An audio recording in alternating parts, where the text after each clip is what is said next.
At the start, each person gets only a 10 square meter room, 1 bottle of water, 1 loaf of bread, 3 gold coins, and 1 chance to randomly draw a talent. Want to survive. Want to understand the true meaning of life. Then, give it everything you've got to gather supplies. Upgrade your room and install weapons in your room. Improve your talent and struggle to stay alive. All of humanity had been thrown into a survival game under eternal night. At the start, Shannon drew the one and only unique talent, Supreme Overlord. Supreme Overlord, LV1. You will automatically bind all the people in the residential complex you are in, as long as they stay alive. Every day you can obtain 1 random reward from each person. Today's rewards have been refreshed. Bread times 1 million. Bread on the first day. Pure water on the second day. Weapons on the third day. The fourth day. While the other residents were still desperately fighting monsters in the eternal night to obtain materials for upgrading their rooms, Chen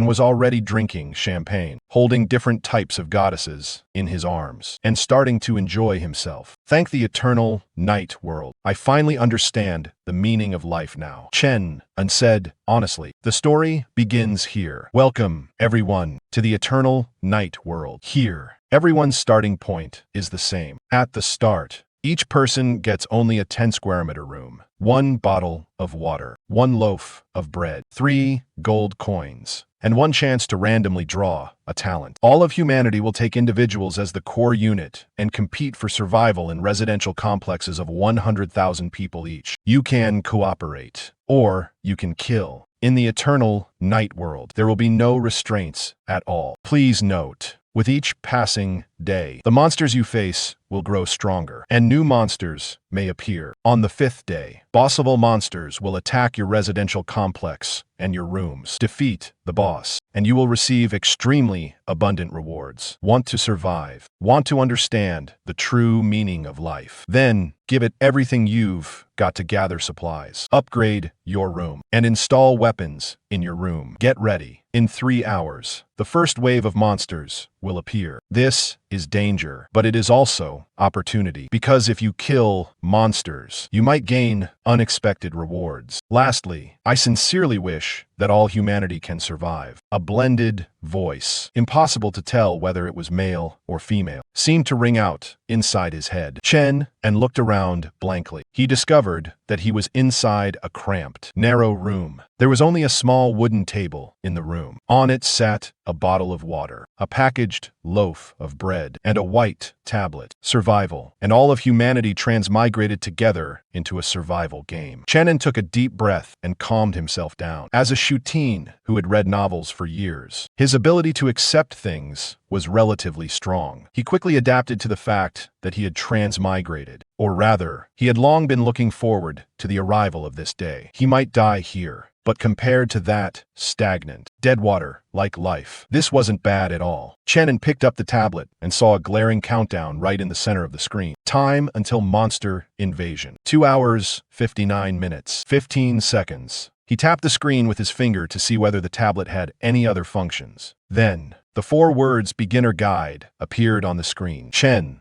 tapped again, and lines of text immediately popped up. Beginner resident guide tutorial. Veteran residents may ignore. Guide 1. Your room is an absolutely safe zone. As long as the door and windows are not broken, you will not suffer any harm while inside it. Guide 2. You can invite others into your room. Anyone who enters your room cannot harm you, but you can harm him. You can also choose to share a room with someone else. That will be considered your automatic abandonment of player status, and your room will be reclaimed. Guide 3. Your body has already been fully datified. So, as long as you call up the panel, you can open your personal stats, but please be careful to hide it, because other people can also see your panel. Guide 4. Upgrading your room or furniture requires gold coins. The sources of gold coins include trading, killing monsters, robbery, and so on. Guide 5. Everyone has 1 chance to draw a random talent. You only need to silently recite draw to begin. Guide 6.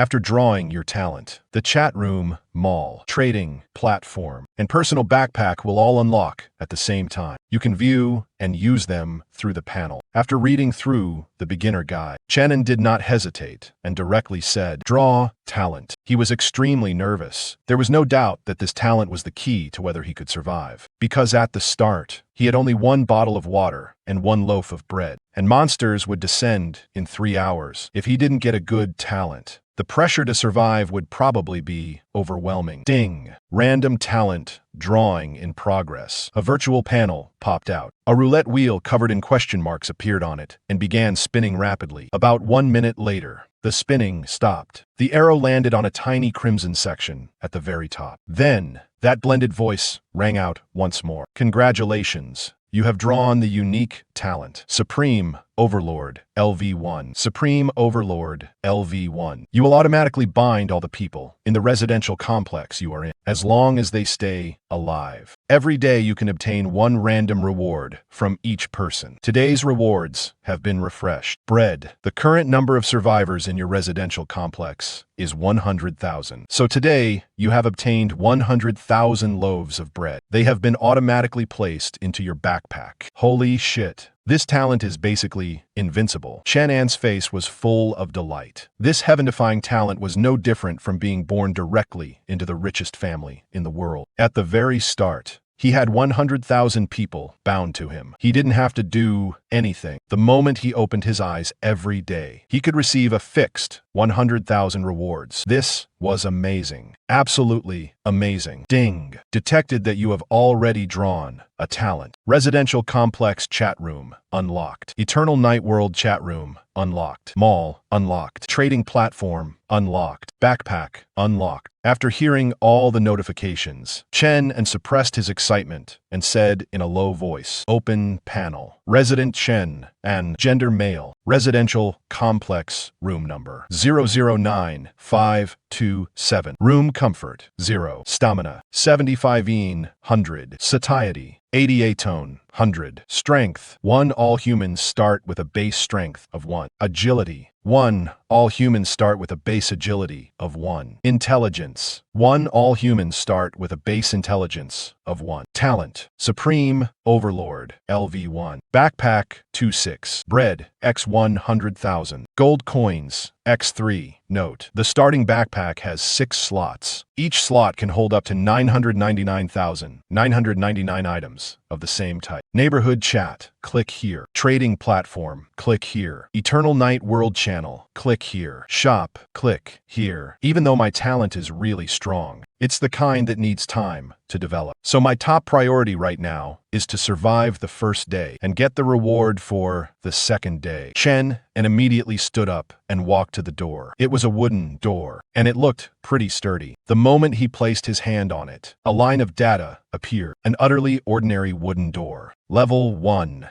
Durability 3. Can be dismantled. Wood X8. Upgrade requirements: gold coins X3. Wood X8. Description: I can block 3 hits from low-level monsters, but only 3. Master, please upgrade me soon. Only 3 hits. Chen frowned. A monster probably wouldn't stop after attacking the door only 3 times. But upgrading the wooden door required 8 more units of wood. No wonder there were voices and footsteps out in the hallway. The other residents had probably realized the problem too and were trying to figure out a solution. But Chen had no intention of going outside. His talent had 0 combat power. If he ran into some reckless idiot who stabbed him, that would be the end of him. In this eternal night world, there were no laws and no restrictions of any kind. Before he had the strength to protect himself, even other humans couldn't be trusted. So his fingers moved, and he opened the shop. Today's goods have been refreshed. Item 1.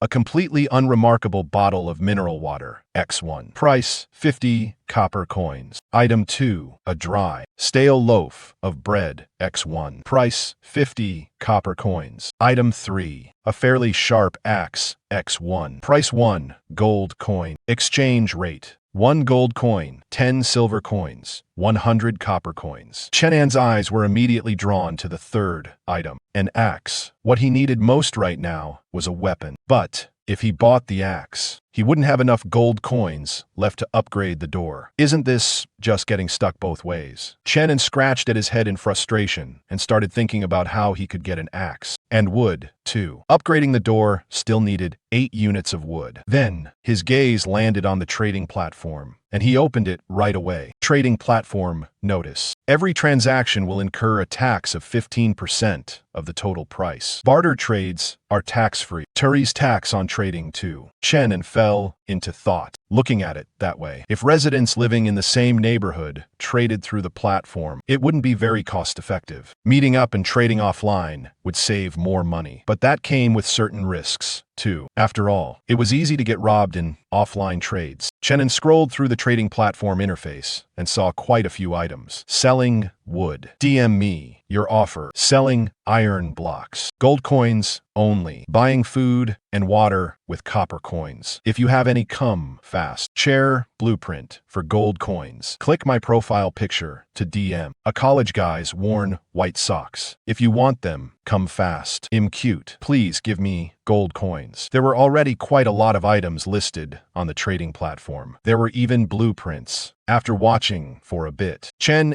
clicked on one of the residents selling wood and sent him a private message. Resident 009527. Can I trade bread for your wood? Resident 00999. Of course, 5 loaves of bread for 1 unit of wood. How much do you need? We can trade right now. Chen An's face darkened. What kind of joke was that? 5 loaves of bread for just 1 unit of wood. Based on the shop price of 50 copper coins per loaf, 5 loaves came to 250 copper coins, which was equal to 2 gold coins and 5 silver coins. Even if wood was valuable right now, there was no way it was worth that much. Not to mention that, in the current environment, food was absolutely a high-value item too. This exchange rate was a total ripoff. Even if he had 100,000 loaves of bread in his backpack right now, there was no way he was going to swallow that loss. Chen directly closed that person's chat window. Then, continued scrolling down in search of other wood listings. There weren't many, but there were some. Where did these people even get their wood from? The thought flashed through his mind, and Chen remembered that dismantling a wooden door gave exactly 8 units of wood. In other words,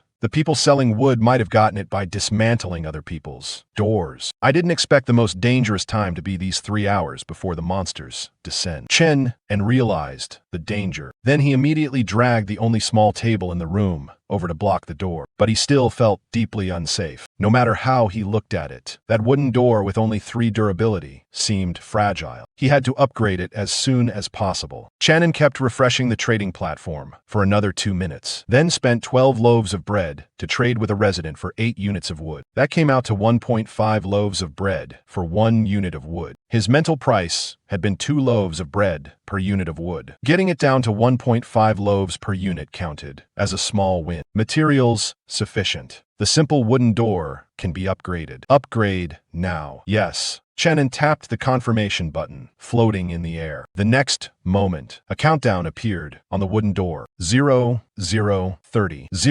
0029, 00. It only takes 30 seconds to finish upgrading. That's pretty fast. Chen stared at the countdown expectantly. As the 30-second countdown reached 0, a layer of white light enveloped the wooden door. When the light faded, a much thicker and heavier door had replaced the original wooden one. And on top of that, the new door now had a peephole that let him look outside. A sturdy wooden door. Level 2. Durability 10. Can be dismantled. Wood X16. Upgrade requirements. Gold coins X5. Iron blocks X5. Description: unbelievably hard now. Enough to withstand repeated attacks from monsters below level 2. But I want to become even harder and block all danger for my master. Now this finally feels a little safer. Chen stroked the sturdy wooden door, a smile appearing on his face. His talent was destined to leave him with basically no combat power in the early stage, and there was no way he could go out adventuring. So he had to make full use of what his talent was good at, relying on the large amount of supplies he got every day. He could trade for the items needed to upgrade his room. As long as the room was sturdy enough, he could keep developing, then stun everyone in one shot. Thinking of that, Chen opened the trading platform and continued snapping up goods. He browsed for a while and found that the most valuable things at the moment were wood and gold coins. Gold coins could be broken down into silver coins and copper coins for use. But silver coins and copper coins couldn't be combined into gold coins. That made the actual price of gold coins much higher than the exchange rate given by the shop. Today is the first day. Everyone has a bottle of water and a piece of bread in hand. So bread isn't especially valuable yet. By tomorrow, no. Just wait a few more hours. If a large amount of food doesn't appear, then the value of bread will definitely start rising little by little. Chen and started analyzing if his reasoning was correct. Then the value of the 100,000 pieces of bread in his hands was extremely high. Right at that moment, a few messages popped up. Resident number 00999. Bro, you still there? Resident number 00999. Still want wood. We can negotiate. How about 4 pieces of bread? Resident number 00999. Bro, say something. I know you've seen my messages. Resident number 009527. How do you know? Resident number 00999. Bro, it shows that you read it and didn't reply on my side. Chen and raised a brow. Why hadn't he seen any read without reply notice? Was I scammed?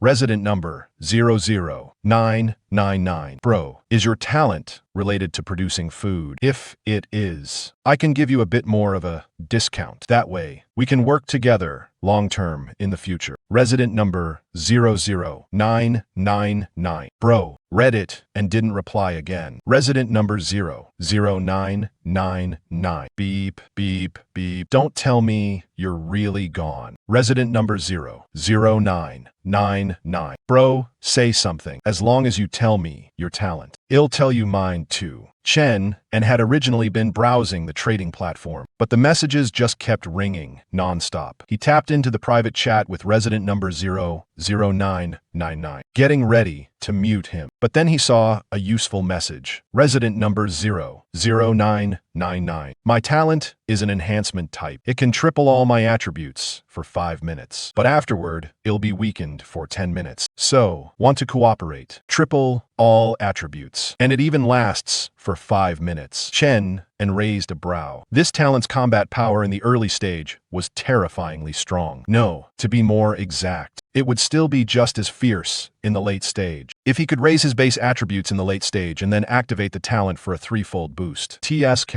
That was practically invincible. As expected, there are crouching tigers and hidden dragons among the masses. I absolutely can't go out and take risks. Chenan became even more determined to hole up in his room. No matter what, he wasn't going out. As long as he stayed alive, he could get fixed gains every day. So there was absolutely no need to risk his life outside. Of course, he still had to gather information. Otherwise, he'd be blind with his eyes open. So he started talking with this overly enthusiastic resident. Resident number 009527. Not bad. My talent really is related to food. Every day, it can steadily produce a certain amount of food. Resident number 00999. Just as I thought. I knew I hadn't guessed wrong. There was at least a 90% chance your talent was food-related. Resident number 00999. So, what do you say, bro? Want to establish a cooperative relationship? You've got food, and my combat power is insanely strong. With a combo like ours, we're basically Wolong and Feng Chu, unmatched under heaven. Resident no.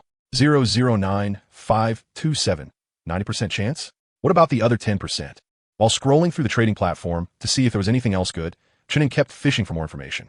As for whether or not to cooperate, that still needed consideration. Resident no. 00999.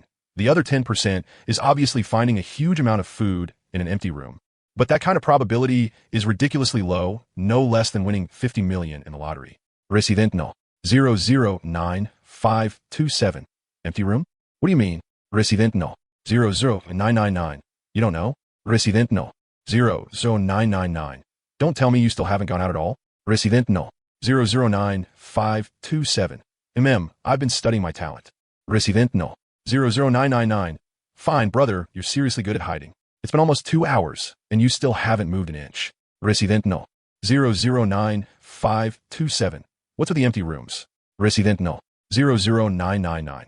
Since we're potential partners later, I'll tell you this for free. Resident No. 00999. Actually, you'd know as long as you went out and explored. There are a lot of empty rooms on the floor we live on. Some of those wooden doors can be dismantled, and inside the rooms there may also be wood, food, even weapons and copper coins and so on. So that's how it is. Chunin suddenly understood. No wonder there were so many items on the trading platform. Even iron blocks. He had originally thought someone had a talent that could produce iron blocks, which was why they were selling them. He hadn't expected that supplies could actually be scavenged. Even so, he still wasn't planning to go out. With his talent, as long as he stayed alive, everything he should have would come eventually. Just then, Chunin suddenly spotted an item on the trading platform. Sharp dagger, trading for gold coins. Anyone who has them, come. Chunin immediately tapped the seller's avatar and opened a private chat. Resident No. 009527. Want to barter? After waiting several minutes, the other side finally replied. Resident No. 015755. What are you trading? Resident No. 009527. Bread. Resident No. 015755. 20 pieces of bread, and I'll trade with you. 20 pieces of bread were worth 1,000 copper coins, or 10 gold coins. An axe in a shop only cost 1 gold coin, yet a resident dared to sell a dagger for 10 gold coins. Chunin frowned, then edited his reply. Resident No. 009527. 5 pieces of bread. If you want to trade, do it now. If not, then he wouldn't trade. Weapons were important, sure, but this was only a dagger. It wouldn't increase his combat power by much. Besides, he wasn't planning to go out anyway. He just wanted one more means of defense. This time, the other party didn't reply again, as if they were too irritated to respond. Chunin didn't care either, and just kept browsing the trading platform. After spending about 10 minutes haggling back and forth, he used 20 pieces of bread to buy 11 units of wood, along with a blueprint for making a recliner. The price of wood was a little higher than before, but it was still within what he could accept. As for buying the recliner, it was because his room was completely empty right now, without even a place to sit. Let's upgrade the window first. Chunin walked over to the window. The window was very simple, just 5 round logs standing vertically to form it. There was no glass, either. If this were ancient times, this would absolutely be standard prison cell equipment. Outside the window was an endless night. The chilly night wind blew in a way that made the heart turn cold. Could monsters attack my room through the window? Thinking of that, Chunin placed his hand on the wooden window. Simple wooden window, level 1. Durability, 22. Can be dismantled, wood times 5. Upgrade requirement, wood times 3. Description, sob, I can't even block the wind. Please, master, hurry and upgrade me. Current materials meet upgrade conditions. Upgrade? Yes. Under Chun An's expectant gaze, a familiar countdown appeared on the wooden window. 0020, 0019, 00. This time, it was 20 seconds. The countdown ended. White light enveloped the wooden window. When the light faded, the window that had looked like prison bars became much slimmer, and it also looked much sturdier. But still let the wind through. Sturdy wooden window, level 2. Durability, 55. Can be dismantled, wood times 8. Upgrade requirement, gold coins times 2, iron block times 1, glass times 1. Description, sobi. Even though I've gotten harder, I still can't block the wind. Please, master, keep upgrading me. The increase in durability finally gave Chun a bit of security. To survive better, I need to turn my room into a fortress sturdy enough. Whether it's the window or the door, they all need to become nice and hard. On top of that, I also need to increase comfort. That way I can keep hiding in the room longer. And I won't end up with mental problems from hiding too much. As Chunin thought about this, he took out the recliner blueprint. Recliner blueprint. Crafting requirement, wood times 5. Effect, can speed up stamina recovery, 3 stamina per hour. Materials meet crafting requirements. Craft. Chunin directly clicked craft. The blueprint vanished, and a beam of white light appeared on the empty floor in front of him. This time, there was no countdown. As the light faded within a few seconds, the wood in his backpack was automatically reduced, and a wooden recliner appeared out of thin air. The recliner was very spacious. Even an adult could fully lie on it and rest. Chunin lay down on it to test it out. At first, it felt pretty good, but after lying there for a while, it started to feel uncomfortable. It was a little too hard. If there were a soft cushion on top, it would probably be much more comfortable. It could even be used as half a bed. While rocking in the recliner, Chunin prepared to check the trading platform to see if there were any cushions. One reason was to sleep more comfortably. After all, there was no bed in the room, so at night he might have to rely on the recliner to rest. The second reason was that he had a guess he wanted to test. If he improved the recliner's comfort, would it speed up stamina recovery? This guess wasn't baseless. Since this world was fully data-based, then by game logic, increasing comfort would definitely come with extra effect bonuses. Just like how lying on the recliner gave an extra 3 stamina recovered per hour. Chunin searched for a while, and he really did find someone selling cushions. They weren't exactly cheap. One wool cushion cost 3 pieces of bread. But after thinking about it, he still bought 2, mainly to verify his guess. If the guess was correct, then this was absolutely worth it. After getting the 2 white cushions, he squeezed them hard. They were very soft. Then he spread them on top of the recliner. Next, he placed his hand on it, and the panel popped up automatically. Wooden recliner. Level. Cannot be upgraded. Durability, 55. Can be dismantled with ×5. Effect. Restores 8 stamina per hour. Description. Woo woo woo. I'm sorry for failing to make master comfortable. Sure enough, it really could increase the speed of stamina recovery. Shonen revealed a satisfied smile. It really felt great to get something back as long as he put into action. Still, why were the descriptions for this recliner so weird? The same went for the descriptions of the wooden door and wooden window. They all carried a strong, unmistakable sense of something off.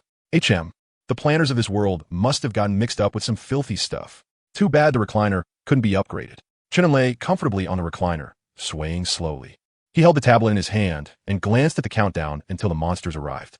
Time until monster invasion, 002938. There was only half an hour left.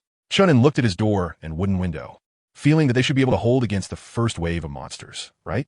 Too bad, there were too few sellers with iron blocks. And the people selling iron blocks only wanted gold coins. That meant that even though Chun and still had more than 90,000 pieces of bread, he still couldn't trade for any iron blocks. Of course, he could trade over 100 pieces of bread for 1 iron block or 1 gold coin. But that would be an absolute blood loss. Still, no need to rush. As long as he got through the first wave of monsters and everyone ate up their bread, the value of food would definitely rise. That was what Shin'en thought. From his earlier chat with Resident 009999, he had learned that although food could also be found in the empty rooms in the building, the probability was very low. There was no way it could satisfy the food needs of all the residents. So the more than 90,000 pieces of bread he had were definitely worth a lot. If he used them well, it wasn't impossible for him to stay ahead of 99.9% of humanity. Help! Help! Suddenly, the shrill cry for help in the hallway startled Shunin. He immediately sat up and stared at the door. What was going on? Had the monsters arrived? He looked at the countdown on the tablet again. No, that wasn't right. There was still more than 10 minutes left. Shunin walked to the door and looked outside through the peephole. The peephole had a limited field of view, so he could only see the area right outside the door. But the cry for help had come from a hallway to the left. Let me go, I'll give you all my supplies. Please, just let me go. A young man was begging for mercy. The voice sounded very familiar. No, wait. Why would there be a voice he found familiar in this eternal night world? Shunin couldn't help frowning. As he thought about it, he opened the community chat room again. Messages in the chat room popped up almost 2 or 3 at a time every second. Resident 000008. Damn. Why is my room on the first floor? This is unfair. Resident 000001. Sigh, buddy, not only is my room on the first floor, it's also the very first room by the unit entrance. Resident 008876. Holy crap. I found out that my former neighbor lady's room is actually right next to mine. We've already teamed up. I suggest everyone find acquaintances to team up with too. That way you'll have extra wood to upgrade your door. Resident 019911. Dare to team up? Aren't you afraid of getting stabbed in the back? Resident 025884. True. According to the rules, if you give up your resident status, then from then on you can only live under someone else's roof. If they kick you out, you're dead for sure. Resident 088888. Any handsome guy willing to give me some wood? I want to upgrade my door, pretty please. Shunin spent a few minutes collecting some useful information from the chat room. There were actually people he used to know, and in this world, they were also very close by. In that case, could the familiar voice he had just heard really belong to that acquaintance from his memory? Or was it that people who had been physically close on Earth were assigned together? There still wasn't enough information at the moment to determine that. Still, even if the person outside might be someone he knew, Shunin had no intention of making a move. He couldn't possibly risk himself for someone he merely knew. Sitting back down on the recliner, Shunin opened the panel and began studying his talent.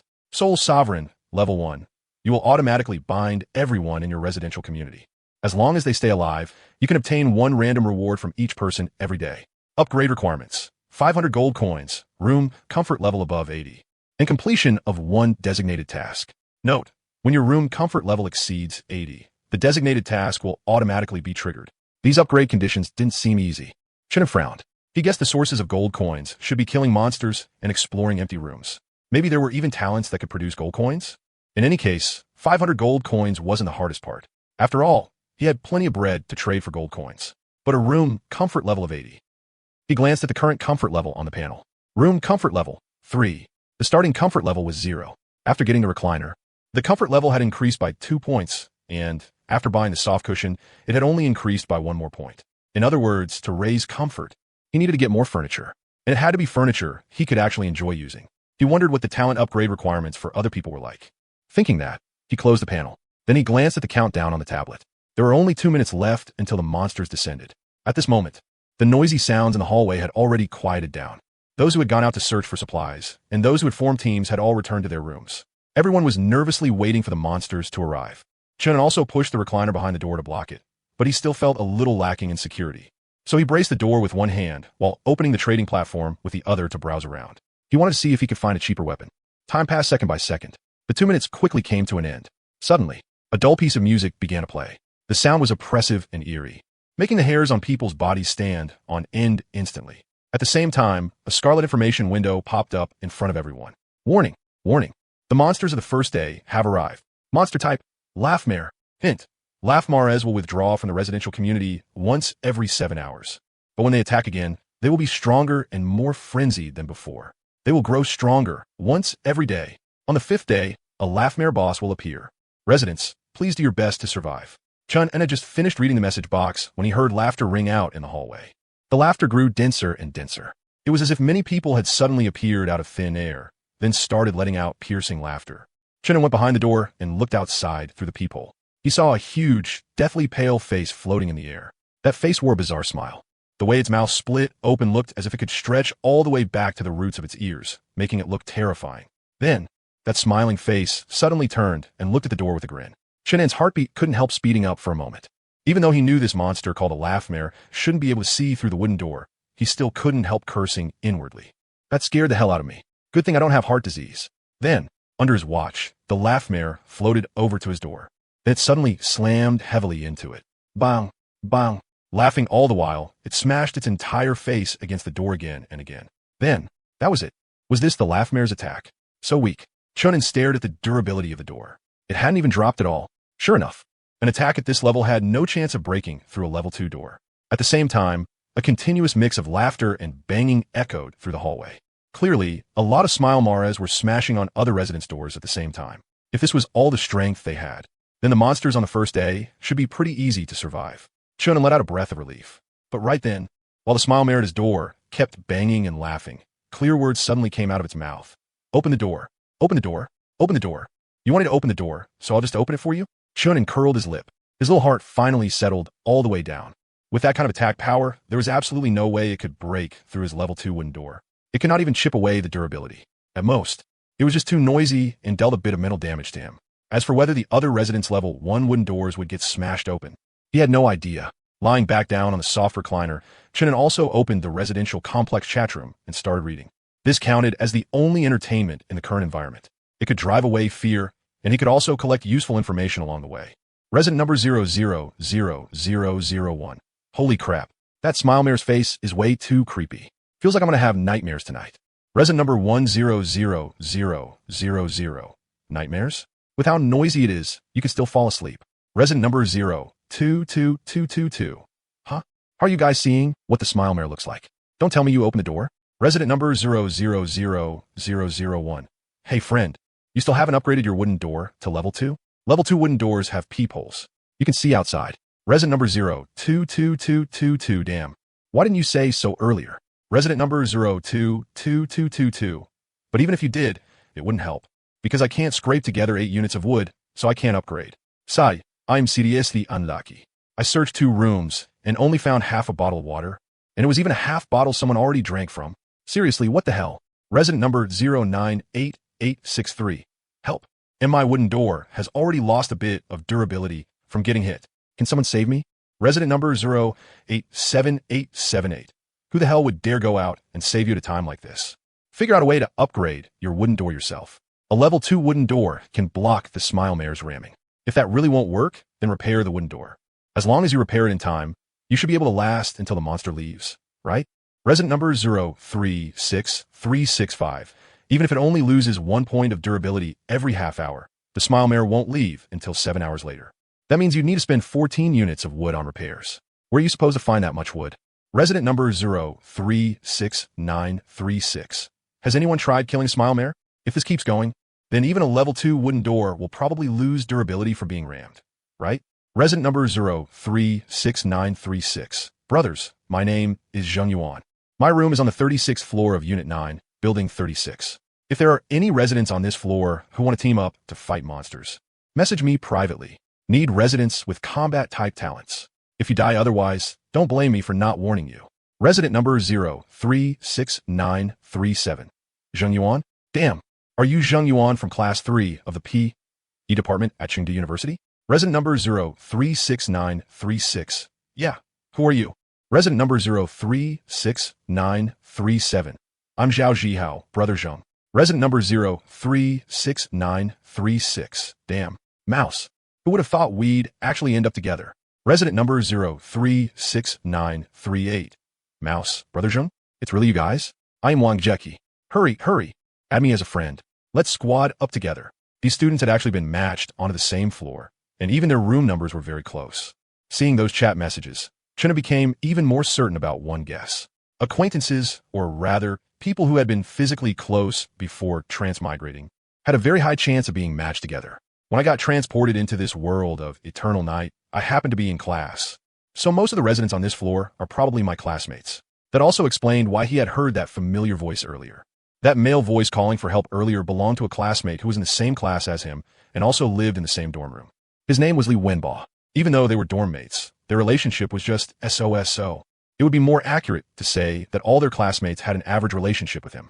That was not really anyone else's fault, because of family reasons. Chinnen had been rather withdrawn since childhood and did not like making connections or getting close to people.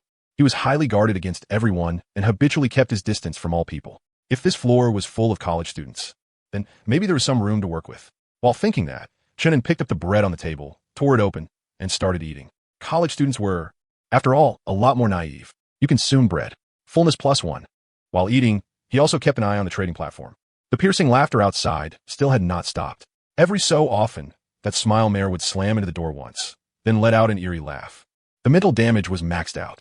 But after all this time, his level 2 wooden door had not lost any durability. So there was no need to worry about it getting in.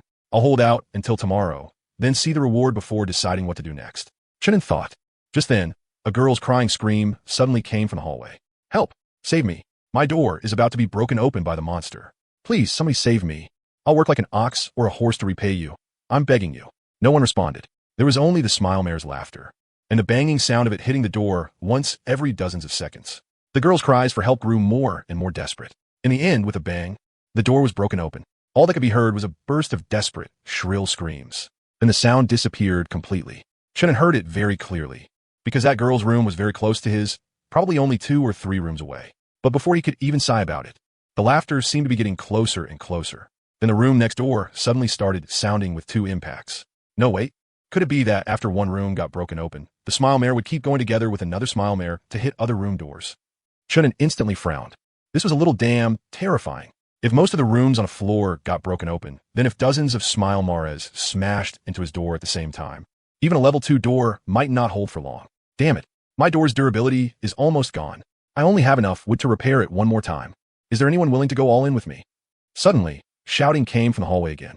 The soundproofing in these shabby rooms was basically non-existent, so the yelling could be heard very clearly. Chinnen recognized the voice. It was the boy next door whose door was currently being hit by 2 smile mares. Stop playing dead. These damn monsters stack up. If I die, then 3 monsters will hit your doors at the same time, and then you'll die too. My talent is fire. I can create and control flames. I have enough stamina right now to use it for 2 minutes. If you've got the guts, then get ready and fight with me. What the boy next door shouted finally had some effect. A boy from another room also responded, Brother, if you're not lying, then I'll do it with you. Otherwise, we're just waiting to die. What good would lying to you do me? Right now, I just want to stay alive. There are 2 smile mares at my door. My level 1 wooden door lost 1 point of durability in less than 15 minutes. It won't hold much longer at all. The boy next door cursed as he spoke. My talent is weapon enhancement. I already tore apart my wooden table to use as a weapon. Bro, when you're about to attack the monster, remember to call out to me. The other boy replied, Count me in. My talent is strengthening my own attributes. I just don't know if we can actually kill this monster. Count me in. If we're launching an attack, I'll go all out too. Me too. My talent is offensive as well. At the same time, quite a few people responded. Among them was a rather deep female voice. Chinnen also wanted to use the chance to deal with the smiling wraith outside his own door. But his talent wasn't combat-oriented, and he didn't have a weapon either. Opening the door now would basically be serving himself up on a platter. So he stayed behind the peephole and stared carefully at the hallway. Observe first. See how strong the smiling wraiths really were. Brothers, get ready and figure out your own talent abilities clearly. In 3 minutes, I'll call for everyone to open their doors. Then we'll all attack the monsters outside at the same time. That way, they won't all gather in front of any one person's door. The boy who had spoken first was directing everyone in a calm, steady voice. One response after another echoed through the corridor. Chunin listened and silently counted along. There were actually more than 80 voices responding. Are there more than 80 households on one floor? Then this building probably has several thousand rooms, he thought. Of course, there had to be more than 80 people on one floor. After all, if someone shouted from farther away, he might not be able to hear them. And plenty of people without combat talents hadn't joined the count either. While listening to the sounds outside, Chunin also browsed the trading platform. Since wood could now be used to repair doors, its price had been driven ridiculously high. 1 unit of wood was already selling for 2 gold coins. Weapons were also staying at high prices. As for other items that couldn't increase combat power, their prices were all very low. Sure enough, whenever life and death are involved, it's the perfect chance for profiteers to get rich. So Chunin traded 2 loaves of bread for a full set of pots, bowls, ladles, and basins along with spoons, chopsticks, and other utensils. He bought them to see whether they could raise the room's comfort level. But the result wasn't ideal. Room comfort, 3. It didn't go up at all? Is it because I don't have a kitchen, so even with cooking utensils, the comfort level won't increase? Chunin fell into thought. If all he needed to do was stuff random things into the room to raise comfort, then he could push it up very quickly. But now it seemed it wouldn't be that easy. A pity was a pity, but he still kept trading bread for various odds and ends. Later, if he managed to build a complete set of facilities, these little items would definitely work together with things like the wool blanket to boost comfort. Bed sheets, quilt covers, pillows. He got all of those for just 1 loaf of bread. Too bad I don't have a bed. Otherwise, with my 3-piece bedding set, comfort would go up by at least more than 5 points. Chunin pondered it. What else could improve comfort? A sofa? A water purifier? And a bathroom. An independent facility like that would definitely increase comfort. But the room was too small right now, only 10 square meters. There wasn't enough space for that much stuff. Just as he was arranging the items, the boy next door had already started counting down. Chunin immediately looked outside through the peephole as well. 3, 2, 1. Everyone, open your doors. The moment the words fell, a door flew open, and a burst of intense flame sprayed out. 2 smiling wraiths were instantly engulfed by the scorching fire. Their ghastly pale faces twisted and warped non-stop in the flames. They seemed to be extremely afraid of fire. At the same time, the door across from Chun and also opened. A boy holding a wooden club charged out and smashed it straight into a smiling wraith's face, knocking it backward. The wooden club in his hand was still glowing with white light, as if it had been enchanted. If you got a health bar, then die for me. When the boy saw that the smiling wraith had been hurt, he immediately pressed the advantage and rushed up to beat it down. Zhao Jiahao. Su Bo Chunin recognized the 2 of them. They were both classmates from his class. He was now almost certain that people who had been close to each other before the transmigration were also very likely to end up together afterward. Chunin kept watching the fight. Su Bo continuously spewed high-temperature flames from his mouth, burning the smiling wraiths. But his face gradually turned red, like he was about to explode. It looked like this powerful talent consumed a lot. The 2 smiling wraiths twisted and struggled inside the flames. Yet they were never able to break free. They were burned for over a full minute before they finally scattered into the air. At the same time, several silver coins, several copper coins, and an orange-yellow sheet of paper dropped where they vanished. Su Bo panted and hurried forward to pick them up. It's actually a blueprint. Looking at the orange-yellow paper, he revealed a surprised and delighted expression. At the same time, Zhao Jiahao had also used a strengthened wooden club to beat a smiling wraith to death by force. But the wooden club in his hand shattered on the spot. Several silver coins dropped to the ground as well. After quickly collecting the rewards, Zhao Jiahao looked toward Su Bo. The 2 met each other's eyes. Then both showed shocked expressions. Zhao Jiahao, it's actually you? Su Bo. The 2 were classmates from the same class. They didn't really interact much before, but they still knew each other. Meanwhile, the other students in the hallway had basically finished their battles as well. Aside from a few unlucky students who had been injured after getting rammed by smiling wraiths, everyone else was mostly unharmed. They had only spent too much stamina. Su Bo looked around and realized that most of the residents on this floor were young college students. So many familiar faces. Zhao Jiahao was just as shocked. The other classmates who had dealt with their smiling wraiths were also looking at one another, while staying wary of the ones still alive. However, to everyone's surprise, those smiling wraiths didn't attack them. Instead, they kept slamming into the rooms whose doors had not opened, as if nothing else mattered. It seemed they each had their own primary target. As long as no one provoked them, they wouldn't attack. Everyone, please quiet down for a moment. Su Bo raised a hand, then stood in the middle of the crowd and introduced himself. Hello, everyone. My name is Su Bo. Before the transmigration, I was the student council president and hosted several large events. I believe most of you should have at least some impression of me. So here, in my personal name, I want to take the lead in forming a team. No matter if you're male or female, no matter whether your talent is strong or weak, as long as you're willing, you can join my team. Let's unite and help each other survive in this dangerous world. The students looked at each other, clearly tempted for a moment. Cooperation was definitely safer than fighting alone. Joining a team? Forget it. I prefer being on my own. As a classmate, Zhao Jiahao refused without the slightest politeness. He muttered inwardly. Joining someone else's team definitely wouldn't be as free as going solo. Maybe anything I find would have to be handed over to the team too. That'd be way too much of a loss. He had transmigrated once in his life, and now he had a talent that could strengthen all things. There was no way he wanted to live under someone else. He was going to stand at the peak of life. He was going to have beauties in both arms. He was going to become someone everyone looked up to. As Zhao Jiahao spoke up to refuse, several other students followed and refused as well. Still, close to 20 students joined Subo's team. Besides that, several other small teams were also quickly formed. The people in those small teams all seemed to be classmates who knew each other, and they looked pretty close. College students were very capable when it came to taking action. In less than an hour, the originally chaotic hallway had already been split into several teams, and a certain degree of order had formed. All right, everyone get ready. Let's make a move on the remaining smiling wraiths. Subo looked at the 20-some team members in front of him and began directing them. Brother Su, why do we have to risk dealing with those monsters? They don't attack us anyway. A yellow-haired boy couldn't help asking. Yeah, Brother Su, the people who won't open their doors should just fend for themselves. There's no need for us to help them at all. I agree too. I only have 15 stamina left. I can't even activate my talent anymore. The other students all chimed in. Subo shook his head, then said, we're not saints. There's no way we're going to fight monsters for other people for free. What I mean is, we can ask the residents inside the rooms for some supplies as payment, and then help them kill the smiling wraiths. Don't forget, killing smiling wraiths can drop silver coins and copper coins, and there's even a chance for blueprints and equipment to drop. This round, we're definitely making a profit with no loss. I don't need to say how valuable blueprints and equipment are. Everyone knows how important they are. Right now, even a random blueprint on the trading platform can sell for several gold coins. Subo paused, looked at the teammates who were already tempted, and continued. Silver coins and copper coins can be used to buy food and water in the shop. Those are essential supplies if we want to survive. Everyone should check your satiety value.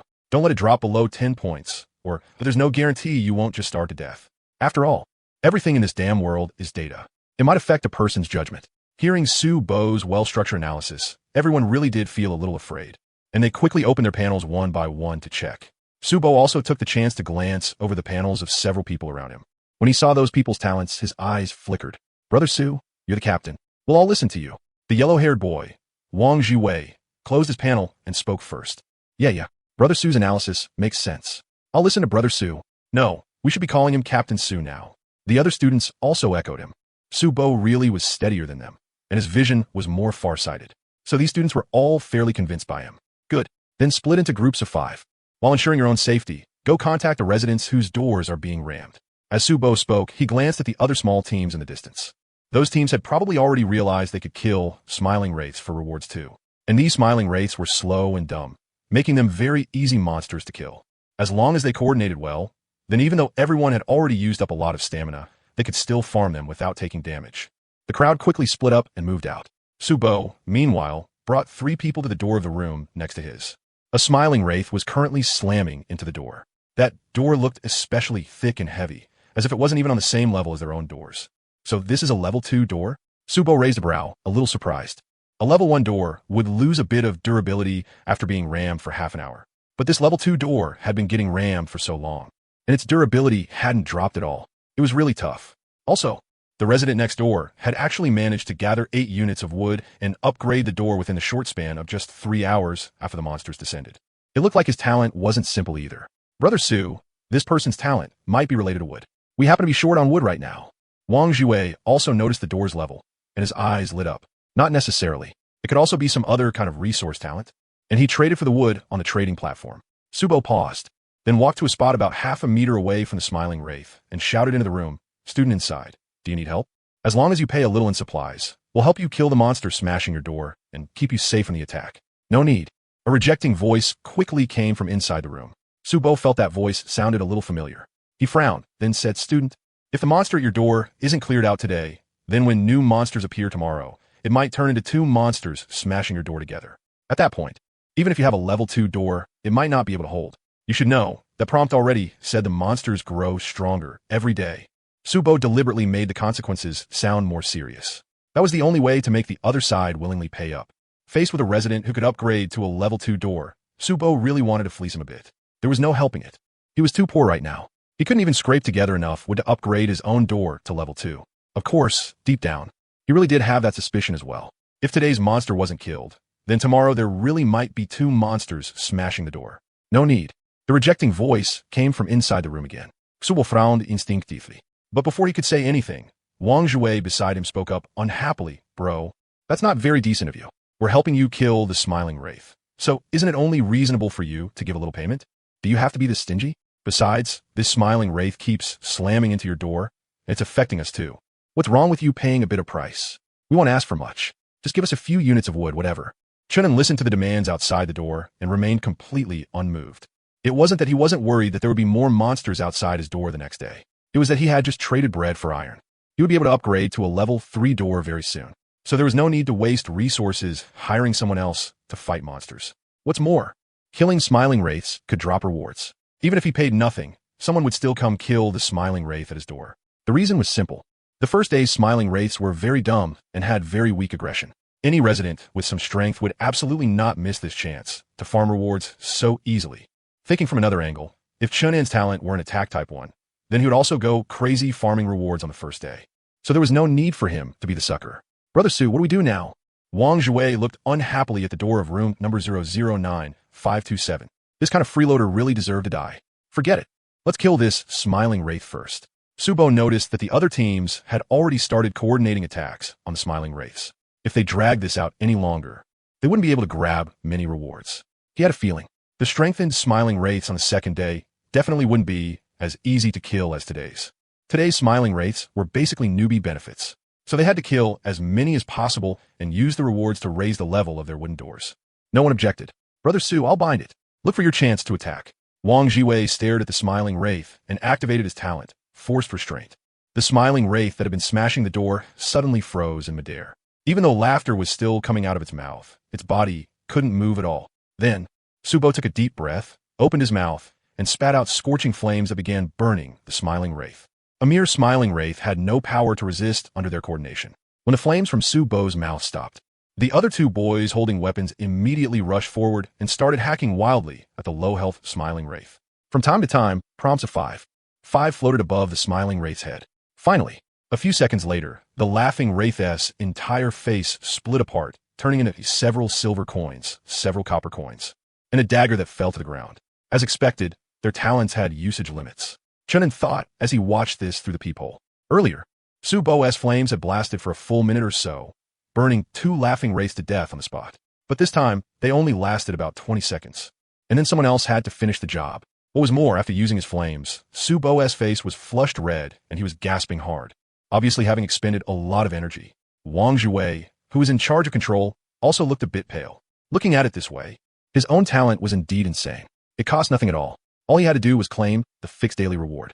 As he thought about that, he kept looking at the private messages. He was haggling with a student on the same floor.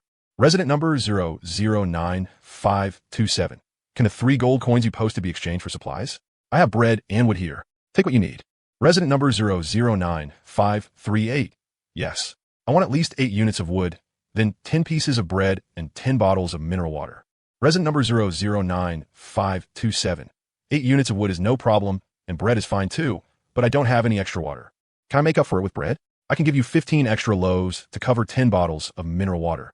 At the same time, inside room 009538, a beautiful girl was staring intently at the chat interface. She was wearing a loose black hoodie on top, worn denim shorts on the bottom, paired with sheer black stockings and black combat boots on her feet. Her figure was exceptionally striking. If any student from the same floor were in the room, they would definitely recognize her. She was Jiang Lai, the famous rich and beautiful girl from the finance department. 3 gold coins for 8 units of wood and 25 loaves of bread. Jiang Lai analyzed it. The bread in the shop was 50 copper coins each right now, but you could only buy 1. So while it seemed like nobody lacked food, once today passed and the shop refreshed tomorrow, if food didn't show up, the price of bread would probably rise. That was the inevitable direction of the market economy. For me, this is also a big gamble. If I win and the shop doesn't refresh food tomorrow, then the value of these 25 loaves of bread I got will definitely double. By then, if I trade them for other supplies, I can at least make 2 or 3 times the profit. The question now is, should I take the gamble? After thinking for a while, she decided to gamble. There was no choice. Her talent was coin-based. She started with 15 gold coins. And every day, she was guaranteed to get 1 gold coin. Then, as long as the amount of gold coins in her hand crossed every 10-coin threshold, she would get an extra 2 gold coins in daily interest. In other words, if she had 20 gold coins, she would gain 4 gold coins in interest every day. If she had 40 gold coins, she could get 8 gold coins in interest every day for free. It could stack infinitely. The strength of this talent was beyond question. It could generate gold coins from gold coins, non-stop. However, this talent was a development type 1, with no combat power at all. If she couldn't use her early advantage to accumulate a large amount of gold coins, then this talent would be useless. So Jiang Lai decided to gamble. If she won, she could use the bread that would rise in price tomorrow to exchange for gold coins. Then use the gold coins to collect interest and build up her foundation. If she lost, at least her room door was already level 2, so the monsters probably wouldn't be able to break in. And bread could still be eaten, so she wouldn't be short on food for the short term. In short, win or lose, she would at least not be losing too much. Thinking of this, Jiang Lai started replying. Resident number 009538. Give me 8 units of wood and 60 loaves of bread, and I'll give you 5 gold coins. When Chunin saw this message, he couldn't help raising his eyebrows. This person could actually take out 5 gold coins. And asking for 8 units of wood definitely meant she was planning to upgrade her door. That meant she had at least 8 gold coins in hand. Luck this good? She started out with a large amount of gold coins? Or what did she draw a coin-based talent? If it was just luck, then it didn't mean much. But if it was a coin-based talent, Chunin was very interested, because he had a huge demand for gold coins. After upgrading his room, he might need to buy blueprints and such after upgrading his talent. Thinking of this, he didn't squeeze her too hard on the price. He would just take it as building a good relationship. After all, he didn't lack bread. So this deal wouldn't lose him anything no matter how he looked at it. And with 5 gold coins, he could just barely upgrade to a level 3 door. Then even if an enhanced laughing wraith came crashing at the door tomorrow, he wouldn't be afraid. Resident number 009527. Fine. 8 units of wood, 60 loaves of bread. But I have one request. Resident number 009538. Say it. Resident number 009527. The trading platform takes a tax on gold coin transactions. So I need you to bring the gold coins to my room and trade with me in person. Jiang Lai glanced at the room number. From the room number, they should be residents on the same floor. The hallway was already safe for now. So an in-person trade wasn't a problem. It wasn't absolutely safe, but it was at least 90% safe. Resident number 009538. Fine. I'll come find you, but you need to give me 1 extra loaf of bread as a delivery fee. Resident number 009527. No. 60 was agreed on, so it's 60. Chunin refused without hesitation. He didn't want to build good relations with this resident, but he couldn't do it at a loss. Jiang Lai calmly closed the chat interface, not feeling embarrassed at all. If she could get that extra loaf of bread, she would take it. If not, she wouldn't lose anything. Her face was thick enough anyway. Then Jiang Lai took a black mask from her pocket and put it on. She opened the door a crack and observed for a while. Seeing that the students in the hallway weren't bandits, she finally stepped out. Because the students were all busy forming teams to fight monsters, no one paid attention to Jiang Lai's eye-catching figure. After weaving around a few students, Jiang Lai reached the door marked room 009527. Looking at the door that was clearly much thicker than the others, she couldn't help thinking, so this is a level 2 door? It already feels really safe just looking at it. Then, she sent a message through private chat before reaching out and knocking on the door. Chunin came to the door and looked outside through the peephole. Seeing that the resident of room 009538 was actually a girl, he was a little surprised. Then, after confirming there was no danger around, he opened the door. Chunin? Seeing Chunin, Jiang Lai froze slightly. Chunin frowned instinctively. You are? Even if I'm wearing a mask. There's no way you wouldn't recognize me, right? After all, there aren't many girls in the class with a figure like mine. As Jiang Lai spoke, she took off the mask and revealed her delicate features. Chunin recognized her at a glance. Young Lai, the rich and beautiful girl, a popular goddess. She usually drove a Ferrari to school, and even across the whole university, she was extremely distinctive. But the two of them had almost no connection, and during 3 years of college, they had hardly spoken more than a few words. Coming first, Chunin looked warily at the hallway. Although the students were relatively peaceful right now, in this world without laws, there was no guarantee that someone wouldn't get bad ideas. As long as she came into his room, then even if Jiang Lai had ill intentions, she couldn't hurt him. Chunin, you're really cautious. Young Lai Smilet, but still walked into the room. The reason she had an impression of Chunin, that withdrawn guy, was because of a party back in their sophomore year. He went up on stage and sang, and his voice was really nice. On top of that, Chunin was also very handsome. Even though he did not look like he dressed up much, he was no worse than those male celebrities in the entertainment industry who were always wearing makeup. I'll put up a short sell order on the trading platform. You give me the gold coins, then I'll trade the wood and bread directly to you. It'll save a lot of trouble. Closing the door, Chunin said. Jiang Lai nodded, then took out 5 gold coins from her backpack. Chunin casually accepted them. Each gold coin was about the size of a palm and felt heavy. Then he traded the wood and bread to Jiang Lai. Ma'am, I got them. Jiang Lai glanced at her panel, then looked at Chunin again. Her pretty eyes blinked as she asked curiously, how do you have so much bread? Is it your talent? What is your talent? Before asking about someone else's talent, show your own first. Chunin looked at Jiang Lai as well. Of course, something like a talent could not be casually told to outsiders. Otherwise, it was inevitable that someone might target you. But Jiang Lai did not hesitate. She directly opened her panel and showed her talent. That caught Chunin a little off guard. You were actually serious? Thinking that. His gaze still drifted over on its own. Compound interest. LV1, you will directly obtain 12 gold coins. After that, every day, if the amount of gold coins in your possession exceeds 10, you will gain an additional 2 gold coins in interest, increasing from there. The more principal you have, the more interest you get. If you have less than 10 gold coins, then you will receive a guaranteed 1 gold coin per day. This talent, it was also very strong. Starting off with 12 gold coins, plus the original 3 gold coins, meant she began with 15 gold coins right away. The purchasing power of gold coins needed no explanation. In the shop, on the trading platform, most supplies could be bought with gold coins. Even if she spent 5 gold coins, as long as she kept 10, she could get 2 free gold coins the next day. If managed well, the strength of this talent was very high. Of course, it still could not compare to Chun and only I Reign Supreme. Starting with 100,000 loaves of bread. Who could compete with that? Even if he did not keep any principal, he could still get 100,000 portions of supplies every day. So, my talent is pretty good, right? Jiang Lai was slightly smug. She knew very well how strong her talent was. As long as she managed it well, she definitely would not lack gold coins to spend in the future. She would not lack supplies either. Not bad. Chunin nodded lightly. Seeing that there was not much surprise on Chunan's face, Jiang Lai became even more curious about his talent and immediately said, I've already shown you mine. Now show me yours too. Are you sure you want to see it? Chunin did not open his panel. Instead, he said calmly, if you see my talent, then you must become one of my residents. What? Chunin, you actually tricked me?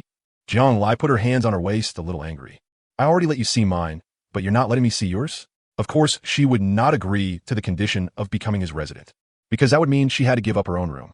It was basically the same as directly losing her freedom, since the room owner held absolute authority. The status of a resident was easy to imagine, especially since she was a girl. Asking her to join a boy's room. How was that any different from delivering herself to his door? I didn't trick you. When did I ever say that if I saw your talent? I let you see mine? Chunin asked back indifferently. Jiang Lai froze, then thought about it. He really had not said that. I don't care. Since you've already seen my talent, you have to let me see yours too. Don't worry, I won't tell anyone about your talent. On the contrary, we can even cooperate. Jiang Lai's tone carried a hint of coquettishness. In the past, this kind of act always worked on boys. Oh, how do you want to cooperate? Chunin sat back down in the recliner and asked. Very simple. You keep all your gold coins with me, and then we split the daily interest evenly. That's it. Your way of cooperating sounds fair, but how am I supposed to trust that you won't run off with my gold coins? Chunin asked in return. Although they were classmates, they were only classmates. This was the eternal night world where it was kill or be killed. If you dared to trust others too easily, you would very likely pay a terrible price. That's why I let you see my talent. As long as we both know each other's talents. If one of us dares to betray the other, then the secret of the talent can be used as leverage. Jiang Lai paused, then continued, of course.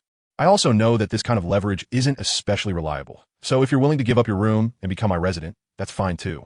I'll treat you well. I won't casually drive you away, and I definitely won't exploit you. And that way, the two of us would only need to spend 1 share of supplies to upgrade a room, so we'd be able to save more resources too. Jiang Lai tried to move him with both reason and emotion. Do you think that's possible? Chunin did not indulge her at all. Exactly. You don't want to become my resident, so of course I don't want to become yours either. Jiang Lai lightly shrugged her right shoulder. Then forget it. You can leave. Chunin said blandly. He had only tried it casually in the first place. If he could successfully keep Jiang Lai, it would be a huge profit with no loss. If he could not keep her, that was fine too. I'm not leaving. You still haven't shown me your talent. Jiang Lai refused to go, mainly because she felt Chun and looked like a good person. So if they could establish some basic trust, she genuinely wanted to seek cooperation. Because if she went back and upgraded her door, then she would not have enough gold coins to eat tomorrow's interest. If she did not upgrade her door, then if it got broken open tomorrow, forget eating interest, she might not even survive. She was truly stuck on both ends. As for cooperating with other classmates, she had considered that too. But because she had not had any contact with them, she could not trust them at ease. Besides, the others might not even have gold coins in their hands. But Chunin did have gold coins. At the very least, he had the 5 gold coins she had just traded to him. Chunin could tell that Jianglai was being a bit unreasonable, and he frowned. Don't think I'm easy to talk to, and don't set your sights on my gold coins. Because what he had his eye on was Jianglai herself. If Jianglai had not been the one he called over for the trade, then there was a very high chance he would have forcibly imprisoned her and made her his tool. With Jianglai's compound interest talent alone, if it was used well, he would never lack gold coins in the future. On top of that, Jianglai herself was also a stunning beauty. To say he did not feel even the slightest urge to possess her would be a lie. Chun had used great self-control to suppress the evil thoughts in his heart.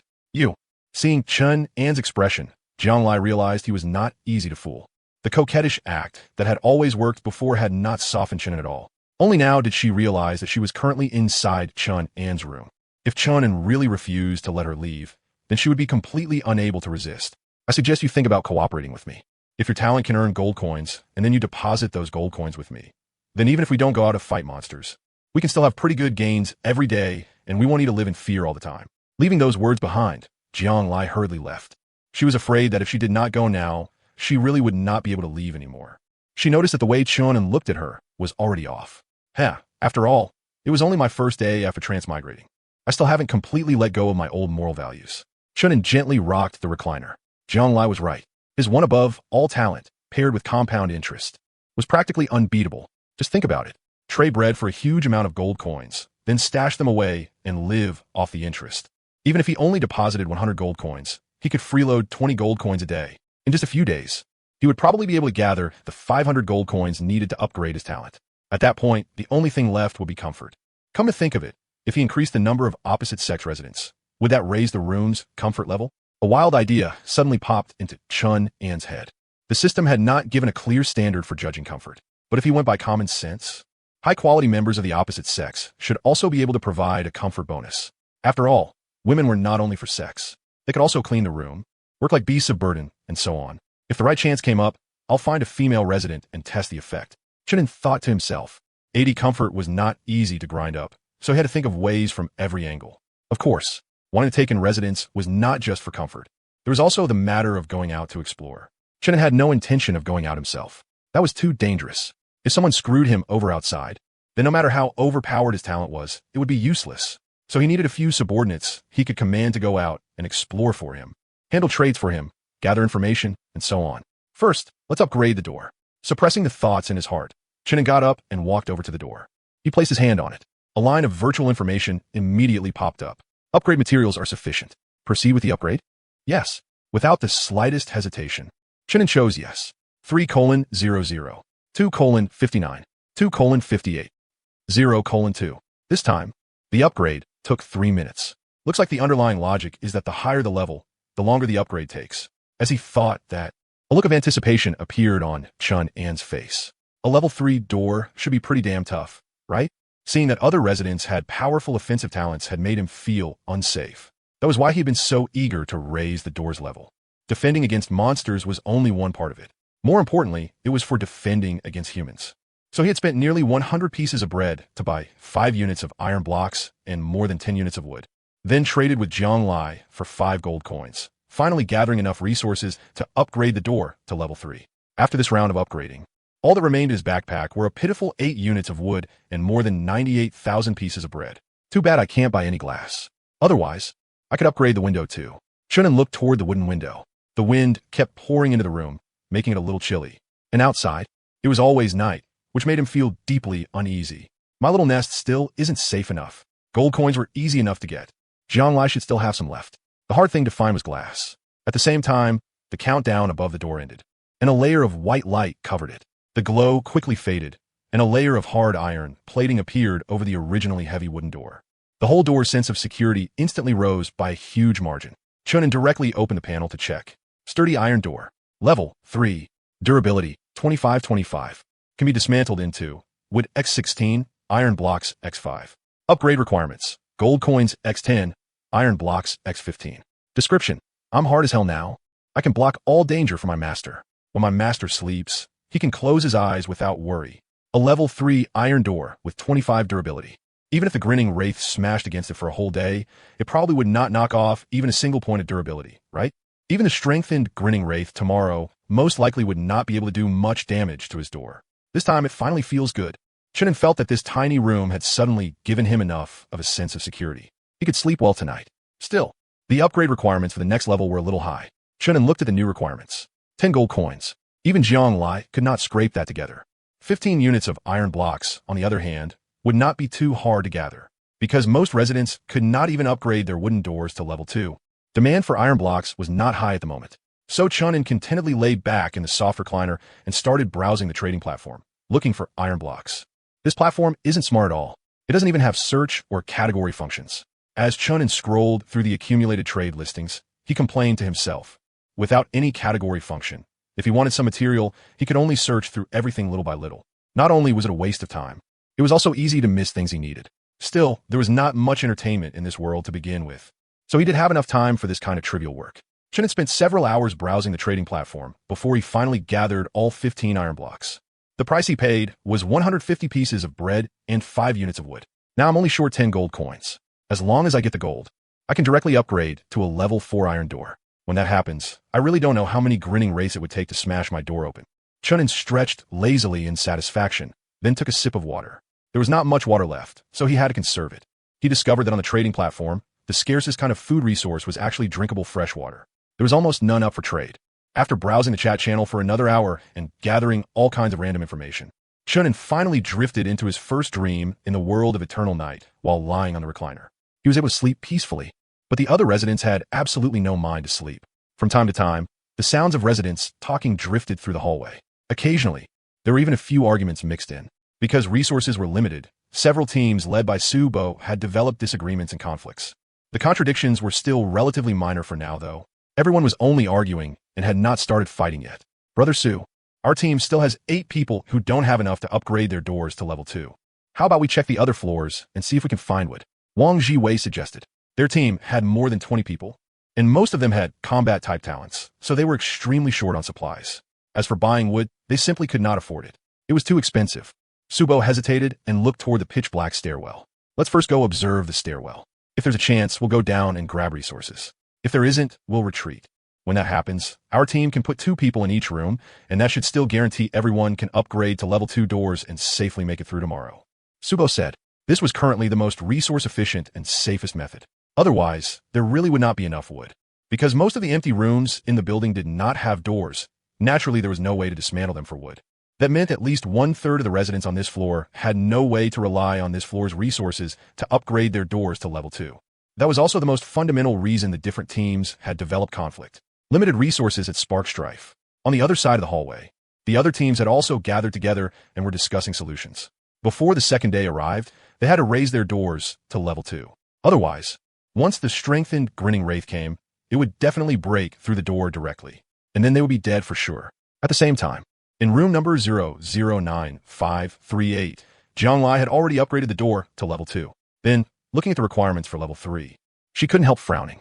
Upgrade requirements: 5 gold coins, 5 iron blocks. Buying wood to repair the door earlier cost 1 gold coin, and trading with Chun and cost 5 gold coins. I only have 6 gold coins left now. That's nowhere near enough to trade for iron blocks.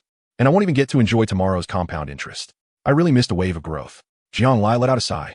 But she had no choice but to spend those gold coins. If she hadn't bought the wood to repair the door back then, her level 1 door would have been smashed open on the spot. I just hope the shop doesn't refresh food tomorrow. That way, the price of the bread in my hand will definitely go up, and then I can trade for another batch of gold coins and finally start earning interest. Thinking that, Jiang Lai, who had been standing all day, was a little tired too. She wanted to rest. But in the empty room, there was only a small wooden table. She couldn't sit on it, and she definitely couldn't lie on it. She could only make do with the cold floor.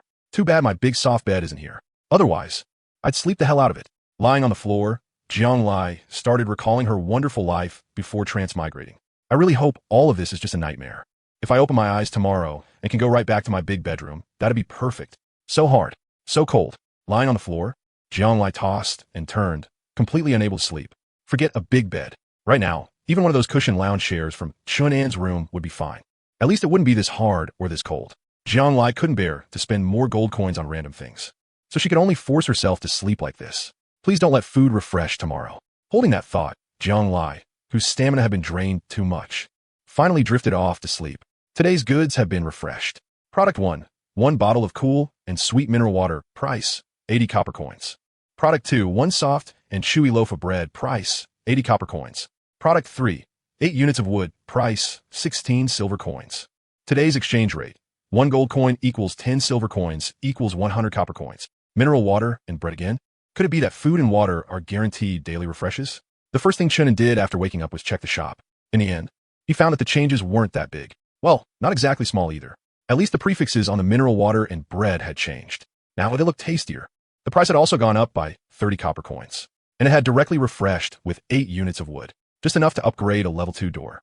Only, a lot of residents had already bought wood at a high price yesterday to upgrade their doors. This refresh was downright vicious. Even Chunin wanted to curse a couple times.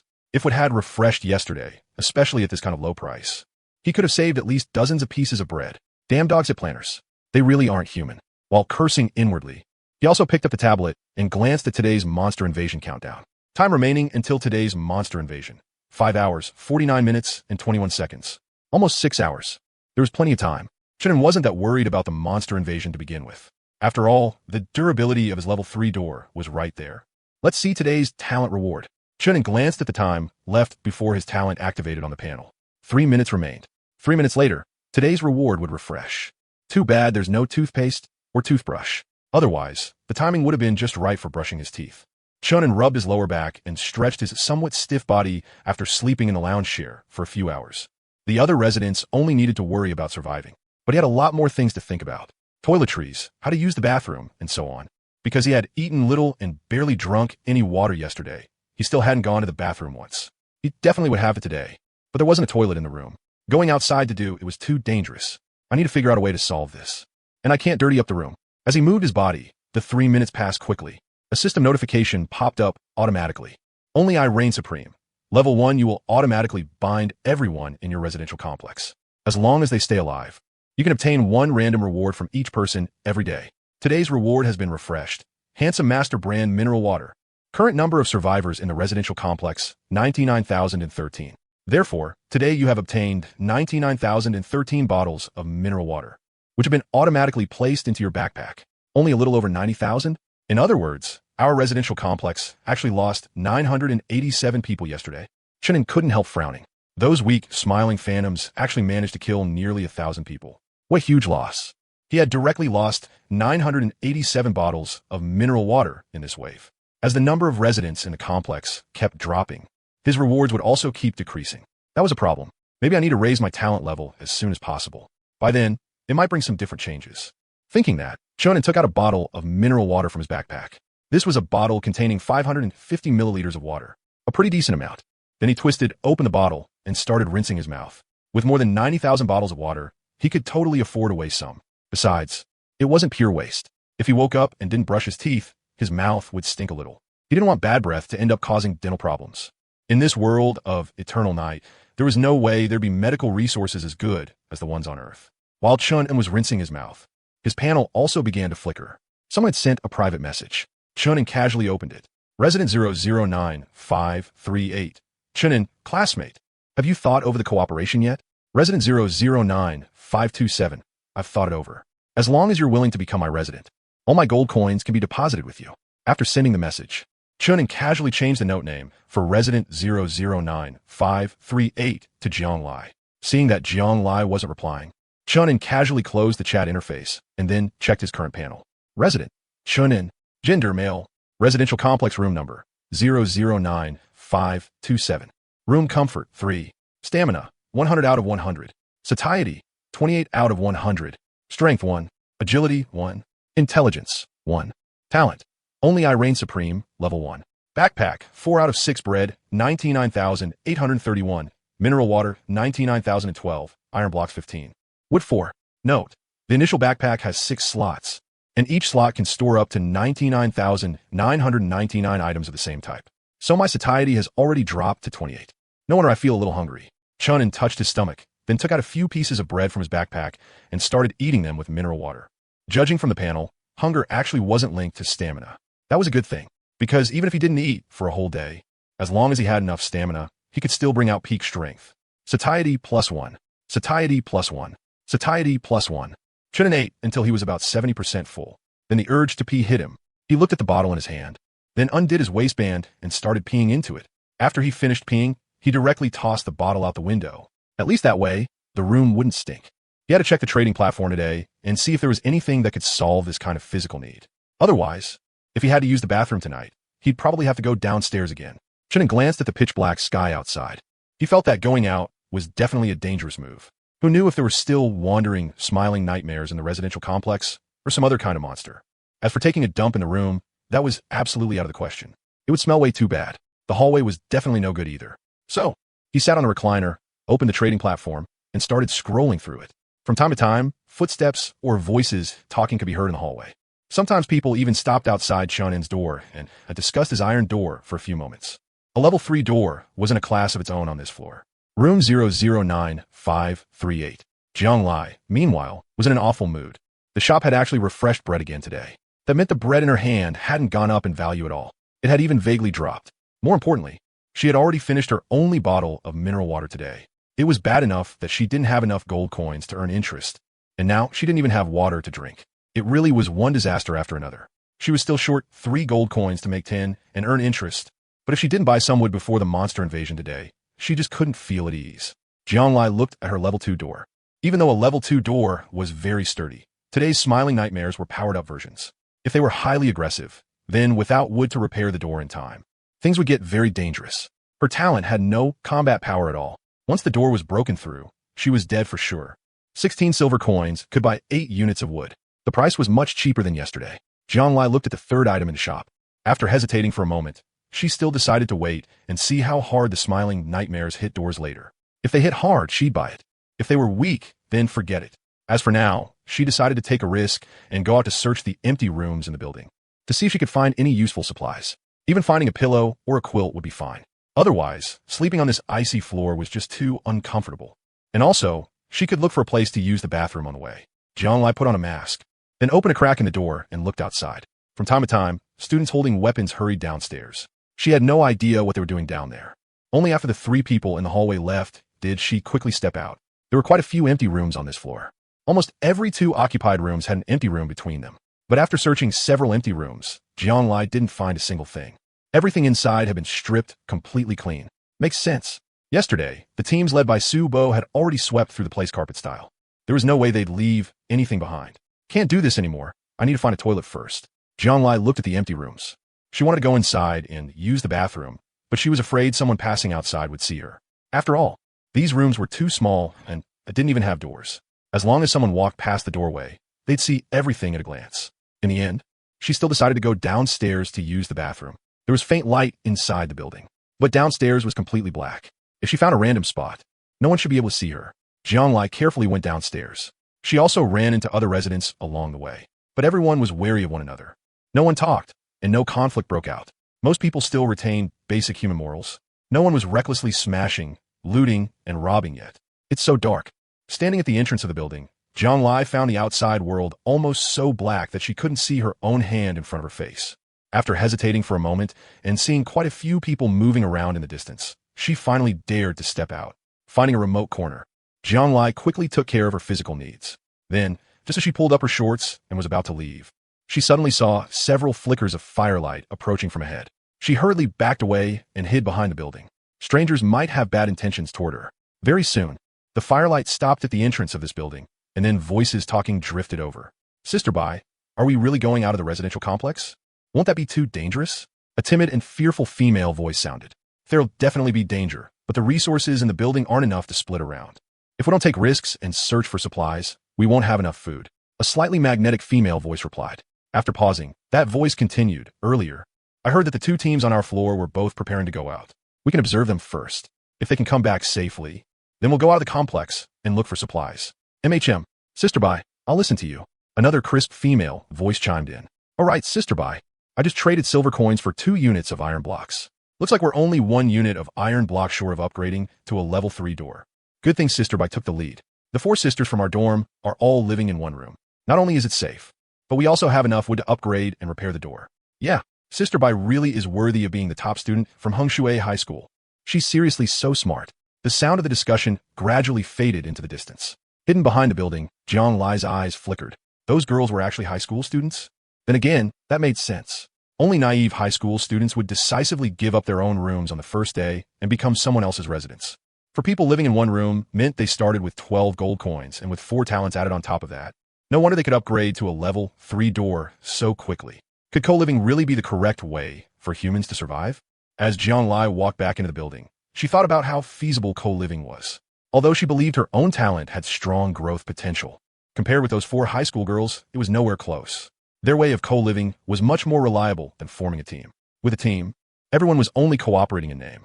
Everyone definitely had selfish motives and wanted to be the first to upgrade their own room.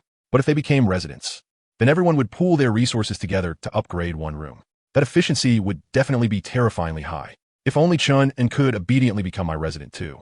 With his talent paired with my compounding interest talent, the two of us would most likely upgrade even faster than those 4 high school girls just now. Jiang Lai thought. Shenan's talent was probably no worse than hers. Otherwise, there was no way he could have upgraded to a level 2 door faster than she did. It was just a pity that Shenan's attitude was too firm. He wouldn't become her resident. As for finding someone else to co-live with, Jiang Lai started thinking about that too. She couldn't easily trust boys. Even if they became her residents, she still wouldn't feel at ease. After all, living together in one room, it was hard to avoid other thoughts arising. If she didn't already have a good impression of Chunin, and if their contact yesterday hadn't made her feel that his character was pretty decent, she wouldn't have considered Chunin either. As for girls, she only had one close best friend, but they weren't in the same residential complex, so co-living wasn't possible. I remember there was a girl in class with a very introverted personality. She seemed really timid. Maybe I could ask her to co-live with me and make her my resident. That way, she'd be easier to control. In Jiang Lai's mind appeared the face of an introverted, almost invisible girl. Her name seemed to be, what was it again? Lin Lucy?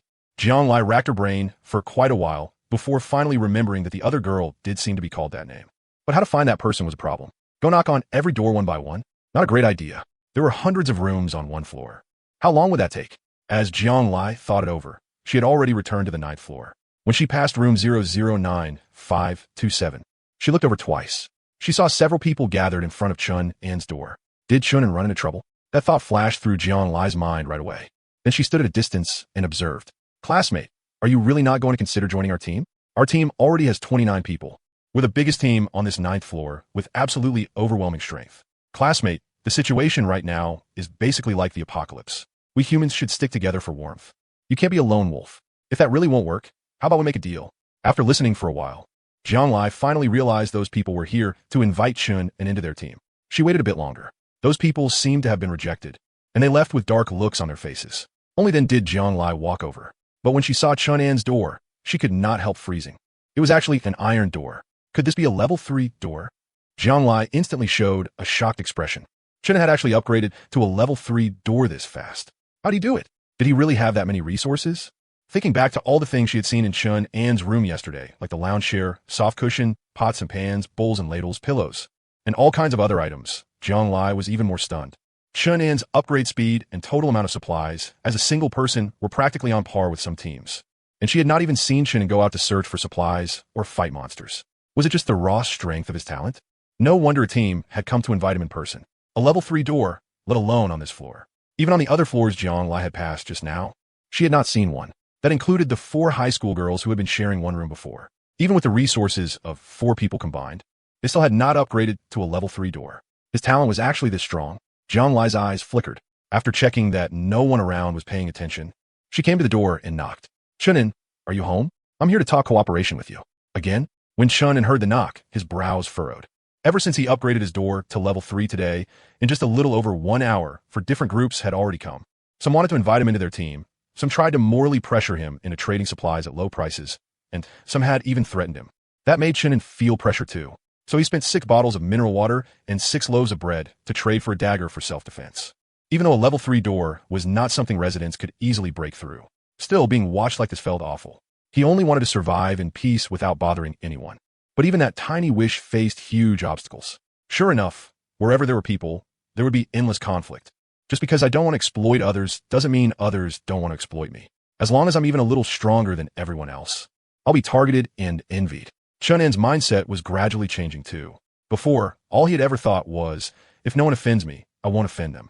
But now, he wanted enough force. He wanted to be strong enough that no one would dare offend him or scheme against him. Chun'an, are you home? I'm here to talk cooperation with you. A familiar voice came from outside the door. It was Jianglai. Chun'an walked to the door and looked outside through the peephole. After confirming she was alone, he finally opened it. Jianglai hurried in. She even shut the door behind her. Chun'an, it looks like you've run into trouble. Jianglai glanced at the dagger in Chun'an's hand, then continued. You rejected those people just now, and when they left, I saw that none of them looked happy. They'll probably hold a grudge against you. So? Chun'an asked back flatly. There was no such thing as kindness for no reason in this world. This woman had suddenly come to his door and was using her words to pressure him. She definitely wanted something. Jianglai had not expected Chun'an to be so cold, so she could only speak honestly. Let's cooperate. I can help share some of the pressure for you. Chun'an said nothing. He just stared at Jianglai. That look made Jianglai's heartbeat speed up before she could stop it. Why did today's Chun'an feel a little different? He did not seem to have that same gentle feeling he had when they talked yesterday. Jianglai, I'll give you one way we can cooperate. We'll see if you can accept it. Chun'an spoke steadily. Today's other residents had put a lot of pressure on him. It made him want to get stronger faster and upgrade his room faster. So, he had set his sights on Jianglai too. Go ahead. Jianglai nodded. My talent is very strong. I can casually trade for several hundred gold coins. When Chun'an said this, he deliberately paused. What? Jianglai's eyes widened uncontrollably. Several hundred gold coins, just like that. What kind of heaven-defying talent would it take to do that? Chun'an continued. Also, I more or less already met the conditions to upgrade my door to level 4. If I want I can upgrade it to level 4 today. When Jianglai heard that, her expression turned even more shocked. At the same time, she started thinking. Was Chun'an laying his strength on the table with these words? To be honest, compared to Chun'an's insane growth speed, her compounding interest talent was practically trash. No wonder when Chun'an saw her talent before, he only said it was not bad. So in his eyes, it really was only not bad. So with resources this good, there's no way I would ever become your resident. But your talent only boosts gold coins. It's far inferior to mine. So if you're willing, you can give up your room and come become my resident. Chun'an sat in a lounge chair and continued. I can promise you that even if you become a resident, I won't casually threaten you or drive you out. And as for the man-woman side of things, you can relax about that too. I'm not the kind of person who'd force you. Oh, right. I should ask first. Do you have a boyfriend? We mind this? I don't have a boyfriend. Jianglai answered instinctively. Then she frowned and fell into thought. She had thought before that Chun'an's talent might be very strong, but she had not expected it to be this strong. Sure enough, with a talent this powerful, there was no way he would give up his room and become someone else's resident. But if she had to give up her room and trust Chun'an's character, she was still somewhat hesitant. Of course, you can also wait until today's monster invasion ends before deciding whether to become my resident or not. But I suggest you don't spend your gold coins carelessly today. Chun'an continued. He had already started seeing Jianglai's gold coins as his assets. So naturally, he did not want them wasted for nothing. Jianglai hesitated for several minutes, then suddenly looked up at Chun'an and said, Then I'll become your resident after all. Oh, Chun'an was a little surprised. He had thought Jianglai might agree, but not this quickly. He figured she would probably need to suffer a bit first before putting down her pride. But in the end, she only thought about it for a moment and agreed. Jianglai spread her hands helplessly and explained, I have a feeling I'll agree sooner or later anyway. So sooner is better than later. That way, at least you'll have a better impression of me, and we can save more supplies too. If today's monster is too strong, then spending wood to repair the door would just be a complete waste. Chun'an raised an eyebrow. This woman really did think fast, and she was rational and decisive too. A smart woman like this wasn't easy to control, because she had too many ideas of her own. If this were a real apocalypse, Chun'an would keep a very close watch on her. But luckily, the Eternal Night world was different. Once she became a resident, she wouldn't be able to stab him in the back. No matter how smart she was, she wouldn't be able to affect his safety. But I have a condition too. Jianglai spoke again. As long as it's not excessive, say it. Of course it won't be excessive. Jianglai shook her head, then explained. If one day I get back in contact with my parents, I hope you'll agree to let me go find them and also give me some support. That naturally won't be a problem. Chun'an nodded. All right, then should we go dismantle my door first? Jianglai asked. Her level 2 door could be broken down into 16 units of wood, which was a very useful resource. You can go by yourself. I need to study how to take in residents right now, Chun'an said. Jianglai curled her lips. She knew this guy was just being cautious and didn't want to go outside and take risks. On that point, Jianglai had guessed right. Chun'an did not trust Jianglai 100%. What if he got set up after going out? So before he had enough strength to protect himself, he absolutely would not leave the room. After sending Jianglai off, Chun'an opened the panel and looked into it for a bit, only to find that taking in residence was very simple, as long as the other person gave up their status as a room owner. Then came to his room and submitted an application. That would be enough. He hadn't expected to persuade Jiang Lai so easily. That was an unexpected gain. Chunin rocked in the recliner, in a good mood. Jiang Lai's talent really was useful to him. Then there was the fact that Jiang Lai was a woman, and a pretty woman at that, which in itself had value. Now it depended on whether she could increase the room's comfort level after becoming a resident. More than 10 minutes later, there was a knock at the door. Chunin watched through the peephole for a while. Only after confirming that it was Jiang Lai, and confirming there was no ambush, did he open the door. You have applied to become a resident of room number 009527. Waiting for the other party's approval. Notice 1. If you become a resident, then unless the room owner voluntarily removes your resident status, you will never regain your freedom, nor will you ever be able to own a room again. Notice 2. No matter where you are, and no matter what method you use, you will be unable to harm the room owner. Notice 3. The room owner has the right to allocate and use all of your resources, and can also freely open your backpack and panel. You cannot refuse. Looking at the 3 prompts in front of her, which were even harsher than a slave contract, Jiang Lai felt a little bitter. This was basically no different from being a slave in the old society. No, she had even less freedom than a slave. Because if a slave dared to pick up a weapon, that slave could still resist the slave owner. But once she became a resident, she would never be able to harm Chunin. A resident didn't even have the ability to actively regain freedom. This really was one hell of a gamble. She could only hope Chunin wasn't the kind of guy who looked one way on the outside and another on the inside. Before agreeing to become a resident, Jiang Lai had already prepared herself mentally. Even if Chunin really wanted to force himself on her, she would accept it. This was her own choice. If she could make a choice, then she could bear the consequences of that choice. As long as Chunin wasn't some kind of pervert, that was enough. Her bottom line was losing her body and becoming a tool. But she couldn't accept being abused, and she definitely didn't want to die. At the same time, a prompt popped up on Chunin's side as well. Number 009538 has applied to become your resident. Do you agree? Notice, the prompt on his side meant basically the same thing as the one on Jiang Lai's side. The only difference was that he was the beneficiary here. After reading it, Chunin was very satisfied, so he directly clicked agree. Your room has gained 1 additional resident. You now only need to use your thoughts to access the resident's panel and backpack. Use her panel and backpack? Doesn't that mean I just got an extra 6-slot backpack? Chunin's eyes lit up. He had originally been worried that his backpack slots wouldn't be enough. After all, he could obtain too many supplies every day. Without a backpack, this tiny 10 square meter room simply wouldn't be able to hold all his materials. Lord Room Owner, can you let me see your talent now? Jiang Lai asked in a slightly teasing tone. As she spoke, she dropped onto the recliner and lay back. Then let out a sigh. So soft. It's way more comfortable than that ice-cold floor. After sleeping on the floor all night yesterday, it feels like my lower back and neck are about to break. Chunin didn't bother arguing over the recliner being taken for the moment. After all, he had already been lying there for a whole day, and his stamina was still full. He could just ask for it back when he wanted to rest later. At the same time, he didn't hold back either, and directly opened his panel for Jiang Lai to see. As for exposing his secret, he wasn't afraid at all, because now they were tied together. As long as he didn't let Jiang Lai leave, she could only rely on him. So Jiang Lai had no way to stab him in the back. What's more, the resources rewarded by his talent were different every day. If he wanted to hide some powerful good stuff later, he could simply choose not to show it to Jiang Lai. So le souverain, all li crap. Chunin, isn't your talent way too broken? Jiang Lai, who had already flopped down completely, was so shocked after seeing Chunin's talent that she almost jumped up. Ridiculous. How could there be a talent this strong?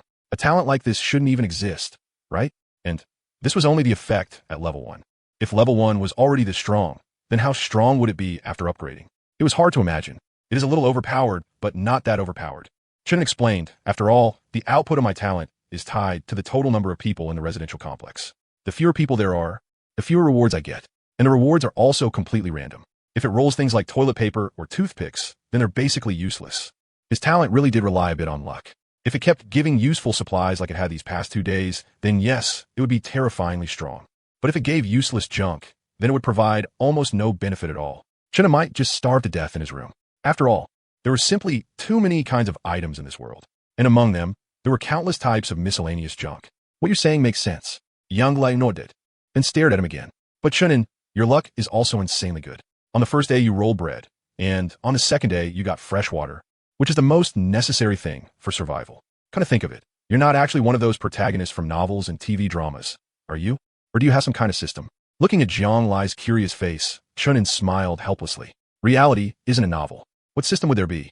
As for being a protagonist, I think everyone is the protagonist from their own point of view. As he said that, he glanced at the gold coin balance in Jiang Lai's backpack. Then he couldn't help frowning. Those 5 gold coins you used to upgrade your door yesterday were a total waste.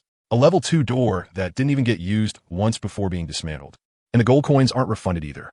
That's a brutal loss. If I'd known your talent was this strong, I would decisively clung to your thigh yesterday. Jiang Lai curled her lips. You sure know a lot of internet slang. Chen had subconsciously looked at Jiang Lai. He had originally thought this rich, beautiful girl who drove a Ferrari to school would be different from ordinary people. But after interacting with her, he realized everyone actually seemed about the same. There was basically no barrier to communication at all. She could casually throw out internet slang too. My family is just rich, not like we live in another world. I surf the internet all the time too, so your impression of me just had too many filters on it. Young Lei Smealet. She had also realized Chun and was not the kind of two-faced schemer she had imagined. At least, not for now. He had not put on airs toward her just because she had become a resident. However, this guy also did not seem close to her from the very beginning. He had always kept his distance, staying wary. He had even had absolutely no intention of helping when she went to dismantle the door just now. Jiang Lai felt that if they really ran into a life-threatening situation, Chunin would definitely abandon her without hesitation. But strangely, she could not blame him.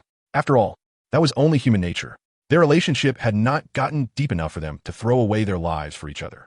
To be more accurate, there was no relationship between them at all. In Chunin's eyes, she was probably just a pure tool. Oh right, when I went downstairs just now, I heard quite a few residents preparing to search for supplies outside the residential complex. It seems the area outside the complex is explorable. Jiang Lai began sharing information. Oh, the area outside the complex can be explored too? And supplies can be found there? Chunin was a little surprised. He had originally thought all residents could only move around inside the complex. Apparently, he had been wrong. If they could leave the complex to explore, then this survival game was anything but ordinary.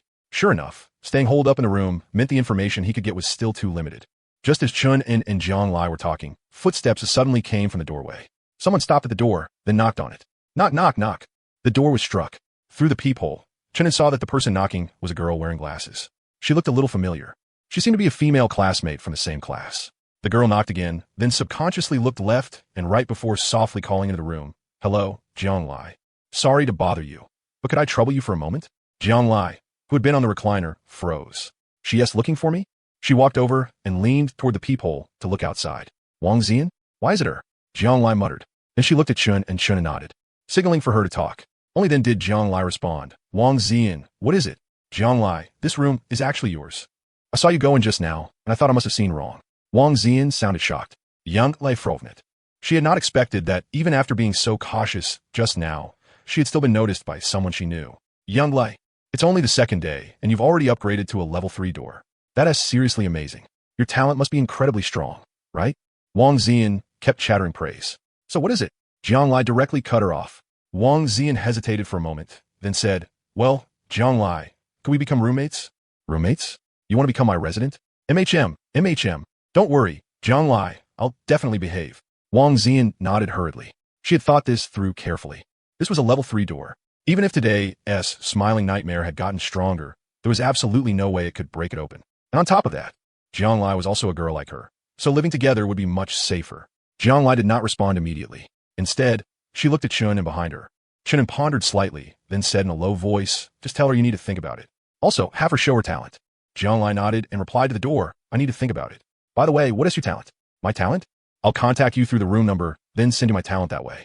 Wang Zian subconsciously looked around, not daring to open the system panel, apparently worried that someone might see it. Okay. After getting Jiang Lai's answer, Wang Zian left. Then, Jiang Lai looked at Chunin. She'll probably contact you. Chunin nodded. At that moment, he also happened to be checking the room comfort level. Unexpectedly, after adding one more resident, the comfort level had really increased. Room comfort level, 9. The previous comfort level had been 3. Adding one more resident had directly increased it by 6 points. One Jiang Lai was actually equivalent to 2 recliners. He just did not know whether taking in more residents would continue to increase the comfort level. After thinking for a while, Chunin looked at Jiang Lai and instructed, open the trading platform now and see if anyone is selling gold coins. Use bread, mineral water, and would a trade for them. At the very least, get 3 gold coins first. That way, we can upgrade the door to level 4 today. If there are blueprints, or anything you think might be useful, you could trade for those too. Okay, Jiang Lai nodded excitedly, immediately opened the panel, and entered the trading platform to start browsing. With more than 90,000 pieces of bread and more than 90,000 bottles of mineral water, she had more than enough confidence to sweep through the trading platform. Chun was also very satisfied to have a resident he could order around. That would save him a lot of effort. And Jiang Lai had also brought 7 gold coins. as well as a talent that could produce gold coins. Even if they could not collect the interest, she could still steadily generate 1 gold coin every day, basically getting it for free. Kind of think of it. What is your talent upgrade method? Chunin suddenly looked at Jianglai. You could just open my panel and check it yourself. No need to be polite with me. Jianglai responded while staring at the trading platform, continuously scrolling downward. There is so much stuff, but a lot of it is junk. There are also people deliberately posting empty listings, trying to freeload. And some are even using listings to run ads. A tiny trading platform was somehow being used in every possible way. But that also made it even more troublesome to find useful items. Only then did Chunin realize that he could directly access a resident S panel. He really had been too restrained. So, with a thought, he opened Jianglai's talent to inspect it. Compound interest level 1. You will directly receive 12 gold coins. After that, on each following day, if the number of gold coins in your possession exceeds 10, you will gain an additional 2 gold coins in interest, increasing progressively in this way. The more principal you have, the more interest you receive. If you have fewer than 10 gold coins, then you will receive 1 guaranteed gold coin per day. Upgrade requirements: 100 gold coins, 200 gold coins earned through interest from gold coins, and completion of 1 designated task. Note, when you complete the first 2 requirements, the designated task will automatically be triggered. Sure enough, everyone's talent had a different upgrade method. Chunin fell into thought. Compared to his talent, Jianglai's upgrade requirements were much lower. She only needed 100 gold coins, as well as 200 in collected interest. Strictly speaking, collecting 200 in interest could not even be considered a requirement. After all, even without upgrading her talent, she would still need to use it to collect interest. That goal would be completed along the way. If they had enough gold coins, then he could help upgrade Jianglai's talent too. He wondered what changes a level 2 compound interest would have. As he was thinking, Chunin saw a message pop up in the private chat interface. As long as you enter the room number, you can choose who to private chat. He tapped private chat once. 2 messages popped up. Owner of room no. 009566. Hello, classmate Jianglai. My talent is called Dual Rule. It can only be used when 2 people are within 3 meters of each other, and the other person can't actively reject the talent's effect, or it will fail. Owner of room no. 009566. After I activate my talent, it can increase both people's speed and strength at the same time. I haven't tested exactly how much it boosts yet. There's actually a talent this useless? Chunin raised a brow. A talent that needs 2 people to activate was honestly trash. After all, everyone started alone in one room. Even if you found someone to cooperate with and use your talent, you'd still have to guard against getting stabbed in the back. Looking at it that way, not every talent was guaranteed to be powerful. There were probably quite a few useless ones too. Chunin fell into thought. He just didn't know whether there were duplicate talents or not. Most likely, there were, because when Chunin drew the Only I Reign Supreme talent, it had been marked as unique. So talents without the unique label probably existed in more than one copy. After thinking for a while, Chunin replied to Wang Xian's message. Owner of room no. 009527. I need you to come in my room. We'll talk face to face. Owner of room no. 009566. All right. Owner of room no. 009527. Then, come over now. After sending that message, Chunin narrowed his eyes slightly. He wasn't about to trust Wang Xian just because of a few lines of chat. Only after she came to his room and opened her panel for him to confirm her talent was real would he believe her. As for whether he wanted this tenant or not, that also needed consideration. Chunin, take a look at this blueprint and see if we should buy it. But the seller's asking price is kind of high. Jianglai suddenly called out. At the same time, she displayed the information from the trading platform. Smart toilet blueprint. Construction requirements: 5 gold coins, 3 iron blocks, 1 electronic component, 2 batteries. Chunan's eyes lit up when he saw the blueprint Jianglai was showing him. A toilet. It was exactly what he needed right now. And once the toilet was installed, it would most likely raise the room's comfort level too. But our room doesn't have plumbing. If we install a toilet directly, can it even be used? Chunin frowned. That's exactly why I was hesitating over whether to buy it. Jianglai explained, and electronic components and batteries are both pretty rare too. The reason she had noticed the toilet was because she didn't want to keep going downstairs to use the bathroom. Otherwise, just going to the toilet every day would mean climbing several floors. It was way too exhausting. And dangerous too. Try haggling first. If you can get it cheap, just buy it. We'll use it sooner or later anyway, Chunin said, because one blueprint could only make one item. That made blueprints extremely rare. If they could get it at a low price, there was absolutely no way they'd lose out. All right. Jianglai immediately raised her metaphorical butcher knife and started negotiating fiercely with the seller. The moment she opened her mouth, she slashed the price down by 2/3. She was testing the seller first. If the other side stopped replying right away, then she'd raise it a little. If the other side was still willing to talk, that meant the original price had been set too high, and she could cut it even lower, right? She could also use the construction requirements to hammer the price down. The resources needed to build this toilet were already enough to upgrade a room door once. So in reality, this toilet blueprint wasn't worth much at all. When Chunin saw Jiang Lai's messages, the corner of his eye twitched, and he couldn't help thinking. Who said rich second gens are all useless trash that only know how to coast through life? Those trashy shore dramas really misled me. With how sharp Jiang Lai's eye was, there wasn't a trace of stupidity in her. Chunin had originally been worried that this rich beauty had lived too comfortably for too long and wouldn't value his supplies, casually offering other people high prices. But after watching her haggle for a while, even Chunin felt inferior. Sure enough, a rich second gen who could get into a top university to study finance wasn't just there to gild her resume. Chunin sighed inwardly. Jiang Lai being smart was naturally a good thing. That just meant she'd be even easier to work with. Knock, knock, knock. Suddenly, someone knocked on the door. Was Wang Ziyan here? Chunin walked to the back of the door and looked through the peephole. Wang Ziyan, wearing glasses, was standing outside. From time to time, she glanced to both sides, as if she were afraid someone had their eyes on her. Chunin opened the door and pulled Wang Ziyan into the room. Then he shut the door immediately. See, Chunin, why is it you? Wang Ziyan froze when she saw there was actually a guy in the room. Luckily, she also saw Jiang Lai. Only then did she let out a breath of relief. This is my room. Chunin first made the room's ownership clear. Huh, your room? Wang Ziyan's face filled with shock. Then she instinctively looked toward Jiang Lai on the recliner. That's right.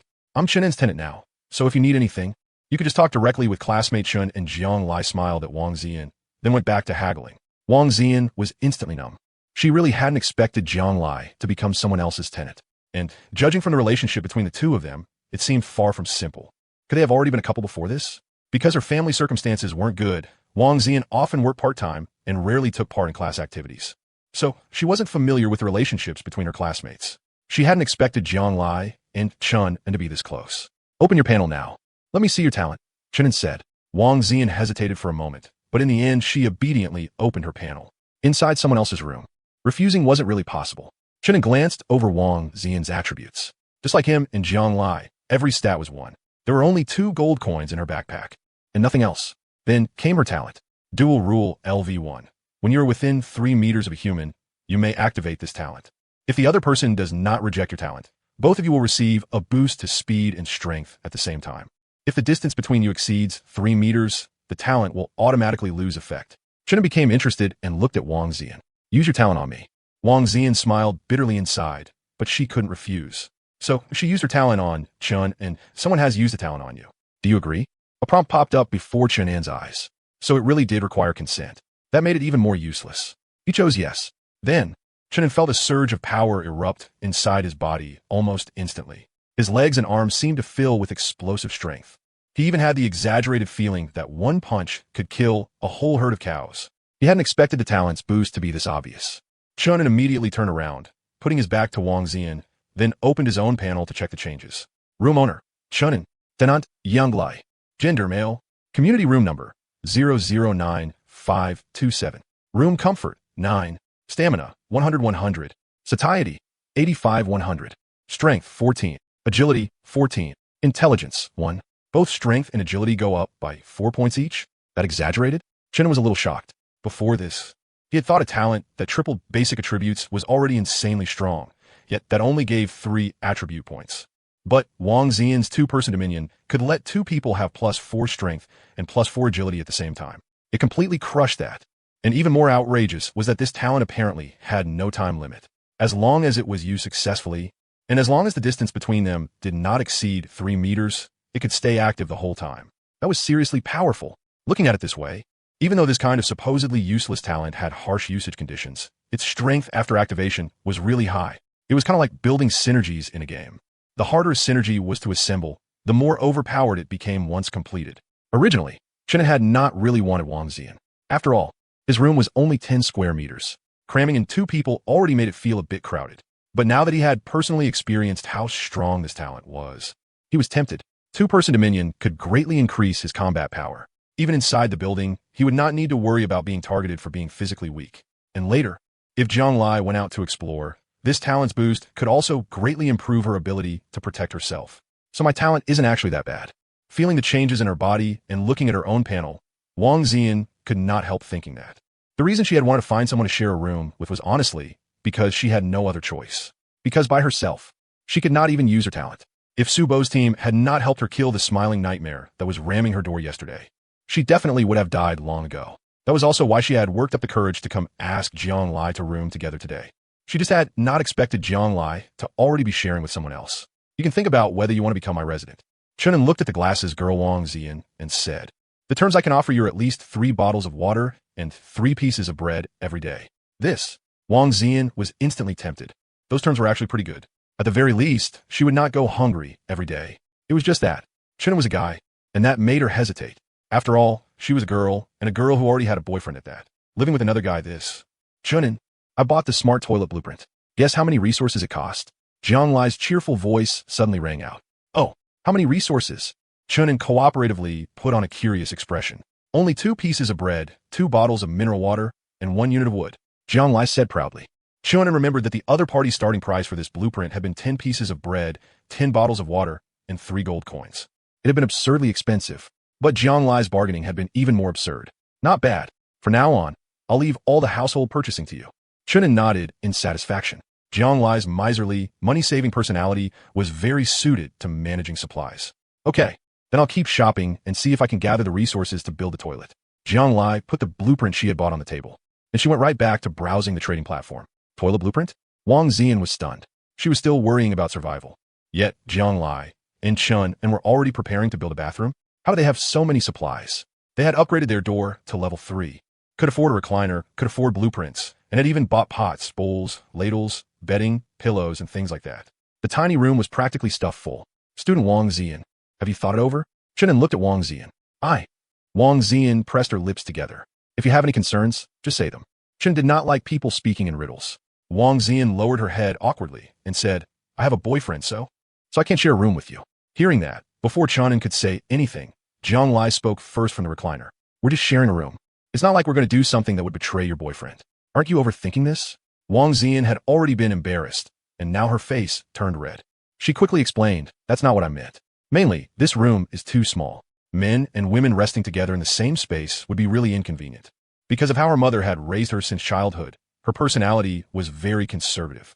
She had been dating her boyfriend for almost half a year, and they had not even had any intimate contact. They had always kept to proper boundaries. And now she was supposed to live in the same room as a strange man. She found that hard to accept. You're really conservative. Jiang Lai gave Wang Zian a surprised look. Although she had struggled with the same issue before, compared to staying alive, this little matter of propriety between men and women was nothing at all. Wang Zian stayed silent. She did not know whether her way of thinking was right or wrong. Because even in the past, when roommates in the same dorm heard how conservative she was, they would joke that the Qing dynasty had already fallen long ago, and that girls did not need to preserve their chastity from men. But she felt that she was not conservative for the sake of men. She just did not want to casually give her body to a man she could not spend her whole life with. Maybe indulgence felt joyful to some girls, but she could not feel any joy from that. Sorry to bother you. After Wang Zian said that softly, she pulled open the door and left. I didn't expect there were still girls this conservative nowadays. Chun and casually locked the door again. Although it was a bit of a pity that Wang Zian was not joining his room, that was all it was.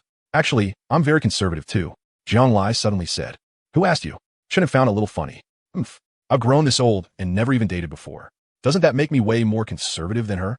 For some reason, Jiang Lai's tone sounded a little unhappy. Fine, you're the most conservative. Chun had no idea what there was to compete over, so he could only brush it off before asking, did you trade for any gold coins? Not yet.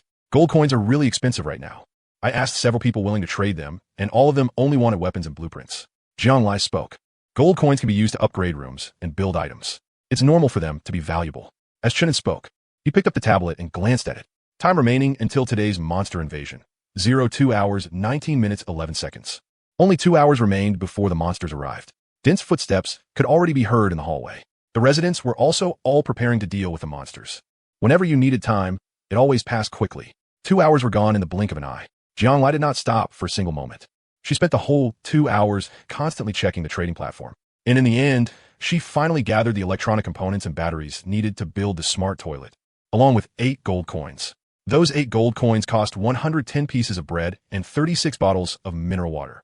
Such a loss. If the shop hadn't refreshed with bread and water today, we could have traded for them with at most half these supplies. Jiang Lai looked a little unhappy. Even though Chun still had more than 90,000 in stock in his backpack, those were their things. Giving away even one extra made it feel like a loss. There's no point expecting things that didn't happen. Chun spoke calmly. He walked to the door and placed his hand on it. Materials requirements met. Upgrade? He tapped yes. Then a blue countdown appeared. 0, 4 minutes, 59 seconds. 0, 4 minutes, 58 seconds. 0, 4. Upgrading the level 4 door would take 5 minutes. There was still a little over 10 minutes left before the monster invasion. There was plenty of time. So, he picked up the blueprint for the smart toilet again. Materials requirements met. You may choose a construction location. Every inch of the room appeared in Chun An's mind. It was just like a building interface in a game. With a single thought, he could place the toilet anywhere with enough space. Without hesitation, he chose the upper corner of the room, near the window. Build. As his mind confirmed it, a large pure white toilet appeared out of thin air and was instantly completed. Smart toilet. Level. Cannot be upgraded. Durability. 77. Can be dismantled into iron block X5, electronic component X1, battery X2. Effects. Automatic flushing. Automatic internal cleaning. Automatic external heating. Description. Master. Come enjoy a hearty and satisfying release. I promise I'll make you happy. Automatic flushing, automatic cleaning, and it even had heating? Chun An's attention was instantly drawn to its effects. No wonder it could be installed even without plumbing. This smart toilet was completely different from the kind of toilet he had in mind. He couldn't wait to test it out. Even though he hadn't eaten much these past 2 days, there had already been plenty building up in his stomach. After all, from yesterday to today, it had been more than 30 hours since he'd last taken a dump. Classmate Zhang Lai, could you step outside for a bit? I need to use the bathroom. Chun An looked at Zhang Lai, who was curiously examining the toilet, and spoke very politely. I'm not going out. Zhang Lai shook her head. The monsters are invading in a little over 10 minutes. What if I get locked outside? I'll only need 5 minutes at most. Still no. There are a lot of people watching your room outside right now. What if I go out and they target me? Zhang Lai still refused. A vein twitched on Chun An's forehead. So you really want to watch me use the toilet that badly? Come on, it's fine. Just go ahead. Worst case, I'll turn around and not look. Zhang Lai looked completely unconcerned. We're going to be living together from now on anyway. If we can't even put up with something this small, how are we supposed to survive in this dangerous world? Chun An. In the end, Chun An still undid his belt and sat down on the toilet. With a strange woman sitting right beside him, he naturally didn't feel the urge right away. He had some sense of shame too. But what Zhang Lai said wasn't wrong. They were going to live together anyway. So sooner or later, they had to get used to things like this. Honestly, if Zhang Lai wanted to use the toilet, there was no way he would leave either. He wasn't about to take that risk. So if Zhang Lai didn't go out, it didn't really matter. After all, he wasn't the one losing out here. Zhang Lai, with her back turned to him, naturally felt a little embarrassed too. But compared to the sense of safety from staying in the room, what did a little embarrassment matter? Besides, she had already mentally prepared herself for the possibility of becoming even more intimate with Chun, and something this small naturally didn't bother her that much. And so, Zhang Lai sat on the recliner with her back to Chun An, scrolling through the trading platform. After taking a while to work himself up, Chun An finally managed to get it out. Then, he casually traded 1 loaf of bread on the trading platform for a roll of toilet paper. After wiping himself, he tossed the paper into the toilet and pulled up his pants.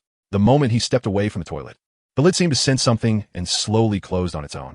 Then came the sound of flushing. About several dozen seconds later, the lid slowly opened again. Chun An curiously looked inside. The water had actually become clear again. There wasn't a trace of filth left. It had been cleaned out completely. He hadn't expected the smart toilet to be this amazing. Chun An was surprised. Looking at it this way, the resources spent on building this toilet were absolutely worth it. From now on, they could take care of biological needs inside the room. There would be no need to go outside at all. Yeah, it really is amazing. Covering her nose, Zhang Lai also took a curious look. She had been wondering whether the toilet would actually work too. Now she had her answer. Even without plumbing, it could still drain normally. And the water in the toilet seemed to appear out of nowhere, which was pretty incredible. But our room is too small, and the ventilation isn't great. The smell is kind of strong. Zhang Lai twitched her nose and spoke. Even though the toilet was very close to the window, natural ventilation wasn't that fast, so a lot of the smell still lingered. Is it stronger than the smell of your black stockings after 2 days without washing them? Chun An glanced at the black stockings and Martin boots on Zhang Lai's legs. The combination was sexy and pretty, but if they weren't changed or washed for that long, the smell was easy to imagine. Zhang Lai lowered her head and glanced at the black stockings on her legs. Then she fell silent. She couldn't argue back, because she knew 2-day-old, unwashed black stockings definitely wouldn't smell good. Damn it, this guy, Chun An, really wouldn't take a loss anywhere. Not even in a war of words. Seeing that Zhang Lai had stopped arguing, Chun An finally looked in satisfaction at the countdown above the door. As time reached the final second, white light enveloped the door. The already thick and heavy-looking door seemed to have been coated with another layer of hardened steel, becoming smoother and even tougher. Chun An knocked on it with his hand and could immediately feel its absurd hardness. Anti-theft steel door. Level 4. Durability, 5050. Can be dismantled into Iron block, X15. Upgrade requirement, blueprint. Description, I'm hard, super hard to beat up. I can also prevent fire and theft. So Master, just lie back and relax. But if possible, I hope Master keeps upgrading me. I want to become even harder. It actually has 50 points of durability. Joy appeared on Chun An's face. Yesterday, the smiling fiend had to crash into the door for half an hour just to knock off 1 point of durability. This steel door's full 50 points of durability meant it could withstand 25 continuous hours of attacks. And that was only judging by durability alone.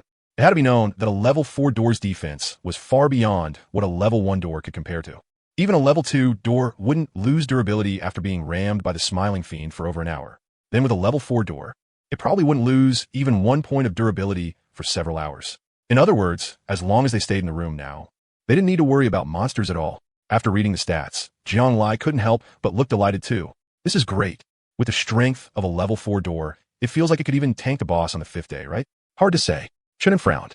We can't be careless. The boss might have unexpected strength, so we still need to hurry and keep upgrading the door. The requirement to upgrade to a level 5 door is a blueprint. Did you see one on the trading platform today? Chunin asked. No. Jiang Lai shook her head slightly and explained, it might also be because we're upgrading too fast, so the blueprint for a level 5 door hasn't shown up yet? Or maybe there were just too many things, and I missed it while scrolling. Chunin thought for a moment, then said, then keep checking the trading platform and see if there's any door blueprint. Also keep buying gold coins, glass, and iron blocks. We need to upgrade the window as soon as possible too. Jiang Lai instinctively looked at the drafty window. A window that was only level 2 really didn't give any sense of security. It does need an upgrade.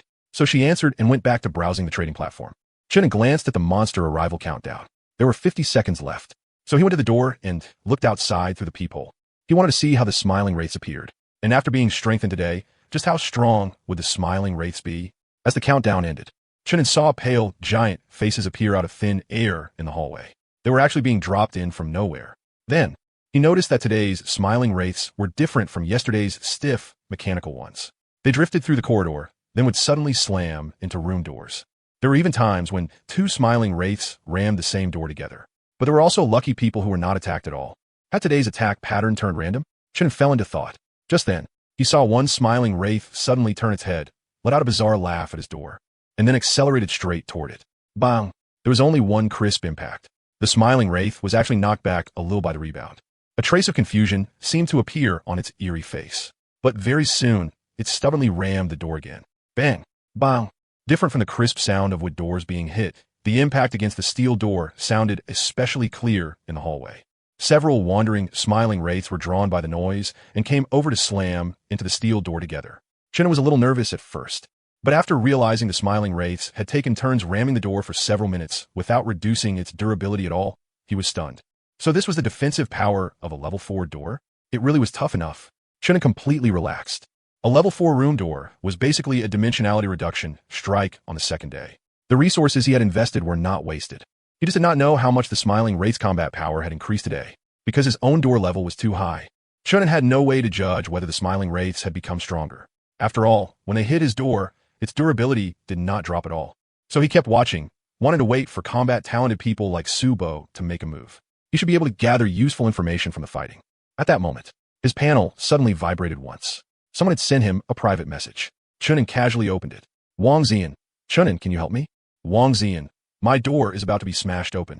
I might be about to die. Room owner no. 009527. How do you want me to help? Wang Zian. Can you lend me 3 gold coins? I'm only 3 gold coins away from upgrading to a level 2 door. Then it should be able to block the monster from crashing into it. Room owner no.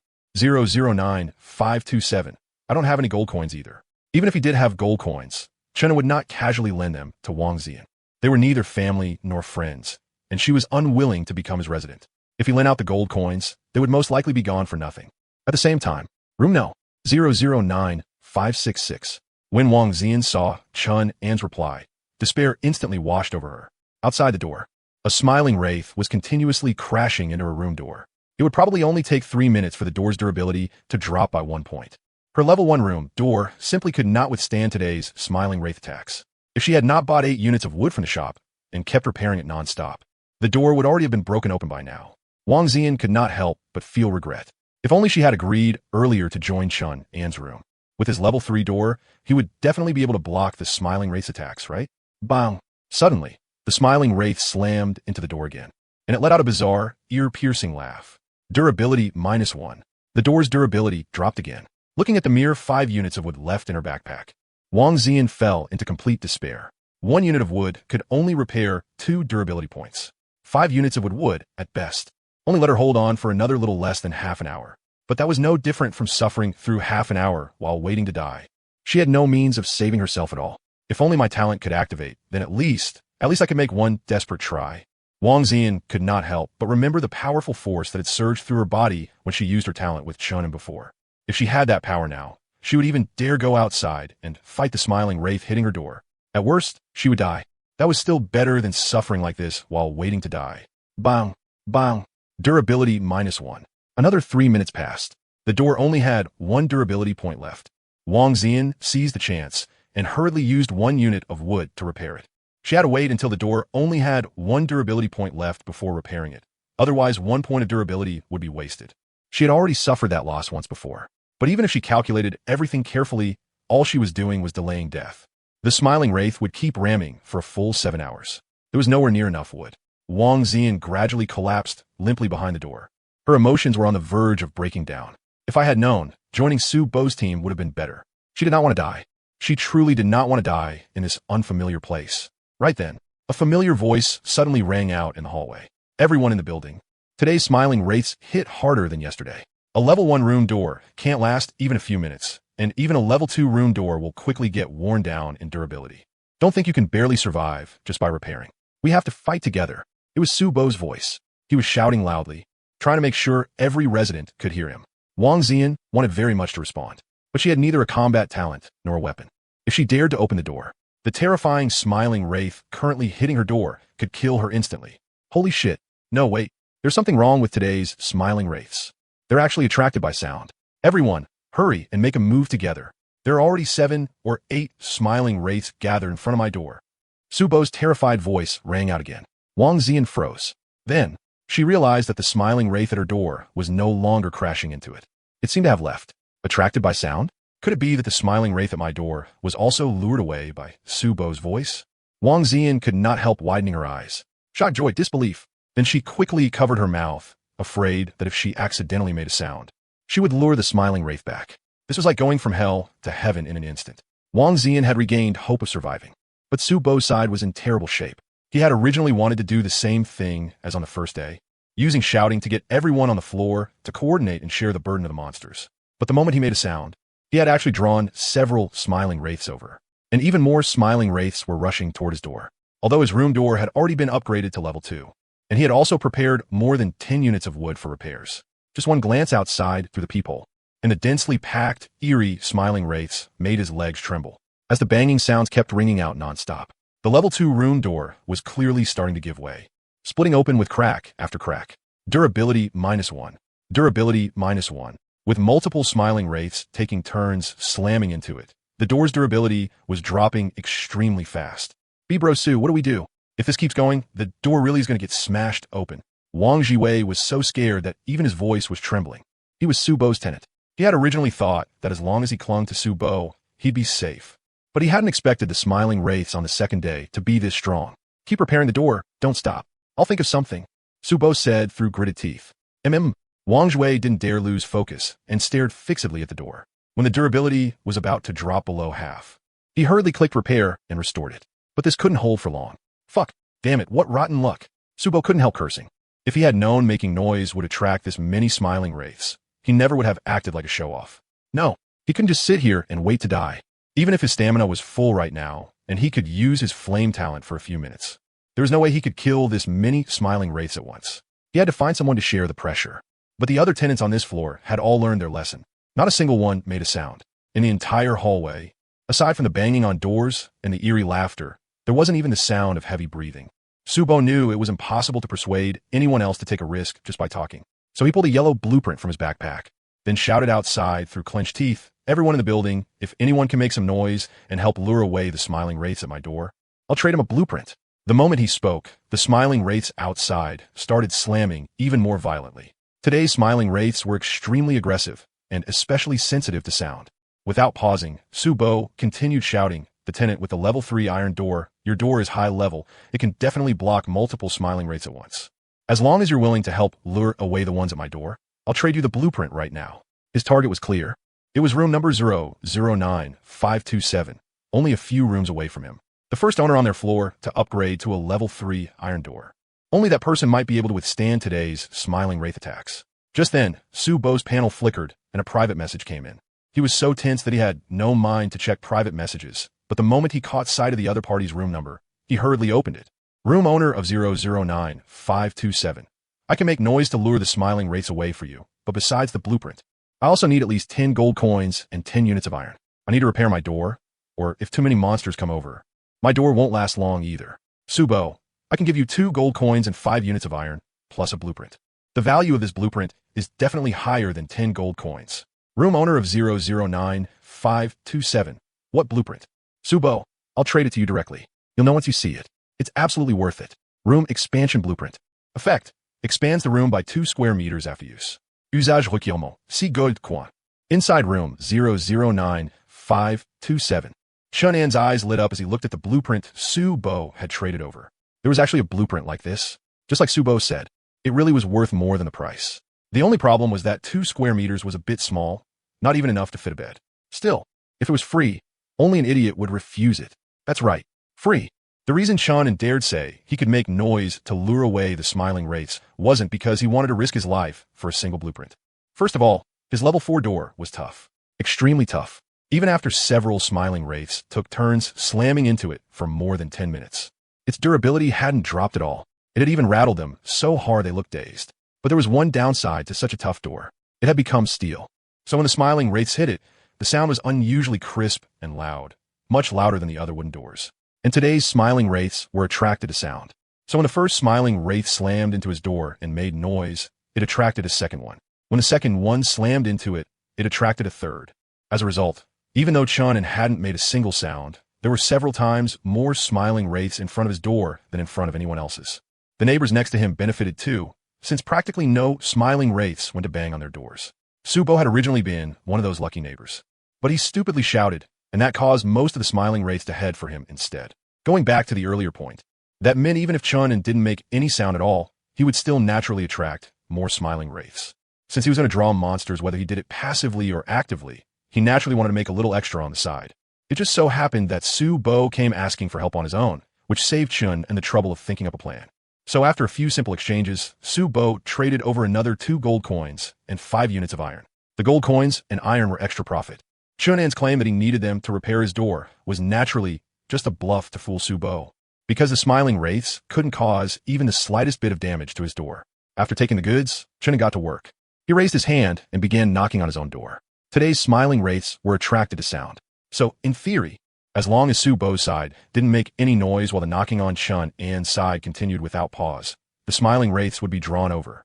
At first, the effect of Shunan's knocking wasn't very good. Most of the smiling wraiths were still slamming into Su Bo's door. But after several minutes of non-stop knocking, the smiling wraiths were gradually lured over one after another. Su Bo finally let out a sigh of relief. He had originally been worried that the owner of room 009527 would scam his supplies and refuse to lure the monsters away. After all, there were no laws here to restrain anyone. Even if the other side ran off, all he could do was curse a few times. But he hadn't expected the man to keep his words so well. Not only did he make an extremely loud sound, he kept it up for several minutes. And it was still going now. This guy was unbelievably reliable. Su Bo had felt heartbroken over losing a rare blueprint and some gold coins. But now, looking at this reliable contractor, he felt the trade wasn't a loss. At least he had kept his life. Thinking of this, Su Bo couldn't help sending a message to this reliable contractor. Su Bo, brother, you don't need to keep making noise anymore. There aren't any smiling wraiths at my door now. Thanks for reaching out in time. Su Bo, all right, if you don't have enough materials to repair your door, tell me. I'll find a way to scrape some together for you. Shunan raised a brow when he saw Su Bo's message. He could still get more supplies for free, then he wouldn't stand on ceremony. Room owner of 009527. I need gold coins. Su Bo, gold coins. Does repairing a level 3 door need gold coins? Room owner of 009527. No. But there are dozens of smiling wraiths at my door right now. A level 3 door can't hold them back, so I need to upgrade to a level 4 door. Su Bo, he's. Su Bo showed a stunned expression. This guy could actually upgrade to a level 4 door already. What kind of talent did he have? He was way too rich. Brother Sue, we don't need to give him more gold coins, do we? We don't have many left ourselves. Not even enough to upgrade to a level 3 door. Wang Jiwei couldn't help saying, sure, he helped us, but we've already paid more than enough. That room expansion blueprint alone could have been exchanged for a huge pile of supplies on the trading platform. Subo stroked his chin and thought for a moment, then said, that blueprint really is valuable, but the usage requirement is too high. Even if I listed it, nobody would buy it. Otherwise, I would have sold it directly yesterday when I first got it. Even so, we still gave him 2 more gold coins and 5 units of iron. Those were resources for upgrading our door to level 3. That's already pretty decent, isn't it? Wang Jiwei still felt a little unwilling. Subo glanced at him and thought to himself, this guy is too narrow-minded. He's not someone worth making plans with. Just from the fact that owner number 009527 could rely on his own ability to raise his door to level 3 in just one short day. It was obvious his talent was definitely not weak.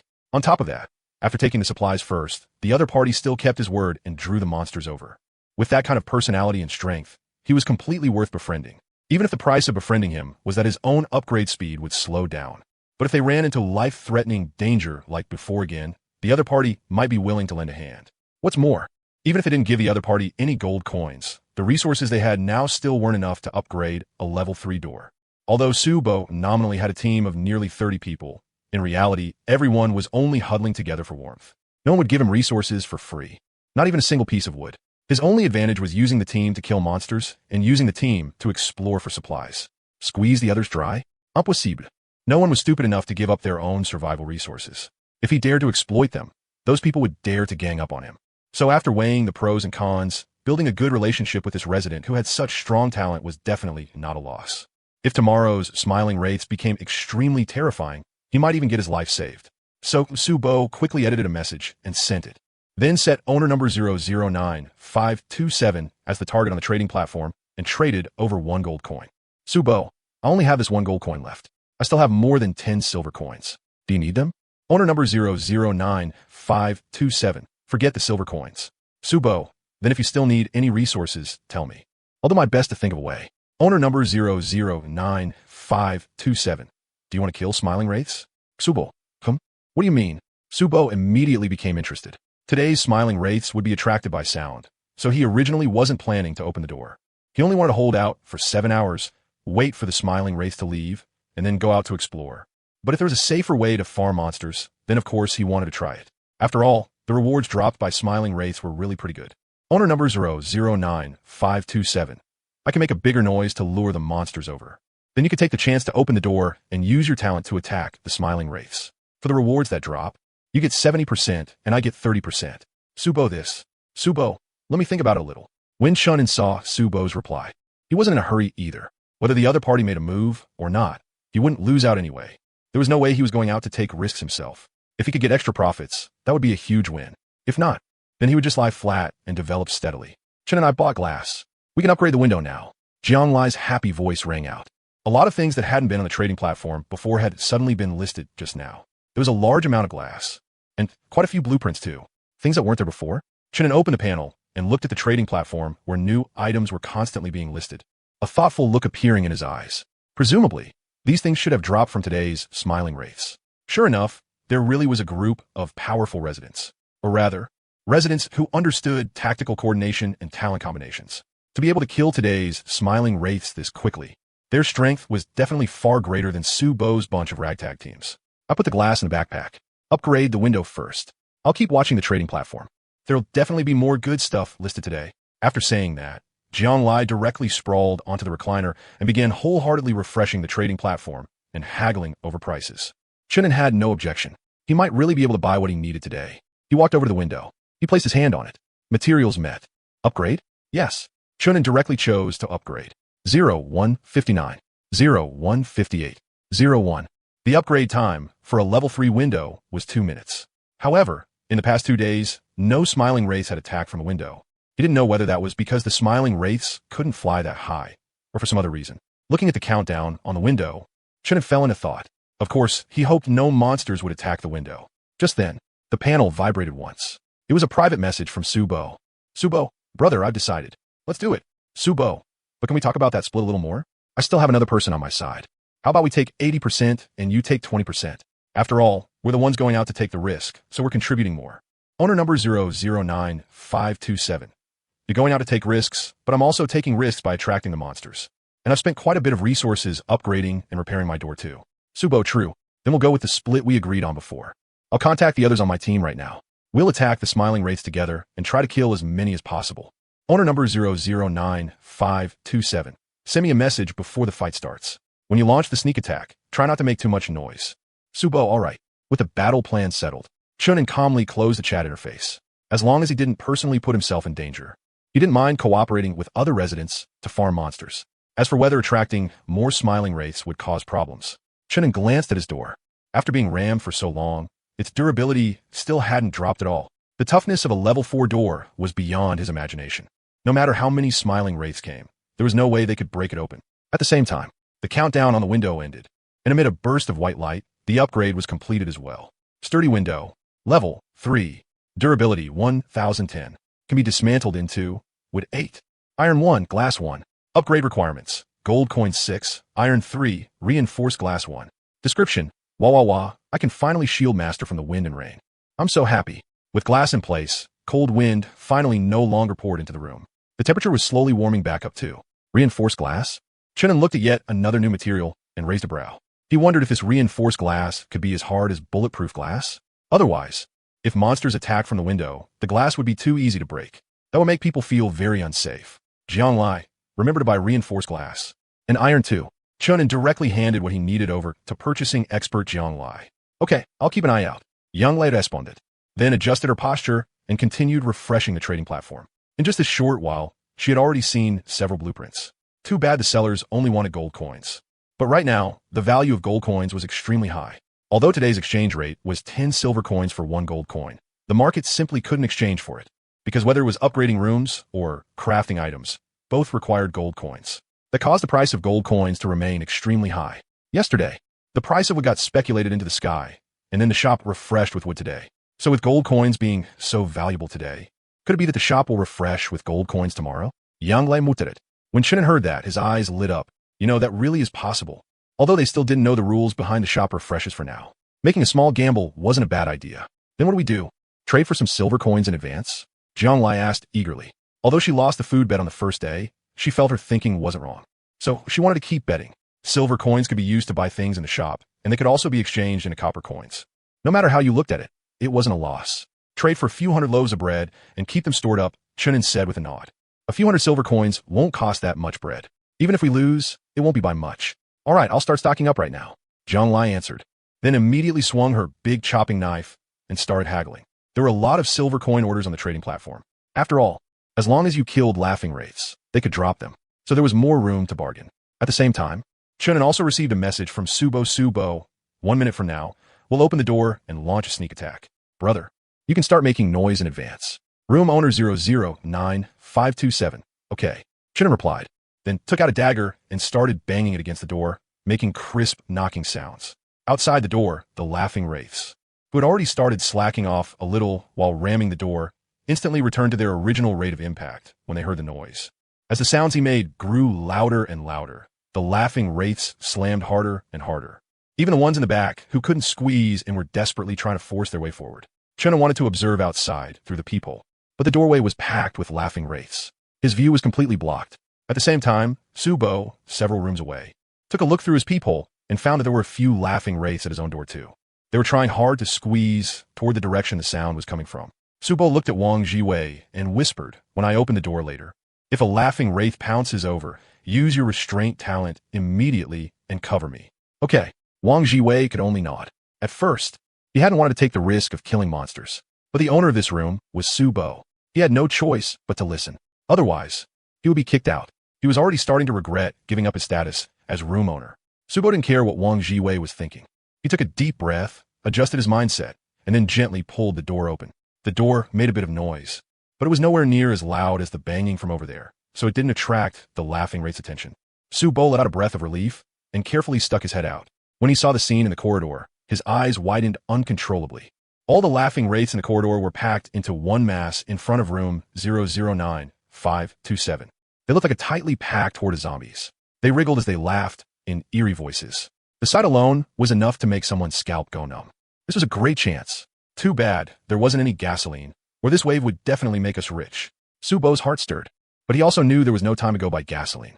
The opportunity would vanish in an instant. He immediately opened his mouth wide. Flame talent, activate. Scorching fire spewed from his mouth and burned toward the packed group of laughing wraiths from a distance. The few laughing wraiths on the outer edge were instantly engulfed by the flames. They stiffly turned their heads, their mouths splitting open as they tried to rush over. Chunan's peephole was completely blocked. He couldn't see what was happening in the corridor, but he could hear the sound of fire burning, and the sound of some sharp object stabbing into flesh. Subo and the others had already started fighting. Chunan wasn't going to open the door and take the risk, but he still kept banging on the door to make noise as much as he could. But at this moment, his door was no longer being attacked, because there were too many laughing wraiths, and they were all squeezed together, making it impossible for them to ram the door. Even Chun hadn't expected that. Thankfully, as long as he kept making noise, the laughing wraiths were still drawn in. Yesterday's laughing wraiths had been stiff and mechanical. Today's laughing wraiths were sensitive to sound, and judging by the message Wang Zian had sent earlier, their door-smashing attack power was at least 3 or 4 times stronger than yesterday's. Then how strong would tomorrow's laughing wraiths become? A bit of pressure rose in Chunan's heart. Strictly speaking, today's laughing wraiths were still pretty stiff and pretty weak, because as long as you use sound, you could lure them over and form a monster pulling tactic. But if they evolved again tomorrow, sound alone probably wouldn't be enough. By then, any residents who needed to go out searching for supplies and fighting would absolutely be in serious danger. And more importantly, today, a level 1 door could only block a laughing wraith for less than 3 minutes. Then tomorrow, a level 1 door would probably be broken instantly. There wouldn't even be time to repair it. A level 2 door probably wouldn't be able to take many hits either. And that calculation was only based on the attack power of 1 laughing wraith. But judging by today's situation, once a laughing wraith locked onto you, there definitely wouldn't be only one attacking. In other words, even a level 2 door wouldn't be safe tomorrow. Only a level 3 door might count as safe. Thankfully, his own door was level 4. As long as he didn't go out, he was absolutely safe. Thinking of this, Chunan kept knocking to make noise while turning to Jianglai and asking, "Still haven't found a door blueprint?" "No, I'll buy another 200 silver coins. Then specifically go look for one," Jianglai replied while answering messages on the panel. Just like that, another more than 10 minutes passed. Chunan heard the sound of door impacts again. He looked through the peephole and found that the packed laughing wraiths had already scattered. Looks like Subo and the other residents had almost finished clearing them out. So he stopped knocking as well. He rubbed his wrist, which was already starting to feel sore. They should be able to handle the remaining laughing wraiths. After all, it wasn't just Subo's team that had come out to fight, but other residents too. Walking over to the recliner, Chunan said to Jianglai, who was lying on it, "Get up."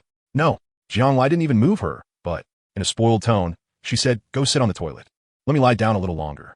I've been busy all day. I'm really tired." As she spoke, her gaze remained on the chat interface, and both hands kept typing nonstop. She was still haggling like crazy. Ever since joining the room, her chat screen had basically never been closed. Just the words she had typed while bargaining and talking with unfamiliar residents had already exceeded 20,000. Chunan didn't waste words. He directly pulled Jianglai up, then comfortably lay down himself. "Stinky man, so this is how you treat your biggest contributor, huh?" Jianglai snorted in dissatisfaction. "Although I acknowledge your work attitude, trading is just your job.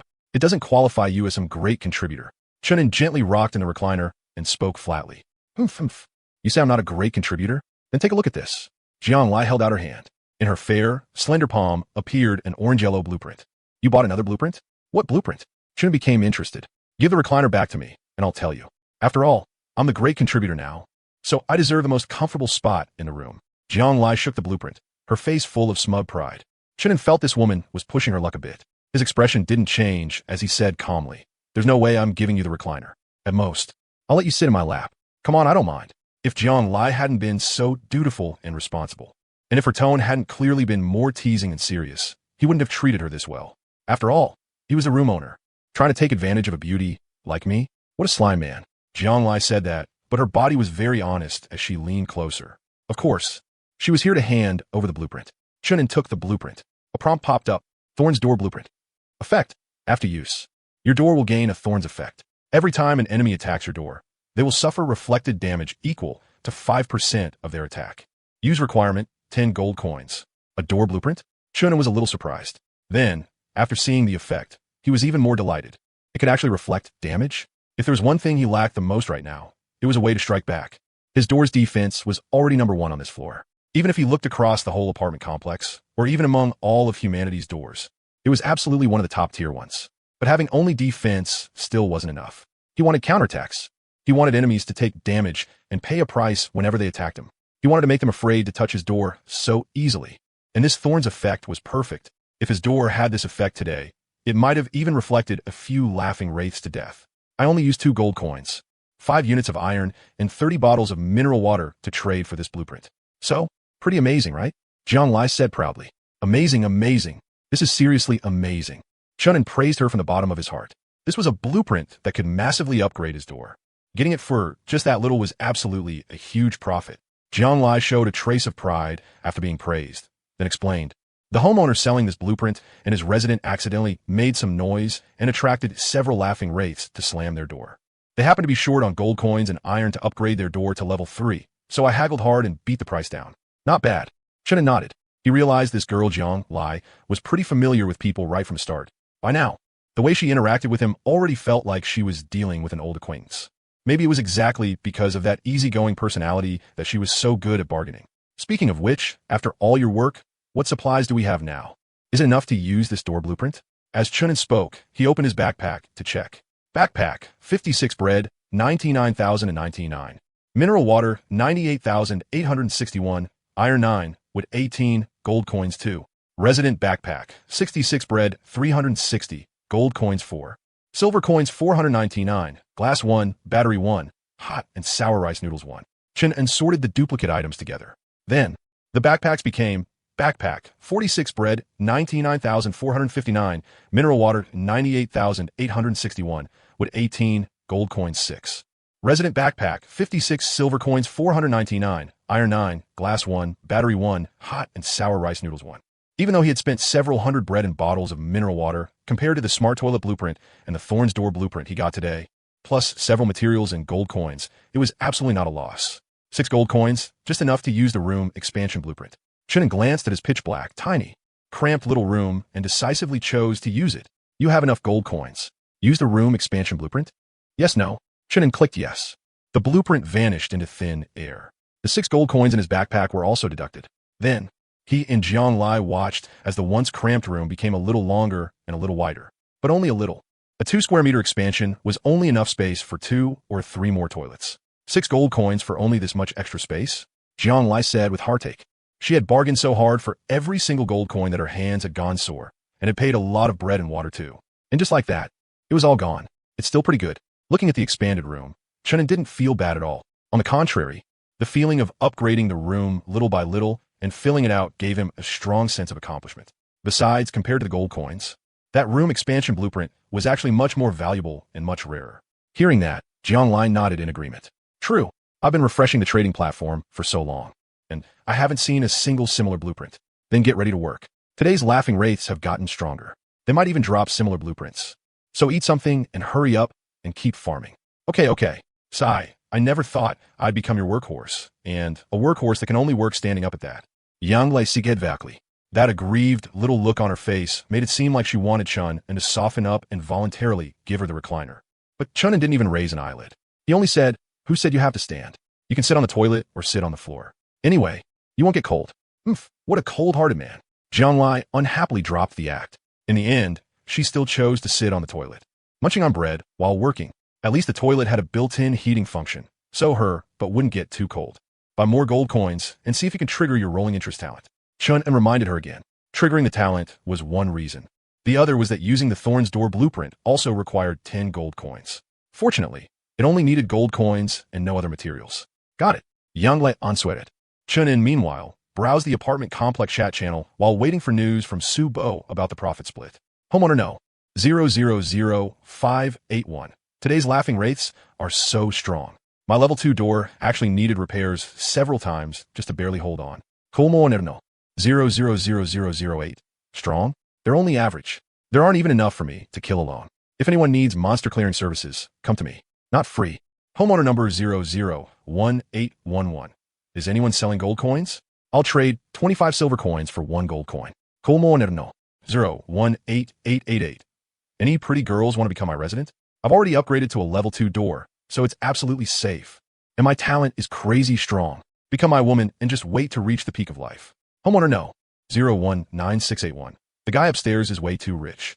Homeowner no. 098613. I heard from the resident next door that there's an abandoned city outside the apartment complex with a lot of resources in it. Is that true? Have any friends gone outside the complex? Share some info. Homeowner number 100000. Selling some information about outside the apartment complex. If you want it, private message me with your offer. Freeloaders, stay away. Chun and watch for a while, then open the private chat with homeowner no. 100000. He sent him a message. Homeowner number 009527. I want to trade bread for your intel. How much do you want? Homeowner number 100000. That depends on how much intel you want. Our team barely rested from yesterday to today. We explored a lot of places and collected information on several resource points. Homeowner number 009527. 10 bread and 5 bottles of water. How much intel can that buy? Homeowner number 100000. Damn, big customer. Homeowner number 100000. Send me a trade request. And then I'll tell you the resource point intel we know, plus information on several types of monsters in the abandoned city. Chunin directly chose to pay. 10 bread and 5 bottles of water were nothing to him. Using them to gather information was not a loss. Besides, this information could be resold for resources. Homeowner no. 100,000. I've already received your trade order. I'll tell you the intel now. Homeowner no. 100,000. Go off in the neighborhood's north gate and walk straight for about 500 meters. If you use a flashlight, you'll vaguely be able to see the outline of an abandoned city. Then head east toward the low-rise buildings for about 1 or 2 kilometers. And you'll find a steel factory. There's a lot of iron inside, but you'll need tools to break it down before you can bring it back. Homeowner no. 100,000. But be careful. There are quite a few faceless monsters wandering the road to the steel factory. They're extremely sensitive to light sources. Once the light hits them, they go berserk. When our team first ran into them, we lost several people. Homeowner no. 100,000. Then go back to the spot where you first left the neighborhood. If you choose to head toward the high-rise buildings, that's the direction of downtown. There are a lot of abandoned buildings there. Inside, there are wooden materials that can be broken down, plus plenty of small tools, furniture, and maybe even weapons. Homeowner no. 100,000. But there are even more faceless monsters in the city, and there's also a kind of monster that's extremely fast. We still don't know what it is. We only know it's incredibly fast and can kill an armed adult in an instant. Luckily, there probably aren't many of them. We've only encountered one once. Homeowner no. 100,000. Add me as a friend. If I get any good intel later, I'll give you a discount. Chen stared at it for a while and realized that this so-called resource point intel was basically just scavenging trash. No wonder the guy treated 10 loaves of bread and 5 bottles of water like a major client. Of course, it wasn't like the intel was completely useless either. Like those faceless monsters that were extremely sensitive to light. Chen quietly made a mental note of that, setting aside whether he'd go out in the future or not. If he ever ran into faceless monsters outside, at least he'd know how to avoid the danger. He forwarded the chat records to Jiang Lai, then looked up and said, "This is the intel I just bought. See if it's useful." Jiang Lai read through it first, then asked in confusion, "Is this intel reliable?" "Not sure, but it probably isn't fake. Making up this much stuff would be a pretty big waste of time," Chenin said. He didn't actually care that much whether it was true or false. After all, he wasn't going outside anyway. It was perfect for letting other people test the waters for him. Jiang Lai thought for a moment, then said, "Okay. Then, when I bargain, I'll use it as a free extra. That way I can save a bit of resources too." "Not bad. Smart." Chunin showed a satisfied expression, even though he had lost 10 loaves of bread and 5 bottles of mineral water. As long as Jiang Lai could use this intel to save a little during trades. Then back and forth, it would basically mean he hadn't lost anything. It was practically getting a pile of intel for free. Of course this young lady is smart. Young Lai sondet brot. As if she had no idea what humility even was. Chunin shook his head with a smile, then said, "Remember to keep an eye out for things like lamps, candles, flashlights, anything that can provide light. Staring at the panel in the dark like this all the time is bad for our eyesight." There was no light in the room. The panel was the only source of illumination. Hearing that, Jiang Lai couldn't help sighing too. Other people only need to worry about survival. But we already have to think about protecting our eyesight. The pressure is really too much. That was pure humble bragging. Like Mayan saying he didn't like money. Shonen was just about to tease her when he saw a private message from Su Bo pop up. Nearly an hour had passed. Was his cut finally coming? He immediately opened the chat window. "Su Bo, the smiling nightmare in the hallway has been cleared out, but there's something I need to tell you. Homeowner no. 009527. Speak. Su Bo, according to what we agreed before, no problem.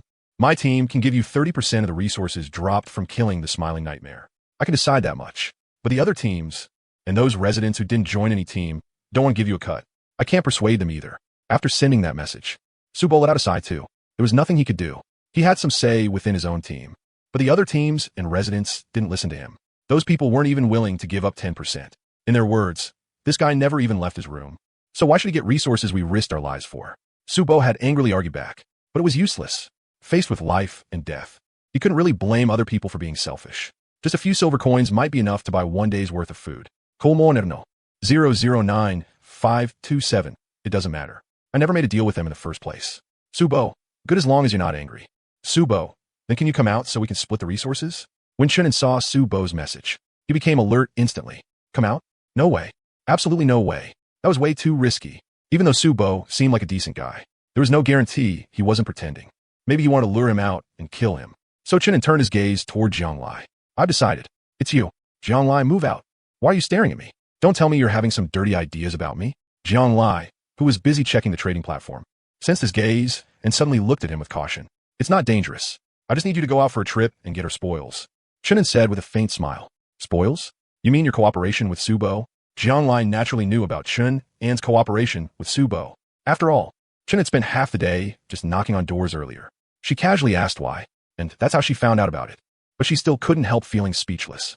Aren't you being a little too cautious? Subo and the others wouldn't go so far as to harm you, their own classmate, right? Especially when you even saved his life. Hard to say. What they guess I have a lot of resources and get bad ideas. Chunin didn't want to take even the slightest risk. Then you're sending me instead? What if something happens to me? What if they capture me? Jianglai was a little unhappy. Relax. I'll handle it. If the time comes, I'll use supplies to ransom you back. Chunin promised with unusual seriousness. As long as the price wasn't too high, he really would be willing to redeem Jianglai. After all, this woman's workability was genuinely impressive. Wow. Thank you so much. Jianglai really wanted to curse him out. But after thinking about it, she felt Chunin was actually pretty decent. At least he was willing to use supplies to ransom her. Don't worry. Like you said, Subo and the others most likely don't have any bad intentions. After all, the residents on our floor still haven't reached the point where they need to kill each other just to survive, Chunin said calmly. That was the truth. Only when their lives were truly on the line would everyone completely throw away their bottom line. Otherwise, the moral education the country had drilled into them since childhood still had some restraining power. Because of that, Chunin wouldn't knowingly send Jianglai out if he thought there was real danger. He was just cautious, not stupid. The reason Jianglai didn't refuse right away was also because she knew Subo and the others were decent enough. After all, on the first day, Subo's team had helped her too. They were the ones who killed the smiling nightmare that had been slamming against her door. Fine. Who told this young lady she's your workhorse? Jianglai Siket.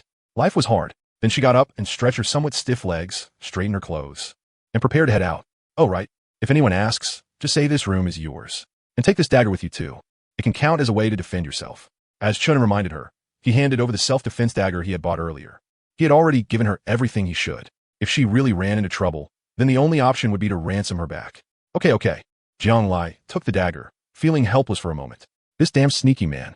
He was actually using her, a woman, and a great beauty at that, as bait and a shield. He was one step away from using her as a mount. What bastard. While muttering under her breath, Jianglai glanced through the peephole into the hallway. After confirming there was no danger, she finally opened the door and left. Chunin also did not waste words reminding her what resources to bring back. Jianglai understood that side of things well. The things she chose would definitely be what they needed. Hope some gold coins drop today. We're seriously short on gold coins right now. Chunin looked at the small room and thought to himself, whether it was using a door blueprint, upgrading the window, or collecting compound interest, all of it required gold coins. A huge amount of gold coins. So gold coins were the most important thing. Just as he was about to keep browsing the chat channel to gather useful information, a private message popped up. Wang Zian, Chunin, can I maybe trade silver coins with you for some wood? Owner of room 009527. Why not trade for it on the platform? Wang Zian, the platform takes tax on trades. I don't have enough silver coins. Chunin looked at the chat window and thought for a moment. There was really no reason to refuse. What was basically useless to him now?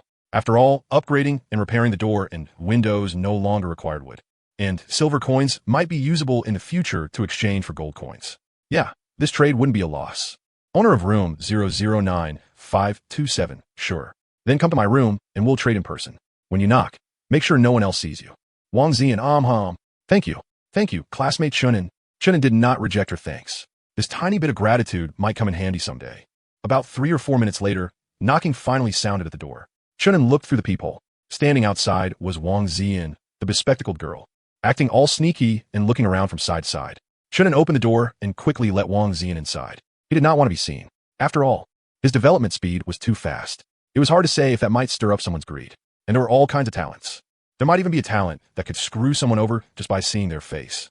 Before he had absolutely invincible strength, being cautious was definitely the right choice. Classmate Shinnen, I only have 9 silver coins right now. I was wondering if you could sell me 8 units of wood. I'll owe you the rest.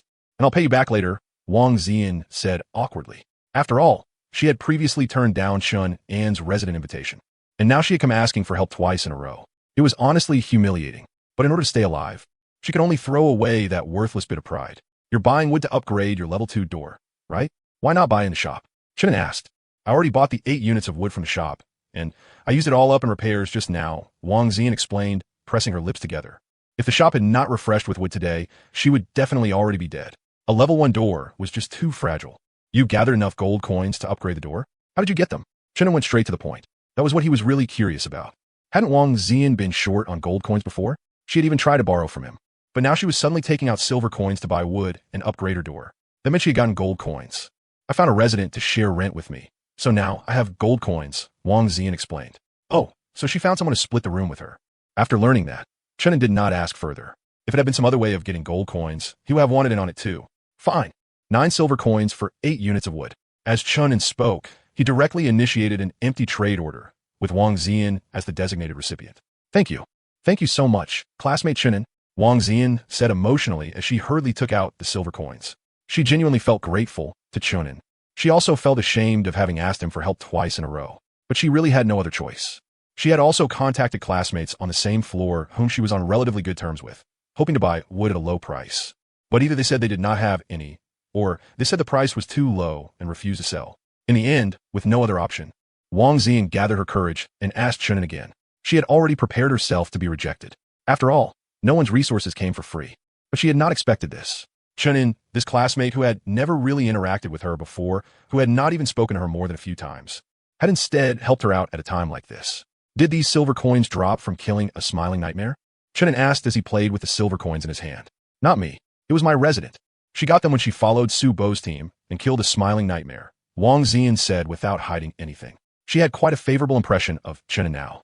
After all, he was one of only 2 classmates willing to help her. The other was the girl sharing the room with her. So that's how it is. Then if you have extra gold coins or resources to sell in the future, you can come trade with me. Don't worry.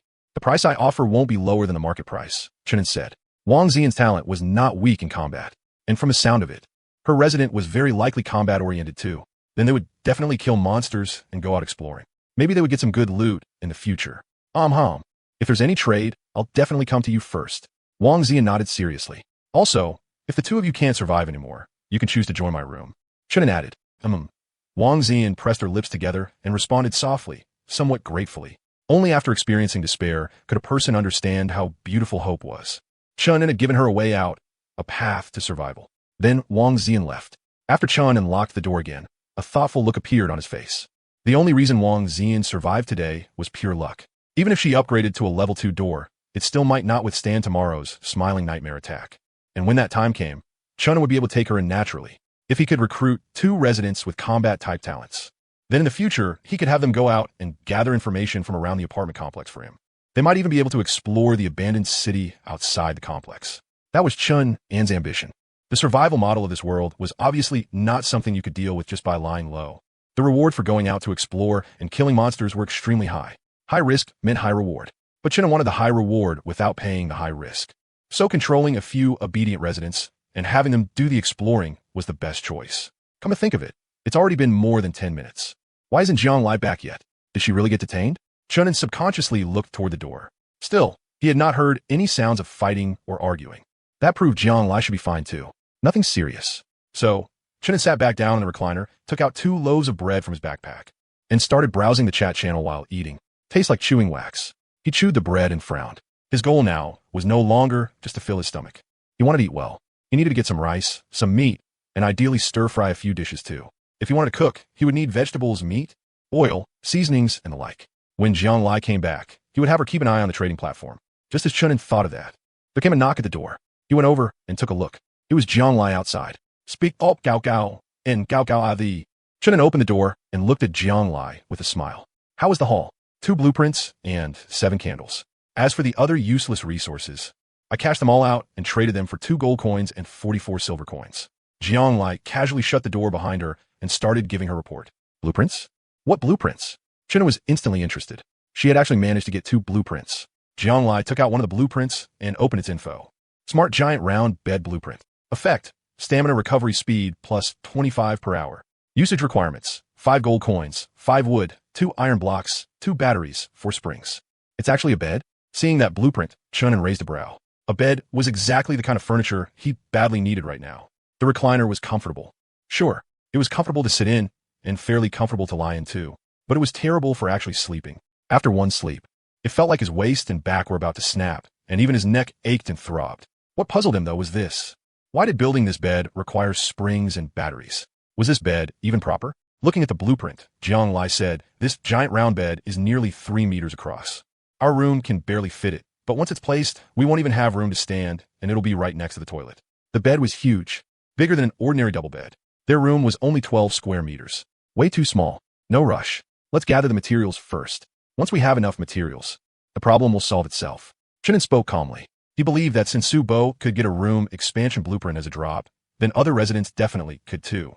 And in the current dangerous environment, the first priority for the vast majority of residents would definitely be upgrading their doors and windows first, or buying weapons. There absolutely wouldn't be many willing to use that kind of blueprint. They just had to keep watching the trading platform. Anyway, he still had over 90,000 loaves of bread and over 90,000 bottles of water. He had more than enough leverage to buy things. What about the other blueprint? Chunin asked. It's a special decoration blueprint. Jiang Lai opened the blueprint info. Mermaid ornament blueprint. Effect: room stamina recovery plus 3 per hour. Usage requirements: 10 gold coins. The effect of this blueprint is kind of useless. I originally wanted the other room crossbow blueprint, but Su Bo and the others wouldn't give it up. After all, they were taking 70% of the profits, so there was nothing I could do. Yang Lai explained it. Room crossbow? An offensive weapon? Chunin was curious. Yeah, it's a crossbow that can be built into the room and becomes one with it. If the room door gets broken, the room crossbow will automatically attack intruders. Hearing that effect, Chunin really was tempted. The value of this kind of powerful weapon went without saying. It added another layer of defense inside the room door. Looks like Su Bo's team did pretty well today. Chunin alone got 2 blueprints. That proved Su Bo and the others had at least 2 or 3 more blueprints in their hands. The drop rate from killing monsters really was high. Yeah, and I suspect they may have hidden some resources too without handing them over. Jiang Lai sounded a little irritated. No need to suspect it. It's certain. They definitely hid quite a lot of stuff. Chunin said calmly. Actually, the fact that Su Bo could hand over 2 blueprints and some supplies was already not bad. But the others on Su Bo's team might not necessarily listen to him, nor would they necessarily share the resources dropped from monster kills. Just like how other teams and residents were unwilling to give Chun a cut. As for whether Chun was angry about it, of course he was. After all, he had spent nearly half an hour banging on doors, attracting almost all the smiling specters in the corridor. Sure, his own door hadn't lost any durability, but if anyone asked how much he had contributed in today's battle, it was at least 50 to 60%. After all, if it were any other resident who could lure monsters like that, who would dare lure monsters like that? And if they hadn't lured them that way, how could the other residents have ambushed and killed the smiling specters so easily? Who knew how many people would have died? It was only because Chun An's room door was high enough level and not afraid of being broken that he could pull something like that off. Oof. If something like this happens again, we absolutely can't help those people anymore. Jiang Lai said angrily. Obviously, they had played the biggest role, but they only got this little. They hadn't even been given the best room crossbow blueprint. If she were strong enough, she really would have wanted to just snatch the room crossbow blueprint away. This was exactly the downside of having defense, but no firepower. So this thorn damage room door blueprint has to be used as soon as possible. Once we do, we'll have a chance to kill smiling specters through the reflected damage alone. Chunin said. At that point, all the rewards dropped by the smiling specters would belong to them. That was also one of the reasons he wanted to recruit residents with attack-type talents like Wang Ziyan. If he had fighting power of his own, he wouldn't need to rely on others, much less split resources with them. I'll keep buying gold coins now and try to gather 10 gold coins today so we can upgrade the room door. As Jiang Lai spoke, she unconsciously sat down in the recliner and opened her panel. Shonen walked over, yanked her up with one hand, then sat down himself while saying flatly, I saw a pack of hot and sour rice noodles in your backpack. Get some hot water too. Let's satisfy our cravings first. Jiang Lai, who had just been pulled to her feet, looked at Chun and speechlessly. What an awful man. Would it kill him to treat her a little better? Did this beauty really have no charm at all in his eyes? He wasn't even willing to give up something as trivial as a recliner. That was where Jiang Lai had gotten it wrong. Her temptation to a little virgin like Chun and was enormous. His eyes would drift now and then toward those long legs wrapped in black stockings. As for why he didn't bother currying favor with Jiang Lai, that was simple. There was no need. In his eyes, Jiang Lai was a resident, a workhorse he could handle however he wanted. Did he need to lower himself and coax a workhorse? If he really wanted her, it would only take one sentence. Later tonight, then, once the other residents were all resting, he'd give it a try tonight. Chenin pulled his gaze back from the black stockings and thought to himself. Outside was the pitch-black eternal night. By normal logic, it was already nighttime. But there were lots of footsteps in the hallway. A lot of residents were still out in the corridor right now. If he did something with Jiang Lai now and made any noise, it would definitely attract a whole crowd to eavesdrop. He could only hold back for now. 2 oppressive hours passed. At last, they managed to get hot water. Jiang Lai poured the hot and sour rice noodles into a pot, then soaked them with the hot water they had traded for. A sour and spicy fragrance rushed up into the air. This kind of junk food from his previous life had become a rare and precious craving filler in the world of eternal night. Didn't he manage to buy any vegetables, rice, flour, or cooking oil? Chenin glanced at the backpack. No, maybe nobody listed any, or maybe nobody found any. Jiang Lai stirred the hot and sour rice noodles in the pot with her chopsticks and said, I searched forever just to find this pack of hot and sour rice noodles.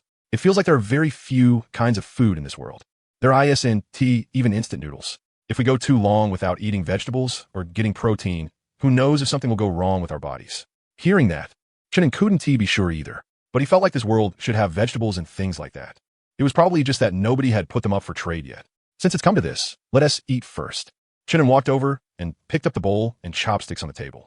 Good thing he had bought pots, bowls, and kitchenware before, or they wouldn't even have been able to soak the hot and sour rice noodles. With hot and sour rice noodles and bread, Chenin ate a full 3 pieces of bread.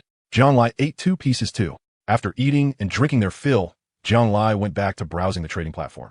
With nothing else to do, Chenin took out 2 bottles of water and simply washed the pot in bowls, then poured the dirty water into the toilet and flushed it away.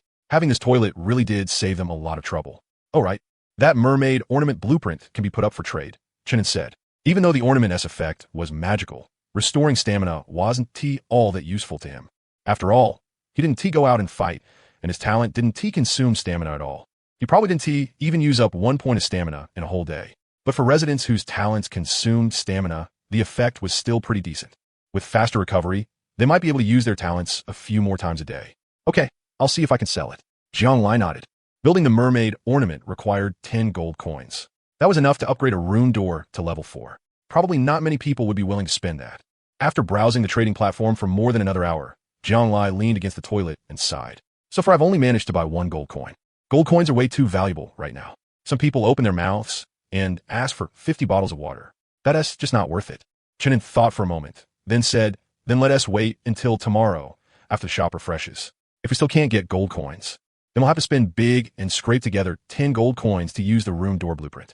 Okay, Jiang Lai nodded, then added, I traded for a lighter just now. Want me to light a candle? Light 1. We're not going to sleep yet anyway, Chenin said. 7 candles. If they use them a little sparingly, they should last for 2 or 3 days. After Jiang Lai lit the candle, Chenin finally got a clear look at her appearance. Her skin was fair, and her features were delicate. She really was pretty. Her figure was even more striking.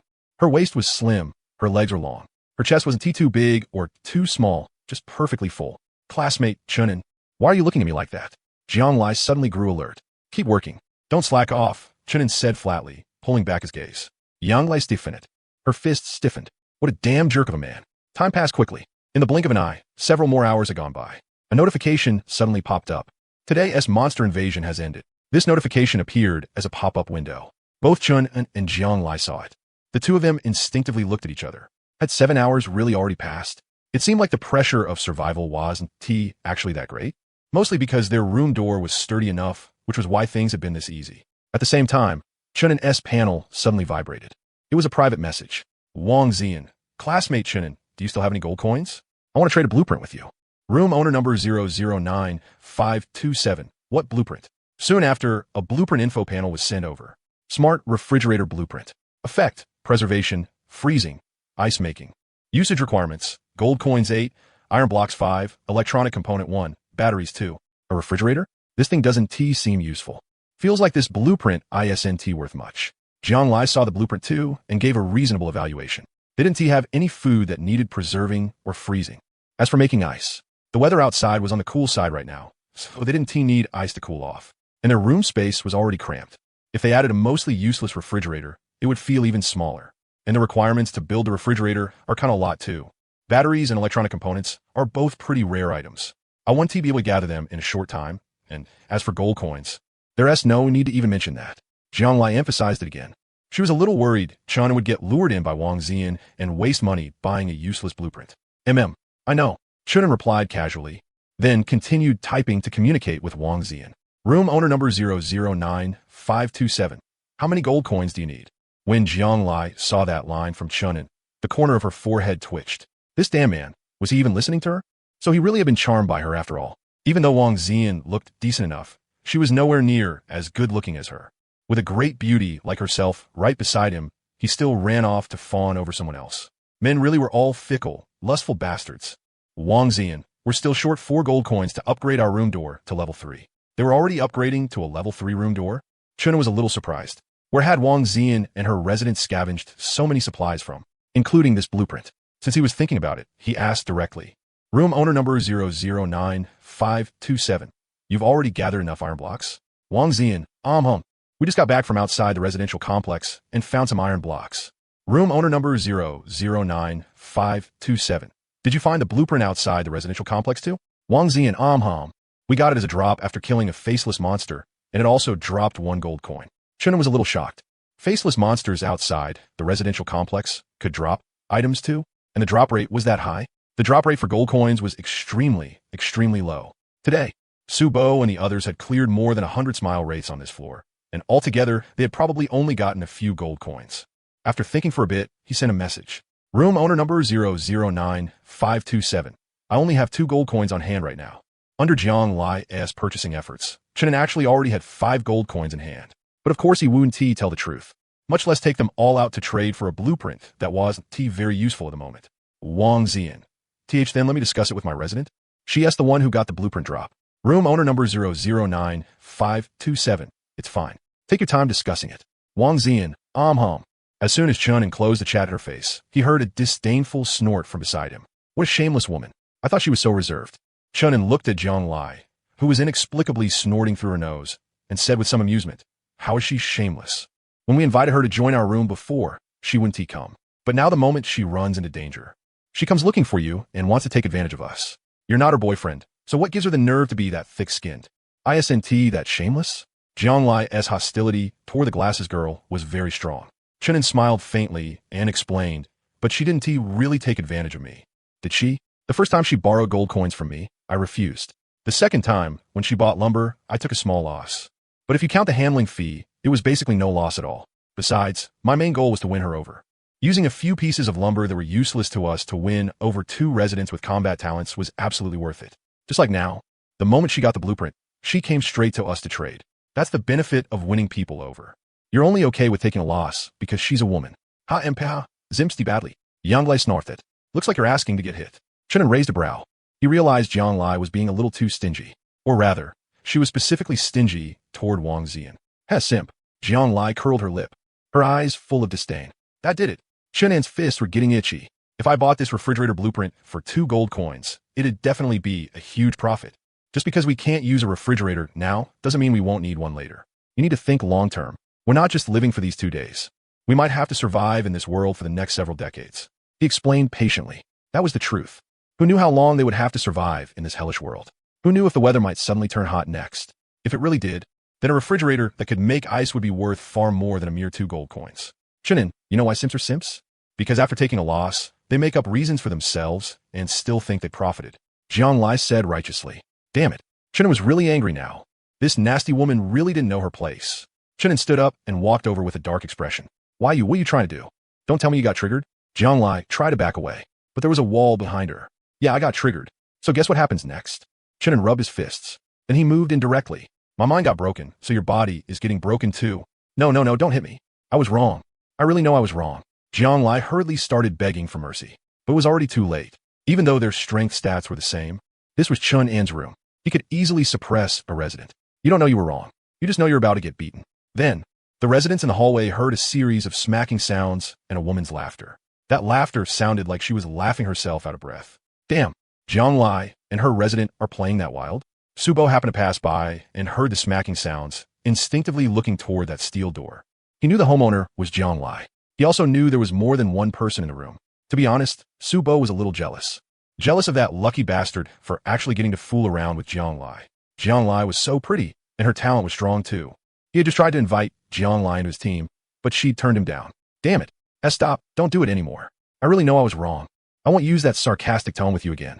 Jiang Lai, her clothes messy and her face flushed red, kept begging for mercy. If there's a next time, I won't let you off so easily. Chunin snorted and pulled back his hand. His punishment wasn't excessive. He had only smacked Jiang Lai's but a few times. Then tickled her. He couldn't hit too hard, or if she got injured, there'd be no one to help him work. So tickling was the best punishment. And as a bonus, he got to enjoy the feel of it. What a bad man who doesn't know how to be gentle with girls. You were so rough. And you even took advantage of me on purpose. Jiang Lai rubbed her butt, straightening her clothes as she muttered under her breath. Sitting back down in the recliner, Chunin opened the panel. Wang Ziyan had already sent a message. Wang Ziyan, I'll sell it to you for 2 gold coins. What do you think? Homeowner number 009527. This blueprint isn't worth 2 gold coins. Take a look at the market. Right now, 1 gold coin can trade for 30 to 40 bottles of mineral water. It's very valuable. Homeowner number 009527. Gold coins can be used to upgrade your door, while a refrigerator only preserves freshness and still takes a pile of resources to make. It's pretty useless. Wang Ziyan, after hearing that, Wang Ziyan also understood that this kind of blueprint was basically useless right now. It couldn't provide defense, couldn't increase combat power, and needed a bunch of resources to build. Only people who had no worries about survival at all would need it. But how many residents really had no worries about survival? Even Su Bo's team of nearly 30 people still hadn't managed to put together a single level 3 door. Wang Ziyan. Then, Chunin, how many resources can you give me? She clearly knew this blueprint was useless, yet the moment she opened her mouth, she asked for 4 gold coins. She was obviously trying to rip people off. You can't tell? Jiang Lai cut in. If she hadn't just been beaten, she definitely wouldn't have said it so politely. Chunin naturally knew that too. So his original psychological price had been 2 gold coins. But now he suddenly lowered it again. If you want to take advantage of me, then I can take advantage of you too. After all, everyone is doing this to survive. From each person's own standpoint, no one is wrong. Homeowner number 009527. At most, I'll give you 1 gold coin, 3 loaves of bread, and 3 bottles of water. No reply came. Chunin wasn't in a hurry either. If he could buy the refrigerator blueprint cheap, that would be a profit. If he couldn't, it wasn't a big problem. Anyway, it wasn't a survival necessity for these next 2 days. I just saw someone selling a compound bow, but it doesn't come with arrows. Do you think it's worth buying? Jiang Lai suddenly looked up and asked. Of course it's worth buying, but the price for this kind of ranged weapon probably won't be cheap, Chunin said. If there's a bow, then there are definitely arrows somewhere. Worst case, we just spent some time buying arrows. I just asked the price, and it already got bought. It had only been listed for a few minutes. Looks like there are quite a few people with resources. Jiang Lai looked at the reply on the panel and couldn't help frowning. Chunin wasn't surprised either. One had to know that an individual's resources were hard to compare with a team's. Based on his earlier deduction, after entering the Eternal Night world, rooms were matched by proximity. So if there were soldiers who entered together, their overall quality was already higher than ordinary people. And they naturally trusted each other more than ordinary people did, so it would be easier for them to unite. Just imagine it. If all the residents on one floor were Special Forces soldiers, that would be terrifyingly strong. Even though everyone's stats were all one, the combat experience, fighting techniques, and wilderness survival experience those Special Forces soldiers had learned before would still remain. Even ordinary soldiers, for that matter, could crush normal people in combat ability. Of course, it couldn't be ruled out that soldiers who came to this world would still fight among themselves. After all, this was the unrestrained Eternal Night world. Human hearts were hard to predict. Feels like I still won't be able to scrape together 10 gold coins to eat the interest today. Jiang Lai rubbed her slightly sore eyes and sighed. We really can't buy any more gold coins. If we really traded 50 bottles of mineral water for 1 gold coin, that would be the real loss. As Chunin spoke, he got up and stretched his body. After lying down so long, his legs were a little numb. Jiang Lai nodded, then took the chance to sit on the recliner and happily lie flat. They wanted to earn that interest, but they couldn't trade too many resources for gold coins. In this world, mineral water was absolutely hard currency. Even though it looked like you could buy a bottle of water in the shop for only 80 copper coins, you could only buy 1 bottle. The shop had limited stock, so the importance of water went without saying. Bread was the same. You could only buy 1 serving. Because of that, a lot of the residents right now could do no more than keep themselves from starving or dying of thirst. But they absolutely could not eat their fill. As for trading food and fresh water for resources, that was even more out of the question. Jiang Lai suddenly thought of something, looked at the toilet, and said, Can toilet water be drunk? Our toilet refills itself automatically, so can we fill bottles from it and sell it? Chunin froze slightly, as expected of a capitalist's daughter. She really had an eye for this. He looked thoughtfully at the water in the toilet and said, "How about you take a sip and try it? If it's drinkable, we'll sell it. You should try it." "My sense of taste is bad," Jianglai declined with a straight face. "What bad sense of taste?" "She just plain didn't want to drink toilet water." "It's fine. Don't worry about how it tastes. As long as you don't die after drinking it, we can sell it," Chunin said calmly. Seeing that she couldn't trick Chun into drinking toilet water, Jianglai immediately changed the subject. "I thought about it some more. Even if we don't sell it as fresh water, if we sell it as foot washing water or bath water, someone should still buy it. 550 milliliters for a few silver coins shouldn't be a problem. You've had that idea from the start, haven't you?" Chunin chuckled. This woman's desire for revenge really wasn't small. She wanted to trick him into drinking toilet water. As if that was possible. How could I possibly have that kind of foresight? Jianglai denied it at once. It had better be that way. Chunin didn't keep arguing with her and just looked at the water in the toilet. Honestly, it looked pretty clear. It really did feel like it could be drunk. But of course, he wasn't going to drink it. As for selling it to other people, that should be fine. Use those 2 empty bottles on the floor and fill 2 bottles. Put them on the trading platform and see how much they can sell for, Chunin said. "Why don't you fill them?" Jianglai didn't have a cleanliness obsession, but she still didn't want to stick her hand into the toilet. Especially a toilet Chun and had already used. "You do it. If you fill them, I'll let you sleep on the recliner tonight." Chunin offered a condition. "Really?" Jianglai was instantly motivated. "Of course. Have I ever gone back on my word?" Chunin said evenly. He wasn't planning to lie to Jianglai. But he also hadn't said that only Jianglai would get to sleep on the recliner. This was a word game. "Fine, but you'd better not lie to me, or I'll really get mad." "Really mad?" Jianglai said as she picked up an empty mineral water bottle from the side. The reason she gave in so easily was, of course, not because of the recliner. It was because she knew very clearly that even if Chun and didn't let her sleep on it, this was still a job only she could do. It couldn't be helped. She was the overworked beast of burden living under someone else's roof. At least she could switch where she slept along the way, which gave her a bit of psychological comfort. Jianglai walked up to the toilet, put the lid down first, then flushed it one more time. Only then did she put the bottle in and start filling it. This woman really didn't have princess syndrome. Watching Jianglai work hard without complaint, Chunin felt fairly satisfied inside. She was willing to put in effort when there was work to do, and she could put aside her pride too. That was definitely rare among college girls. At the same time, his panel vibrated. Wang Xian's message had arrived. "Wang Xian, can you add 1 more bottle of water and 1 more bread? Then the 2 of us will have just enough to split. Room owner number 009527. Sure. Since we're classmates, on top of that, I'll give you 1 extra bread for free." "Wang Xian, thank you. Thank you so much. Classmate Chunin, you're really a good person. Room owner number 009527. Then come to my room and trade." "Wang Xian, I'll come over right away." Chun and casually closed the panel. Jianglai had already finished filling 1 bottle of water and had opened the trading platform to list it. "Do you want to list non-potable water?" "Yes, no." "Non-potable water?" Jianglai realized this prompt couldn't be changed. In other words, try to pass toilet water off as mineral water wouldn't work. The trading platform actually had a monitoring function. That was good too. At least in the future, they wouldn't have to worry about buying fake goods. The toilet activates once every time it stores water, so the water inside actually isn't available without limits.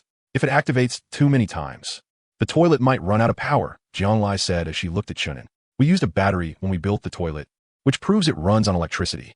So if the profit from selling it is too low to make up for the cost of replacing the battery, then there's no need to sell it. Check whether it's worth it when you sell it." As Chunin spoke, he walked to the door. Right then, there was a knock.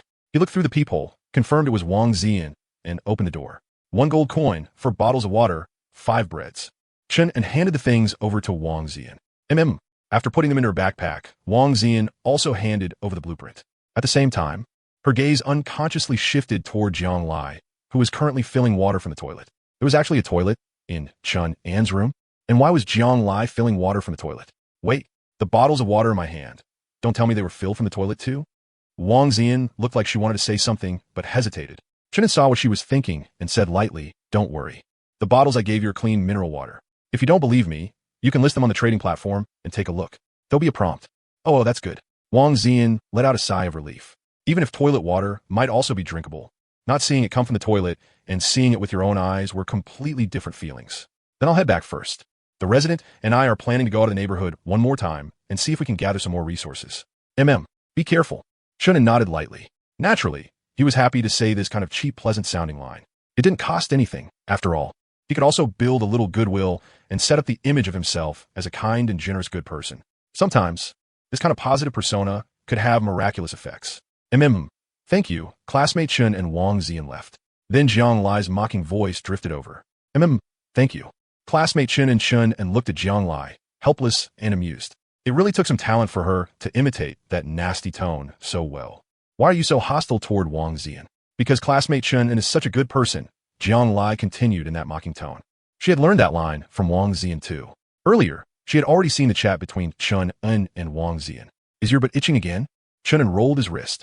Sure enough, he still had to use his hands. Defend her then. Go ahead and defend that green tea bitch. Sooner or later, everything in our room will be squandered away by you. Jiang Lai looked utterly disappointed. It was like her feelings had been betrayed. If Chun didn't know that trading one gold coin and a few breads for a blueprint wasn't a loss, he might really have started reflecting on whether he'd done something wrong today. Chun suddenly stared straight at Jiang Lai, then smiled. Classmate Jiang Lai, are you jealous? Who's jealous? What kind of relationship do we have? How could I possibly be jealous over you? Jiang Lai shot back at once. What did I ever say you were jealous over me? Chun said with a chuckle. Jiang Lai's expression and tone were basically the same as a self-destruct truck blowing itself up. So it really was because she was jealous. Even though Chun had never been in a relationship before, he wasn't some dense, emotionally clueless blockhead. He had already been able to tell that Jiang Lai seemed a little different toward him. He just hadn't been sure whether it was only his imagination. But after spending these past 10-odd hours together, he could more or less confirm it. It wasn't his imagination. Of course, Jiang Lai's emotions definitely weren't limited to jealousy alone.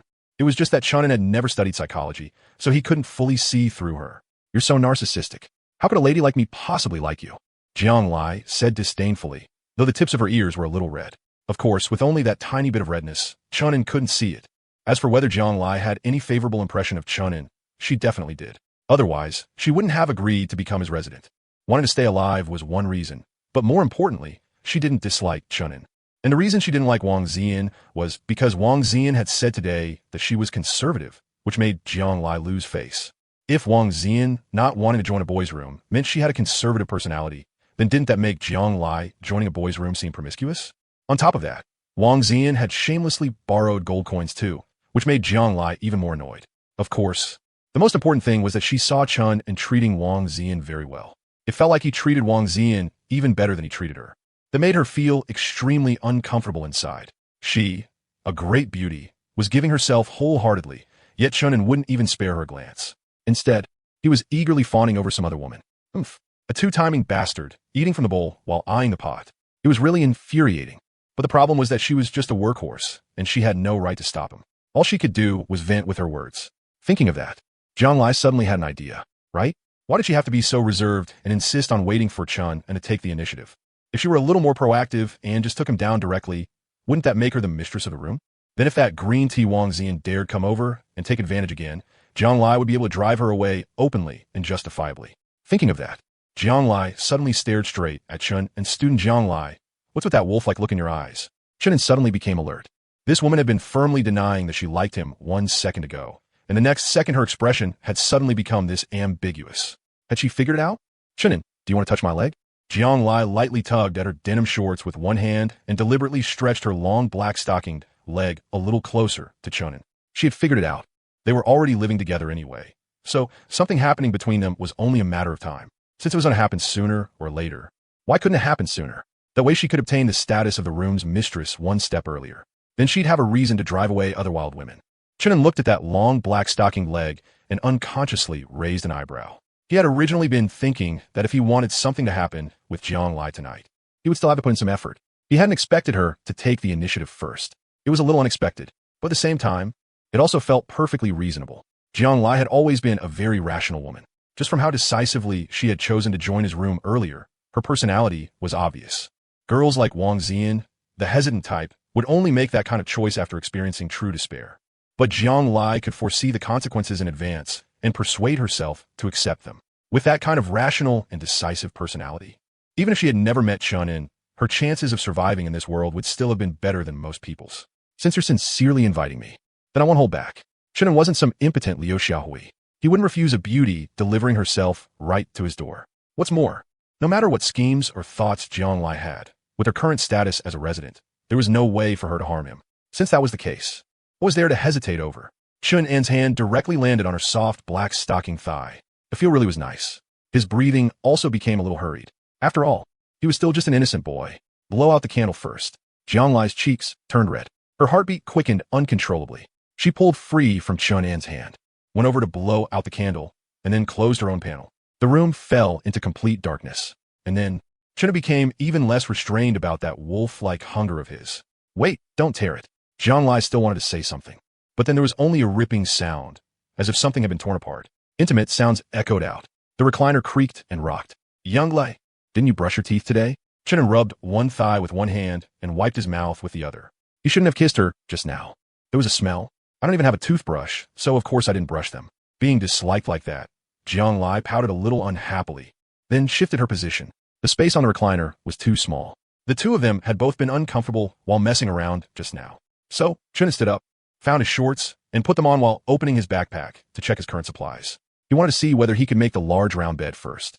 Backpack, 46 bread, 99,419, mineral water, 98,853, with 10, gold coins 3. Resident backpack, 56 silver coins 559, iron blocks 11, batteries 2, springs 2, candles 6. He was still short 2 springs and 2 gold coins before he could build a large round bed. Time to browse the trading platform. Chun'an made up his mind. He would build the large round bed first. Then he would wait for the shop to refresh tomorrow. If no gold coins appeared, then even if it took 40 or 50 bottles of mineral water to trade for 1 gold coin, he would still gather 10 gold coins first and use the room door blueprint. Comfort and safety both had to be improved at the same time. But then, the recliner would have to be sold or dismantled, otherwise there wouldn't be enough space in the room. Then I'll sleep for a while first. Jianglai lay on the recliner and didn't want to move. She had used up several dozen points of stamina and was very tired. Chun'an's stamina had also dropped by nearly 40 points. That made him realize something. Female beauty really could corrode a man. 40 points of stamina, for an ordinary resident, would be enough to use a talent to kill one smiling nightmare. Yet he had used it for pleasure. Fortunately, his stamina could recover. As long as the room door was sturdy enough, he didn't have to fear using too much stamina. Looking at it that way, the large round bed that could restore 25 points of stamina per hour was even more practical. Chun'an muttered to himself. There was also that mermaid ornament that could restore stamina. If he had enough gold coins, he absolutely had to put in the room and use it. That way he could recover his virility faster. He felt a little embarrassed just saying it. Maybe because he had no experience. His first time just now hadn't even lasted 5 minutes. The second time had barely lasted a little longer, but it had only been 7 minutes. Chun'an felt that this wasn't because he was too weak. It had to be because after his body had been datafied, his attributes were affecting him. His attributes were too low, Jianglai's figure was too good, and that had affected his performance. He had to find a way to raise his physical attributes. When that happened, he would definitely break through the 10-minute mark. Chun'an secretly made up his mind. Even though Jianglai's expression didn't look like she despised him, he himself felt very dissatisfied. And just like that, while scrolling through the trading platform, Chun'an was also keeping an eye on the messages in the chat room. At the same time, he thought of the resident who had talked with him yesterday, the one whose talent could boost his own attributes by 3 times. That guy had a combat-type talent, and he had dared to go out exploring on the very first day. So maybe he knew how non-combat talents could improve attributes. The two of them had already added each other as friends. So Chun'an pulled up the other party's room number and sent a private message. Room owner no. 009527. Do you know any way to raise attributes? About 3 minutes later, the other side finally replied. Room owner no. 00999. Give me any 1 unit of resources and I'll tell you the information I've gathered. Chun'an chose to trade the other party 1 piece of bread. Only after the other side received it did he reply. Room owner no. 00999. Talent. My talent can temporarily raise attributes, and some people's talents can permanently raise attributes. I added someone in the chat channel before. His talent lets him get 1 free attribute point every day, and he can assign it however he wants. Room owner no. 00999. And I also found out that if you can raise strength, agility, and intelligence all to 5 points, an endurance attribute will appear on the panel. Supposedly, endurance can improve your physical condition and lengthen your stamina bar. It's super useful. Room owner no. 00999. Bro, are you asking this because you're planning to go out and fight? I'd advise you to think carefully. If you don't have enough combat power, absolutely do not go out. It's extremely dangerous outside the apartment complex. There are lots of monsters, and they're highly aggressive. Room owner no. 00999. Also, those shady residents might stab you in the back, so even if you team up, you have to be careful. Don't casually trust anyone. Room owner no. 009257. Thanks for the warning. Chun'an already knew that talents could raise attributes. But this was the first time he'd heard that raising the 3 core attributes to 5 points would cause an endurance stat to appear. Sure enough, you got what you paid for. Come to think of it, If I have Wang Xian use two-person domination on me, then if I fight Jiang Lai again, wouldn't I last longer? That thought suddenly flashed through Chun An's mind. Good thing the other residents had no idea he was thinking something that absurd. Otherwise, they'd definitely be rolling their eyes like crazy. Such a powerful talent, and he wanted to use it to improve his performance in bed? That was way too extravagant. Time passed. More than 2 hours later, Chun An finally traded 4 pieces of bread for 2 springs, then used 67 bottles of mineral water to trade for 2 gold coins. Springs weren't very practical, but there were very few of them around, so it took quite a while to find them. As for gold coins, they were ridiculously expensive. If he didn't want to sleep well tonight, Chun An really wouldn't have wanted to spend that much water on a trade. Fortunately, he was rich enough that he didn't really care. Waking up the sleeping Jiang Lai, Chun An put the recliner into his backpack, then picked up the blueprint for the large round bed from the table. You now have enough materials to build this smart large round bed. Use them? Yes, no. Chun An clicked yes. Then a placement outline appeared in his mind.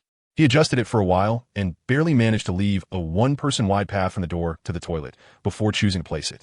White light covered a large area. In the blink of an eye, a pink large round bed appeared out of nowhere in the center of the room. A fitting oversized mattress was already spread over it. Chun An reached out and pressed on it. It was soft, comfortable, and springy. Chun An also discovered that the bed came with a remote control. He picked it up and studied it for a bit. He found that it had 2 functions, start and accelerate. With the curiosity that truth came from practice, he pressed start. Then the large round bed began vibrating up and down. He pressed accelerate again. The vibration speed increased. Why does this feel kind of familiar?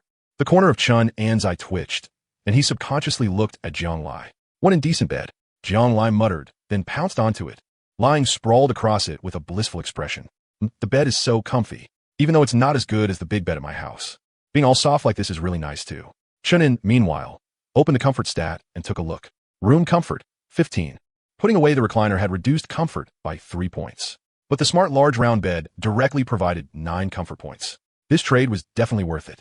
Seeing that Jiang Lai was already lying down to rest, Chun An also felt a little tired. He closed the panel and lay down on the big bed as well. He also brought up the bedding and pillow he had bought earlier and started using them. The weather had been a little chilly these past 2 days. If he didn't cover himself with something, he could easily catch a cold. Holding the soft and squishy Jiang Lai, Chun An slept very comfortably. After 2 days in this transmigrated world, he had finally raised both his sense of safety and comfort to a barely satisfactory level. Nothing happened through the night. After waking up the next day, Chun An took out some mineral water to rinse his mouth while opening the shop to take a look. The moment he saw today's refreshed items, his eyes instantly lit up. Today's products have been refreshed. Product 1, Gold Coin X15. Price, 150 silver coins. Product 2, Sharp Military Dagger X1. Price, 1 gold coin. Product 3, Glass X5. Price, 5 silver coins. Today's exchange rate, 1 gold coin, 10 silver coins, 100 copper coins. Gold coins refreshed. The shop actually refreshed gold coins. Jiang Lai cried out in delight. Yesterday, they had stocked up on more than 500 silver coins at a low price. This time, they'd hit the jackpot. Chun An also smiled. Even though the shop had a purchase limit on quantities, with him and Jiang Lai as 2 separate people, they could still buy 30 gold coins. 10 could be used for the room door blueprint, and the remaining 20 could keep generating interest on interest. On top of that, no food or water had appeared in today's refresh. That meant the value of the more than 90,000 portions of food and water still in his backpack would also rise. Gold coin prices would drop, while the value of food and water would rise. They were about to get rich. Rinse your mouth, then start watching the marketplace to see whether anyone's selling gold coins. Today, we're going on a buying spree. Chun An handed Jiang Lai a bottle of water as he spoke. MHM. Jiang Lai nodded excitedly. She could already see countless gold coins waving at her. For residents who had silver coins on hand, the items refreshed in the shop today were a good thing, because that meant they could exchange for gold coins to upgrade their room doors, or even use blueprints. But for residents who had no silver coins and no food or water, the sky had fallen, even though stamina wasn't directly tied to fullness. Going without food and water for a full day would still affect the body. Especially for residents who needed to go outside and fight, the impact was huge. Just like at this very moment, Wang Xian and her resident, Lin Lucy. The 2 women had just woken up, and when they saw the 3 kinds of resources refreshed in the shop, both their expressions turned ugly. Although they still had the water and bread they had traded from Chun An yesterday, they had no silver coins left. Without silver coins, they couldn't buy gold coins. Without gold coins, they couldn't upgrade to a level 3 room door. Without a level 3 room door, the stronger, smiling nightmare today might very well smash their door open. And on top of that, they only had 3 bottles of water and 4 pieces of bread left. Because their talents were combat type, using them consumed a huge amount of stamina, and afterward their bodies would be extremely exhausted, with hunger rising very quickly. So their demand for food and water was very high. If they couldn't find more food and water today, the supplies they had on hand would last at most one more day. As for staying in and not going out to fight, that was simply impossible. No fighting meant no resources, and no resources was no different from waiting to die. Lucy, how about we go outside the complex and try killing monsters again before today's monster invasion starts? If we can trigger your talent, we might have a chance to upgrade the door to level 3. Wang Xian looked at the girl beside her. The girl was very thin. She had long black hair with a lot of volume, covering most of her face, and every move she made gave off a timid, introverted feeling. Her name was Lin Lucy. She was Wang Xian's classmate and also her resident. Okay. Lin Lucy nodded lightly, then took a red fire axe out of her backpack. A skinny, frail-looking girl holding an axe almost as big as her upper body created a strong contrast. After the two of them discussed it, they headed out. As they passed the hallway, they instinctively glanced at the extremely special door of room number 009527. Smooth, flat. It looked extremely sturdy. Almost every resident who passed by couldn't help but look at it a few more times. This was the only level 4 door on the entire floor. Classmate Chun In's talent is really amazing. He didn't even need to go out. He only used 2 days to upgrade it to a level 4 door. Wang Xian murmured enviously. It wasn't just a door. There were also a lot of small items in Chun In's room. Even the windows were different from theirs, with glass on them. Those had definitely been upgraded too. Lin Lucy only looked once, then quickly withdrew her gaze and merely gave a soft Then the two girls walked into the stairwell and went downstairs. Not long after they left, the door across from Chun An's room opened. A tall, skinny boy walked out as well. He was holding a sharp-looking longsword. After taking only a few steps, the boy ran into Su Bo and the yellow-haired Wang Zhuwei, who were also heading out. Seeing him, Su Bo took the initiative to invite him. Classmate Jiahao, going outside the complex? Let's team up. More people means more safety. No need. I alone am enough. After Jiahao said that flatly, he left with his sword in hand. He didn't even spare Su Bo and the others an extra glance. Damn, what's he acting cool for? Isn't it just because his talent's a little strong? Wang Zhiwei muttered under his breath. But Su Bo sighed, feeling regretful. Jiahao's talent wasn't just a little strong. It was extremely strong. He could strengthen anything. Even an ordinary wooden stick could be enhanced until it was comparable to a normal blade. In other words, if Jiahao could join their team, then their team would instantly achieve weapon freedom. Their combat power would at least more than double. Right now, on the trading platform, any random melee weapon started at 1 or 2 gold coins. Too expensive. They couldn't afford it. Ranged weapons like bows and crossbows were even crazier expensive. And there were very few of them. Even if someone listed one, it would be snatched up instantly. As for firearms, they still hadn't seen anyone selling them yet. Maybe this world just didn't have firearms at all. Jiwei, go contact the others. Let's head out and do a search before the monster invasion starts. See if we can get some silver coins. Then we'll buy gold coins to upgrade the door. Subo paused, then continued. Our first stop will be that abandoned department store building we saw yesterday. Let's see if we can find some food and water while we're at it. The shop didn't refresh any food today. Our stock might not be enough. Wang Jiwei nodded, then went to knock on doors one by one. My talent refreshes in 13 minutes. I wonder if the gold coins we've saved up now can earn interest. Jiang Lai lay in Chun An's arms, her fingers sliding across the panel while her smooth, long legs swayed lightly.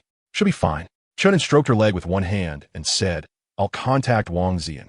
She can't afford the gold coins in the shop today, so I can buy her share. Don't get tricked by her again. Jiang Lai reminded him unhappily. When have I ever been tricked by her? Chun An pinched Jiang Lai in irritation. Fine, you never got tricked. Then hurry up and have your little green tea sister help us buy the gold coins. Jiang Lai curled her lips and said, there was a purchase limit on gold coins. Each person could only buy 15, but they still had more than 250 silver coins left. Chun An quickly got in touch with Wang Xian. Room owner 009527. As we discussed, help me buy gold coins in the shop. For every 5 gold coins, I'll give you 1 silver coin as payment.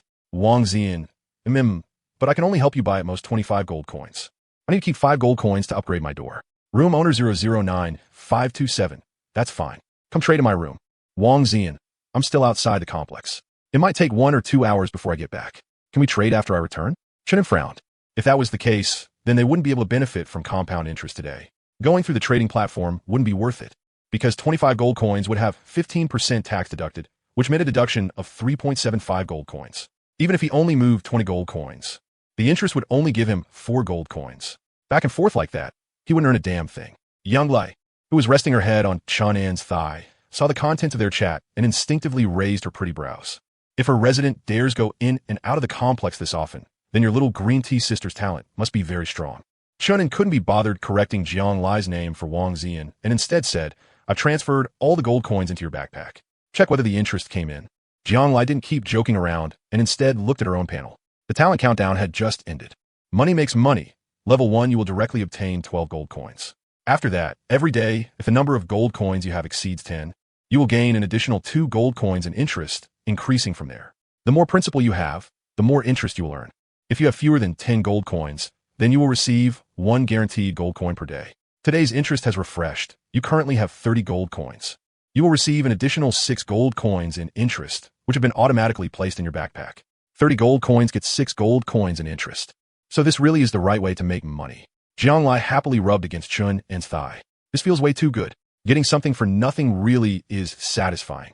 Too bad Wang Zian and Su Bo aren't here, or we could trade for some more gold coins and earn even more interest. Chun played with Jiang Lai's long hair, his mood quite good as well. Only now could their growth speed be considered truly on the right track. With the high interest returns from Money Makes Money, it might not even take a month to gather the 500 gold coins needed to upgrade the talent. Jiang Lai rolled over, propping her chin on Chun En's leg as she looked at him curiously. Has your talent refreshed? What are today's supplies? Her behavior made Chun En a little heated. His body's instincts were impossible to suppress.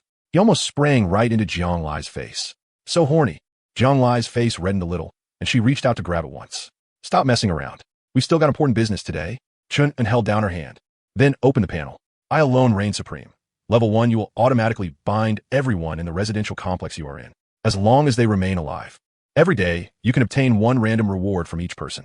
Today's reward has refreshed. Wooden repeating crossbow. The current number of survivors in the residential complex is 97,990. So today you obtained 97,990 wooden repeating crossbows, which have been automatically placed into your backpack. Repeating crossbow. Chunin was instantly stunned. It was actually a weapon, and a ranged weapon at that. Wow. Chunin, your luck is way too good. ISNT it? Jiang Lai was even more thrilled, and her hand suddenly tightened so hard she almost crushed him. Chunin sucked in several breaths from the pain before he finally recovered. Then, angry, he smacked Jiang Lai on the butt a few times. Get the hell off the bed. Chunin was furious. Damn it. He'd almost been made infertile. Sorry, okay? I got too excited just now and forgot I was holding a bottle of mineral water. Jiang Lai's cheeks were flushed red as she acted cute. Chunin glared at her, then rubbed himself a bit before finally looking at the repeating crossbows in his backpack. There were 97,990 of them in total. Compared to yesterday's 99,013 bottles of mineral water, it was a full 1,023 fewer. In other words, in just one short day, more than 1,000 residents in the complex had died again. Chunin felt a little heartache. These were all his source of supplies, and he had a feeling that even more people might die today, because today's smiling rates would grow stronger again on top of the increase from yesterday. Right now, many residents had only barely upgraded their doors to level 2. They might not even be able to withstand yesterday's smiling wraiths, let alone the ones that had grown stronger again. Come to think of it, does that repeating crossbow come with bolts? Do you need to buy special bolts for it before you can use it? Jiang Lai pulled on her denim shorts and looked at Chun and had thought of that too. If a repeating crossbow had no bolts, then it was useless. He took 1 repeating crossbow out of his backpack to inspect it. It was pretty heavy. Once it was in his hands, even though it was made of wood, it still had some weight to it. It felt like it had to be close to 10 Gene. It was probably over 1 meter long. The bolt box took up most of the weight and space. Chun opened the bolt box and saw that it was packed full of bolts. He took them out one by one and counted them. There were actually 15 bolts. 1 repeating crossbow came with 15 bolts. More than 90,000 repeating crossbows meant over 1,400,000 bolts. He couldn't possibly use them all. There was no way he could use them all by himself. So if he wanted to maximize profit, then of course he should sell them in exchange for gold coins and blueprints. Weapons had always been priced high on the trading market, especially long-reaching melee weapons like long sabers, long swords, and long spears, which were extremely popular. After all, no one wanted to get right in a monster's face and fight it hand-to-hand. Because of that, the price of ranged weapons was even more outrageous. Yesterday, Jiang Lai had seen a compound bow without arrows sell for several gold coins. Then something like a repeating crossbow, a ranged weapon even more lethal than a compound bow, should definitely sell for even more. Let's test the power first, then decide how much to sell it for. Chun loaded the bolts into the bolt box, then stood by the door, raised the repeating crossbow, and aimed at the wall. He pulled the trigger. Whoosh, whoosh, whoosh. Several bolts shot out and all buried themselves into the wall. At close range, the burst damage was huge. As long as the aim was accurate enough, it could probably instantly kill a smiling wraith. Then he went to the window and tested the shooting distance too. Only a range of 30 to 40 meters? Chun frowned. Any farther than that, and the bolts would drift, making it hard to hit anything. Judging from that, the effective kill range of this crossbow should be around 30 meters. Chun got a rough set of data. Overall, it was strong, especially for residents like Chun and who had no talent for combat. It was basically a divine weapon. Jiang Lai put this repeating crossbow on the trading platform. Only trade it for gold coins and see how many gold coins it can sell for. Chun handed the test crossbow to Jiang Lai. There were still 7 bolts left inside. Selling repeating crossbows wouldn't pose any threat to a stay-at-home guy like him anyway, so he could sell them without worry. Only while residents still desperately needed weapons in the early stage could he get a good price.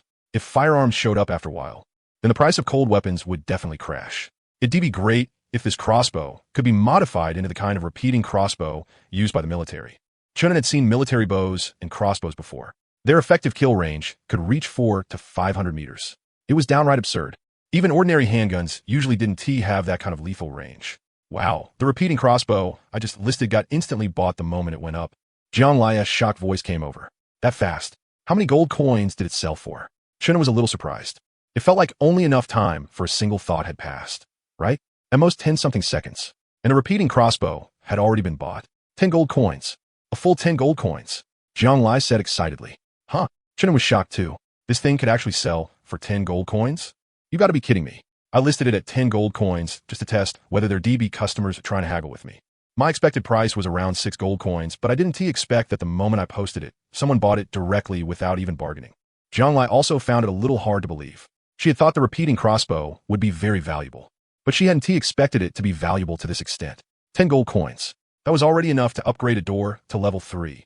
And her man still had nearly 100,000 of these crossbows in his backpack. If each one could sell for 10 gold coins, then even after tax, they could still sell for 8 or 900,000 gold coins. While surprised and delighted, Chun also sank into slight thought. Maybe it was because the shop had refreshed with gold coins today, so these people were retaliatory, spending. Still, anyone who could casually bring out 10 gold coins and not even bother haggling really was rich. It was strange for there to be rich people among the masses. After all, killing monsters could drop silver coins. So what now? Should we keep selling? Jiang Lai asked excitedly. Of course we sell, without the slightest hesitation. Chun transferred 100 repeating crossbows into Jiang Lai's backpack, then said, this time, when you list them, price each repeating crossbow at 15 gold coins.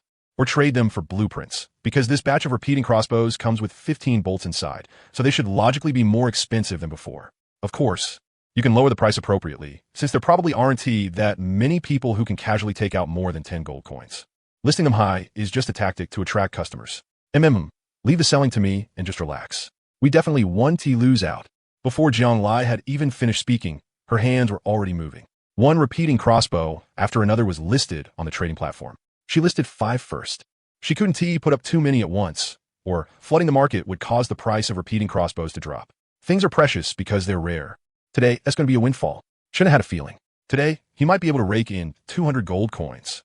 Maybe he could even try pushing for 300 gold coins. With 300 gold coins, he could make 60 gold coins a day just from interest.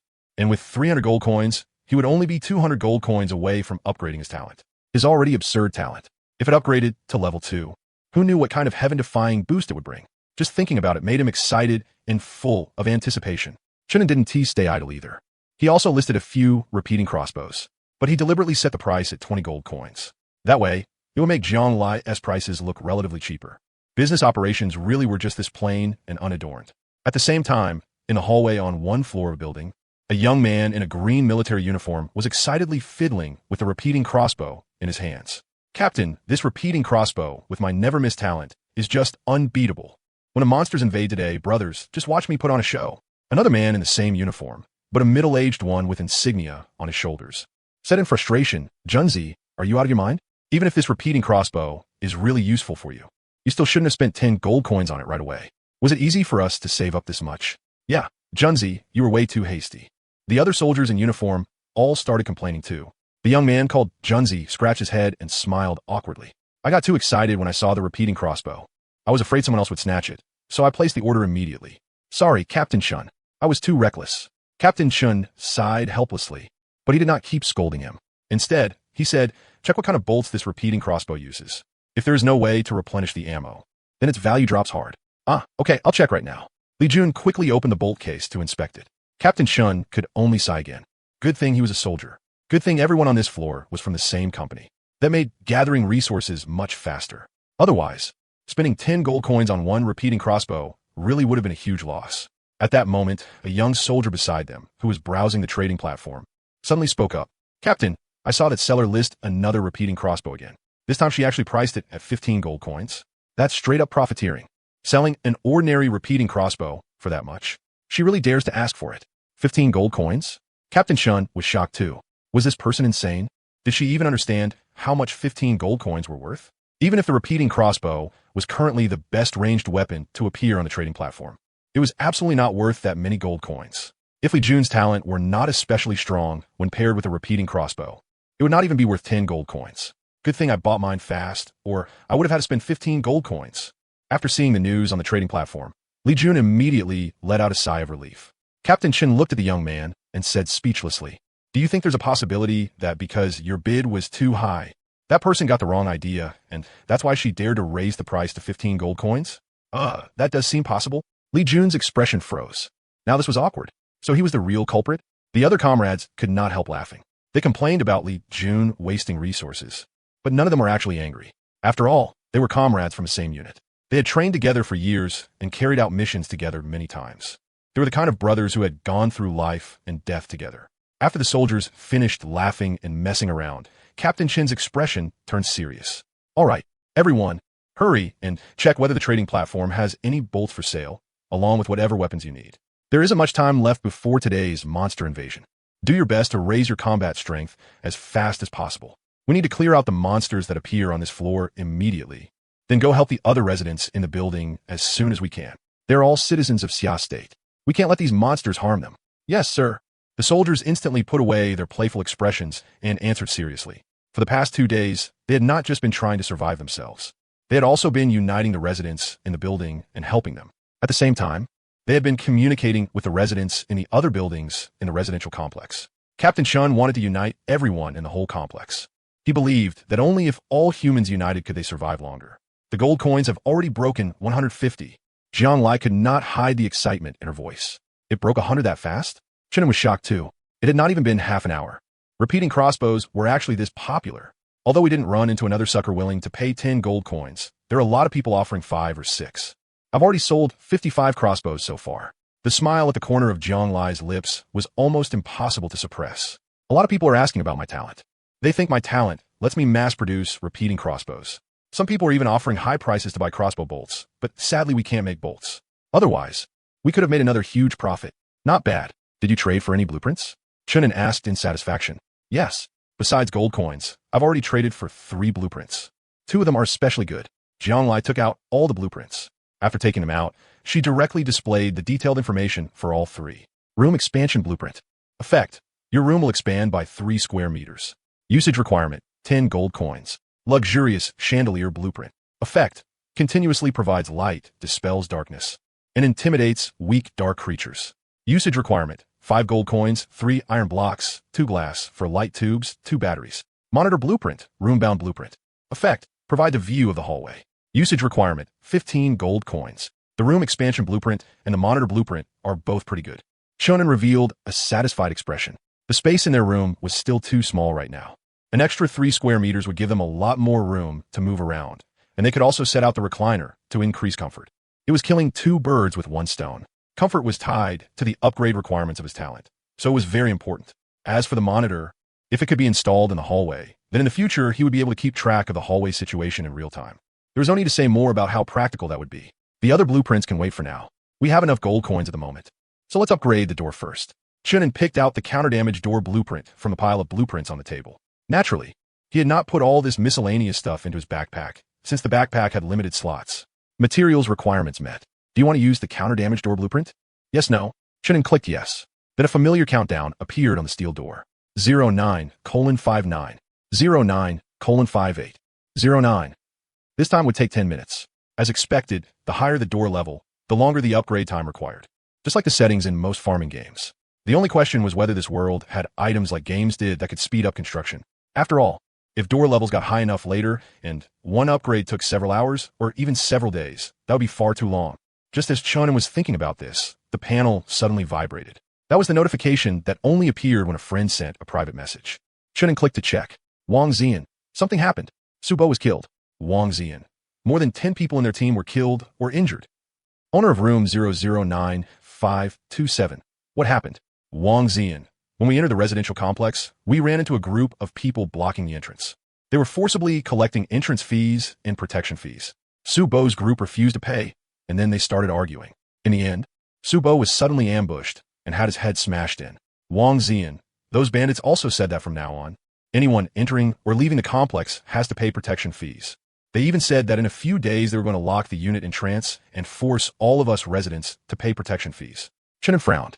He had thought Subo had been ambushed by a monster, but it turned out he had been harmed by his own kind. What Chunin cared about even more, though, was this group collecting protection fees. Even if he never went out and didn't have to worry about paying for now, once he had the ability to protect himself, he planned to leave the building too. When that time came, these people would definitely be a huge problem. On top of that, with this bunch of beasts bleeding everyone dry, the whole residential complex would fall into chaos, and the residents' overall growth speed would drop sharply. The death rate would definitely soar. Chun An's talent was tied to the number of survivors in the complex. Affecting the overall death rate was the same as cutting off his foundation. He absolutely could not tolerate that. After thinking for a moment, Chunin started editing a message and sent it. Resident number 009527. Have you entered the complex yet? Wang Zian. I'm already inside. The two of us had to pay 2 gold coins to get in safely. Wang Zian. A lot of other people were also forced to pay the toll. A toll of 2 gold coins. It was practically stripping people to the bone. That meant 1 gold coin per person. No wonder Su Bo and the others ended up fighting them. Such an outrageous toll. Those bastards are way too shameless. Jiang Lai saw the chat log and couldn't help getting angry too. We worked ourselves half to death trading here for half a day and only made a little over 100 gold coins. While they just stood at the entrance of the complex without spending any resources at all and collected money lying down. Even if only 2 or 3,000 people go in and out of the complex each day, they can still make 2 or 3,000 gold coins a day. That's disgusting. Chunin frowned and said, when Wang Zian gets back, let's gather information from him first. He was already thinking about how to kill that pack of vampires. He believed the other residents wouldn't willingly accept such a ridiculous toll either. It all depended on whether someone could unite a group of residents to resist. A few minutes later, there was a knock at the door. Chunin got dressed and looked outside through the peephole. After confirming it was Wang Zian, he opened the door. When Wang Zian came in, a long-haired girl followed behind her. She looked a little familiar. But Chunin didn't look too closely and instead asked the question he cared about more. How many of those bandits collecting protection fees are there? It was too dark, so I couldn't see clearly, but there were definitely over 100, Wang Zian said. At the same time, a dense burst of footsteps and cursing came from the hallway. The room had poor soundproofing, so the voices outside could be heard clearly. If Brother Su hadn't been ambushed, he definitely wouldn't have died so easily. If it had been a head-on fight with Brother Su's talent, even if he died, he could have taken a few of them down with him. A bunch of beasts. They're not even human. They started fighting the moment things didn't go their way. Do we have to pay a toll every time we leave the complex from now on? 1 gold coin each time. Who can afford that? What else can we do? Our combat strength on the 9th floor lost more than 10 people this time. Even if we want to resist, it'll be hard. Damn it, those bastards even said they'll start going door to door to collect protection fees from us in the future. That's freaking insane. If only some powerful big shot would lead us and wipe out those beasts. The voices quickly faded away. Wang Zian lowered her head and couldn't help asking softly, Student Chunin, see, could you take us in? HM? The sudden initiative caught both Chun and Jiang Lai by surprise. Wang Zian gave a bitter smile and explained, originally, Lucy and I still had a chance to upgrade our door to level 3 and block today's attack from the Laughing Fiends. But we just got robbed of 2 gold coins, and now we only have 2 gold coins left. It's impossible for us to upgrade the door before today's monster invasion. As she spoke, she subconsciously glanced at the big bed behind Chun and the toilet and the pile of items on the wooden table. There were even several blueprints among them. From that alone, it was obvious how absurdly strong Chunin was. Wang Zian knew that only by clinging tightly to a strong person's thigh did she have any hope of surviving now. Otherwise, forget the future. Whether she could even survive today's monster invasion was already a question. On the way upstairs, she had already discussed it with Lin Lucy. If Chun and was willing to take them in, then they would surrender without hesitation. It wasn't that they didn't want to work hard. The toll was just too expensive. Otherwise, with the pace at which they hunted monsters, if they scraped things together, they would have been able to upgrade to a level 3 door today. They had just gone out and killed 3 faceless monsters, and they had gotten quite a few silver coins from the drops. In the end, 1 round of extortion and the bandits squeezed them dry. Joining my room? Of course that's fine. Chunin had originally wanted to recruit a few underlings to help him go out and explore. Wang Xian and her resident were a good fit. They had been able to go in and out of the complex to hunt monsters without getting hurt. That proved their talents really were practical. Then I'll give up my identity as room owner right now and apply to join your room, Wang Xian said at once. After a whole day of struggling to survive, she no longer had the energy to care about minor things like propriety between men and women. Compared to staying alive, that was nothing. Besides, student Chun and didn't seem like some lust-crazed fiend. She considered herself fairly pretty, but she still wasn't as beautiful as Jiang Lai. Chun already had Jiang Lai as his girlfriend, so he probably wouldn't be interested in her anyway. You have applied to become a resident of room number 009527 and are now waiting for the other party's approval. Prompt 1. Prompt 2. It was a familiar application process. Since both Wang Xian and Chun had already accepted residence before, they were both very familiar with it. As for Lin Lucy, as a resident, she naturally had no objections. So the master recognition process was completed very quickly. Chun An's room gained 2 more residents. And at that very moment, the door was suddenly covered in a sheet of white light. Wang Xian and Lin Lucy subconsciously looked over. They saw one red mysterious symbol after another appear across the surface of the formerly smooth steel door. In the blink of an eye, those mysterious symbols had spread across the entire door. This is? Wang Xian was a little stunned. Did the door level up? Chun walked over, placed his hand on the door, and displayed its data. Only when the room owner actively displayed the room's data could other people see it. Then, all 3 girls subconsciously looked toward the door's data panel. Reflective damage door. Level 5. Durability. 5,555. Effect. Reflects 15% of the enemy's attack directly onto the enemy's body. Can be dismantled into 20 iron blocks. Upgrade requirements. 15 gold coins. 10 refined steel. 1 red rune stone. Description. Master, have you ever seen a door that's hard and can fight back? That's right. It's me, your most reliable door. L level 5 door. Wang Xian's mouth fell open in shock. Lin Lucy's eyes widened in disbelief as well. They had risked their lives fighting and hunting monsters, only to have a small, unexpected disaster cut off their hope of upgrading to a level 3 door. But Chun and Jiang Lai had hardly gone out at all, and they had already upgraded to a level 5 door. The gap was way too huge. What exactly were Chun and Jiang Lai's talents? How had they leveled up so fast? Of course, what shocked them the most was still the level 5 door stats. Durability of 5/5. And that effect that could reflect 15% of an enemy's attack. This passive effect was downright broken.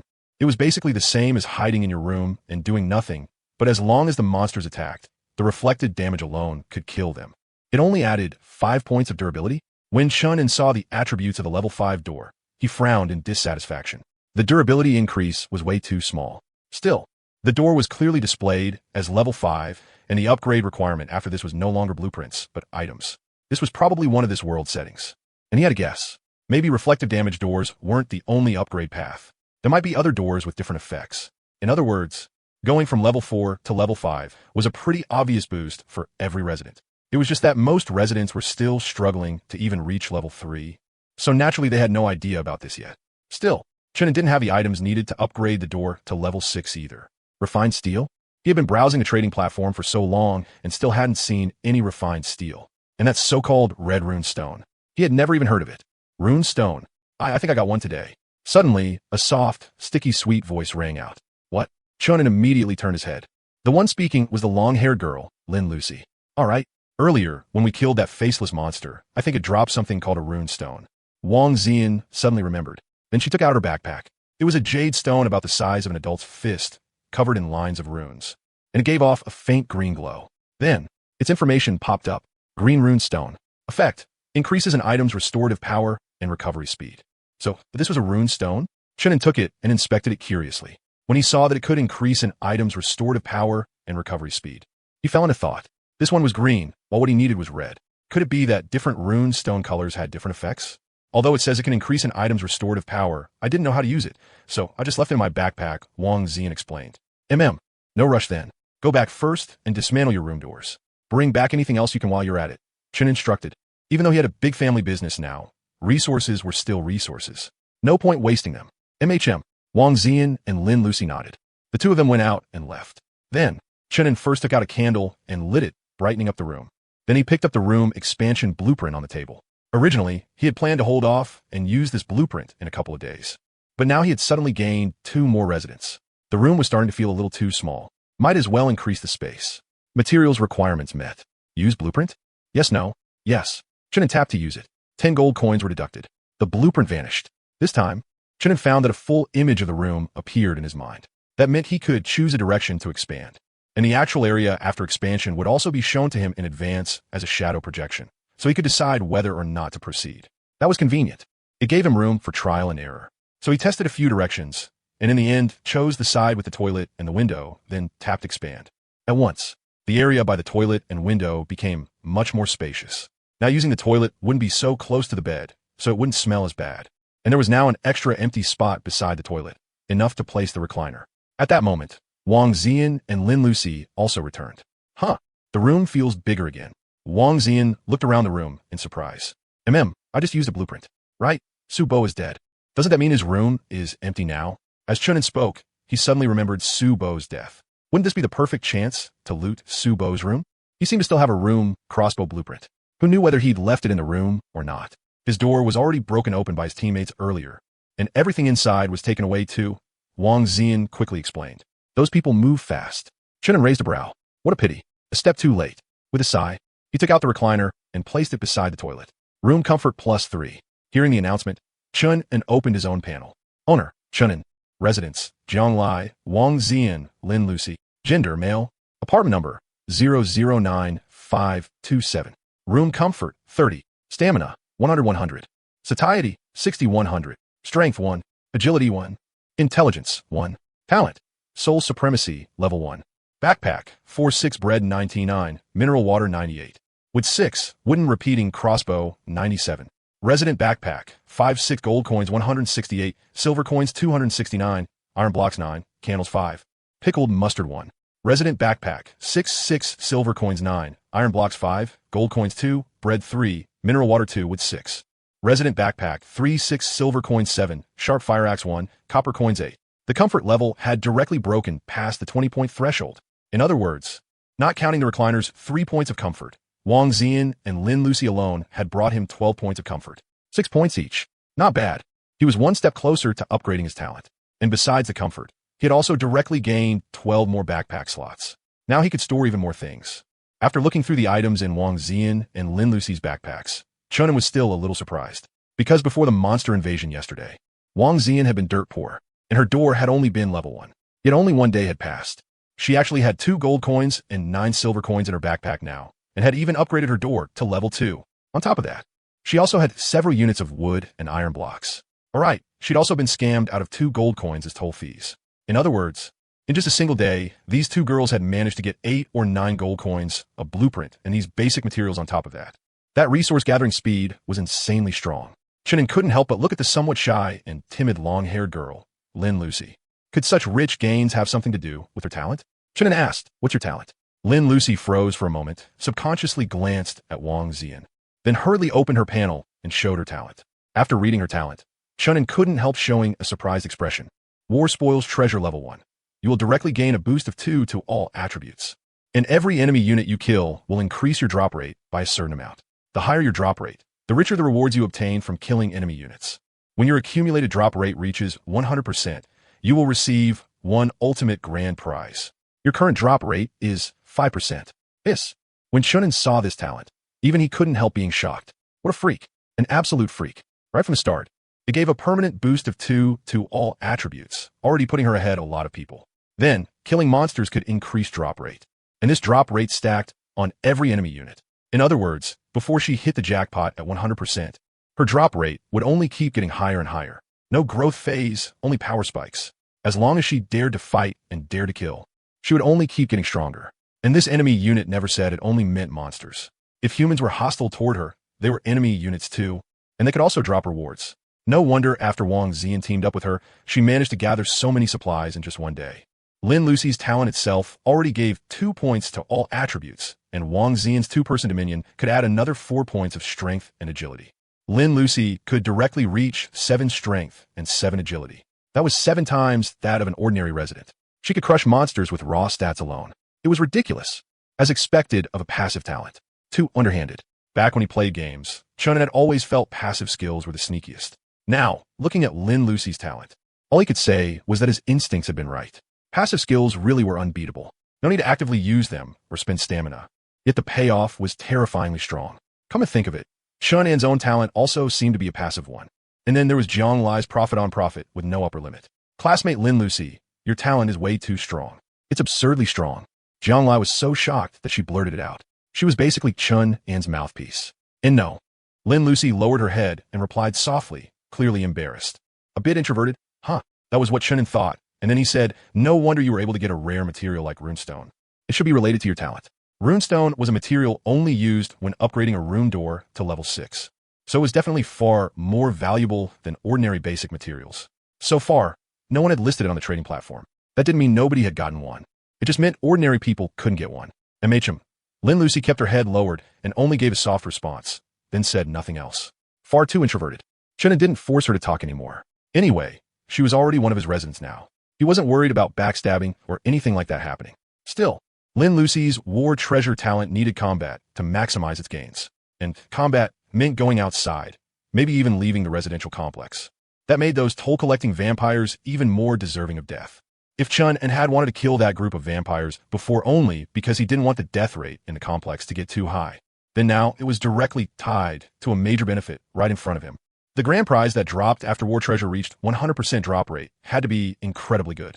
It might even drop a rare blueprint. He had to max it out. And runestones for upgrading a rune door to level 6 were pretty rare too. He might have to rely on Lin Lucy farming monsters to get them. Thinking of that, Chun An began considering how to kill the vampires. The complex needed healthy development. He happened to have an idea, so he looked at Wang Ziyan and Lin Lucy and said, we need to unite the other residents in the complex and make a move against that group of bandits. When the two girls heard that, both of them looked over seriously.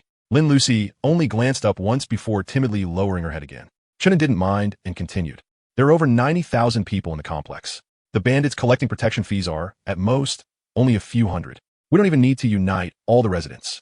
As long as we can unite the residents of 1 or 2 buildings, that'll be enough. Wang Ziyan hesitated and said, trying to unite strangers probably won't be that easy. Strangers have a hard time trusting each other. And even if they do trust each other, that doesn't mean they'll dare step up and risk their lives. I have a way. As Chun An spoke, he directly took out a repeating crossbow from his backpack. This is a crossbow? Wang Ziyan looked surprised. If they had also had repeating crossbows earlier, Lin Lucy definitely could have killed several more faceless monsters. I have enough weapons in my hands to tempt other people. As long as I offer them at a low price, someone will act for profit, Chun An said quietly. How many repeating crossbows do you have? Wang Ziyan was a little hesitant. After all, if they wanted to gather more than 100 people, just a few repeating crossbows probably wouldn't be enough. At the very least, they would need more than 10 for it to maybe work. We don't need to give every person a repeating crossbow. We just need to hook most of them with the possibility. I only have about 97,000 left. Chun An glanced at his backpack. How many? Wang Ziyan's jaw nearly dropped from shock. More than 90,000? Had she heard that wrong? Chun An flashed his panel for a moment. When Wang Ziyan saw the quantity in his backpack, her eyes widened even more, and she couldn't help crying out, you've got to be kidding me. That's insane. That's way too insane. Even Lin Lucy, who had always been very introverted, covered her mouth in shock when she saw that long string of numbers. Then, they also saw the absurd amount of bread and bottled water, and that outrageously overpowered talent. Supreme above all. How is that not becoming a god on the spot? That talent is way too strong. Wang Ziyan muttered in shock. Seeing how shocked Wang Ziyan and Lin Lucy were, Jiang Lai finally felt better. Sure enough, it wasn't just her. Everyone was shocked the first time they saw that talent. So, is it enough for you to work with? Chun An asked with a smile. Enjoying the shocked looks on their faces, he felt a little pleased too. People all had vanity, after all. It's enough. More than enough. Wang Ziyan nodded repeatedly, but then she suddenly realized something. Wait, why am I the one handling it? Everything belonged to Chun An. So shouldn't Chun An be the one stepping forward to call on everyone to unite, and then take the chance to sit in the leadership position? I need to take the lead. Chun explained calmly, I'll be the boss, but for now, I won't leave the room. He absolutely would not go outside and take risks. He wanted the reputation, but he also wanted to stay alive. The nail that stuck out got hammered down. If he swaggered outside himself, someone might ambush him. One had to know that even Su Bo, who had a powerful offensive talent and was protected by over 20 people, had still been ambushed and had his head blown off. Chun An had no intention of becoming the second Su Bo. After all, his current strength mainly showed in how fast he could upgrade his room, not in his personal combat power. Wang Ziyan hesitated. She had realized it too. If she wanted to unite other people, there would definitely be some risk. But this really was an opportunity. Just as she was struggling with the decision, Jiang Lai suddenly spoke up from the side. Hey, look at the tablet. Under today's monster invasion notice, there's another notice. HM, Puzzled, Chunin picked up the tablet. Time until today's monster invasion. 2 hours, 51 minutes, and 35 seconds. Time until random airdrop gift pack. 3 hours, 1 minute, and 9 seconds. Airdrop gift pack? What's that? Wang Zian sounded surprised and confused. An extra notice had suddenly appeared. There wasn't any other information at all. It should be something like a reward in a game, he said. Jiang Lai frowned and said, the problem is, we don't know where the airdrop gift pack will appear. Could it land directly in our room? Chunin also hoped it would airdrop straight into the room. Otherwise, picking it up would probably be a bit troublesome. Thankfully, he now had 2 residents he could order around, Wang Zian and Lin Lucy. Even if the airdrop landed in the hallway or somewhere in the residential complex, he could still send them out to grab it. As he thought about it, he opened the complex chat room. Sure enough, people inside were talking about today's bandits and the airdrop. Room owner 000005. Damn it, you bunch of bastard bandits. I risked my life and worked my ass off killing monsters all day just to earn a few gold coins. And you idiots wait at the door demanding 1 gold coin from me. You're fucking scum. Room owner 089522. Any residents willing to join forces and talk with those bandits? If you are, private message me. We'll pick a place to meet. Room owner 096663. Don't trust the person above. They're one of the bandits. The resident next door to me got tricked by him. They've been out for more than an hour and still haven't come back. Room owner 008888. If it's something important, talk in private messages. The chat room isn't safe right now. Not safe. Not safe. Important things should be said 3 times. Room owner 000969. Anyone want to go grab the airdrop gift pack together? Private message me. Room owner 100000. Add me as a friend if you need intel. Discount price. Room owner 010101. No matter what this airdrop gift pack is, we're taking it all. If you're not afraid to die, come out and try to snatch it. When that time comes, we won't just be charging you a little protection fee. Room owner 099997. So the piece of shit above is one of those animals collecting protection fees? You still dare talk in the chat room? Room owner 010101. Your room number's already exposed, and you still dare bark? Not afraid of dying, huh? Want us to come deal with you in person? Room owner 099993. So what if my room number leaked? You think I'm scared of a few bandits like you? Bunch of idiots. Come to our building if you dare. Room owner 099991. Waiting to watch 1. Room owner 099989. Waiting to watch 2. 09. Chunin watched the chat room for a while and realized that because of the bandits, the residents were all in a bad mood today. Still, for those bandits to openly provoke all the residents in the complex, should that be called confidence or arrogance? Fortunately, not all residents were afraid of the bandits. Like this group of residents whose room numbers started with 0999. They were probably in the same building, maybe even on the same floor. They were likely similar to Su Bo, the type of residents who survived by sticking together. That was actually a good thing. If they were willing to step up and blast the bandits, even fight them head on, then that meant there were leaders now. That way, he would have more time to develop. He might even be able to fish in troubled waters and secretly get this group of bandits killed. Right, Jiang Lai? Transfer the rest of the silver coins to Wang Zian and Lin Lucy. Have them buy gold coins from the shop and then hand them back to you. Chunin said it casually. Wang Zian and Lin Lucy had no objections. They obediently bought gold coins, then handed all of them over to Jiang Lai. As for the reward they had discussed before, 1 silver coin for every 5 gold coins exchanged that no longer existed. After all, they were a team now. All resources had to be integrated and used together. Chunin also took out 2 repeating crossbows from his backpack and gave 1 each to Wang Zian and Lin Lucy. Then he said, you 2 have combat talent. When monsters invade later, I'll need you to put in work. Same for grabbing airdrops and exploring outside the complex. Basically, anything that requires going out will be your job. So if you're lacking any equipment, tell me. I'll prioritize getting it for you. MHM. Okay. Thank you, classmate Chunin. The 2 girls nodded and excitedly accepted the repeating crossbows. With ranged weapons, going outside would feel a lot safer from now on. They had never expected that joining Chun An's room would mean they no longer had to kill monsters. But with Chun An's powerful logistics talent, even fighting wouldn't be too dangerous. It had to be known that before this, the 2 of them only had 1 weapon, a fire axe. The 2 of them could only share a single axe. It wasn't that they didn't want to buy more weapons. They simply couldn't afford them. Even the cheapest dagger in today's shop cost 1 gold coin. And for people like them, who had no combat experience, that dagger was basically useless. Because daggers were too short. Using a dagger to kill a faceless monster made it very easy to get killed instead. That just showed how important a good weapon was. They had only just joined the room, and they were already getting to use repeating crossbows. That alone was enough to show that Chunin wasn't stingy with them at all. And the benefits of joining Chun An's room weren't just weapons. From now on, they also wouldn't need to scrape together money to upgrade the room door anymore. Chun An's level 5 room door was absolutely safe. They also didn't have to worry about lacking food or water. They had completely lost all worries for the future. Weapons, supplies. This was the benefit of clinging to a powerful backer. The two girls felt they had struck it rich, and Chunin felt that he had profited too. After all, once the two girls became residents, they were completely bound to him. Betrayal simply wasn't a thing. In that case, investing in them was basically the same as investing in himself, because everything they had was his. Get familiar with using the repeating crossbows first. You can also practice your aim against the wall.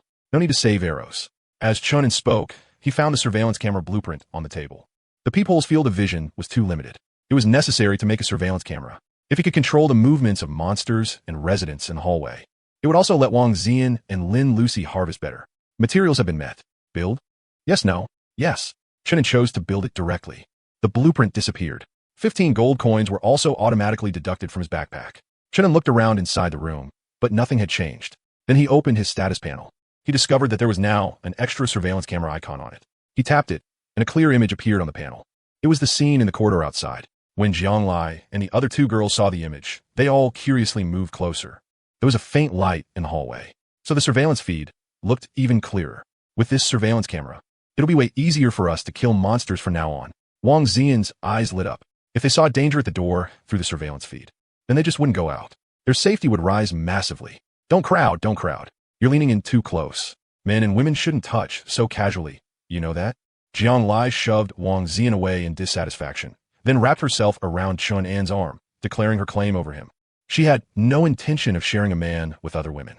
Wang Zian could become a resident, could be a workhorse. But she could forget about laying a finger on her man. I just did it by accident. Wang Zian looked a little embarrassed. She really hadn't meant to get close to Chun and on purpose. The room was already pretty small to begin with, and there was also a big bed taking up most of the space. That was why there had been such slight physical contact. Don't forget, you already have a boyfriend. Don't do anything that lets your boyfriend down. But Jianglai didn't care about any of that, and instead gave her a mocking warning. I really don't have that kind of thought. Wang Zian was both embarrassed and annoyed. Lin Lucy seemed like she wanted to break up the argument, but her voice was soft and sticky, and her movements were cautious and timid. In the end, no one paid any attention to her at all. Chunin frowned. He was just about to speak when he suddenly saw through the surveillance feed that several residents had come to his door and started knocking. Jianglai, are you there? We want to work with you. They're here for you. Chunin looked at Jianglai. Jianglai could only temporarily let Wang Zian off, then glanced at the few people knocking in the monitor and said, "There are residents on this floor, and there are also people from Su Bo's team from before. I saw them when I went to hand out supplies earlier. They probably think I'm the owner of this room, so that's why they came to me. Go ask what they want." Chunin slightly lifted his chin in indication. Jianglai got off the bed, went behind the door, and asked the people outside, "What is it?" To say it directly. The tallest boy among them spoke first. Su Bo was killed, and those robbers said they're coming to our floor to collect protection fees. So we discussed it just now and want to unite all the residents on this floor to fight back together. Oh, go on. Jianglai listened hopefully. The few of them subconsciously exchanged glances. The leading boy explained, "Here's the thing. If we want to unite all the residents, we need one person to lead us. Otherwise, everyone will just be a disorganized mess. On this floor, the highest room level belongs to you, Jianglai. So we want to invite you to be our leader." There was even an honorific tone in his voice. This was the benefit brought by a level 5 door. The residents could not see Chun in S door level, but from its toughness alone, they could guess that its level was not low. And to be able to upgrade a door this high in just 2 days, his talent definitely could not be bad. That was why, after discussing it, several residents from different teams had each sent one representative to invite Jianglai. Jianglai did not respond right away. Instead, she looked toward Chun on the bed. She was asking for his opinion. At the same time, her gaze swept over Wang Zian, who was sitting by the bed, and she gave a soft snort, very dissatisfied that Wang Zian actually dared to sit on her bed. Wang Zian pretended not to see Jianglai's expression and still sat there like nothing was wrong. She really could not understand why Jianglai had such strong hostility toward her. She had clearly never thought about anything happening with Chunin. If she had a choice, she would not even have joined Chun in S room. But being suspected and looked down on like this made her a little angry too. "Jianglai, if you keep targeting me on purpose, don't blame me if I really fight you for a man." Wang Zian thought angrily. Chunin, however, had no idea that in that brief instant, the two women had entered another battlefield. After thinking for a moment, he nodded to Jianglai and said, "You can agree. This is a good chance to unite the residents on this floor." From the way they had gotten along over the past 2 days, Chunin could also confirm that the residents on this floor were not the kind of people who were deeply evil. At the very least, they had not fought among themselves. That was enough. They could be used. "There is no problem with me being the leader, but what are your conditions? Tell me your demands." Jiang Lai glared at Wang Ziyan, who was deliberately refusing to look at her, before turning back to continue speaking with the people outside. No conditions. As long as you don't harm us, Jiang Lai, everyone on this floor will be willing to follow your command from now on. The boy paused, then said with complete sincerity, we just want to survive. We don't want to be ruined by those robbers. No conditions? Are you sure? If you don't say it now, I'll acknowledge it later. Jiang Lai said calmly. The reason these people had come to ask her to be their leader was because they saw that Chun and S door level was high and wanted to cling to a strong thigh. Wanted them to stand at the front for them. Wasn't it? Otherwise, they were not stupid. Why would they find themselves a boss for no reason at all? Some things felt much better when spoken openly than when people try to scheme behind your back. When the people outside heard that, their expressions changed a little, and they were even making subtle gestures. If not for the surveillance, that scene would have been impossible to notice. After discussing it with their eyes for a while, the tall boy was still the one who spoke. Let me introduce myself. My name is Li Jia. I'm from the class next to yours, Class 3. I've heard of your reputation, Jiang Lai. Your family conditions are very good, and you're also very pretty. You're extremely famous in our department. We used to count as schoolmates too. Most of the residents on this floor are students from a few of our classes. Everyone knows each other, so we're very reliable. Just say why you came to me. Jiang Lai interrupted him unhappily, talking about the past, talking about schoolmate relations, and praising her for no reason only proved even more that these people had impure intentions. What came next was definitely them trying to take advantage of her. She had seen her father do business with people like this before, so she had long since become immune to it and did not buy this act at all. Li Jia choked for a second, but quickly adjusted and said, Jiang Lai, then I'll say it directly. Your door was able to upgrade so fast. That should have something to do with your talent, right? So we were thinking, could you also help us upgrade our doors? Of course. We're willing to pay gold coins and materials. It's just that the amount of gold and materials we've gathered isn't enough to upgrade everyone. So if your talent can reduce upgrade materials or has some other effect, could you help us first? Otherwise, I'm afraid quite a few residents won't even survive today as monster invasion. When Wang Ziyan heard Li Jia say that, she could not help frowning. Wasn't this just trying to freeload? Just now, she had been wondering why Jiang Lai did not simply accept the invitation and become the leader of this floor. Now it seemed she had been too naive. As for that bad woman Jiang Lai, she was actually this vigilant. Such a huge temptation was placed right in front of her, the chance to command an entire floor of people. Yet she still managed to hold herself back and not fall for it. If it had been her, she might already have been flattered into floating and then accepted on the spot. Actually, Chen had also been a little tempted at first. Or rather, he was too rich and overbearing. He had only been thinking about how to integrate the residents on this floor as quickly as possible, and had not cared much about such petty profits. But Jiang Lai truly deserved her background as someone from a merchant family. Her sense for profit was extremely sharp. She was not carried away in the slightest by the other side as empty words. Jiang Lai thought for a while, then said to Li Jia, actually, I'm not the owner of this room. The owner is my boyfriend, so whether we cooperate or not depends on what my boyfriend thinks. Boyfriend? Li Jia and the others were stunned.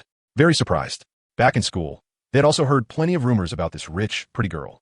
But it seemed they had never heard that she had a boyfriend.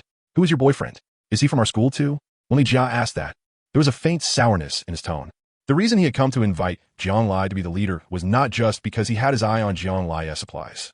He had also wanted to get close to her and pursue her. If he could win her over, then not only would he have a high-level room, he would also have a beautiful girlfriend. It would be amazing. But he had not expected that she actually already had a boyfriend, and they were even living together. It really made people jealous with envy and resentment. Jiang Lai looked at Chunin. That expression was asking whether she should say it. The reason she had said that she had a boyfriend was also because Chunin had never intended to hide it. More than that, Chunin had said before that he would take out the repeating crossbow to unite the people on this floor, but he wanted to be the boss. So Jiang Lai knew Chun and wanted the reputation. That was why she spoke out openly and confidently. At the same time, this was also her way of declaring her claim as Chun and S girlfriend to Wang Ziyan and Lin Lucy, so that they would not get any ideas about cuckolding her. Jiang Lai's possessiveness was really strong. My name is Chunin. I'm the owner of this room. Chunin spoke calmly, answering Li Jia. He didn't hide his identity. As long as he didn't leave the room, he was definitely safe. Besides, so many people lived on the same floor, and the rooms weren't soundproof. It was extremely hard to stay completely hidden. Most importantly, he had never intended to live like a rat in the gutter, hiding all day long. He worked hard to raise his room level and farm supplies precisely, so he could enjoy life openly and live without pressure, right? If he had to act timid every day and hide like a sewer rat, then wouldn't leveling up his high-grade door have been for nothing? So he had already weighed the pros and cons before. Under the premise of guaranteeing his own safety, he could show himself. Of course, Anything that required going outside would be handled by Lin Lucy and Wang Zian. He only needed to sit in the room and act like the supreme emperor. Now that he had a surveillance camera, even without going out, he could still keep control of everything happening on the entire floor. That was also why he had told Wang Zian earlier to be prepared. This way, he neither had to live like a gutter rat nor compromise his absolute safety, and he could still enjoy the benefits of reputation. Reputation did bring a certain amount of hidden danger, but it also brought a huge amount of benefit. Otherwise, so many people wouldn't fight to stand above others and seize power. Chunin? After hearing the name, Li Jia thought carefully for a while. He had no impression of it at all. Even in college, classmates in the same class didn't necessarily interact often. Not to mention that Chunin had always been rather solitary. On top of that, whenever he had even a little free time, he had to work part-time to earn living expenses, so he had even less of a social life. He hadn't even recognized all of his own classmates. Li Jia looked at the others too, saw that they also had no impression, and then said toward the room, "Classmate Chunin, if you're willing to lead us against those bandits and lead us to survive, then all the residents on this floor are willing to listen to you. You think a few empty words can trick me into giving up my resources? Impossible." Chunin cut him off, then said flatly, "If you really want to improve your chances of survival, I can help you. For just 5 gold coins, I'll sell you 1 repeating crossbow and 15 arrows. Right now, 1 repeating crossbow on the trading platform costs more than 10 gold coins, so the price I'm giving you is already very favorable, at least half cheaper than outside. There's no need to doubt the power of the repeating crossbow. Even if today's smiling wraiths have been strengthened, it can most likely still deal with them. As for those bandits, if they see a repeating crossbow, they'll definitely be wary too." Hearing Chun An's words, Li Jia and the others were shocked, and immediately opened the trading platform to check. There really were repeating crossbows for sale, listed at 15 gold coins. Some were even listed at 20 gold coins. Of course, they had no idea those were anonymously listed by Jiang Lai. 5 gold coins for a repeating crossbow. That doesn't seem like a loss. A bespectacled boy couldn't help saying. He was extremely tempted. Because his talent wasn't combat-oriented, he needed this kind of powerful weapon. Li Jia was tempted too. Although his talent could improve combat power, it was still very limited. If he could get a ranged weapon, his combat power could multiply several times over. "All right, Boss Chun. We acknowledge you as our boss," Li Jia said. This so-called acknowledgement of a boss was nothing more than an exchange of interests. But an exchange of interests was exactly what Chun wanted. He wanted to unite the residents, but he didn't want to suffer losses. So selling repeating crossbows to the residents for 5 gold coins was definitely not a loss. After all, even if Jiang Lai listed them on the trading platform, they would only sell for at most 5 or 6 gold coins. Very, very few rich people could casually spend 10 gold coins on a single repeating crossbow. Ordinary residents simply didn't have that many resources. Then Boss Chun, how are we going to trade? And also Boss Chun, are your and sister-in-law Jiang Lai's talents related to resources? Can you help us raise our door levels first? Li Jia was quite familiar right away, calling her sister-in-law as soon as he opened his mouth. Go back first and ask how many people want to buy repeating crossbows. Whoever wants one can come line up at my door, Chunin said. He would not leave the room easily. So of course the safest way was to call people into his own room to trade, because the room was an absolutely safe zone. As long as the door and windows weren't broken, he, as the room owner, would not be harmed. Even residents who hadn't joined his room, as long as he had invited them in himself, still couldn't launch an attack on him. Li Jian naturally knew this rule as well. So inwardly he thought, this boss is really cautious. It was obvious he didn't trust him at all. Thoughts were thoughts, but Li Jia immediately answered, "All right, Boss Chun. I'll go contact the others right now." He left with the others. "Dear, you're really good at business." Jiang Lai hugged Chen An's arm and said with a smiling face. Although this so-called boss identity was full of water, it was practically useless. But if all the residents on this floor came to buy repeating crossbows, then this one wave alone could bring in hundreds of gold coins today, and there'd be no tax. Maybe it would even make these residents feel a little grateful. It wasn't like selling on the trading platform. If you sold high, people cursed you for being a profiteer. If you sold low, after tax deductions you barely earned anything. Either way, it was a thankless job. This was another benefit of uniting the residents. Supplies could be circulated internally at high speed. And if the average strength of the residents on this floor increased, that was also good for them. We can keep selling repeating crossbows on the trading platform, but raise the price a bit. Mainly harvest the top-tier residents, Chunin said while enjoying the softness. The strongest residents definitely had plenty of resources. I'll also try trading for red runestones and refined steel. If I can buy them, we can upgrade the room door too. Jiang Lai kicked off her shoes and threw herself onto the big bed, happily scrolling through the platform. Having a bed really was comfortable. While browsing the trading platform, she didn't forget to occasionally shoot Wang Zian a warning look, telling her not to casually get close to her bed. Wang Zian was speechless. She had only been tired from standing and just wanted to sit for a bit, but there was no helping it. She was only an ordinary resident. She couldn't resist. With a sigh, Wang Zian consciously sat down on the recliner. Lin Lucy was much more introverted. From the moment she entered until now, she had been standing there obediently, without moving from her spot. The pressure Jiang Lai gave off was too great. From the very beginning, she had been showing the authority and status of the mistress of the house. Seeing this, Chen found a little funny. He smacked Jiang Lai on the butt and told her not to be so mean, then said to Lin Lucy, "Don't be afraid of her. If you're tired, sit on the bed. No niji, no niji." Lin Lucy hurriedly waved her hands. Although the bed was very large, she and classmate Chen weren't familiar with each other after all. Getting onto someone else's bed was far too embarrassing. Lin Lucy's thoughts even drifted to how she was supposed to sleep tonight. Could she really only sleep standing up? Knock, knock, knock. At this moment, there was a knock on the door. If you wanted to unite a bunch of loose, scattered residents, then you needed a powerful external enemy to bring pressure. The monsters that invaded at fixed times every day were threatening, yes, but not enough to make everyone unite. After all, as long as the residents stuck together in groups of 3 or 5 and kept each other warm, they could barely hold out. That was also why Su Bo, even with his student council president status before, had no way to unite this floor. But now, the threat brought by the bandits was greater than the monsters, and more urgent. So, when Li Jia said that Shonen could provide them with cheap weapons, the residents almost didn't hesitate and all acknowledged him as the boss. Line up properly, one at a time. Li Jia directed everyone. The residents obediently formed a line as well. The very front was left open for Li Jia, because Li Jia had been fierce when killing the Laughing Nightmare before, and had even saved people several times. Most of the residents trusted and respected him. Then Li Jia knocked on the door and called out, "Boss Chun, I brought everyone. Can we start trading now?" There was only 1 hour left before the monster invasion, and they were all anxious too. If they got the repeating crossbows a little earlier, then when the monster invasion came later, they would have a slightly better chance of surviving. They might even be able to kill a Laughing Nightmare and get loot. Creak. The heavy door slowly opened inward, and the residents waiting in line couldn't help peeking over curiously.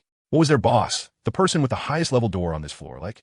When Li Jia saw that the one opening the door was an unfamiliar long-haired girl, he froze slightly before walking into the room. Entering someone else's room carried a certain amount of danger.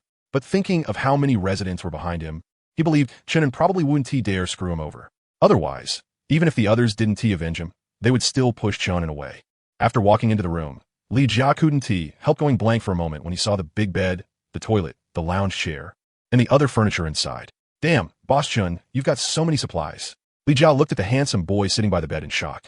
Building all this furniture definitely had to cost a lot of resources. Then, he secretly sized up this Boss Chun as well. He really was handsome. No wonder Jiang Lai had taken a liking to him. And besides Jiang Lai, he actually had 2 more female residents here. There were actually 4 people. Li Jia's heart stirred. Daring to take in 3 female residents this early in the survival phase definitely couldn't be simple lust. If he could afford to keep 3 women, that proved his resources were far beyond normal people's, and it also proved his talent was ridiculously overpowered. Of course, there was also the possibility that this boss was just purely lustful. After all, the moment he came in, he saw torn stockings on the floor. It wasn't hard to imagine that some indescribable battle must have happened in the room not long ago. We're still struggling to survive. And Boss Chun is already playing with women. The gap is way too huge. Li Jia couldn't stop himself from feeling envious. Chun had already made him bitter enough with his high-level door and a beautiful girlfriend like Jiang Lai. He hadn't expected his resources to be this abundant too. All those thoughts passed in just an instant. Chun had no idea about the complicated emotions in Li Jia's heart and simply said, "Let us trade first." All right. Li Jia took out 5 gold coins from his backpack. It hurt a little. He had worked his ass off for the past 2 days and had only managed to save up less than 10 gold coins. And that was with him and his resident partner killing monsters together to save it up. Take the payment. Chen spoke up to signal them. Lin Lucy, who was standing to the side, hurried forward and accepted the gold coins. Then she handed them to Jiang Lai on the bed. Chen had originally been signaling Jiang Lai, but Lin Lucy was far too perceptive. That made Jiang Lai's impression of her improve instantly. Not bad. This is what a sensible, good resident looks like. As Jiang Lai accepted the gold coins, she praised her with a smile. Lin Lucy lowered her head shyly, then retreated to the doorway and stood there obediently. Seeing her like that, Jiang Lai felt even more satisfied and also knew that Lin Lucy couldn't threaten her position. So she glanced at Wang Zian on the lounge chair and let out a cold snort. Some people really have no sense at all. Wang Zian. She got attacked for no reason at all. Wang Zian was speechless too. She clearly hadn't done anything, right? She hadn't even spoken. Seriously, what the hell? Even back when she used to work part-time, those bosses who liked making things difficult for people weren't as excessive as Jiang Lai. Is this what they mean by 3 women making a whole drama? Li Jia was sweating a little just from watching. Good lord. In the time it took for one short sentence, a weird smell of gunpowder had suddenly filled the room. He couldn't understand how something as small as taking a few gold coins could turn into such a bizarre atmosphere. Looking at it that way, taking in too many female residents really was a bad idea. The pressure from the monsters outside was already huge. If even the residents inside the room couldn't stay stable, it would really be easy for someone to have a mental breakdown. Good thing my resident is a man. We're straightforward and don't have all these little thoughts. Li Jia thought with some relief. Chen glanced at Jiang Lai, then took a repeating crossbow out of his backpack and handed it to Li Jia, saying all 15 arrows are inside. The arrowheads are refined iron. As long as they aren't too badly damaged, they can be recovered and reused. All right, thank you, Boss Chen. Li Jia excitedly accepted the repeating crossbow with both hands. Just from feeling the weight, he knew the bolts wouldn't be weak. By the way, boss, did you make this repeating crossbow with a blueprint? Or is it your talent? Li Jia asked curiously. Talent, Chen replied flatly. Then, boss, can you make some more arrows? I want to buy some extra arrows as backup, Li Jia said.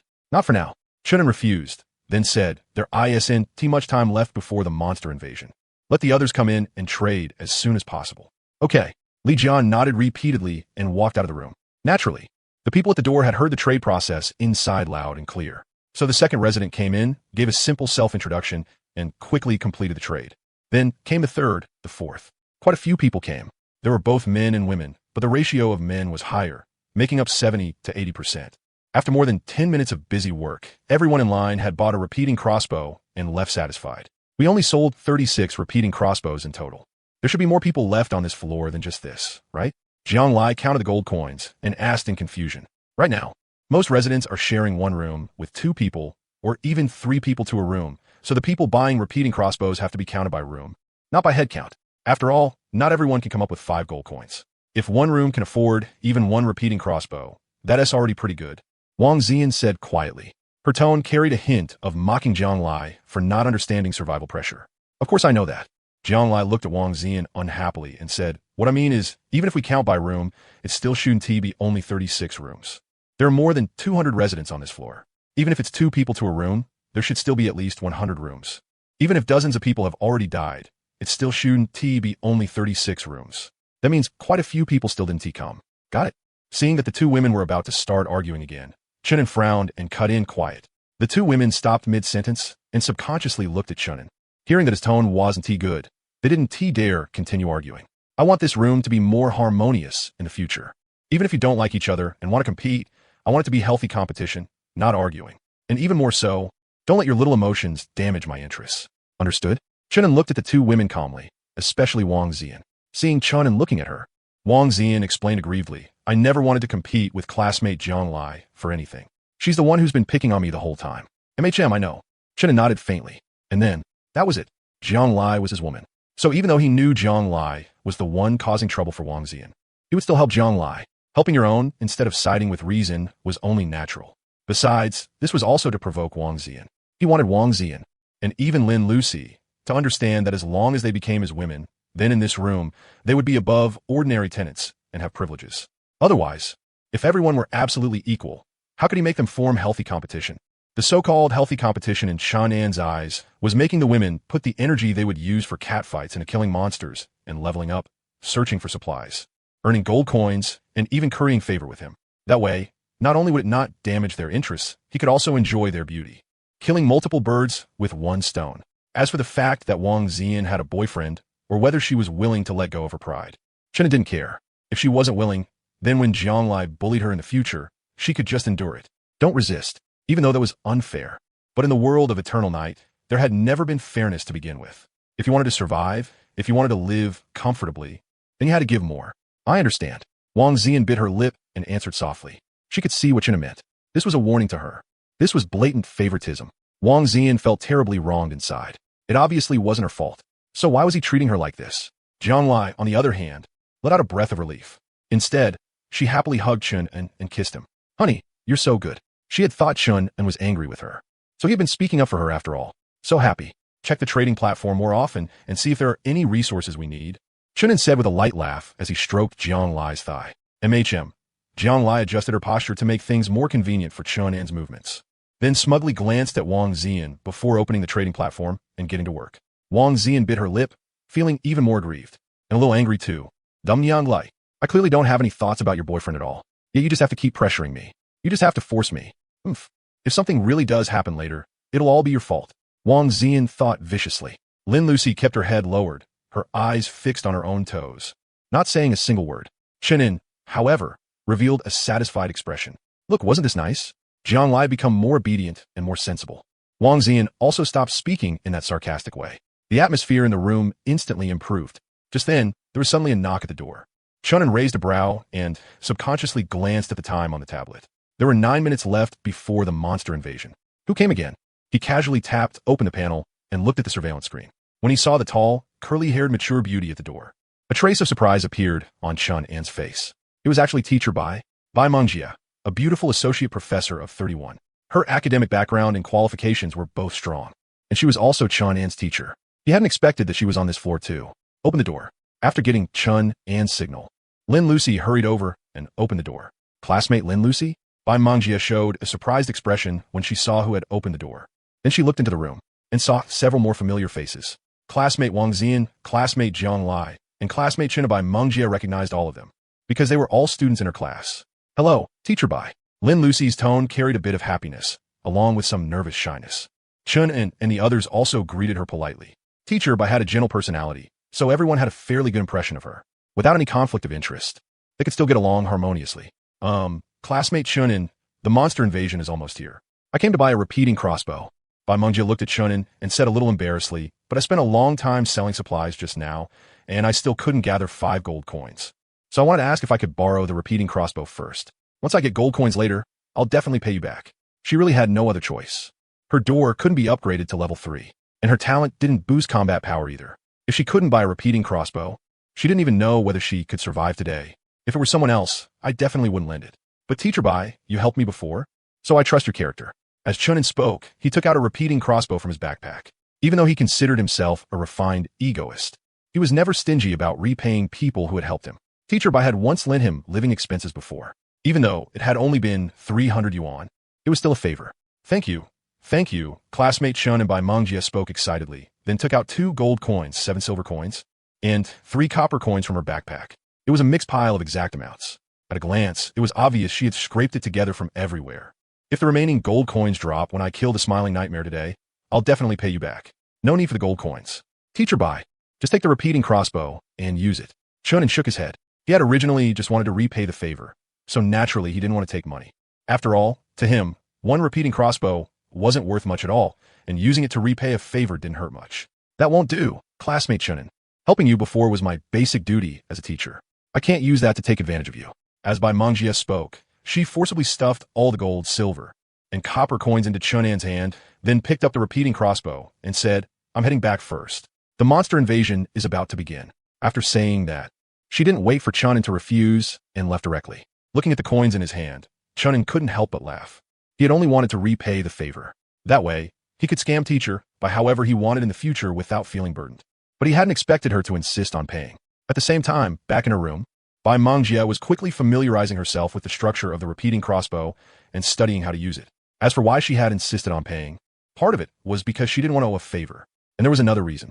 She had a feeling that if she accepted Chun An's free gift, then maybe her relationship with him would grow more distant in the future. Maybe even the already faint teacher-student relationship between them would completely disappear. She had observed for a long time today, judging from Chun An's door level, the supplies in his room, and the fact that he had sold so many repeating crossbows today, his talent was definitely very strong.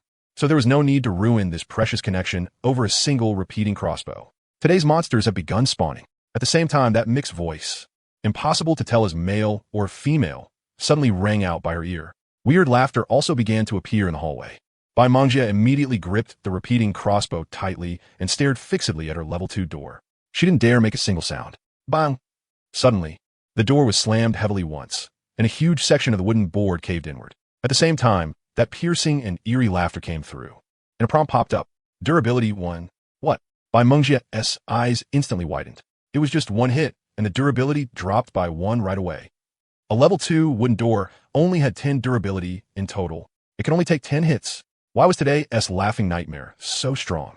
And on top of that, she obviously hadn't made a sound. So why had the laughing nightmare locked on her door? Bang! Bang! Crisp sounds of the door being rammed rang out one after another. But Chen and S door didn't lose any durability at all. Sure enough, even a third-day laughing nightmare still couldn't threaten his level 5 door. And with every impact, Chen noticed that the mysterious red runes on the door would flash once. It was pretty amazing. Through the surveillance screen, he also saw that every time a laughing nightmare slammed into his door, a number would pop up above its head. 8, 9. So this was the damage reflection effect. It really was useful. A smile appeared on Shun and S face, and the laughing nightmare seemed unable to feel pain. Even though it kept losing health from the reflected damage, it still kept ramming the door. That was a good thing. He wasn't afraid of it hitting the door. He was only afraid it wouldn't. He just didn't know how much health a laughing nightmare had. How many reflections would it take to kill one? So this is a level 5 door?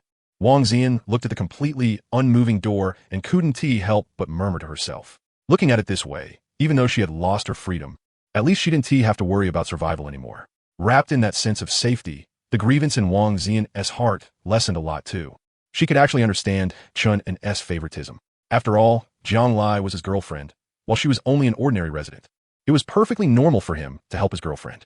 So from beginning to end, she had never developed any negative feelings toward Chunin.